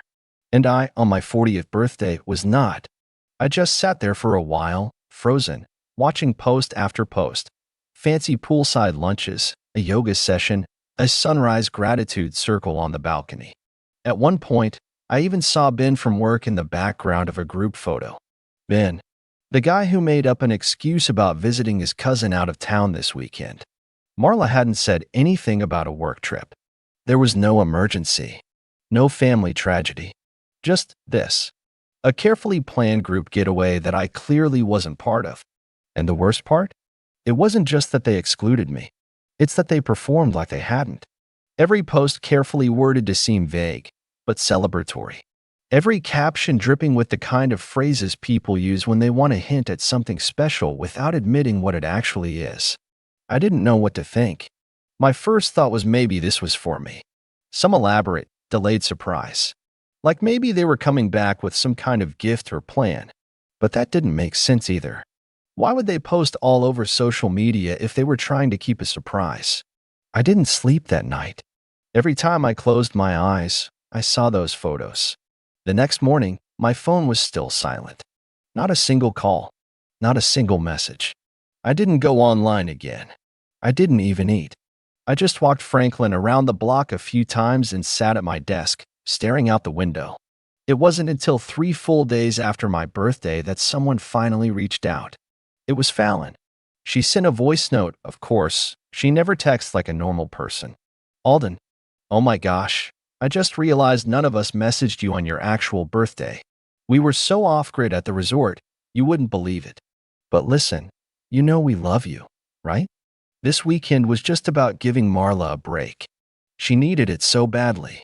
And we didn't want you to feel like you had to plan or worry about anything. So, happy birthday. We'll totally do something soon, just us." I played it back twice. Every word made it worse. They didn't forget. They had planned this. Carefully. They knew it was my birthday. And instead of including me, they decided to give Marla a vacation on my birthday. That afternoon, the messages started flooding in. "A week. Sorry, dude. We thought you knew from Ben. Hope you weren't too bored this weekend from Nico." Even my mom chimed in with a message that said, "You've always been low-key. We thought you'd appreciate some quiet time to reflect on turning 40. Quiet time? Reflect? I was stunned. Genuinely stunned. It wasn't just that they left me out. It was that they'd rewritten the narrative, like they'd done something for me. Like their betrayal was a gift. I didn't reply to any of them at first. I just watched the messages pile up. Some were clearly coordinated. People trying to make it sound like I'd misunderstood, like I dropped the ball somehow.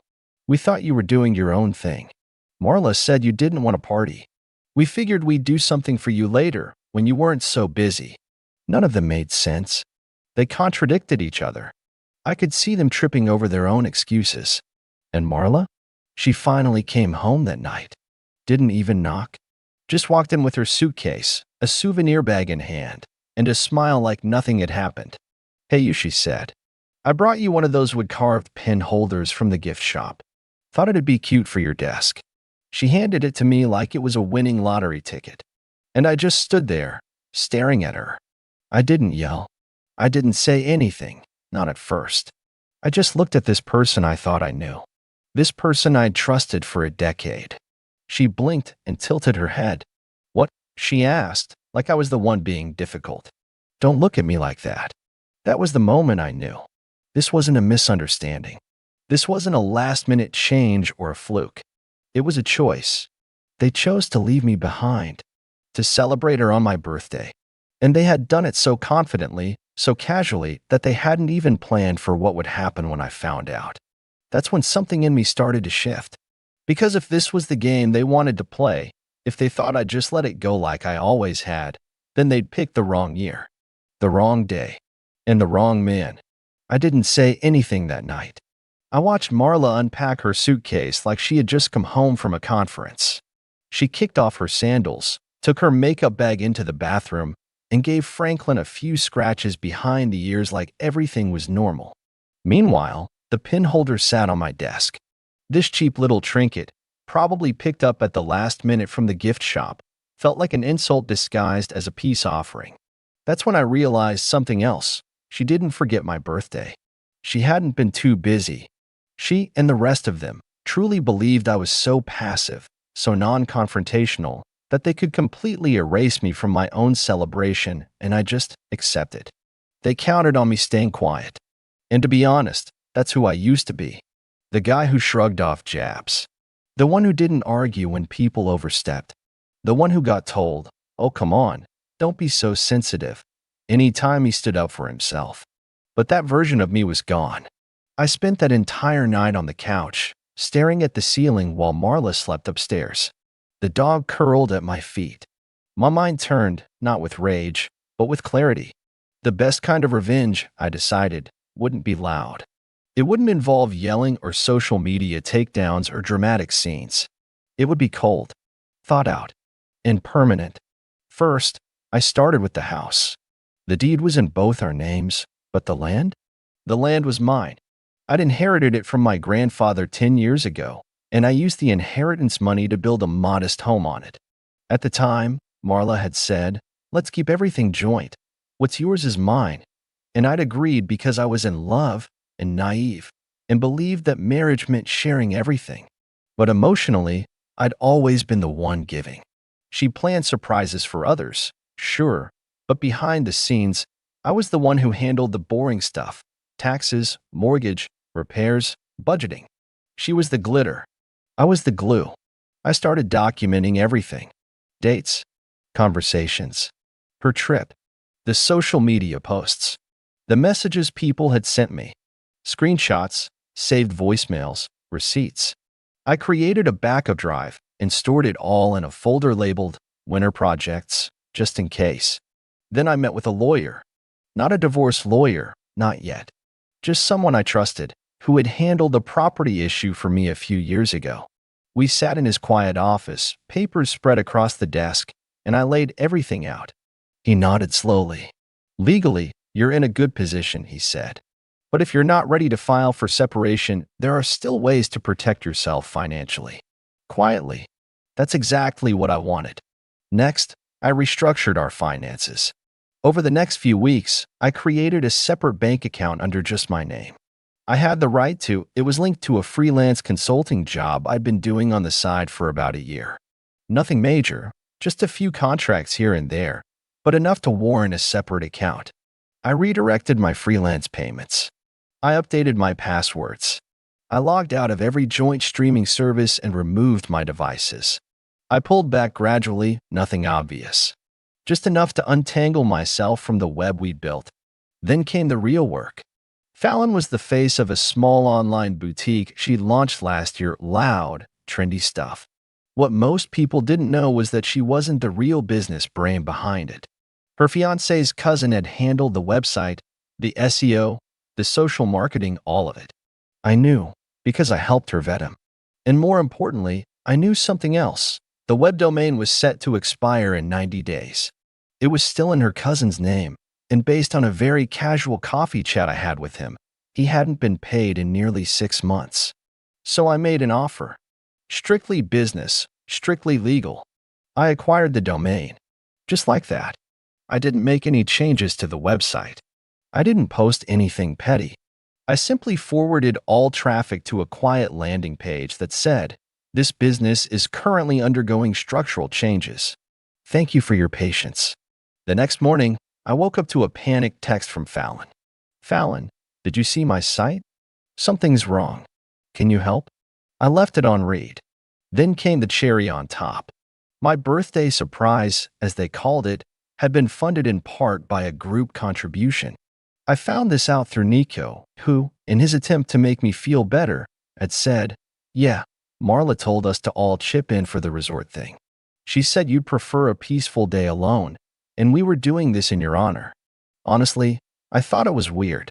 Turns out, Marla had collected about $2,000 in total from friends and family. They paid for her trip, thinking they were doing something nice for me. So I started making calls. I didn't come out swinging. I didn't accuse anyone. I just asked questions. Calmly. Casually. Like, "Hey, do you remember what Marla told you this trip was for?" Most of them went quiet. One of them, my cousin Dan, actually said, "Wait, she told me it was a joint celebration. Like, for you and her. She said you didn't like resorts, so she was going on your behalf." She lied to them. She manipulated them into paying for a getaway that excluded the person it was supposedly for. And now, they were starting to see it. I waited a week before I brought it up to her. We were in the kitchen. She was making toast. Casual morning. I said, "Did you tell people the resort trip was for me?" She blinked. "What?" I talked to Dan. And Nico. And Jenna. They said you framed it as a birthday trip. For me. She looked away. I mean, it was kind of about both of us. "No," I said quietly. "It was about you. You told people I didn't want to come, that I needed alone time. Then you took their money and went on a vacation without telling me the truth." Silence. She opened her mouth to speak, then closed it again. For the first time, she looked uncertain. Really uncertain. I didn't push. I didn't yell. I just said, "You lied. And I don't think you even realize how bad that is." And then I walked away. I didn't say much after that kitchen conversation. Marla seemed confused. Suspicious. She kept asking if I was mad or if I needed time to process, like this was just a little hiccup in our marriage. Like she could smooth it over with another souvenir or half-hearted apology. But I wasn't mad. I was finished. She just didn't realize it yet. The final piece of the puzzle came into play about 2 weeks later. See, there was something I hadn't told her. Something she had forgotten, or maybe never fully understood. My freelance work, the consulting jobs. One of my clients wasn't just some startup or side gig. It was a firm, a good one. And they'd recently offered me a full-time position. Fully remote. Higher pay. Relocation options. And a signing bonus that hit my new personal account 2 days before I pulled the trigger. That morning, I woke up early, took Franklin for a walk, made coffee, and calmly packed a few things. I didn't take everything, just the essentials. Laptop, files, personal mementos. The framed photo of me and my grandfather that sat on my nightstand for years. Then I left my house key on the counter. Attached to it was a manila folder. Inside were copies of everything. The financial documents showing our accounts were now separate. A printout of my new job contract with my new city listed. Photos from the resort trip. Screenshots of the messages. A bank statement showing the transfers made to fund the birthday celebration from various friends and family. On top of the pile was a typed letter. Calm, factual, and signed at the bottom. This was not an impulsive decision. It was the result of a pattern. You lied, manipulated, and excluded me on a day that was supposed to matter. Not just to me, but to us. And you expected me to swallow it. I won't. By the time you read this, I'll be gone. I've made arrangements with a lawyer to begin separation. The house is still yours for now, but the land is mine, and we'll deal with that legally. I've spoken to everyone who contributed to the trip. They all know the truth now. I refunded them out of my own pocket. Not for you. For me. Because I won't let your selfishness cost me my integrity. Enjoy the house. Enjoy the pen holder. I'm done. Alden and I left without slamming the door. There was no dramatic confrontation. No shouting match or suitcase thrown down the stairs. I simply walked out of a place that no longer felt like home and into the start of something better. A few hours later, my phone started ringing. Marla. Then Fallon. Then Nico. Then Marla again. I didn't answer. Instead, I watched the notifications roll, and while I sat in the lobby of a quiet Airbnb a few towns away, waiting for the keys to my temporary rental, some messages were angry. Some were panicked. A couple were attempts to play victim. You're blowing this out of proportion. You're being cold. We didn't mean it like that. But I didn't respond. Because none of them had meant anything the way they said they did. That was the problem. They thought I was passive. That I wouldn't push back. That I'd let myself be erased quietly, the way they'd erased me from my own birthday. But they were wrong. And now, they could sit with the aftermath of their choices, while I built something new, somewhere far from their entitled orbit. I haven't spoken to Marla since I left. The legal side of things is moving forward quietly, the way I wanted. No courtroom drama. No ugly blow-ups, just clean, deliberate steps toward untangling a life that never felt fully mine. My lawyer is steady and no nonsense, the kind of guy who doesn't waste time on theatrics. I appreciated that. I'd had enough drama for one lifetime. Marla, though, she didn't take silence well. The first week, I got a dozen texts a day. Then came the emails. One was titled, "Remember Colorado?" Another, "Please, let's talk like adults." Some messages were dripping with nostalgia, like she was trying to remind me of the good times. Others leaned hard into guilt. You didn't even give me a chance to explain. This is so unlike you. You're just going to throw us away? A few had sharp edges. Thinly veiled threats. Mentions of the house. Joint assets. Emotional language designed to provoke a response. She even tried calling my parents, who had mostly stayed out of our business, to play the concerned wife card. I read every message once, then deleted them all. I wasn't interested in watching her rewrite the story into something it wasn't. She'd had more than enough chances to be honest, to be present, to choose me. Instead, she chose to leave me in the dark on a day that was supposed to mean something. Now she was watching her control unravel. That's what this was really about. Meanwhile, Franklin and I are settling into our new place. It's not flashy, just a one-bedroom in a quiet neighborhood with creaky floors and a tiny fenced yard. The kind of place where you can hear birds in the morning and traffic fades into the background like white noise. I furnished it with care. Nothing extravagant, just clean, intentional things that felt like me. A dark wooden desk, a bookshelf I finally had time to organize, a new bed with sheets I didn't have to compromise on. It's the first space I've ever had that's mine. Franklin seems to know we're starting over. He's calmer now, always within arm's reach, like he's watching me for signs of sadness. I talk to him more than I should probably admit, but he listens, and when I sit outside on the little back step with my coffee in the morning, he leans his head against my knee like he understands. Work steady. The remote consulting role gives me flexibility and a sense of control I never really had before. No one's breathing down my neck. No fake smiles. No surprise plans that leave me behind. Just real work, good people, and time to breathe.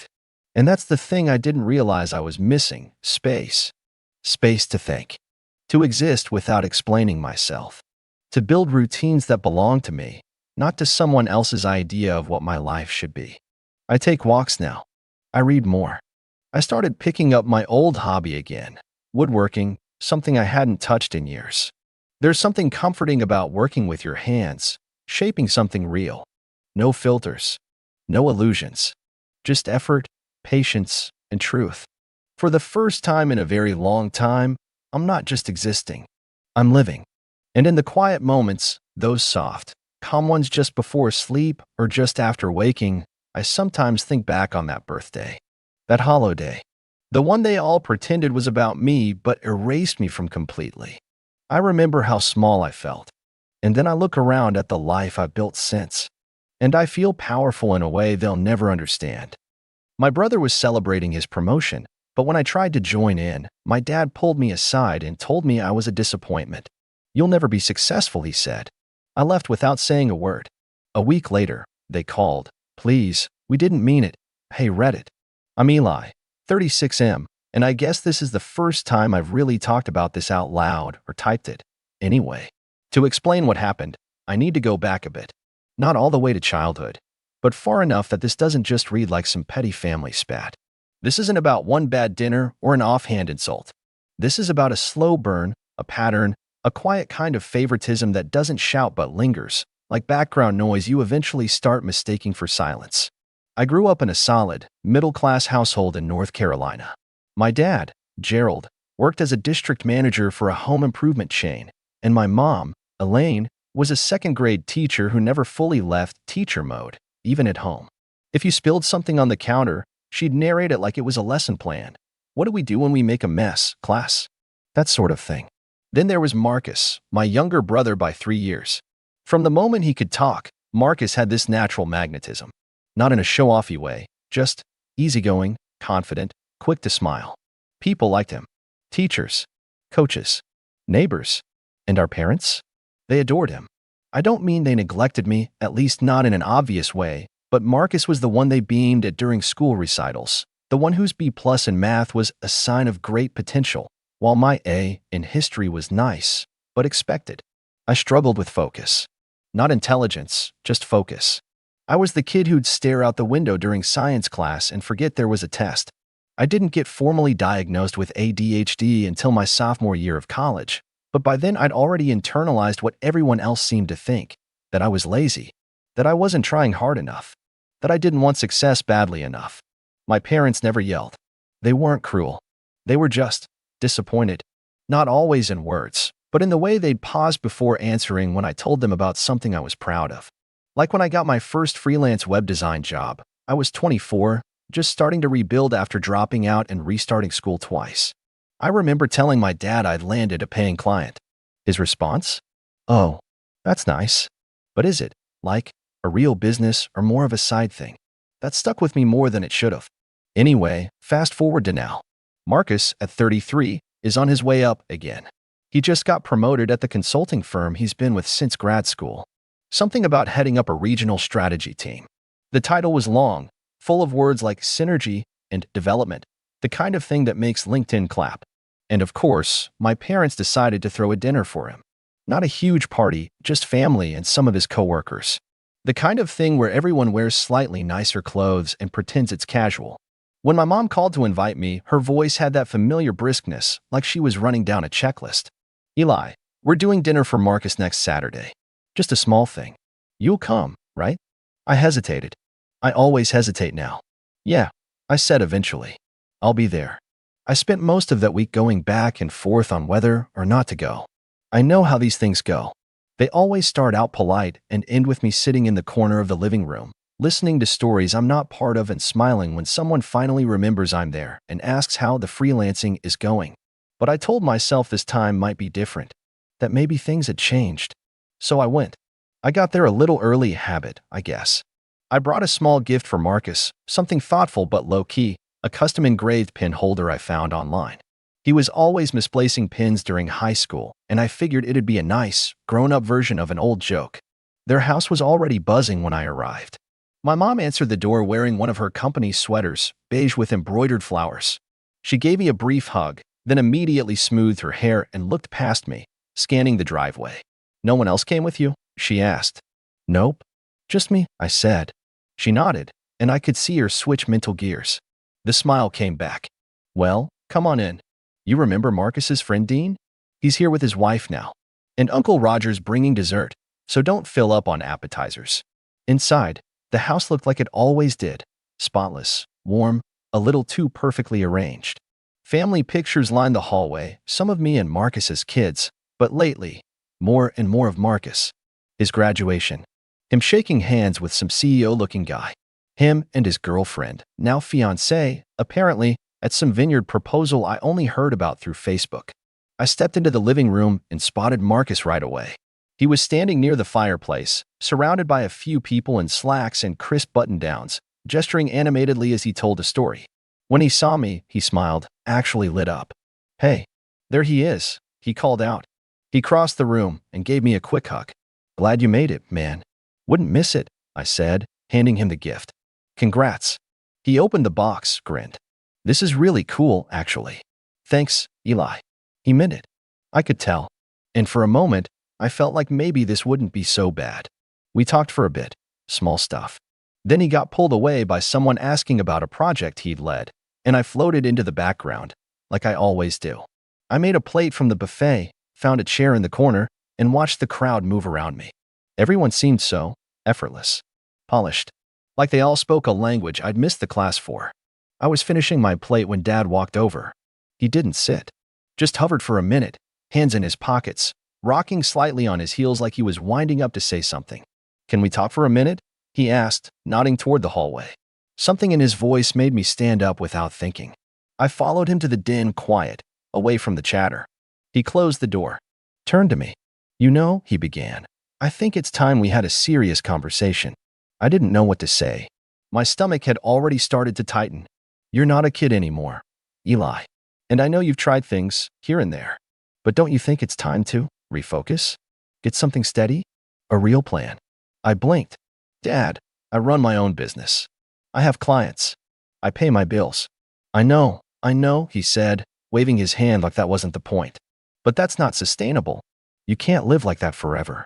And honestly, Marcus is out there building something real. You're still sort of circling." And then he said it.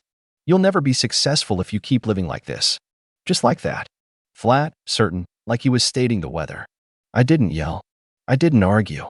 I just felt still, very still, like a gear had stopped turning somewhere deep inside. I walked out without another word. Past the party, past the food, past Marcus's laugh echoing down the hall. I got in my car and drove home. A week passed before I finally let myself listen to their voicemails. At first, I wasn't even sure I'd respond at all.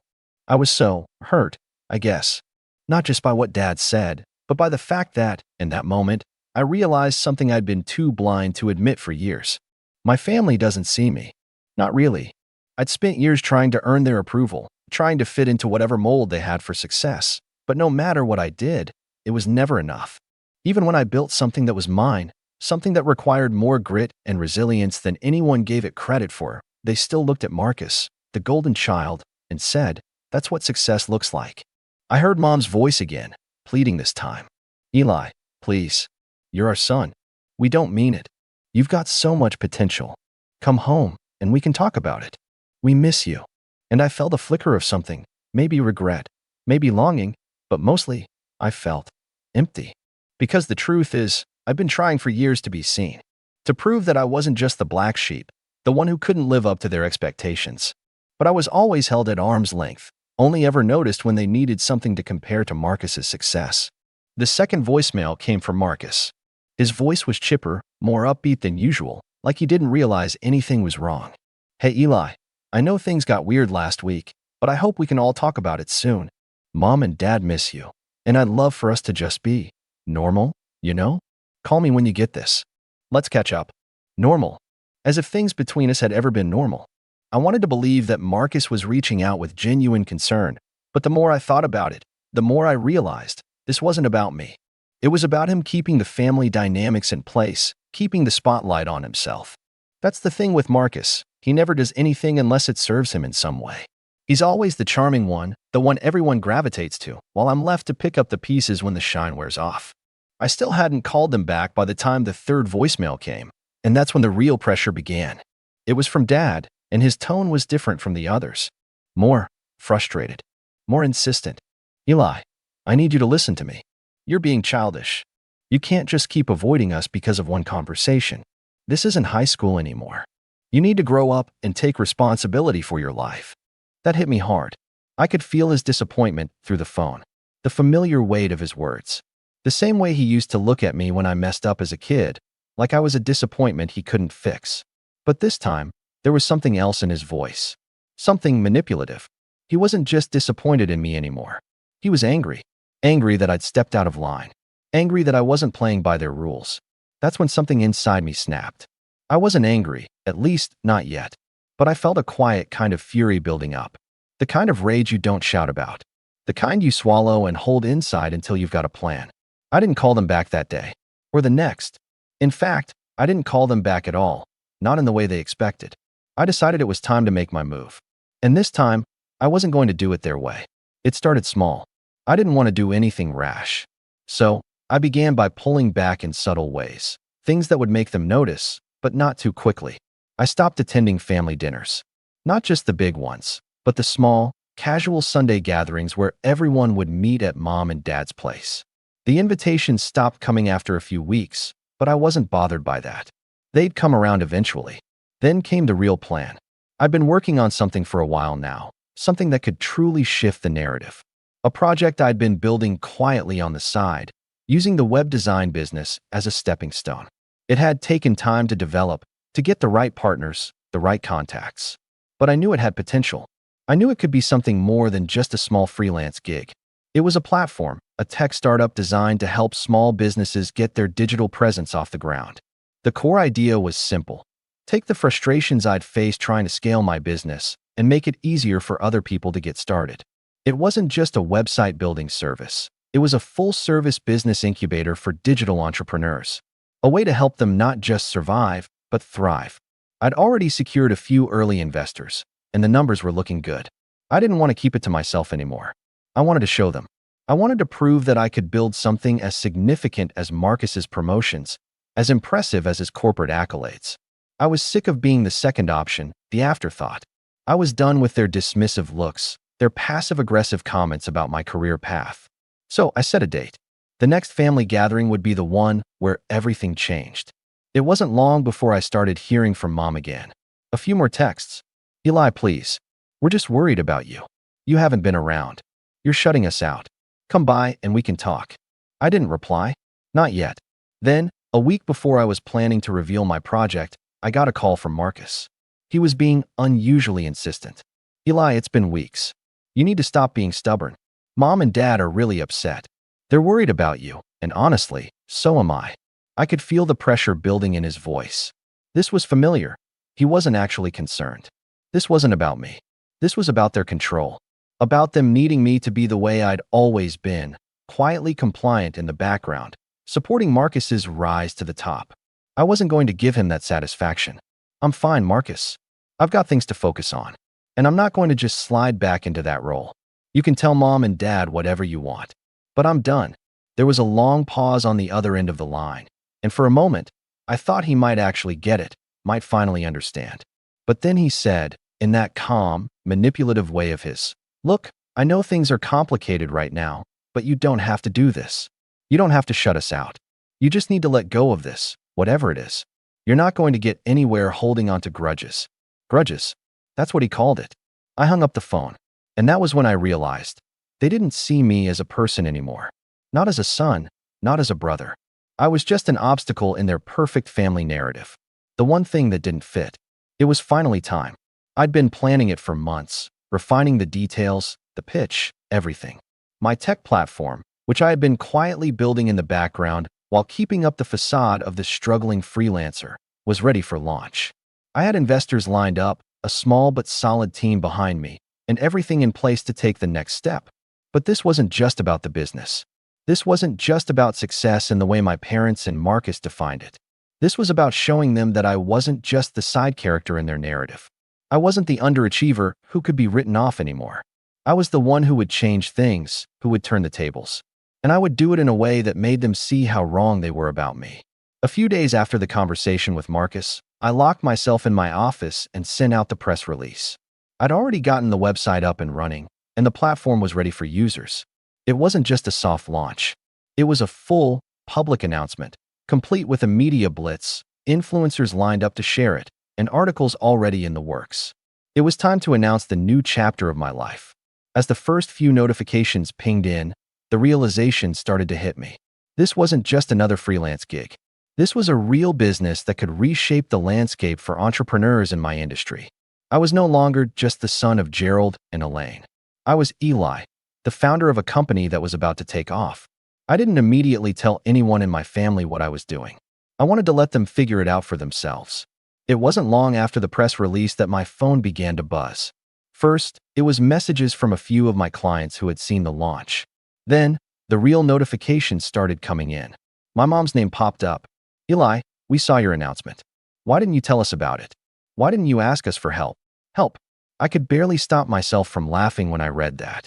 She didn't ask me for help when I was struggling to make my first sale, but now that I was finally doing something big, now that the potential was clear, suddenly she wanted to help?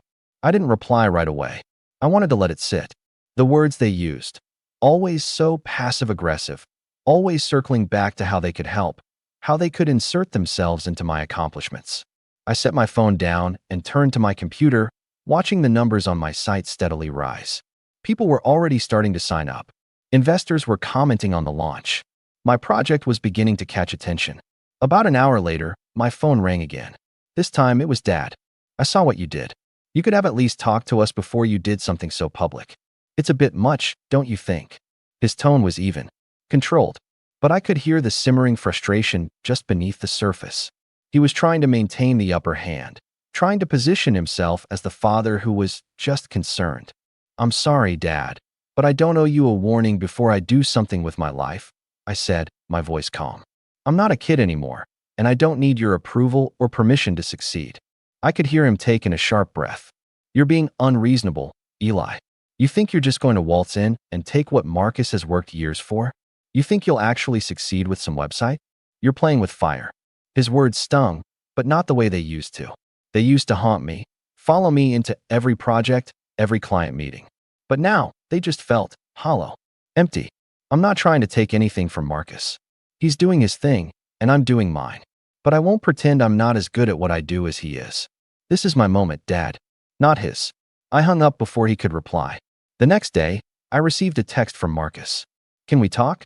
Mom and Dad are freaking out. I don't think you understand how big this is getting. I stared at the message for a long time.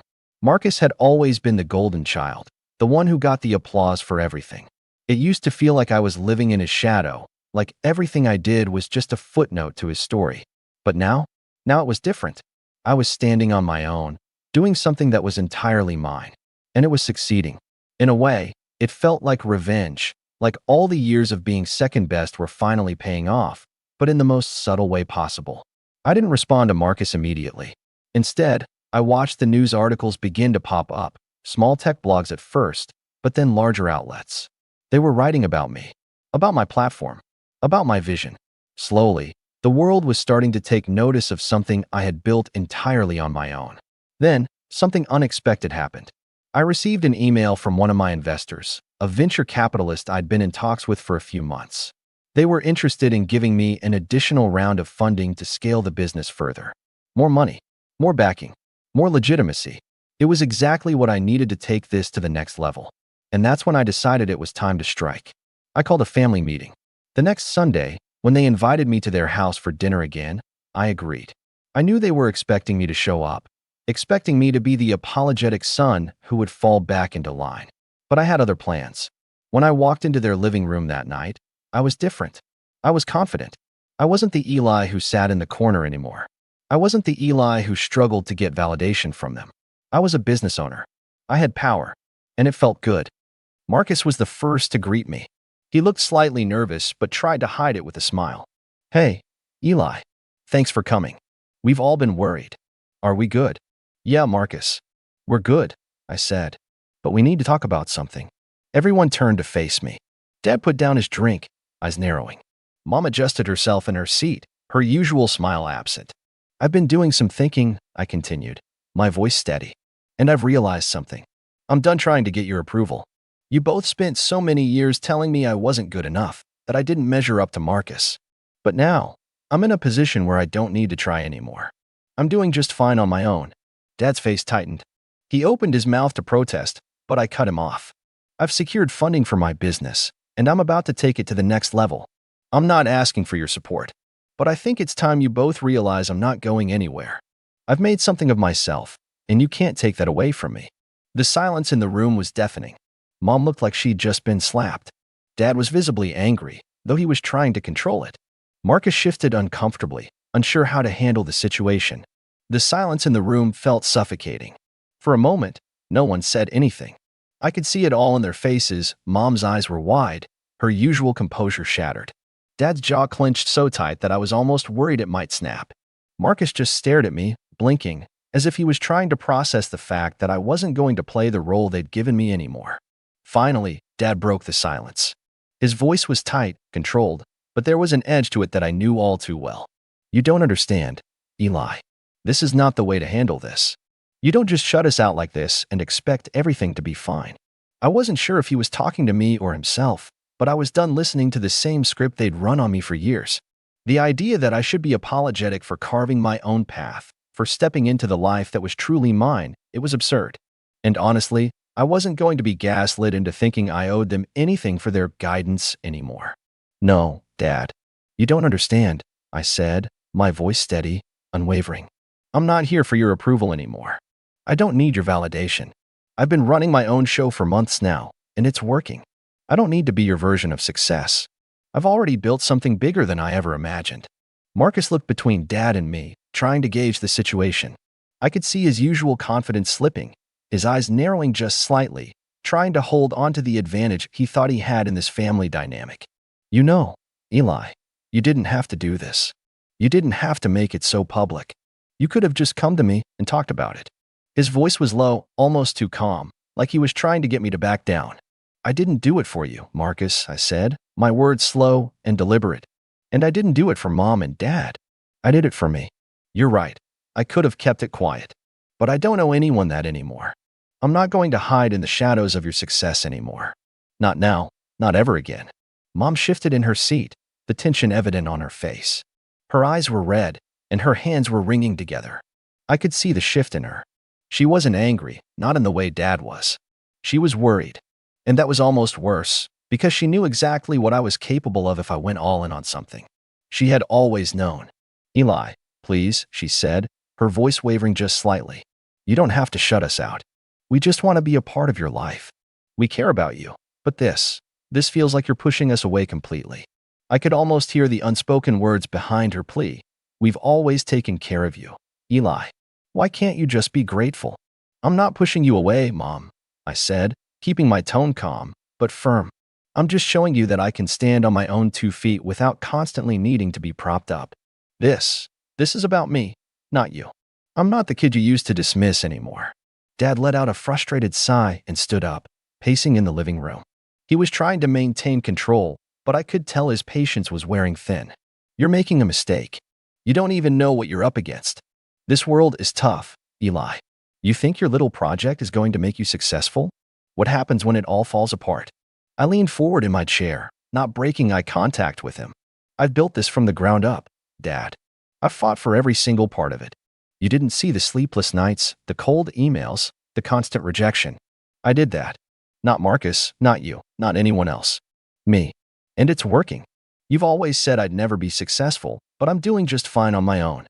For the first time, Dad didn't have a retort. He stood there, mouth half open, as if he was looking for something to say but couldn't find the words. And that, right there, was the moment that told me everything I needed to know. They were scared. Not just of my success, but of losing their grip on me. They were scared of being irrelevant in my life. And that fear was the last piece I needed to finally let go of all the toxic dynamics that had kept me tied to them for so long. I stood up, calmly, with all the power I'd found in myself in that moment. "I'm done pretending, Mom. I'm done letting you dictate my worth. I'm not the disappointment you've always made me out to be. I've learned to believe in myself, even if none of you ever did. I'm not asking for anything from you anymore." Marcus looked like he was on the verge of saying something, but his words were stuck. Instead, he glanced over at Dad, who was standing in silence now. He'd been the one to always try to smooth things over in the past, but this time, there was nothing left to smooth over. The damage was done. "I'm leaving," I said, my voice still calm, but the finality in it rang through the room. "I don't need your approval, and I don't need your validation anymore. I'll make it on my own." I walked out of that house with my head held high, and for the first time in a long time, I felt like I was finally free. free from their expectations, free from their endless comparisons to Marcus, free from the pressure of always feeling like I was supposed to live up to something I never asked for. The next few weeks were a blur of business meetings, strategy sessions, and further press coverage. My platform was gaining momentum, and investors were more than happy to get on board. The startup was becoming something real, something that was bigger than just a personal triumph. It was becoming a movement. But the call I got a few days later from Mom caught me off guard. Eli, her voice was soft, almost apologetic. I just wanted to say I'm sorry. We didn't mean what we said. We're proud of you. We didn't know how to handle it. Please, can we just talk? It was a strange feeling, hearing that. Part of me wanted to ignore the call, to shut them out completely. But another part of me, maybe the part that had spent so long wanting their approval, still hesitated. I didn't know if I was ready to forgive them, not yet. But I wasn't going to let their mistakes keep me from moving forward. And so, I told her, calmly, I don't need your apology, Mom. But I'm glad you finally see me for who I am. I'm not going to come back to that house, though. I've moved on. This is my life now. I hope you can accept that. The call ended, and I felt a strange peace settle over me. I had gotten my revenge, not by tearing them down, not by making them suffer, but by succeeding in a way that they could never take from me. It was time to leave the past behind and focus on what I had built. I wasn't going to let anyone, family or otherwise, tell me who I was ever again. I was Eli, and I was finally becoming who I was always meant to be. My name's Elliot, I'm 26, and I learned a long time ago that in my family, effort doesn't matter. Only appearances do. Growing up, my parents used to say my brother, Nathan, was born to change the world. They said it so often it became a kind of family motto, embroidered on throw pillows and repeated in every conversation that somehow managed to circle back to him. Nathan's always been special, my mom would say, with that dreamy smile that made me want to disappear into the wallpaper. Elliot, you're good too. Honey, just in your own way. You'll have a simple, happy life, watching your brother do great things. It sounds harmless until you live it. Until every family dinner, every conversation, every single ounce of attention is absorbed by someone else. Nathan was the golden boy, charming, loud, confident. He was the kind of person who filled a room, while I was the one people forgot was even there. My mom used to tell me I should be proud to have a brother like him, that some people were meant to shine and others to support. I think that's when I started learning how to stay quiet, how to fold myself smaller when I spoke, how to smile through the sting of being invisible. Nathan's path was paved before he even took his first step. My parents paid for his private school, his university abroad, his first car, even his failed app startup. They said it was an investment in his potential. When I asked for help with college tuition, my dad told me, "You're not the academic type, Elliot. You'll find your path some other way." That was code for, "We're not wasting money on you." I worked 2 part-time jobs and went to community college anyway. No one showed up to my graduation. So, when I started my small woodworking business, handmade furniture, custom pieces, I didn't expect applause. I didn't even expect interest. But I thought maybe, just maybe, they'd see I was doing something meaningful. I was wrong. The first time I told them, my mom chuckled and said, "Oh, that's cute. Like a hobby?" My dad just asked if I'd found something real yet. And Nathan, he laughed like I'd just said I was going to open a lemonade stand. "You? Running a business?" he said. "Elliot, come on. You're not exactly the entrepreneurial type." That one stung. I still remember the exact moment I decided to stop telling them anything about my work. It was a family barbecue 2 summers ago. My uncle had asked what I'd been up to lately, and before I could answer, Nathan jumped in. "Oh, Elliot's playing with wood these days," he said, grinning. "You know, hammer and nails, real cutting-edge stuff." Everyone laughed, even my parents. I laughed too, but my stomach twisted. Later that night, I drove home in silence, replaying it over and over until it burned itself into my memory. What they didn't know was that I wasn't just playing with wood. My small business was growing fast. I'd landed a few big commissions, got featured in a local magazine, and built a solid customer base through word of mouth. People appreciated my craftsmanship.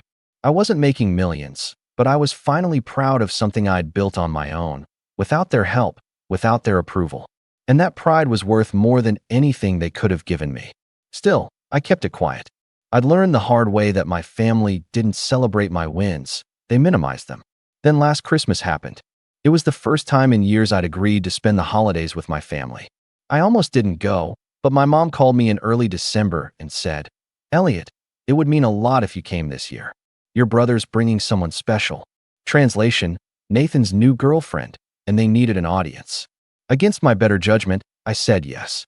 A part of me hoped maybe things had changed, that time and distance had softened them. I was wrong about that too. The moment I walked into my parents' house, it felt like stepping back into my teenage years. The same energy, the same hierarchy, the same quiet reminder that I was there to fill a chair, not to belong. My mom rushed over to hug Nathan first, squealing like she hadn't seen him in decades, then gave me a polite pat on the shoulder. "Elliot, you made it. How was the drive?" she asked, already turning back to Nathan. My dad was pouring drinks with his usual distant smile. "Son," he said to me, raising his glass slightly, "you're still doing that. What do you call it? Crafting?" "Woodworking," I said. "Yeah, business is going well." He nodded vaguely, like he hadn't heard me, and turned to Nathan. "How's the consulting firm, champ?" "Still growing fast. Crushing it," Nathan said, flashing that effortless grin that had gotten him through life. "We just landed another big client." My mom clapped her hands like he'd won a Nobel Prize. "I told you," she said proudly, looking at me. "Didn't I say he was born for success?" Dinner was predictable. They sat Nathan at the head of the table, of course. His girlfriend, Madison, was sitting beside him. Sweet girl, though clearly trying to keep up with the family's unspoken script of admiration. My parents hung on to every word Nathan said, and every time I spoke, the room fell into that awkward silence people have when they're waiting for someone more interesting to talk. Halfway through dinner, Nathan turned to me with that smirk he always used when he was about to make a joke at my expense. "So, Elliot," he said, "how's the toy shop going?" "It's a furniture business," I corrected him, trying to keep my tone calm. "And it's doing really well, actually." "Oh yeah," he said, leaning back in his chair. "Like, how well are we talking? Still making chairs for your friends? Or did you finally sell one to someone who isn't related to you?" Madison gave him a nudge, clearly embarrassed. "Nathan, what?" he said, laughing. "Come on, I'm just asking. It's great he's doing something he loves. It's cute." My mom chuckled softly. Now, don't tease your brother," she said, but she was smiling. "Elliot's always been creative, even when he was little. Remember the paper airplanes you used to make, sweetie?" That was their way of reminding me I'd never be taken seriously. The room was filled with that uncomfortable laughter people use to hide mockery. I could feel my face growing hot, my pulse pounding in my ears. I'd promised myself I wouldn't let them get to me this time, but something inside me snapped. I looked at my brother and said, "You know, Nathan, it's funny. For someone who's supposedly changing the world, you sure spend a lot of time belittling people who actually build things." The table went silent. Nathan blinked, clearly not expecting me to talk back. My dad's expression hardened. "Elliot," he said sharply, "there's no need for that tone." "I'm just saying," I replied quietly. "You might be surprised by how much I've built." My mom gave a tight smile, trying to smooth things over. "Well, we're proud of both our boys," she said quickly, though her eyes said otherwise. But that night, watching them all dismiss my work again, watching Nathan smirk like he owned the room, I realized something important. They'd never respect me, no matter what I said or did. The only way to change that wasn't with words. It was with actions. That was the moment I decided what I was going to do. And when the next Christmas rolled around, I made sure the invitation came from me. I told them I wanted to host it this time, said my business had done well, and I wanted to celebrate properly. My mom hesitated at first, clearly thinking it would be cramped or awkward, but eventually agreed. "Just don't overdo it, Elliot," she said. "You know how easily you get overwhelmed." If only she knew. The following months, I worked in silence. My plan took shape slowly, carefully. Every detail mattered. Every word, every step had to be perfect. Because this time, I wasn't going to be the quiet one at the table.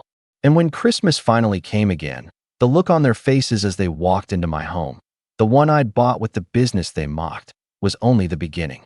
But that wasn't the real surprise. That came later, when my lawyer stepped through the door holding the documents that would change everything.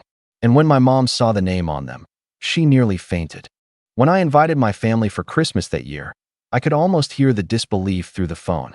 My mom hesitated before answering, her voice cautious. as if I'd just told her I was buying a spaceship. You want to host Christmas, Elliot? Are you sure, honey? That's quite a lot of responsibility. I'm sure, I said, trying to sound casual. I've got the space for it now. Oh, she asked, her tone immediately shifting to polite curiosity. You moved out of that little apartment then? Yeah, I said simply. I bought a place. There was a pause, the kind that hangs in the air like fog. Well, she said finally, her voice tight. That's nice. We'll be there. When she hung up, I sat back and stared at the phone, feeling the familiar ache in my chest. Even after all these years, a small, pathetic part of me still wanted her to sound proud. But that wasn't her way. My parents only ever celebrated things that fit their definition of success: titles, degrees, luxury. My brother Nathan could fail at 5 different startups and still be their miracle child. I could build something real, steady, and meaningful, and they'd still see me as the one who settled. But this time, I had leverage. The new house wasn't just a home, it was proof. Proof that I wasn't the quiet shadow they thought I was. The business had exploded over the last year. I'd partnered with a well-known interior designer, landed several large contracts for boutique hotels, and even started hiring a small team to handle demand. For the first time in my life, I had financial security and freedom. I could finally afford to stop caring what they thought.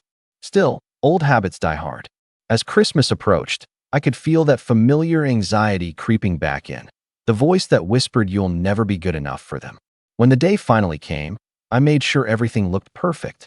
The dining room gleamed, the tree sparkled, and the smell of fresh pine and baked bread filled the air. My girlfriend, Lila, had helped me decorate. She'd been the one to remind me, again and again, that I didn't owe my family anything. But she also knew I wanted closure. They'll see who you are now, she said that morning as she helped me set the table. Not who they think you are. I smiled faintly. I'm not holding my breath. When the doorbell rang, my stomach tightened. My parents walked in first, followed by Nathan and his girlfriend, Madison. My mom's eyes swept over the foyer, the high ceilings, the warm lights, and I could see the surprise flicker across her face before she masked it with that polite smile she used when she didn't want to give me too much credit. Oh, Elliot, she said, taking off her coat. This is lovely. You really did all this yourself. I did, I said. She nodded approvingly, though her tone was lukewarm. Well, it's very cozy. Nathan gave a low whistle as he stepped inside, his eyes scanning everything like he was assessing competition. Not bad, man, he said. Didn't know woodwork could pay this well. It can when you're good at it. I replied, my tone even. He grinned, clearly enjoying the sparring. Guess I'll have to hire you when I buy my next house. You do discounts for family, right? Not anymore, I said, smiling. Business policy. He laughed, but there was a flicker of irritation in his eyes. My dad, meanwhile, looked around with that stoic, unreadable expression of his, hands tucked behind his back. Impressive, he said finally. You've done well for yourself. Though, of course, Nathan's apartment in the city is still a bit more modern. You've gone for a rustic feel, huh? It's not rustic, I said quietly. It's designed. Purposeful. He gave a small shrug. Well, as long as you like it. I bit the inside of my cheek and said nothing. Dinner started well enough, or as well as it could with my family. Lila kept the conversation light, asking Madison questions about her job and hobbies. My mom dominated most of the talk, bragging about Nathan's recent promotion, which, as I later found out, was actually just him joining a new startup his friend had launched. Every compliment she gave him was like a tiny dagger, disguised in sweetness. You know, Nathan has always had that drive, she said at one point, glancing at me. He just never stops pushing himself. Some people are like that. They're born leaders. Lila shifted uncomfortably beside me, sensing the undertone. I forced a polite smile. Yeah, Nathan's always been ambitious. Nathan smirked. Can't help it, he said. Some of us are just wired that way. My dad chuckled. It's that spark, he said proudly. The same one your grandfather had. It's in the blood. Guess it skipped me then, I said, my voice quieter than I meant it to be. My mom laughed softly, like I'd made a harmless joke. Oh, Elliot, don't say that. You've got your own kind of talent. You're steady. That's good too. That word, steady, made me want to scream. It was the same word she'd used my entire life when she didn't want to call me ordinary. I tried to change the subject, but Nathan wasn't done. So, he said, leaning forward, What's your plan for the business, anyway? Like, real talk. You just gonna keep making tables forever? Lila's hand found mine under the table. I could feel her silently begging me not to bite. It's more than tables, I said calmly. We're expanding into custom interiors. I've been working with hotels lately. Oh, wow, Nathan said, pretending to be impressed. Hotels? So like motels? Or actual fancy ones? My mom laughed at that, and my dad didn't even hide his smile. Nathan, he said, shaking his head, don't tease your brother. But it wasn't teasing, it was dismissal. Again, I took a deep breath, trying to keep my composure. I looked at Nathan squarely. High-end boutique hotels, actually. One of them just got featured in a design magazine. My team built most of the custom work. That wiped the smirk off his face for a second, though he quickly recovered. Huh, didn't know you had a team. People tend to assume a lot about me, I said quietly. Lila gave my hand a small squeeze. My mom glanced between us, sensing the shift in tone. That's wonderful, dear, she said quickly, as if to smooth things over. But you know, Nathan's company is working with investors now. He's really climbing. Of course. 1 step forward, 2 steps back. By dessert, the tension in the room was thick enough to choke on. My dad started talking about the family trust fund, which I'd never been included in. We've been reviewing some of the paperwork, he said casually. And we think it's best to keep things simple. Everything under one name for now. Nathan can handle the management side. I froze. Wait, what do you mean? My mom gave me a careful smile. Oh, it's just the logistics, sweetheart. Nathan's better with numbers, and you're busy with your creative work. It just makes sense. So, you're putting everything in his name? Temporarily, my dad said. You don't need to worry about it. I laughed softly, because if I didn't, I'd probably say something I'd regret. Right? Of course. Why would I? Nathan leaned back in his chair, clearly enjoying the show. Hey, don't look at me, he said. I didn't ask for it. No, I said quietly. You didn't have to. That silenced him. The rest of the night passed in an uneasy fog. My parents left first, claiming they had an early morning.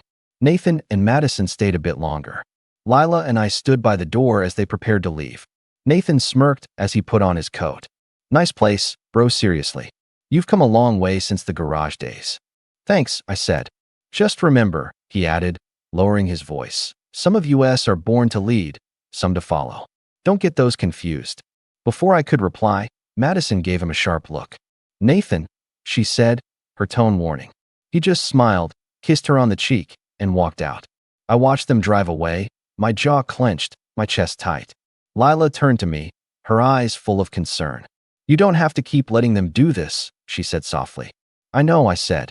I just needed one more thing. She frowned. What thing? I met her gaze. Proof.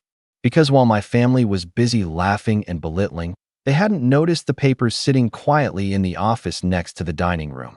The ones my lawyer had prepared weeks ago. The documents that would finally flip everything they thought they knew. And when they came back for Christmas next year, those papers would be waiting. The months after that Christmas dinner passed in a blur of quiet resolve. Outwardly, nothing changed. I kept working, expanding my business, and pretending everything was fine. But inside, something in me had cracked beyond repair. I'd spent my whole life chasing crumbs of validation from people who only ever saw me as the background character in Nathan's story. That night made it clear I wasn't just overlooked. I was expendable. Lila noticed it first, the way my patience had drained away, replaced by something colder. You're quieter, she said one night as I sat sketching designs at my desk. Different quiet. Not the good kind. I looked up, forcing a smile. Just thinking. You're planning something, she said softly. Aren't you? I didn't deny it. I'm just tired of being treated like I don't matter. She moved behind me, resting her hands on my shoulders. Then make them see. Just don't lose yourself doing it. That stuck with me. Because the truth was, revenge wasn't my original goal. All I wanted was fairness. A sliver of acknowledgement that I'd worked for everything I had while Nathan coasted on charm and handouts. But the deeper I thought about it, the clearer it became that fairness didn't exist in our family. Power did. And for the first time, I had some. I kept my distance for a while. My mom texted me occasionally, mostly with updates about Nathan's latest accomplishments. He'd been named a strategic partner in his friend's new tech company, a role that meant he owned shares without ever lifting a finger. He's really doing amazing things, she'd say. You should be proud of him. Not once did she ask about my business. Not once did she visit the workshop I'd built from the ground up.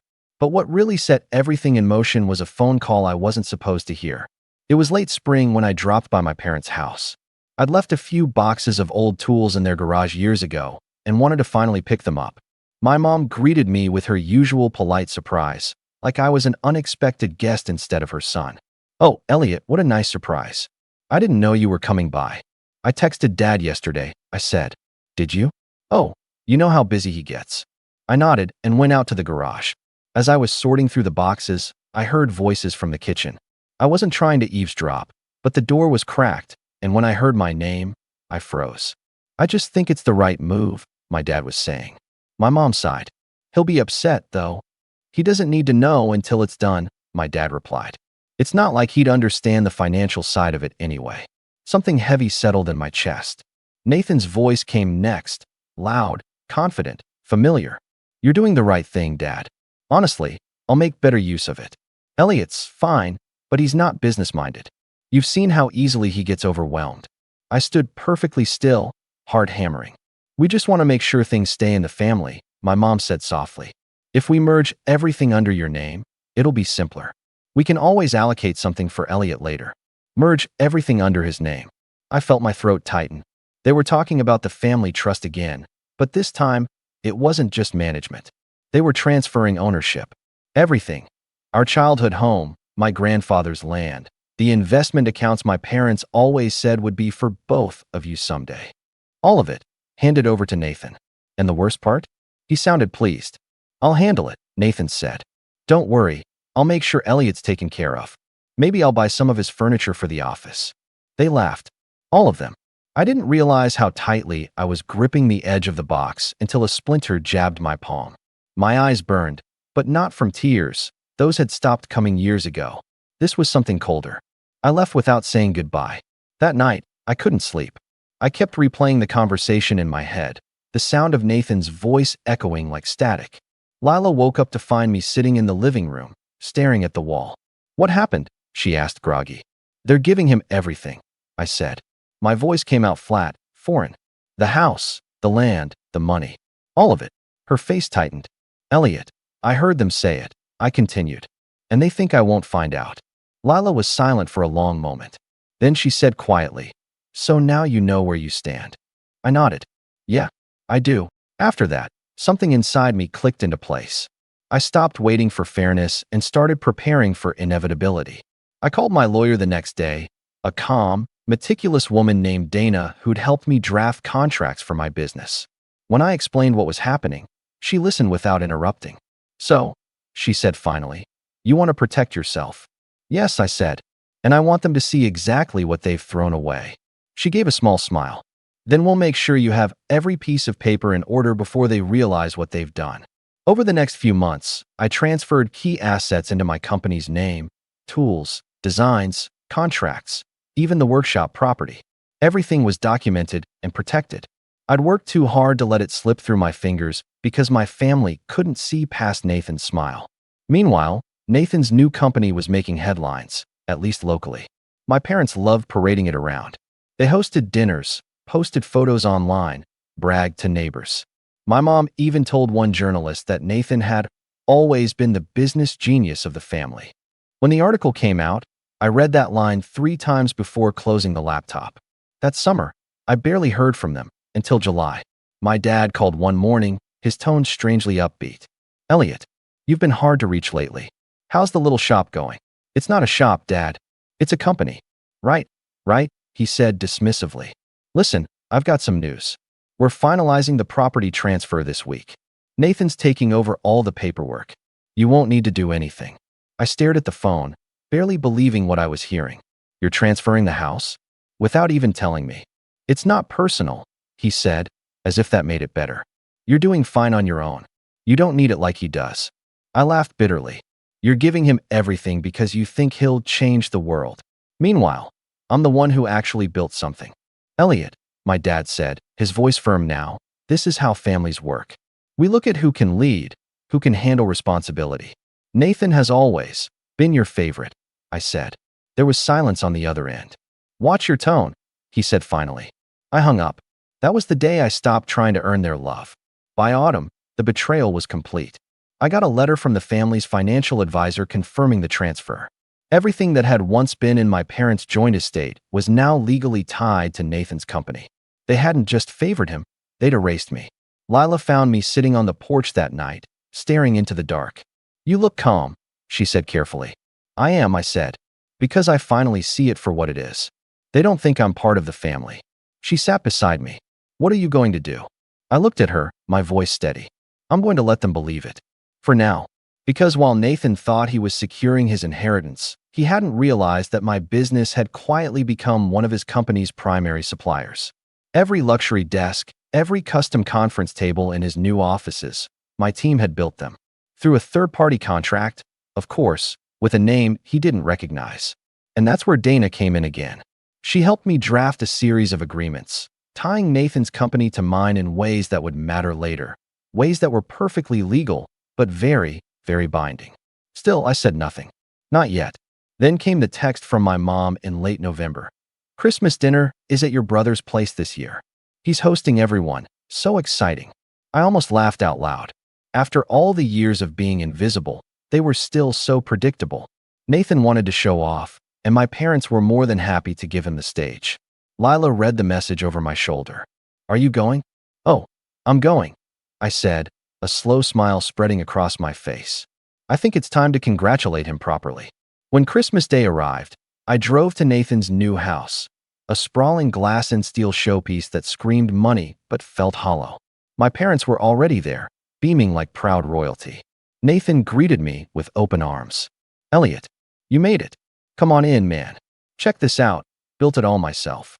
I raised an eyebrow. "Did you now?" He laughed, clapping me on the shoulder. "Well, I paid for it." Same thing. Dinner was exactly what I expected, Nathan bragging, my parents nodding, and me fading into the background. Until dessert, when my mom turned to me and said, "You've been so quiet tonight, sweetheart. Tell us, how's your woodworking going?" "It's been busy," I said. "Actually, I've been working with some big clients lately. One of them might sound familiar." "Oh," she asked, smiling politely. "Who?" I met Nathan's eyes. "Your company." He blinked, then laughed. "What? No, you must be mistaken." "I'm not," I said calmly. "Every piece of custom furniture in your offices? My team built it. Through a subcontractor named Elm Ridge Interiors." The color drained from his face. My parents looked confused. "That's impossible," Nathan said quickly. Before he could finish, there was a knock on the door. I turned toward it, my heart pounding, not from fear, but from the deep, electric calm that comes when everything finally snaps into focus. Because standing outside that door was Dana, and in her hand were the documents that would shatter the illusion my family had spent their whole lives protecting. The knock on the door felt louder than it should have, echoing through Nathan's enormous, echo-prone house. I didn't flinch. Dana stepped in, her briefcase in hand, and gave me a small, encouraging nod. Everyone else, my parents, Nathan, even Madison, stopped mid-sentence, confusion painting their faces. I could see the wheels turning in their heads. What had I been hiding all this time? Dana set the briefcase on the dining room table.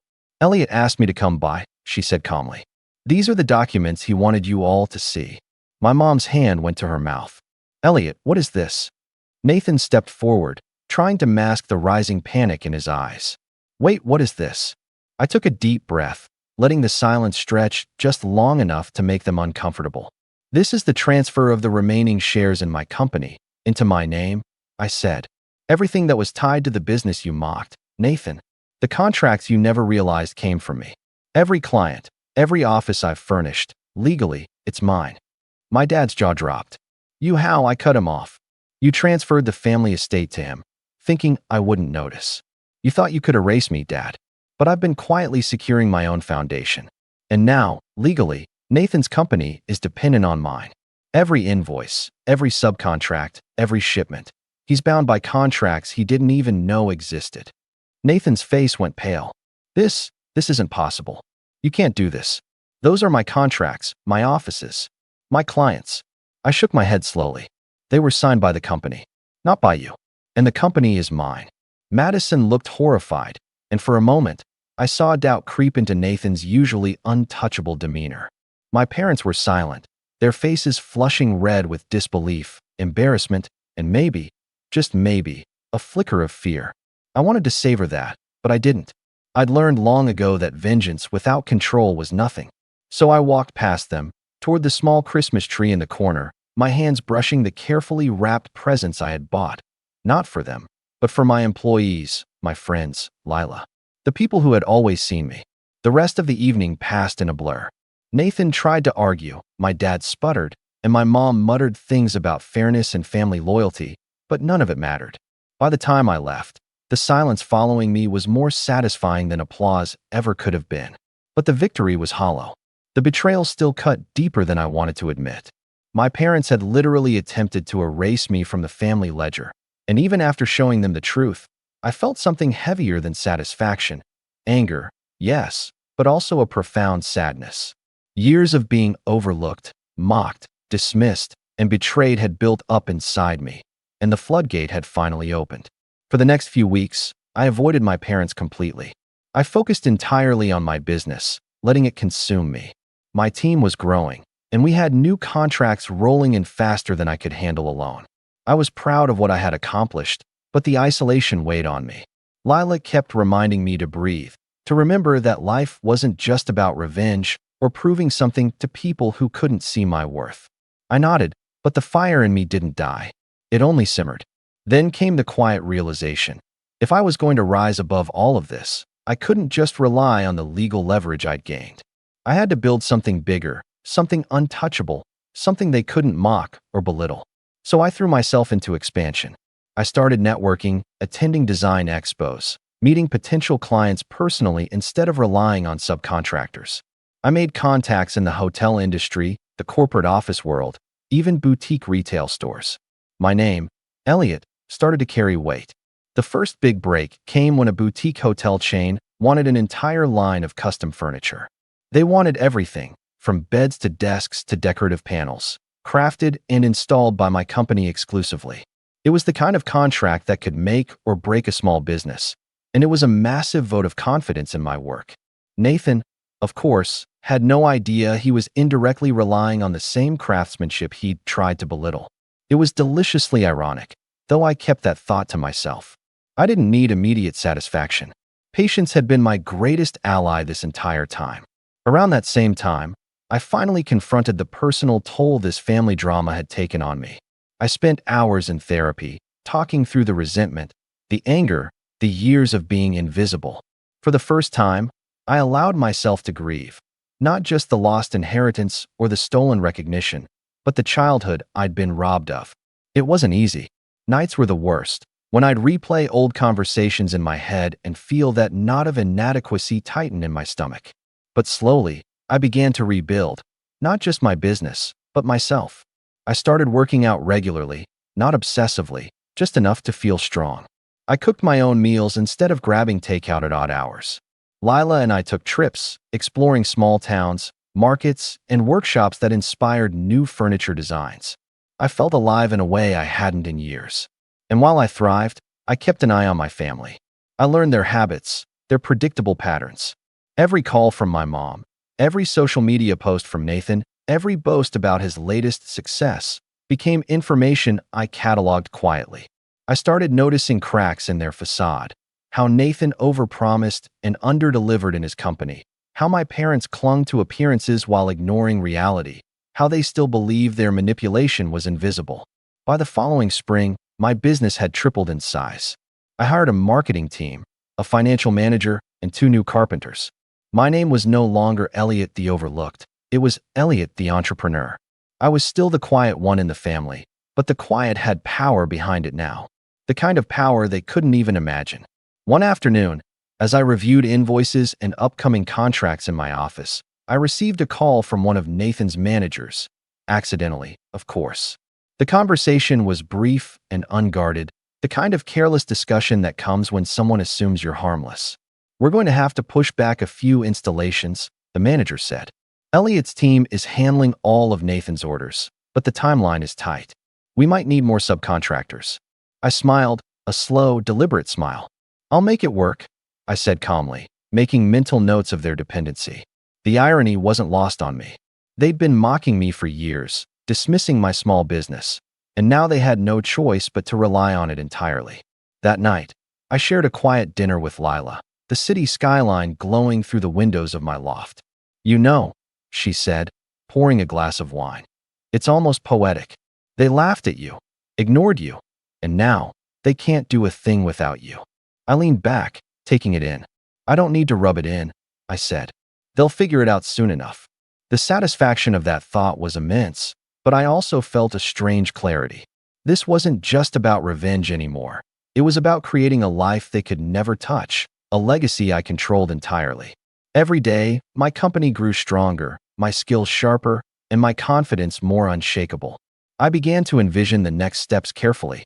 No rash moves, no emotional explosions. Every action would be calculated, precise. Every contract, every client, every design added to a network of influence that would, eventually, make my family's past treatment of me irrelevant. And yet, the betrayal still burned. My parents had shown their true colors in the harshest way possible. Nathan had thought he could mock me, dismiss me, and step over me without consequence. I was done waiting for recognition. This time, I would create it for myself, and when the time came, they would see it in a way they couldn't ignore. It wasn't immediate, and it wasn't flashy. There were quiet nights of self-doubt, setbacks with clients, and moments when the old insecurity crept back in. But I pushed through because I had to. I couldn't allow 12 years of being overlooked to define the rest of my life. Slowly, methodically, I rebuilt not just my career, but my identity. I became someone my family couldn't mock, someone whose value couldn't be denied, someone whose presence demanded acknowledgement. The irony was exquisite. The very same people who had dismissed me had unknowingly given me the motivation, the clarity, and the independence to rise. By the time the next holiday season rolled around, I wasn't just Elliot anymore. I was Elliot, the one who had turned the tables, the one whose life had quietly become bigger, stronger, and untouchable. And though I hadn't yet delivered the final act, the pieces were all in place. I was ready. By the time the following year rolled around, I had established a rhythm that Nathan and my parents could never touch. My business had grown beyond what I thought possible. I had employees I trusted, clients who respected my work, and a reputation for quality that preceded me. But quiet power, I realized, was only half the equation. The other half was leverage. And for the first time, I had it in spades. The opportunity came unexpectedly, though in hindsight, it was the logical next step. I was attending a mid-sized design expo in the city, showing off some of my most ambitious projects: custom conference tables, hand-carved panels for boutique hotels, and full interior design packages. The room was buzzing with people, and I was mid-conversation with a potential client when I noticed a familiar face across the floor. It was Nathan. He looked exactly the same: confident, charming, oblivious. But this time, he wasn't the one in control. He was pitching a consulting package for corporate offices, trying to win over potential clients who clearly had no idea what he actually delivered. His presentations were all style and flash, empty promises disguised as expertise. It was almost comical, except for the fact that people were actually nodding along. I stayed quiet, listening, watching him stumble through details I knew cold. Every project he claimed to handle, every client he said he'd consulted for, I had records of, from the contracts that now required my company to execute his vision. I left the meeting quietly, letting him sweat under the weight of his own misrepresentation, because patience was still my strongest weapon. That evening, as I returned to my loft, Dana was waiting. "You've got leverage," she said plainly, laying out the papers we'd compiled over months of research: contracts, invoices, correspondence, and the legal framework that made Nathan's company dependent on mine. "And you've got proof. Everything you need to act decisively, without the risk of backlash." I smiled, feeling a calm satisfaction I hadn't felt in years. All it takes is the right timing. The timing presented itself sooner than expected. Nathan's firm had landed a contract with a large chain of co-working offices, something high-profile, expensive, and demanding perfection. They assumed it would be smooth sailing, but I knew otherwise. Because every single piece of furniture, every design, Every installation, he promised his client relied entirely on my team. And they didn't even realize it. I began my approach subtly. I scheduled meetings with their suppliers, ensured my invoices were clear, accurate, and unavoidable, and communicated directly with project managers. Nothing aggressive, nothing confrontational. I was in control because the contracts legally required my company's work, and Nathan had no choice but to comply if he wanted to maintain credibility. The first sign of panic came in an email from one of Nathan's junior managers. "We need updates on timelines," it read. "Our client is asking for progress reports, and some pieces haven't even shipped yet." I replied calmly, detailing the schedule, subtly emphasizing the precision and professionalism of my team. Nathan could no longer manipulate outcomes or claim credit. Every delay, every detail, was documented and accounted for. He began calling me, insisting on updates, which I provided politely, always reminding him of deadlines and contractual obligations. Then came the most satisfying moment. My parents called to invite me to another holiday event, this time held at a high-end country club. Nathan would be hosting, naturally, and my parents were eager to praise him once again. I accepted, not out of nostalgia or obligation, but because I knew exactly how the evening would unfold. The country club was stunning, decorated to impress. Nathan arrived first, dressed impeccably, projecting confidence. My parents followed, beaming as if Nathan were a celebrity. And I arrived last, calm, composed, with Lila by my side, fully aware of the hidden truth that would soon unfold. Dinner began, with Nathan recounting the successes of his latest projects. "It's been a whirlwind, honestly," he said, flashing that effortless grin. "We've outfitted over a dozen offices in the last quarter alone." My mom leaned in, eyes sparkling. "Isn't that wonderful, Elliot?" Nathan's always had a way of making things happen. I smiled, letting it linger. "Yes, Nathan has done well," I said. Though it's worth noting that all of these offices were furnished and installed by Elmridge Interiors. The room went quiet. Nathan froze mid-sentence, trying to mask confusion. "Wait, what? Elmridge Interiors?" My mom repeated, her voice tight. "Yes," I said calmly. "The same company you've been subcontracting your projects to, Nathan. Every piece delivered, every installation completed, it's been handled by my team. According to the contracts you signed months ago, my company is fully responsible for these accounts." Nathan's color drained.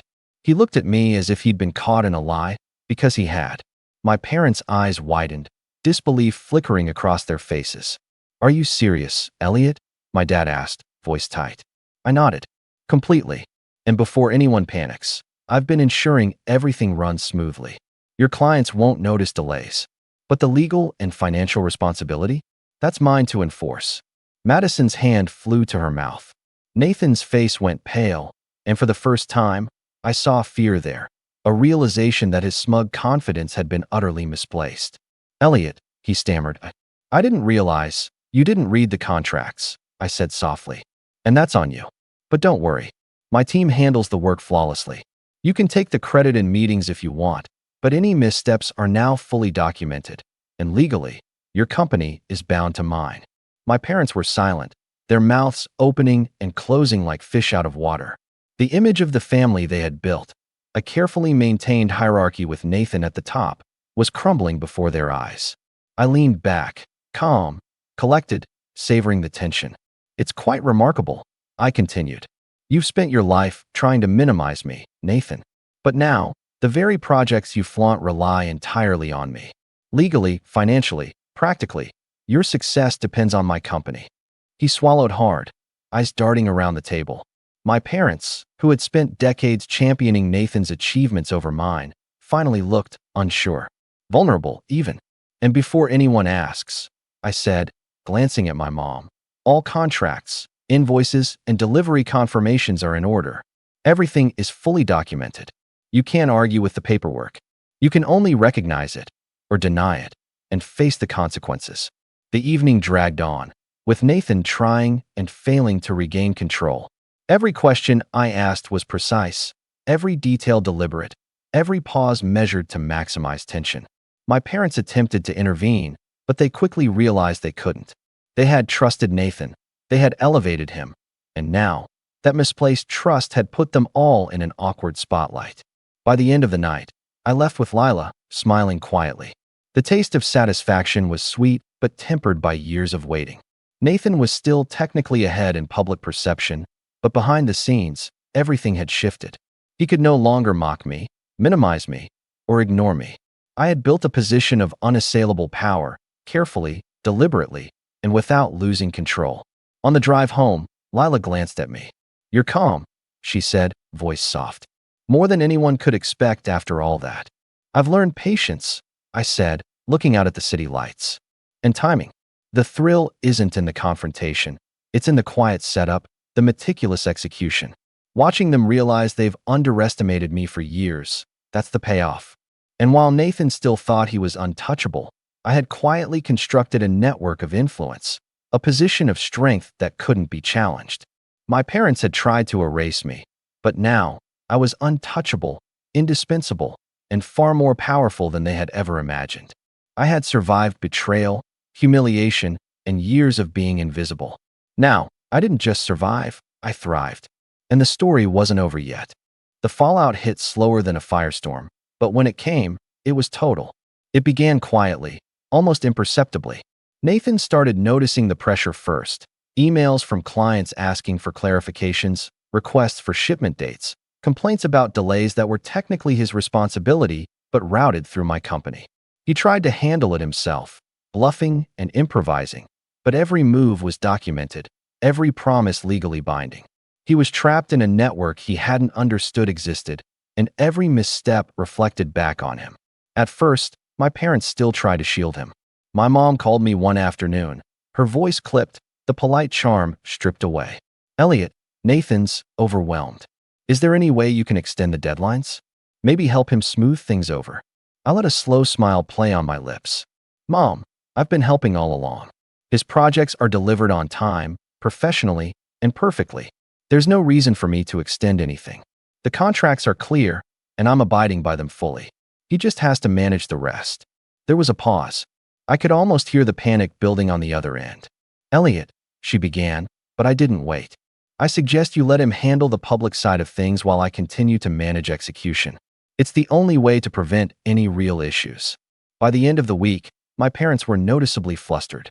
Their dinners had awkward pauses, their phone calls were more hesitant, and Nathan, had completely lost his signature composure. He called me, pleading quietly, carefully, trying to reclaim some sense of control. "Elliot," he said, voice low, "this is getting out of hand. Can we negotiate something?" I leaned back in my chair, smiling as I watched the panic seep through the cracks in his usual confidence. "Nathan," I said evenly, "the contracts are clear. Every obligation is met, every invoice accurate. I suggest you focus on public relations, and I'll handle the execution side. That's all you need to do." He hung up, defeated. But it wasn't just Nathan who suffered. My parents' reputations began to fray subtly. Word got out through industry contacts, quiet whispers that their son's projects were entirely executed by someone else. It wasn't scandalous, not exactly, but it was enough for the careful observers to notice. My mother's social circle asked polite questions about Elliot's business, how he'd managed such impressive projects, and my dad, who had always been the stoic patriarch, suddenly found himself fielding calls from family friends curious about my role in these high-profile contracts. The next holiday season was the culmination. Nathan was hosting again, naturally. My parents, still blinded by loyalty and habit, showed up to celebrate him. I arrived later, Lila beside me, calm, composed, carrying nothing but a small leather portfolio and the quiet confidence of someone who knew exactly how the evening would unfold. Nathan strutted in, expecting applause, expecting admiration. He got silence. I hadn't announced my arrival, hadn't made a scene. But the subtle shift in the room was unmistakable. Conversations paused. Heads turned. Eyes followed me as I walked in, not aggressively, not triumphantly, just present. Dinner began, Nathan spinning tales of his success, embellishing every story with charm. My parents nodded, again, caught in the spell of his charisma. But when the first question came from a client's representative, someone Nathan had invited to showcase his work, I delivered the truth calmly, with precision. All of these offices, the furnishings, the designs, they were executed by Elmridge Interiors, legally contracted to manage all deliverables. Nathan's team handled the public-facing aspects, but the execution, the deadlines, the craftsmanship was handled entirely by Elliot's company. A hush fell over the table. Nathan's eyes widened, and he opened his mouth, stammered, then closed it again. My parents' faces turned pale. Their carefully constructed narrative, the story they'd lived and told for decades, was crumbling in real time. You mean, my mother's voice trembled. All of it. Yes, I said softly. Everything. On time, within budget, executed professionally. Legally, financially, operationally. It's all my responsibility now. And Nathan, any misstep reflects directly on you. The impact was instantaneous. Nathan's face twisted into something like rage, then shame, then panic, all within seconds. My parents were silent, unable to mask their shock. Their expressions were a mix of disbelief, regret, and helplessness, a long overdue realization that they had nurtured entitlement and ignored competence for far too long. What does this mean? Nathan finally asked, voice shaking. It means, I said slowly, letting each word sink in, that you are no longer in control. Your credibility depends on my company. Your failures, delays, mistakes, they are all mine to execute flawlessly. You can take credit publicly, but the foundation, the work, the substance is legally mine. You cannot touch it, manipulate it, or claim it as your own. You have no leverage. My parents, finally recognizing the depth of their miscalculation, tried to intervene. Elliot, we didn't realize, my father said weakly. I shook my head. You did realize. That's why you attempted to give everything to Nathan, to erase me. You underestimated me, assumed I'd be content being ignored, and for 12 years, you were correct until now. Madison looked like she might cry. Nathan's smugness was gone, replaced entirely by fear and desperation. For the first time, I saw him as exactly what he was, a man who had relied on inherited confidence, not earned skill. And that's when it hit them.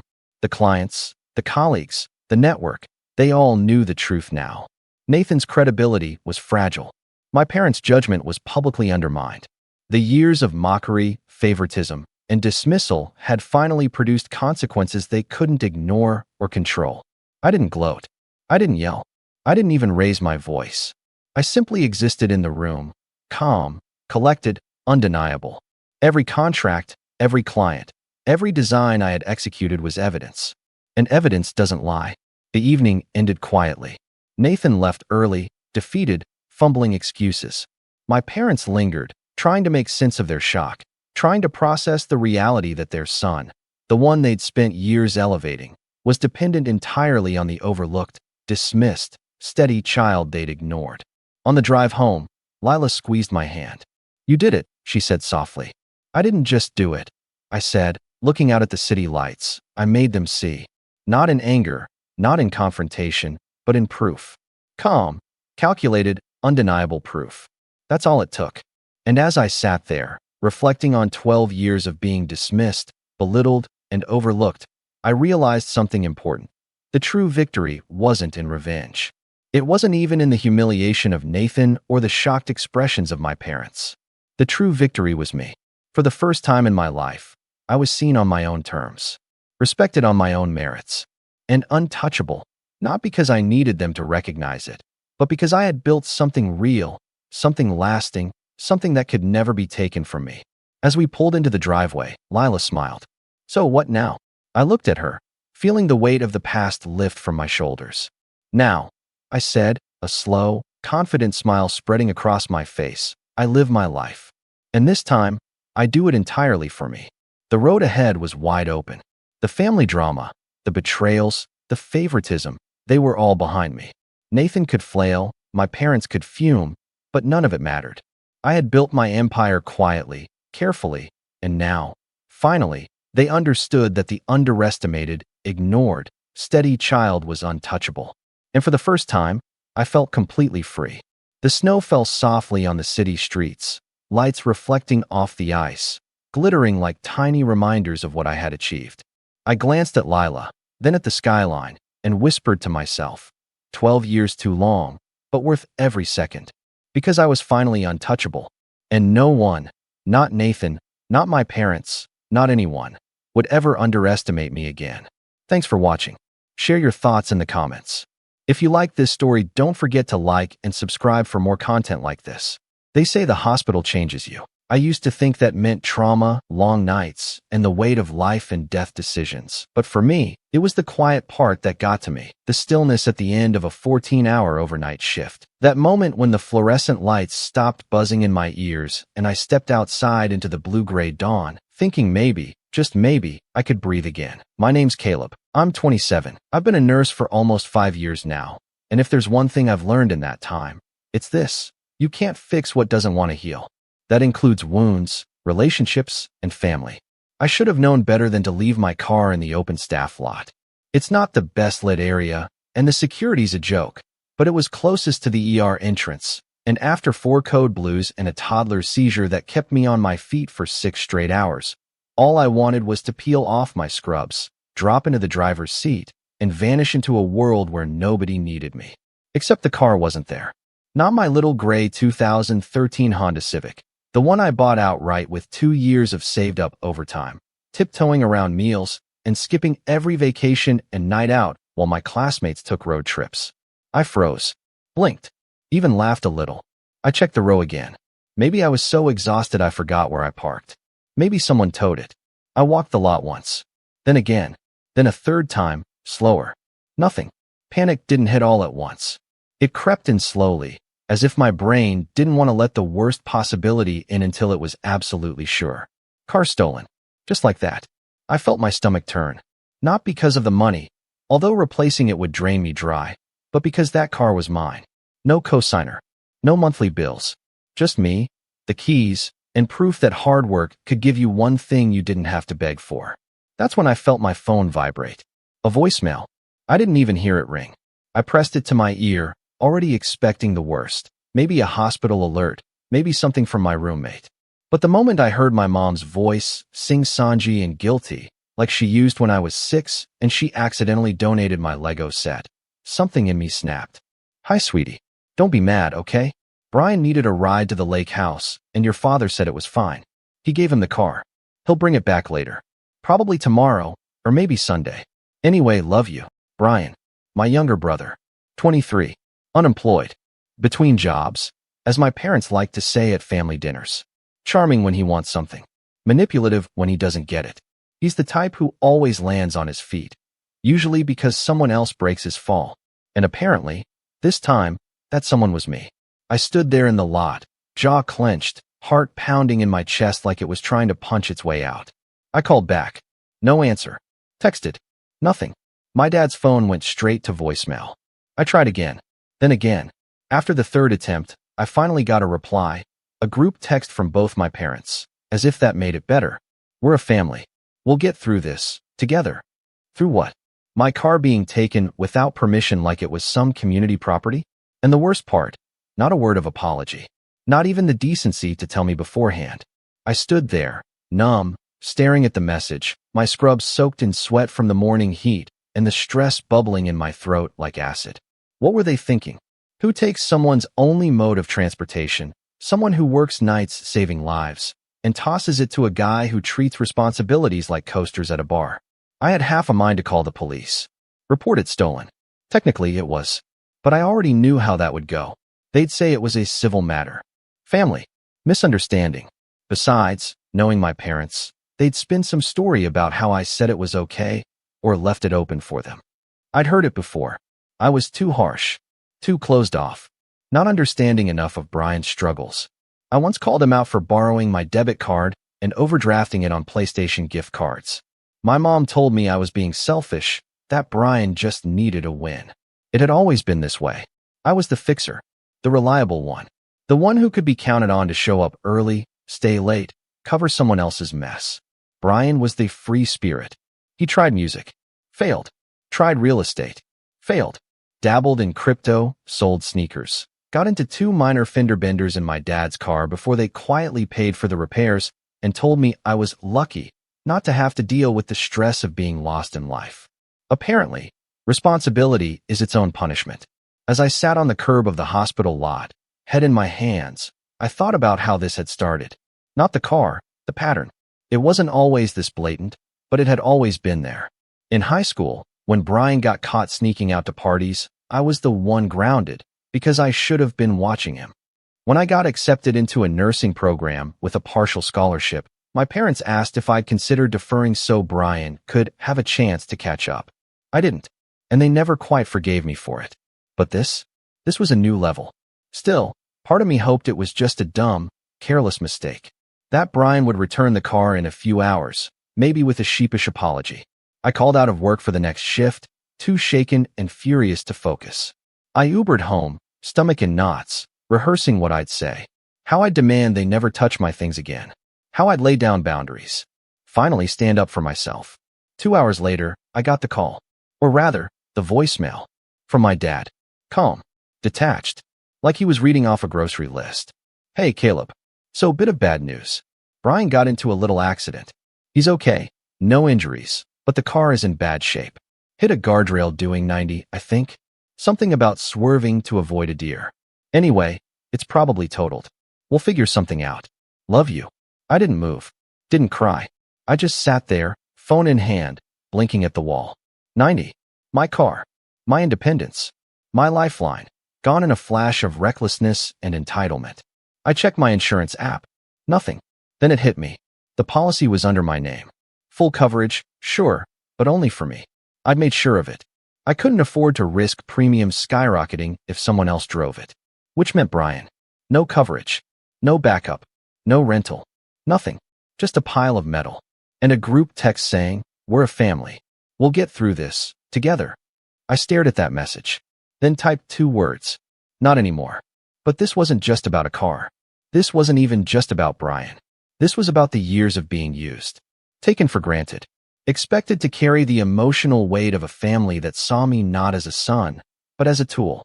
The one they could always lean on, borrow from, guilt into silence. And something in me, something deep, cracked. And once it cracked, it didn't stop. Because the next thing I did wasn't yell, or cry, or beg for them to understand. The next thing I did was make a list. And that's when everything began to change. There's a weird stillness that settles over you when something snaps inside. Not like rage, not hot, not loud, but cold, calculating. Like your heart just turned into a locked door, and the people who used to walk through it freely don't have a key anymore. That was me, sitting alone in my apartment the night after Brian totaled my car. Not pacing, not crying, not calling. Just making a list. Every slight, every favor, every manipulation I had swallowed for the sake of family. And the more I wrote, the clearer it all became. The next morning, I woke up to 14 missed messages. 4 were from my mom. Voice notes, mostly rambling about how no one got hurt, how Brian was devastated, and how we just have to come together. 6 were from Brian, surprisingly. Most of them were audio snippets, him sounding half sleepy, half annoyed, talking fast like someone who knew they'd messed up, but didn't really care. I didn't bother playing them all. One of the texts summed it up. Yo, can you handle the insurance stuff?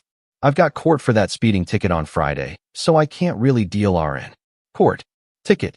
Another one. The other 4 were from my dad. Short. Direct. We need to talk. Call me back. Brian didn't mean for this to happen. It's your car, but we're all hurting here. That last one made me laugh. We're all hurting. Like it was some collective tragedy. Like they were the ones who walked 2 miles to a bus stop in wrinkled scrubs because their entire paycheck just got wiped off the highway at 90 miles an hour. I didn't reply. Not that day. Not the next. What really broke me wasn't even the crash.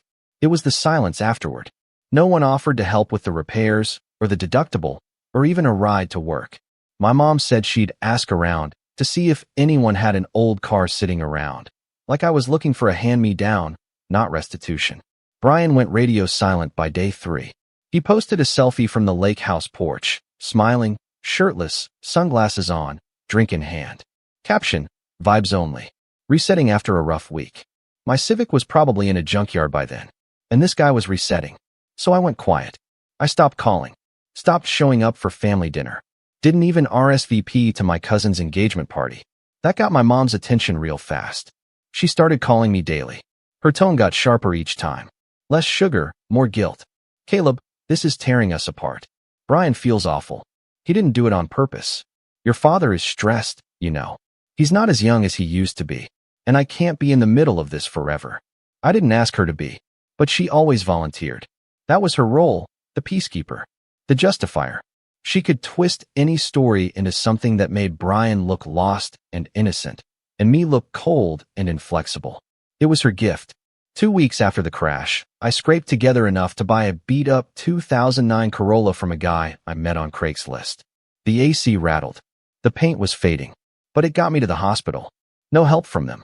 Not a dime. Not even a let us contribute. And yet, my mom still had the nerve to say, see, everything works out. That was when I stopped taking her calls entirely. Then, about 3 weeks later, I got a letter in the mail. From Brian's traffic court. My name. My address. A notice. Apparently, he'd told the officer at the scene that I had given him permission to use the car, which meant the court had questions about liability, which meant I was now part of the mess. I called him immediately. No answer. So I drove 40 minutes out to the lake house. My parents were there. Brian was too. When I pulled up, the first thing I noticed was that his car, yes, his car, was parked in the driveway. A 2015 Jeep Wrangler. Fully intact. He'd had it for almost 2 years. Gifted to him after he graduated from a 6-week real estate course. The one he dropped halfway through because the market wasn't vibing. I walked in without knocking. My mom was setting out cheese and crackers like it was some cozy Sunday gathering. My dad was on the couch watching golf. Brian was on the patio, scrolling his phone. I didn't shout. I didn't slam anything. I just held up the letter. My mom blinked at it. What's that? Brian gave my name to the court, I said quietly. Said I gave him permission. Now I'm liable. My dad rubbed his temples. Well, you are family, Caleb. We didn't think. You didn't think? I snapped. Or you didn't care? Brian walked in then, drink in hand. Yo, chill. It's just a formality. They asked me who owned the car. I said you. What's the big deal? I stared at him. The big deal is that now I might be responsible for your speeding ticket. And you never asked.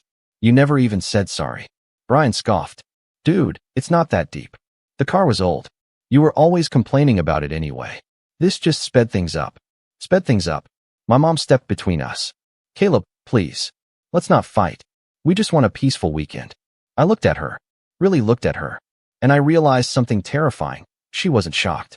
She wasn't angry at Brian. She was angry at me for disrupting the mood. I turned to my dad. Are you okay with this? With him throwing me under the bus? My dad's eyes flicked to the TV. He didn't mean harm. It's complicated. No, I said. It's not. It's really simple. Then Brian laughed. Like a full, dismissive laugh. Bro, don't be dramatic. You always act like the world's on your shoulders. You're a nurse, not a firefighter. And there it was. That moment. The snap. I didn't yell. I didn't cry. I just nodded. Walked out. Drove back home in silence. I spent the next 48 hours doing nothing but planning. And remembering. Remembering the time I loaned Brian money to cover rent. Money I never saw again. Remembering how my parents always made excuses for him. How when he broke my laptop, they said it was my fault for leaving it on the table. Remembering birthdays where he got gifts and I got guilt-tripped for not being more grateful. Remembering the therapy sessions I secretly paid for after he said he was depressed, sessions he skipped, while I got texts from the counselor saying he didn't show again. Every single moment was a drop in the bucket. And now the bucket was full. But the betrayal that sealed it? It came 4 days later. I got home from work around 8 a.m., changed clothes, and fell into bed. 2 hours into my sleep, my phone started vibrating. Over and over. Voicemails. Texts. All from my bank. Unauthorized activity. Transfers. Alerts. I logged in, heart racing. And there it was. 3 separate transfers. From my savings account, the emergency fund I'd spent years building. $1,000. $750. $500. All gone. Sent to my joint account. The one I'd opened when I was 21 to help manage a family loan when my dad had surgery. The one we never formally closed. The one my parents swore they hadn't used in years. I called the bank immediately. Too late. The transfers had cleared. Then a 4th one appeared. $2,000. Blocked. Flagged. Frozen. But the damage was done. And the name attached to the account that received it? Brian N. He didn't even try to hide it. I sat there, staring at the screen. My hand shaking. My breath short. He stole from me. Directly. After everything. After the crash. After the court notice. After the complete lack of remorse, he took from me. Again. And my parents? They didn't call to explain. They called to defend him. He just needed help, my mom said. He didn't know it would hurt you like this. It was technically a joint account, my dad added. He didn't break any laws. That was it. That was the moment I stopped being their son. Not in the legal sense. Not in the emotional sense. But in the practical one. I wasn't their fixer. I wasn't their wallet. I wasn't their backup plan. I was done. And the next move I made? It wouldn't be loud. It would be strategic. Rock bottom doesn't always look like some dramatic collapse. Sometimes it's just silence. A kind of suffocating stillness where no one comes to check on you. No one offers to help. And you realize you've been carrying a load for years that no one ever intended to lift with you. That was me, sitting on the cold hardwood floor of my apartment at 6:47 in the morning, my back against the kitchen cabinets, still in my scrubs, staring at my bank app like it had just confessed something unforgivable. I didn't cry. I didn't scream. I just sat there. My savings were gone. My emergency fund, the one thing that gave me peace in an unstable world, stripped away in 3 clicks. Brian had stolen from me, and my parents had practically defended it. Not, we'll fix this. Not, we're sorry. Just, he didn't break any laws. The numbness that settled in was thick. I didn't go to work that day. I didn't answer my phone. I laid down for a nap around noon, and when I woke up, it was dark. I hadn't eaten. I hadn't even showered. For the first time in years, I called in sick the next morning too. Not because I had the flu or a cough or a fever, but because I couldn't see the point. I was supposed to be the responsible one, the grounded one, the one who always had it together. That's what people said at family dinners, right before they asked me for help. But what did it get me? A wrecked car, stolen savings, and a family who only saw me as useful when I was convenient. That week was fog. I barely remember it. I drifted between my bed and the couch. I answered one call from my coworker Maya and told her I had food poisoning. She offered to drop off soup. I lied and said I was already feeling better. The truth? I was ashamed. Not because I lost money, but because I had let it keep happening. Over and over. Forgiving. Explaining. Excusing. And now I was sitting here, 27 years old, 3 years into a job I used to be proud of, completely alone and afraid to admit I had nothing left to fall back on. But rock bottom, I learned, is a strange thing. Because once you stop falling, there's only one direction left. Up. It didn't happen overnight. Nothing ever does. But the climb started on a Wednesday morning, exactly 8 days after the money disappeared. I was at a gas station, waiting for the tank to fill up on my rusted Corolla, when I overheard a guy around my age arguing on the phone. No, Mom, I can't give him another $100. He said it was for rent, and then I see him posting from a freaking steakhouse. I'm done. I don't care if he's my brother. The word brother hit like a spark. I don't know what it was, but something in me shifted. For the first time, I felt not alone. I wanted to turn around and say, yeah, same. But I didn't. Instead, I went home, opened my laptop, and started making another list, not of wrongs this time, but of rights. Things I could control, things I could build. The first was my job. I'd been coasting for a while, just getting through shifts, doing the bare minimum because I was so burned out, so drained from giving everything to people who never said thank you. But I remembered why I started nursing in the first place. I remembered the first time a patient's kid hugged me and said, "Thank you for helping my dad." I remembered the elderly woman who gave me a Werther's candy after I changed her bandages and whispered, "You have kind hands." So I doubled down. I signed up for an extra training shift, an overnight trauma simulation at the downtown hospital. It paid a little more, but mostly it gave me something else, momentum. The instructor, a sharp, no-nonsense trauma nurse named Sylvia, took notice. "You ever think about precepting?" she asked after the 3rd session. I blinked. "Teaching? Me?" She shrugged. "You've got the calm, the presence. You make chaos look manageable." I didn't know what to say to that, but I said yes. By the end of the month, I was mentoring new hires, teaching, leading, and, for the first time, feeling seen. The next thing on my list was my finances. I opened a brand new bank account, new institution, new login, new everything. I closed the old joint account, finally. The manager asked me, "Are you sure you don't want to keep it open for emergencies?" I just smiled. No, this was the emergency. Then I started budgeting. Hard. Every dollar accounted for. I meal prepped with surgical precision. Sold some old tech gear online. Cut every subscription I didn't absolutely need. I even did a few overnight medical studies on my days off, low-risk stuff, like sleep monitoring. Within 6 weeks, I'd scraped together $3,000. It wasn't much, but it was mine. And with that little cushion, something inside me started to heal. I stopped answering my parents' texts. They sent a few guilt-trippy messages. "You're still our son. Don't shut us out. Brian's been in therapy. He's really making progress." I didn't reply. Not yet. I wasn't ready. But I wasn't angry either. Not in the way I used to be. I had moved into something stronger than rage. Resolve. I knew now that I would never get the apology I deserved. That the version of my parents I kept hoping would appear, the ones who would finally call Brian out, finally stand with me instead of behind him, didn't exist. So I stopped waiting for them. Instead, I focused on rebuilding me. And somewhere along the way, I started winning. A month after the car crash, I got offered a spot on the trauma team full-time. Better hours, better pay, more hands-on work. Sylvia vouched for me. "You're the guy I want when it hits the fan," she said. 2 weeks later, a patient's family nominated me for the hospital's Care Hero Award.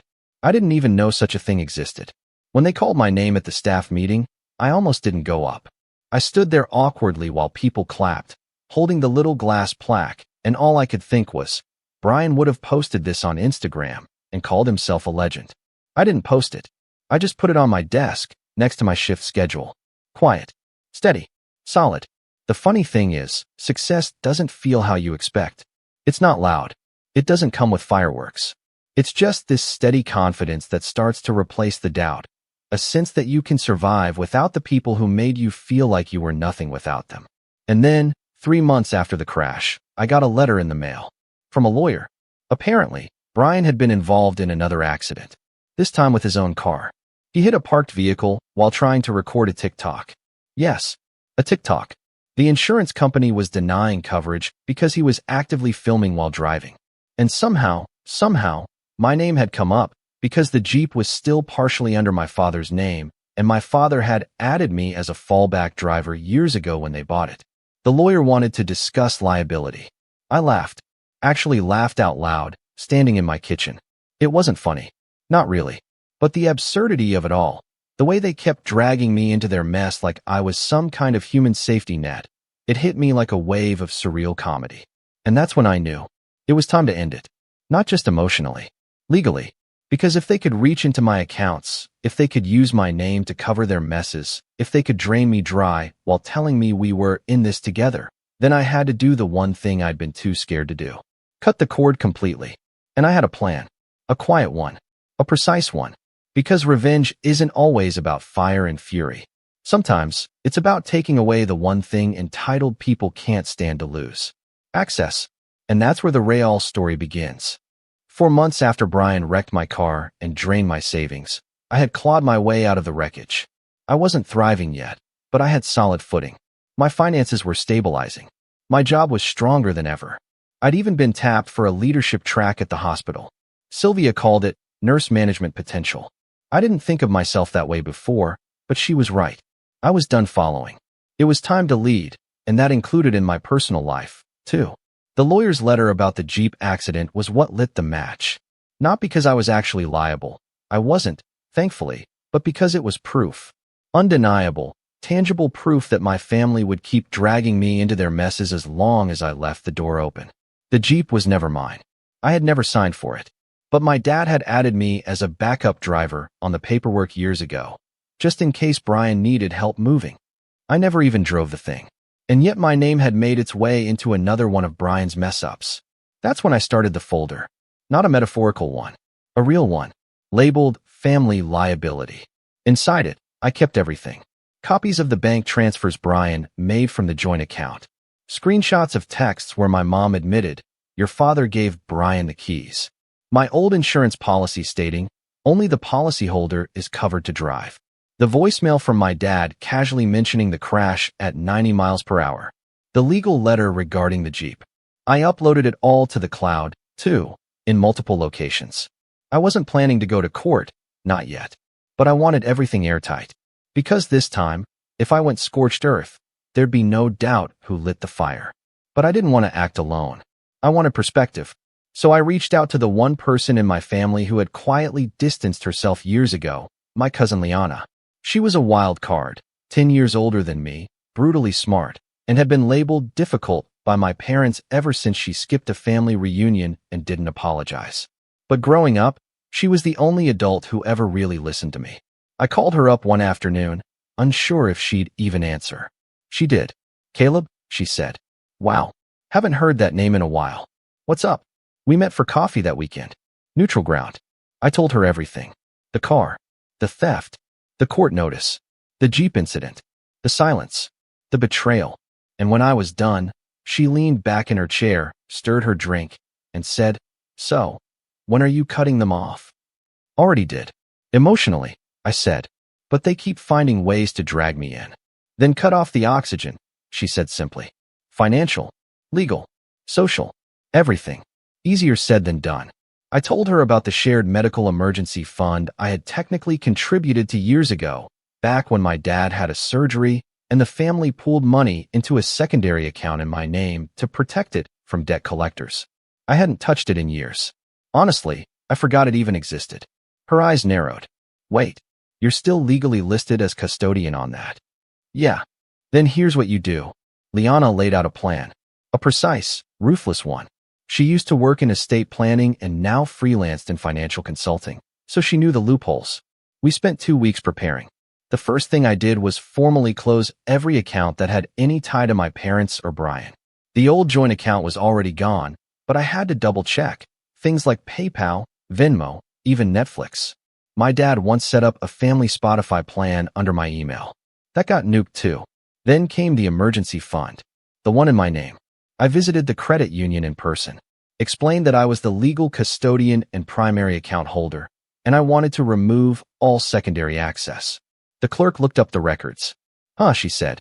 "Looks like a few withdrawals were made over the years." My stomach sank. "By whom?" She gave me the access logs. My mom's name. My dad's name. Even Brian, once, from 2 years ago. The fund that was supposed to be untouched had been siphoned for years. Vacations. Emergencies. I even recognized a few withdrawal dates that lined up with holidays I hadn't been invited to. I didn't even argue. I just emptied the account. Transferred it to a fresh savings portfolio with a locked withdrawal window. I left exactly $1 in the old fund. And then I did something I had been putting off for months. I drafted a letter. Not an email. Not a text. A real, printed, mailed letter. It said the following. Effective immediately, I am severing all financial and legal ties. You are not to use my name, identity, or accounts for any personal or professional matters. Do not contact me regarding Brian, any pending financial issues, or family matters requiring assistance. I am no longer your fallback. This is not a negotiation. This is a boundary. Caleb. Short. Sharp. Final. I mailed it. Certified delivery. Signature required. And I didn't wait for a reply, because I didn't need one. Instead, I started setting up the final phase of my plan. The part where I finally pulled the lever. Liana introduced me to a lawyer friend of hers, Diane, who specialized in civil liability shielding. I didn't want to sue anyone, but I wanted protection. Diane helped me draft a formal cease and desist regarding the use of my name on any vehicle, insurance policy, or contract without my written consent. She also helped me comb through old paperwork to identify any lingering ties I might have forgotten. We found 3. My name was still listed as a backup emergency contact on Brian's university records, even though he'd dropped out. I was technically listed as a secondary on a family health insurance policy that my dad once piggybacked for a discount. An old co-signed gym membership Brian had used when he was 19, never canceled. Each one got severed. Each time, I sent a signed disavowal document. Paper trail. Ironclad. But the real moment, the final straw, came on a random Thursday night. I was home, eating reheated pasta, when I got a call from an unknown number. I let it go to voicemail. Then I listened. It was Brian, sounding desperate. "Hey man, I don't know if you've heard, but things are kind of falling apart here. Mom and Dad are freaking out. Their bank account got flagged because of some old activity with the emergency fund. I think they're blaming me. I didn't even know you were going to shut that down, bro. We need to talk. Like, seriously, just call me." I didn't call him, because I was too busy preparing the last piece of the puzzle. Liana had an idea, one final nail in the coffin. You need to tell your side, she said. They've painted you as the cold one, the dramatic one, the ungrateful one. It's time they see the truth. So I wrote it. Not for them. For everyone else. The extended family. The aunts and uncles who always gave me side eyes at weddings. The cousins who whispered that Caleb was a little intense. The ones who believed the version of me my parents crafted. Distant, aloof, too proud to help. I drafted an email. Attached the documents. Redacted where needed. Told the story. Not with bitterness. Just facts. How I bought my car with cash. How Brian took it without asking. How he totaled it. How I paid the price. How he drained my account. How my parents defended him. How they used my name. How I asked for nothing but boundaries. And how they refused. Then I hit send. And I waited. The replies trickled in over the next few days. Some were shocked. Some were angry. A few apologized for believing the wrong version. But the best one came from my Aunt Michelle, the only other black sheep in the family, who moved out at 19 and never came back. Caleb, I always knew you were the one with the spine. They don't get to take that from you. Proud of you. M. That's when I knew it had worked. The bridge hadn't just burned. I blew it up myself. And I was standing on solid ground for the first time in my life. But I wasn't finished. Because Brian had no idea what was coming next. After I sent out the family-wide email exposing everything, the stolen car, the bank account betrayal, the years of emotional manipulation, things got quiet. Unsettlingly quiet. I didn't hear from my parents for nearly a week. No calls. No texts. Not even a sarcastic, wow, dramatic much, from Brian. But I did hear from a few cousins. One of them, Aaron, said his mom, my Aunt Clara, was shocked and didn't know any of it. Another, my cousin Nia, just sent a 3-word message. Took you long enough. And then the phone rang. Blocked number. I picked up. Caleb, my dad's voice. Calm. Too calm. You made your point, he said. We all make mistakes, but airing family laundry like that was unnecessary. I didn't respond. He continued. You embarrassed your mother. Your brother's dealing with the fallout. The family's upset. The truth upset them, I replied. That's not my fault. Silence. You need to fix this, he said, almost like an order. That was when I knew, even now, after everything, he still thought I was the one who had to clean it up. That conversation lasted 12 more seconds. I told him I wouldn't be calling again. Then I blocked his number. But it didn't end there. Because the revenge wasn't complete. I wanted accountability. And I knew how to get it. You see, the Jeep that Brian wrecked? The one where I'd been falsely listed as a backup driver. I'd had my lawyer friend Diane do a little digging. Turns out, Brian never reported the accident correctly to the DMV. He'd claimed it was a minor fender bender, never disclosed the TikTok video, and tried to bypass the insurance investigation entirely. Unfortunately for him, I had already sent the insurance company a nice little folder of evidence, including the court notice from my previous car, his group text where he admitted to driving recklessly, and yes, even the screenshots of him posting TikToks while driving. A few days later, Diane got a call back from the insurance investigator. I don't usually say this, the guy said, but thank you. This kind of documentation? It's rare. We're officially opening a fraud inquiry. Boom. Brian was hit with a denied claim, and the insurance company slapped him with a fraud warning on his record. That alone made it almost impossible for him to get insured again, at least not without paying a premium rate that would gut his already fragile finances. But the next part? That's where it really hit. Because remember the emergency fund my parents had been tapping without my knowledge? The one they used for random expenses while pretending it was frozen? Well, Liana, my cousin, the one with the financial consulting background, helped me uncover something nasty. Apparently, some of those withdrawals had occurred during a time when my parents were applying for government medical assistance. And one of the documents they submitted swore under penalty of law that they had no access to funds outside their main bank accounts. Guess what? That emergency fund was legally still in my name, but their signatures were on the withdrawals. So I did what they never expected. I reported it. Not because I wanted to see them arrested, but because I wanted them scared. I wanted them to sit down across from an investigator and explain themselves, without me swooping in to protect them. It worked. They were flagged for review, and I later learned through a distant cousin who worked in the municipal office that their benefits were suspended pending audit. No formal charges were filed, I made sure to tell the agent I didn't want to press charges personally, but it created a legal headache they couldn't ignore. And for the first time, they couldn't use me to fix it. That's when the calls started again. Not angry ones this time. Desperate ones. My mom left voicemails crying. Real sobs. Please, Caleb. We didn't mean to hurt you. We were just trying to hold everything together. Your father's blood pressure is spiking, and Brian, he's falling apart. Then came Brian's texts. Walls of text. Paragraphs. Apologies. Half-hearted explanations. A few guilt trips disguised as concern. Dude, I know I messed up. I'm in therapy now. Like actually doing the work. But you going full Sherlock Holmes on me. That's cold, man. I didn't respond. Then one night, out of nowhere, he showed up at my apartment. I didn't let him in. We stood at the door. Just, hear me out, okay? He said. I know I'm the failure. I've always been one. But I never thought you'd go nuclear. You stole my car. You stole my money, I said calmly. And you only showed up after the consequences landed on you. He flinched. I didn't know how bad it got for you. You didn't ask. He looked down. For once, the smugness was gone. I'm not mad anymore, I said. But I'm done. That means no more ties. No more rescues. No more we're family speeches when it's convenient. He swallowed hard. So that's it. That's it. I closed the door. And it stayed closed. The fallout was quiet. No one disowned me. No one sent angry letters or tried to shame me in public. They just stopped inviting me to things.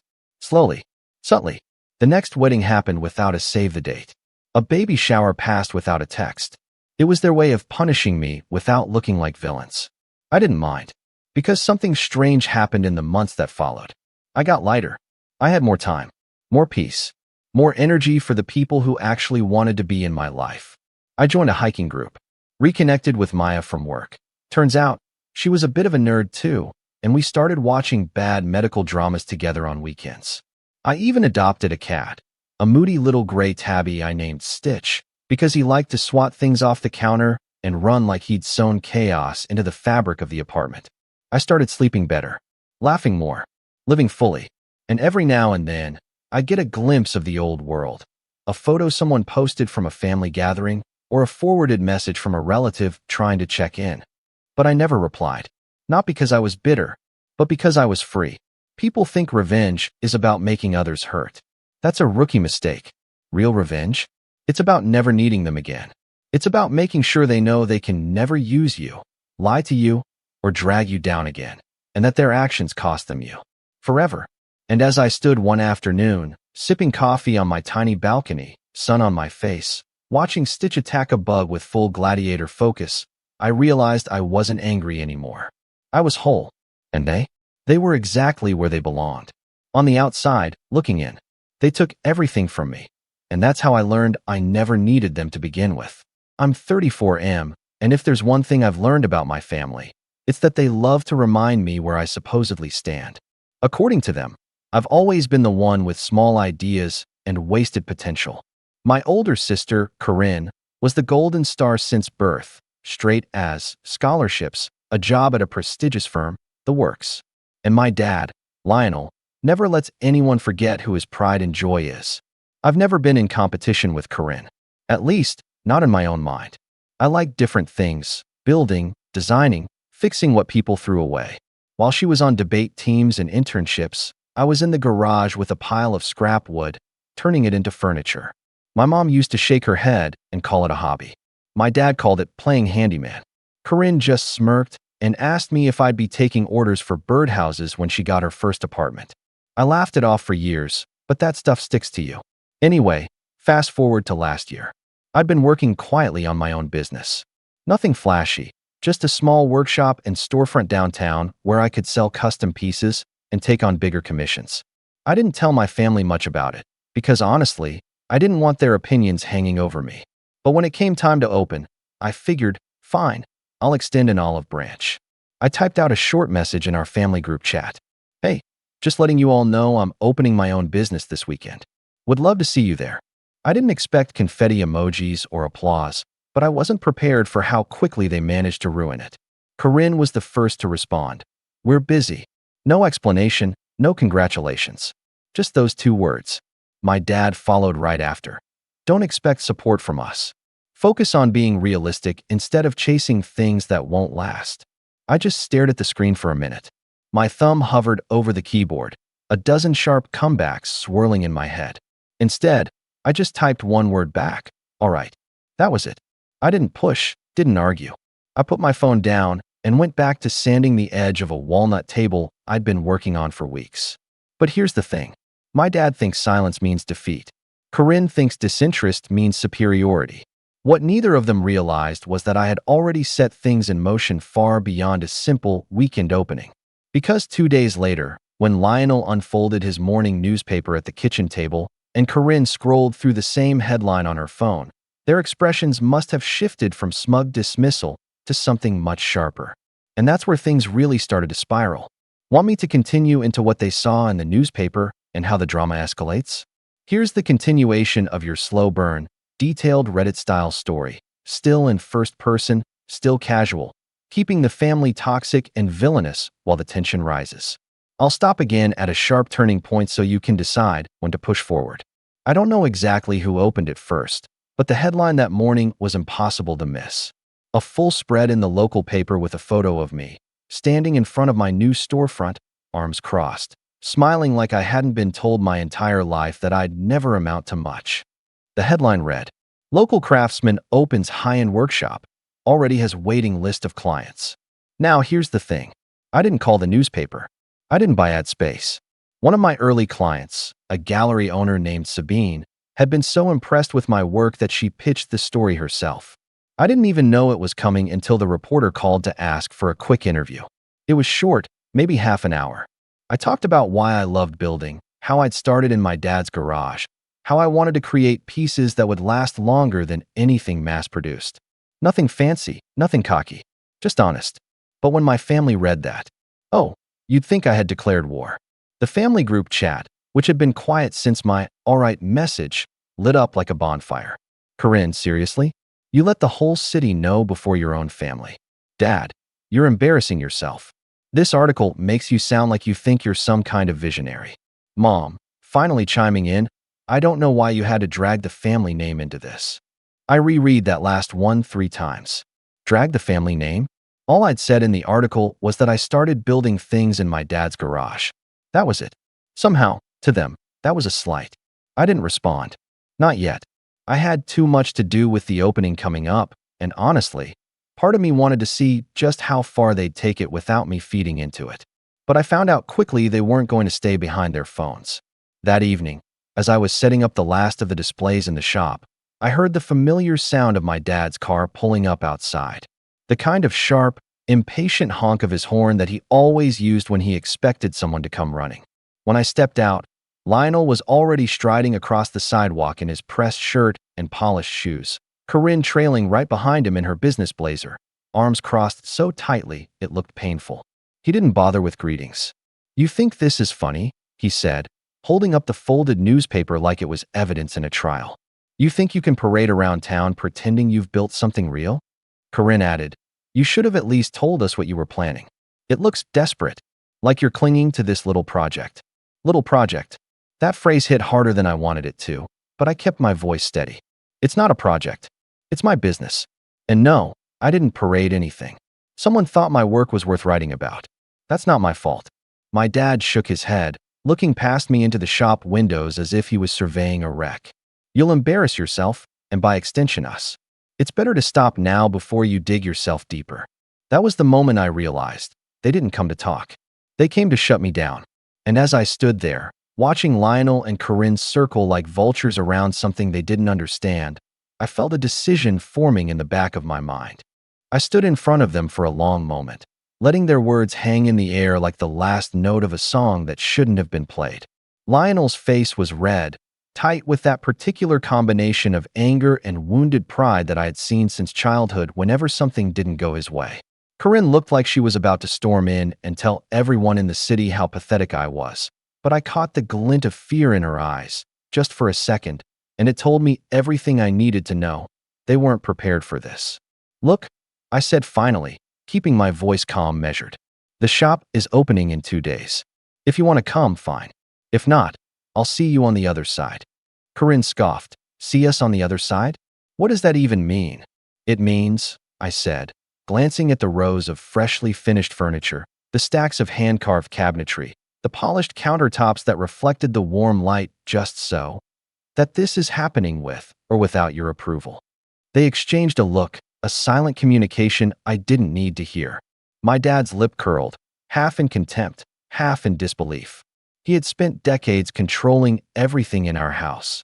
The way holidays were celebrated, the school awards I was allowed to receive, the friends I could spend time with. And now, here I was, standing in front of him with something concrete, something public, something that people actually wanted, and he had no say in it. Corinne stepped forward, hands on her hips, her voice sharper now. Dad's right. You're going to make a fool of yourself. Everyone's going to see this and think, well, I don't even know, that you're desperate, that you've been coasting on some childish hobby all this time and suddenly decided you could compete with real business people. I smiled faintly, a slow smile that didn't reach my eyes but was just enough to make them uncomfortable. Funny, I said, because the people who've come to see me already, the ones who pre-ordered, the ones who read the article, they don't seem to think that. That was enough to make Lionel's jaw twitch. He looked like he wanted to yell, but then Corinne stepped up, trying to regain some control. You didn't even warn us before this article came out. You dragged our name through it, through the entire neighborhood, without so much as a word to us. I shook my head. The article mentioned you once. Just that I learned to build in the garage. I didn't say anything else. You weren't dragged anywhere. I wasn't even thinking about you when I agreed to the interview. Corinne blinked, frustrated, as though my refusal to grovel or acknowledge their perceived offense was a personal attack. You think you can just ignore us? That will stand by and let you make a spectacle of yourself. I stepped past them into the shop, letting my movements deliberate, confident. Make a spectacle? Maybe, but a spectacle that people want to see. I gestured toward the showroom floor. Look around. Everything in here is custom-made, built to last, sold to people who appreciate quality, people who pay attention, not people who judge based on old grudges. Lionel huffed, his face darkening. You'll never last. You don't understand business. You don't understand networking, branding, strategy. You're going to burn through everything you've got, and then what? Come crying back home. Corinne rolled her eyes. Exactly. And meanwhile, the rest of us have real careers, real achievements. You're setting yourself up for failure. I didn't respond immediately. Instead, I walked past the front display, where a freshly polished dining set gleamed under the lights, and toward a large custom shelf I'd built the week before. I ran my hand along the edge, feeling the smoothness, the precision. The wood smelled faintly of cedar and varnish. And for a moment, I let myself breathe in the small victory that had nothing to do with them. Then I turned back. You know what's funny? I said, I've spent years hearing that I wasn't trying hard enough, that I wasn't focused, that I wasn't serious. And yet, here I am, standing in my own shop, selling pieces people actually want. Orders lined up for the next 2 months. And you guys, well, you're standing outside, judging, as usual. Corinne opened her mouth, then closed it. Lionel's hands clenched at his sides. I could feel their frustration, the way it radiated off them in waves, because for once, they had no leverage, no control, nothing that had worked for decades. And it was delicious, even if I didn't let it show fully. The next 2 days were tense. I finished final preparations for the opening, stocking the shelves, checking that every detail was perfect, while I kept one eye on the family, who I knew weren't going to let this go quietly. Corinne called me at least 3 times a day, her voice sharp but laced with forced calm. Are you sure this is a good idea? People might think this is amateurish. I reminded her gently each time. Orders have already been placed. People already know about it. I'm ready. Lionel didn't call, but I could tell from the texts he sent to Corinne that they were plotting, discussing, trying to figure out how to undermine me before the opening. It wasn't subtle, but I wasn't going to let them know I saw it. The morning of the opening, I arrived at the shop just before sunrise. The streets were quiet, the air crisp, and the shop gleamed like a promise. I unlocked the door, did a final walkthrough, and then stepped outside to hang the small banner I'd had printed. Grand opening, custom creations by Julian. And then I saw them. Lionel parked across the street, immaculately, and Corinne stepped out of the car like she owned the pavement. My mom was with them this time, clutching her purse tightly. eyes scanning the sidewalk as if she expected people to stop and admire them instead of me. I took a deep breath. They were here. I had expected them to boycott, to ignore, to do whatever petty thing they could, but standing there, watching them hover just off the curb, I realized they were planning to make a scene. I unlocked the shop door and turned to my employees, who were setting up the last of the displays. "Whatever happens," I said quietly, "don't let them get to you. Today isn't about them. It's about what we built." A few minutes later, the first customers arrived. I greeted them warmly, showed them pieces, answered questions. Everything was going perfectly. And then, from the corner of my eye, I saw Lionel stepping toward the door, Corinne just behind him, their expressions shifting from irritation to something sharper. Rage, maybe humiliation, definitely a sense of entitlement being bruised. And that's when the first words came out of Lionel's mouth, loud enough for the entire shop to hear. "You can't do this here. You have no right. This is ridiculous. People will see this and think." I cut him off, calm but firm. "You're welcome to stay, but I won't let anyone disrupt my opening." Corinne leaned in, smirking. "We're just here to save you from embarrassing yourself." I smiled at her, a slow, measured smile. "If saving me from embarrassment means showing everyone what you think of my work, go ahead. I've got nothing to hide." And that's when the first crowd of customers, who had just started trickling in, noticed them. Some whispered, some stared, and some pulled out their phones. The moment I had been anticipating, quietly, carefully, finally arrived just as the shop started filling with customers. Lionel and Corinne had no idea how ill-prepared they were for what they were about to walk into. I had learned early on in life that they thrived on intimidation, on control, on the assumption that they could make anyone feel small with just a word or a gesture. But now, the tables were turning. It started small. A woman with a stroller paused near one of my display tables, pointing to a hand-carved bookshelf. "Excuse me," she said, "did you make this? It's beautiful." "Yes, I did," I said, stepping forward with a gentle smile. "All of it is handcrafted." Her face lit up. "I've never seen anything like this. Can I take a closer look?" I nodded. She wandered from table to table, examining the pieces and murmuring appreciations I had longed to hear from someone outside my family. Other customers began trickling in. Some were friends who had pre-ordered pieces. Others were just curious after reading the article. The room began to hum with quiet admiration. Meanwhile, Lionel and Corinne were still trying to assert control. Corinne leaned over to my dad, whispering something sharp, her tone dripping with superiority. "They're going to think you're a fool for letting him do this." Dad muttered something back, shaking his head, his hand clenching into a fist. I told him he was wasting his time. He'll see soon enough. I caught snippets of their conversation and couldn't help but smile faintly. They were so focused on trying to assert authority that they didn't even notice the tide slowly turning against them. Each new customer's gaze wasn't on them. It was on the work, on me, on the tangible proof that all their doubts had been wrong. Then it escalated. One of the pre-ordered clients arrived, a small interior design firm looking to commission a set of bespoke tables. They weren't subtle in their enthusiasm, asking me to show them every piece in detail, taking notes, asking questions. Corinne, in a desperate attempt to assert relevance, stepped closer. "You should probably let him know what he's doing," she said, in a voice loud enough for the client to hear. "Some of these pieces are, well, let's say, unconventional." I didn't flinch. "Thank you for your input," I said, my tone calm, neutral. "But the client and I have discussed exactly what they're looking for. If you'd like, I can show you pieces I think you might enjoy."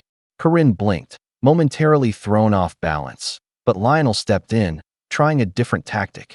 "We just want to make sure you're not making a mistake," he said, voice shaking slightly, a mixture of anger and disbelief leaking through. "People are going to judge.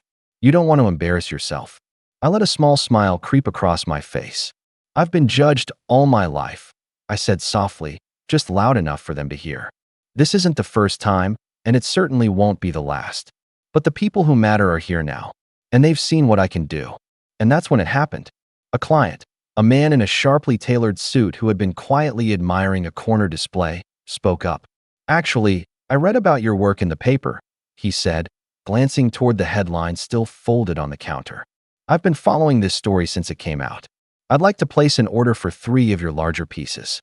My heart skipped a beat, not because I didn't expect it, but because I knew exactly how it would land on Lionel and Corinne. I watched as their faces changed in real time. Lionel's lips pressed into a thin line. Corinne's eyes widened, a mixture of disbelief and a stab of envy I hadn't seen before. The man continued, "I'm redecorating a large office space downtown. These tables and shelves would be perfect." I led him over to the displays, answering his questions patiently, showing him the details he wanted to see. All the while, Lionel and Corinne hovered behind him, like shadows, still trying to assert influence, but now powerless. Each question the client asked me, each expression of interest, each note he scribbled in his portfolio was another silent victory. And then another unexpected visitor arrived. A journalist who had covered the article came in, camera in hand, ready to do follow-up photos for a feature on local artisans. She started snapping pictures of the workshop, of me with clients, of the craftsmanship on display. Every photo, every click, was a public testament to my work. I caught the hint of panic in Lionel's eyes as the flash went off. He understood instantly what this meant. Their judgment, their attempts to control me, were now documented for the world to see. Corinne, desperate to regain any semblance of authority, tried a new tactic. She stepped forward, her voice raised, "Stop taking pictures. This isn't for publication. You shouldn't be encouraging this. This is private." The journalist glanced at her politely, tilting her camera. "I'm sorry, but the article will cover your opening, and your work is the subject. It's public knowledge." Corinne turned to me, face red, trembling with frustration. "You didn't warn us. You never told us this would happen." I looked at her calmly, letting the quiet authority in my voice sink in. "I didn't warn you because I wasn't trying to involve you. This is my work, my shop, my opening. You're welcome to observe, but nothing more." My dad, not to be outdone, tried a final attempt. He stepped closer, voice louder. "You're making a spectacle of yourself. People are going to think we failed to guide you, that we were negligent as parents. This is a disgrace." I finally allowed myself a small laugh, almost imperceptible, but just enough. "A spectacle?" I said. "Maybe, but a spectacle that people enjoy, that people value. And judging by the line outside, the waiting list, and the orders being placed today, it seems my failure is actually a success." That's when it hit me, the pivotal shift. The crowd had noticed the tension between us. The hushed whispers, the exchanged glances, the subtle pointing. Lionel and Corinne were no longer the center of attention. They had become the spectacle themselves. Every customer who walked in was watching them squirm, watching them fail to assert the control they had always assumed they possessed. And then it happened. The first customer actually spoke up. "I don't mean to be rude," she said, addressing Lionel and Corinne directly, "but it seems like your son, or brother, is doing something really impressive here. Maybe you should appreciate that instead of criticizing." The words hit them like a slap. Lionel's face turned white. Corinne's jaw tightened. I could feel the simmering rage, the sense of injustice boiling beneath their carefully maintained facades. They had no defense, no way to regain dominance. Every word, every gesture they had used to belittle me over the years had been flipped back on them, in the most public, undeniable way possible. I watched them, quietly, patiently. The power was mine now, not because I had forced it, but because it had revealed itself naturally, through proof and patience and preparation. They were exposed, stripped of the influence they had relied on for decades. And then, as the shop filled with more customers and the energy shifted completely in my favor, Lionel leaned in close to Corinne, muttering something I couldn't quite hear, his eyes darting to me like he was trying to find some angle, some way to regain control. Corinne's hands trembled as she adjusted her jacket. "We need to leave," she hissed. "No," I said softly, though loud enough for them to hear. "This is exactly where you should be." Witnessing the result of years of underestimation. They froze, and I saw the first crack in their composure. My mom, who had been silent until now, wrung her purse straps nervously, her lips pressed together. I could see the shame beginning to mix with anger, creating a cocktail they were clearly unprepared to handle. And that's when it happened. A knock at the door from someone who shouldn't have been here, someone they hadn't accounted for. Their eyes widened, recognition dawning, and I realized immediately the next move was mine. The knock at the door was deliberate, steady, and carried with it a weight that made both Lionel and Corinne flinch visibly.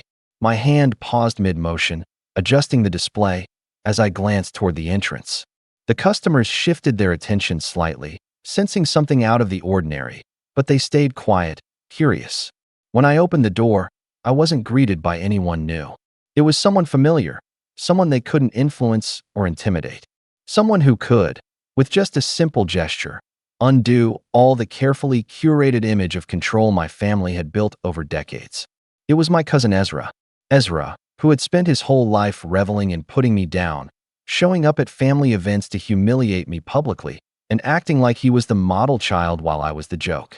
His smile was calm, almost smug, but there was a calculation behind it, like he had just been waiting for the perfect moment. "Julian," he said, his voice smooth, almost too polite. "I heard about your grand opening. Congratulations. I thought I'd see it for myself." The room went cold for a second. Lionel and Corinne's faces froze, shock flickering into panic. "You," Corinne spat, her voice sharp and angry. "What are you doing here?" Ezra smiled faintly, glancing past her to look at me. "I'm here to see the shop, of course, but I thought I'd bring a little something along." And with that, he held up a folder thick with papers. I didn't need to read them to know what they were. The culmination of years of preparation, careful research, and quiet planning. Documents, contracts, agreements, letters of intent. All the proof that I had quietly built the foundation for a full takeover of my family's assumptions and their little empire of control. "You've been busy," Lionel muttered, almost under his breath, as his hand went to his forehead. "I have," I said, calmly stepping forward. "And this is the part where it counts. This," I said, gesturing to the folder, "is everything that shows I don't need anyone's approval, and more importantly, it's everything you can't control."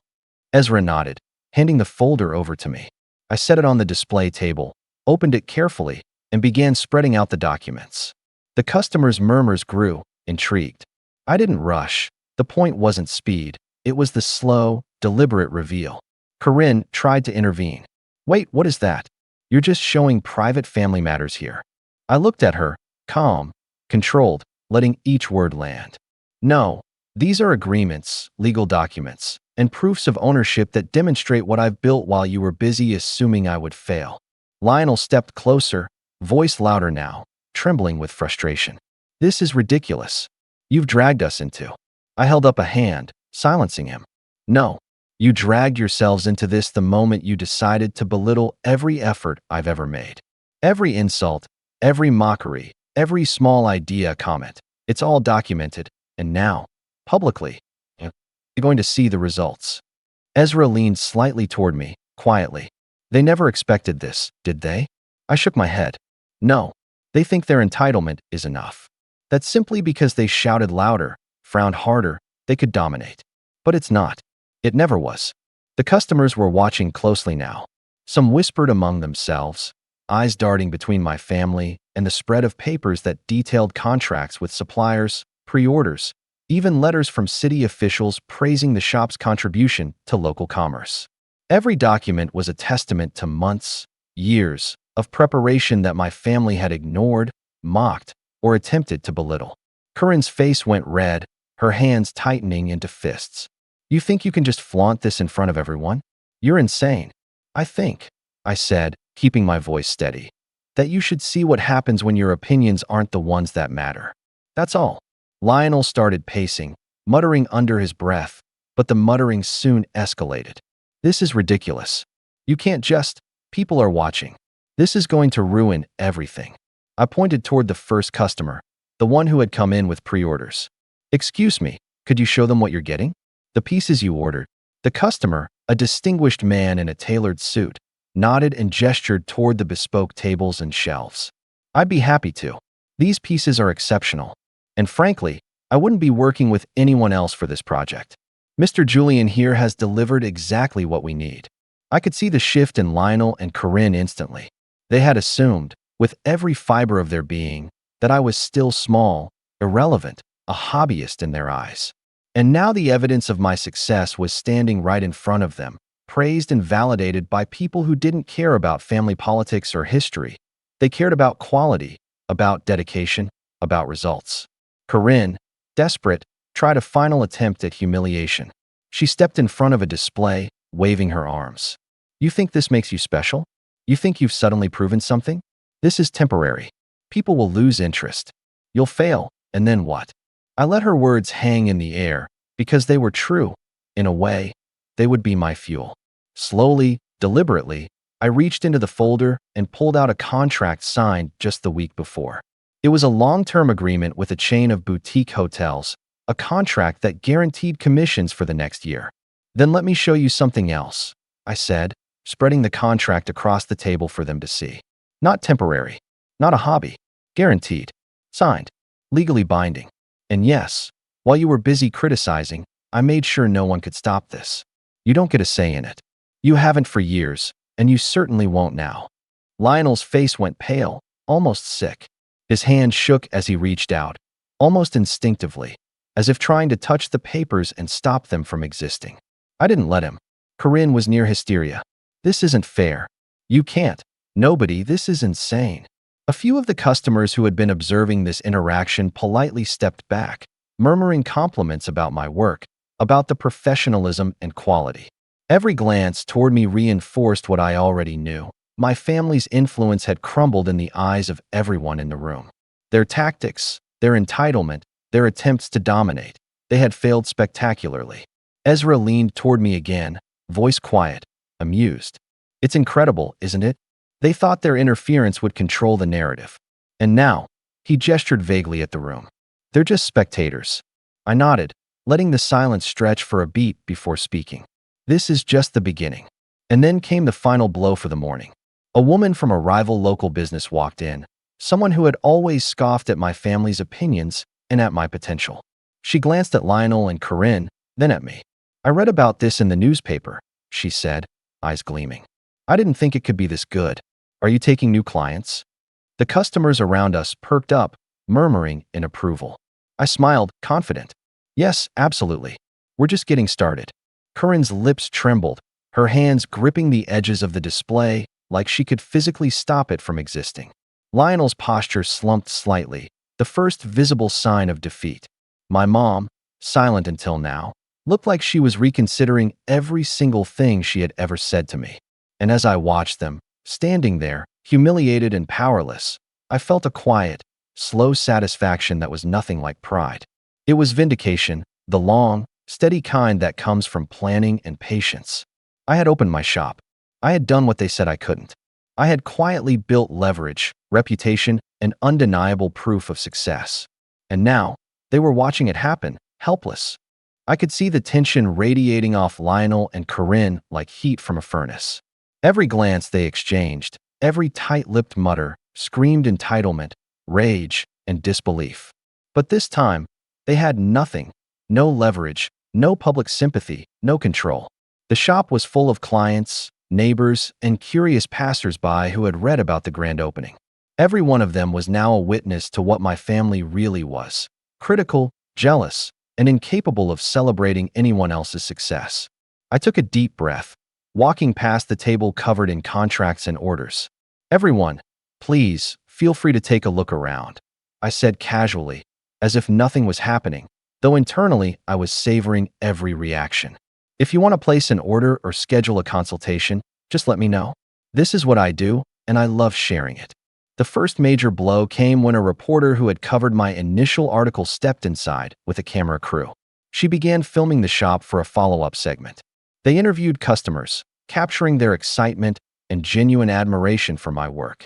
Then she turned her lens on the back of the room, where my family was standing, and asked a pointed question. And how do you feel about your son and brother's success here today? Lionel opened his mouth, as if to speak, but the words faltered. He glanced at Corinne and my mom, who were all equally caught off guard, their perfectly rehearsed criticisms evaporating in the presence of witnesses. Corinne tried to step in with a sharp, rehearsed comment about business prudence, but the reporter cut her off politely. Yes, but I mean, this is a full shop, waiting lists, commissions impressive, isn't it? Every word was a mirror reflecting back their failure to guide, to nurture, or even to recognize the effort I had put in quietly for years. And the camera made it permanent. I watched my parents' faces. Lionel's jaw tightened. He looked as though he wanted to storm out, but something inside him kept him rooted in place. Corinne's lips quivered, She was both furious and humiliated, and my mom shifted awkwardly, clearly uncomfortable with the exposure. I let them stew for a moment before I spoke again. This isn't a hobby. This isn't a project. This is a business, and it's doing exactly what I hoped. People value it. People care about the work, not the drama, not the family politics. And for the first time, I see that you can't control the narrative anymore. The crowd murmured in agreement. Some of the customers looked directly at Lionel and Corinne as if seeing them for the first time.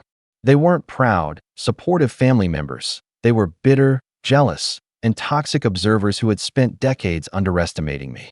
Corinne tried one last tactic, turning toward the group of customers who had been admiring my pieces. You shouldn't trust him. You don't know if. A client interrupted her gently. Actually, we've seen exactly what he can do. And we've read the article. Honestly, your judgment doesn't matter to us. This work speaks for itself. I felt a quiet thrill, seeing them realize, in front of everyone, that their words carried no weight anymore. Every insult they had thrown at me over the years came back to them like a shadow, powerless, bitter, and humiliating. Then came the final nail. I gestured toward the contracts that had been quietly waiting on the table, agreements with local galleries, boutique hotels, and interior designers. These are all long-term commissions, secured months ago. Every project, every order, everything in this shop, completely independent of family approval. And yes, it's all legally binding. Lionel's face went pale. Corinne's fingers curled at her sides. My mom looked like she wanted to shrink into herself. You planned all this, Lionel muttered, shaking his head. You didn't just stumble into it. I planned, I prepared, I executed, I said, voice steady calm. While you were busy dismissing every idea, every effort, every ounce of potential I had. The rest of the day unfolded like a slow, exquisite triumph.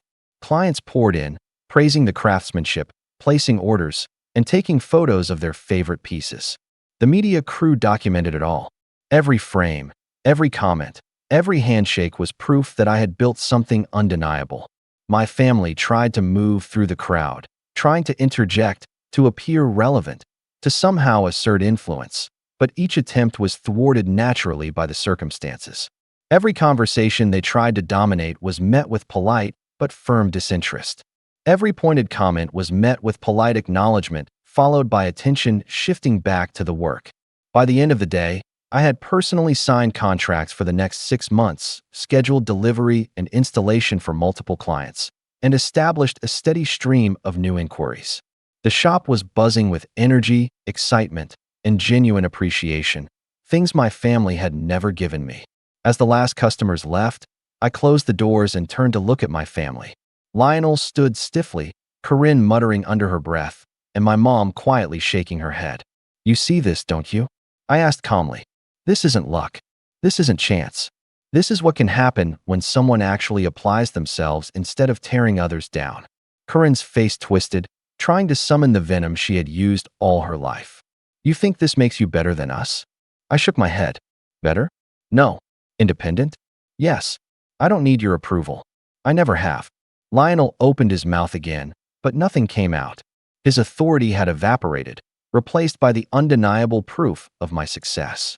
He looked like a man who had finally realized that his control over me and his attempts to dominate my life were gone forever. My mom finally spoke, voice tight with frustration. You didn't need to prove anything. You could have. I didn't need to prove anything to you, I said, cutting her off gently but firmly. I did it for myself, and I did it in a way that made sure no one here could stop it. They had no rejoinder, nothing that could undo what had been done. Their attempts at belittling, criticizing, and controlling me had not only failed, they had made them look small, petty, and jealous to everyone who mattered. And that, finally, was the end of it. By the evening, my family had slunk out of the shop quietly, humiliated, defeated, and fully aware that I had finally won the long game. I locked the doors behind them, leaned against the counter, and looked around at the space I had built, completely independent, entirely my own. The orders were lined up. The reputation was growing. And my family, they had been exposed, publicly, as the villains they always were, jealous, controlling, and unable to recognize anyone else's achievement. I didn't forgive them. I didn't need to. They had spent years undermining me, And now the evidence of their toxicity was on display for everyone who mattered. And as I closed the shop for the night, I realized something that had never been true before. I didn't need them, not for validation, not for support, and certainly not for approval. I had finally, completely, outmaneuvered them. And for the first time in my life, the victory was mine alone. Thanks for watching. Share your thoughts in the comments. If you like this story, don't forget to like and subscribe for more content like this.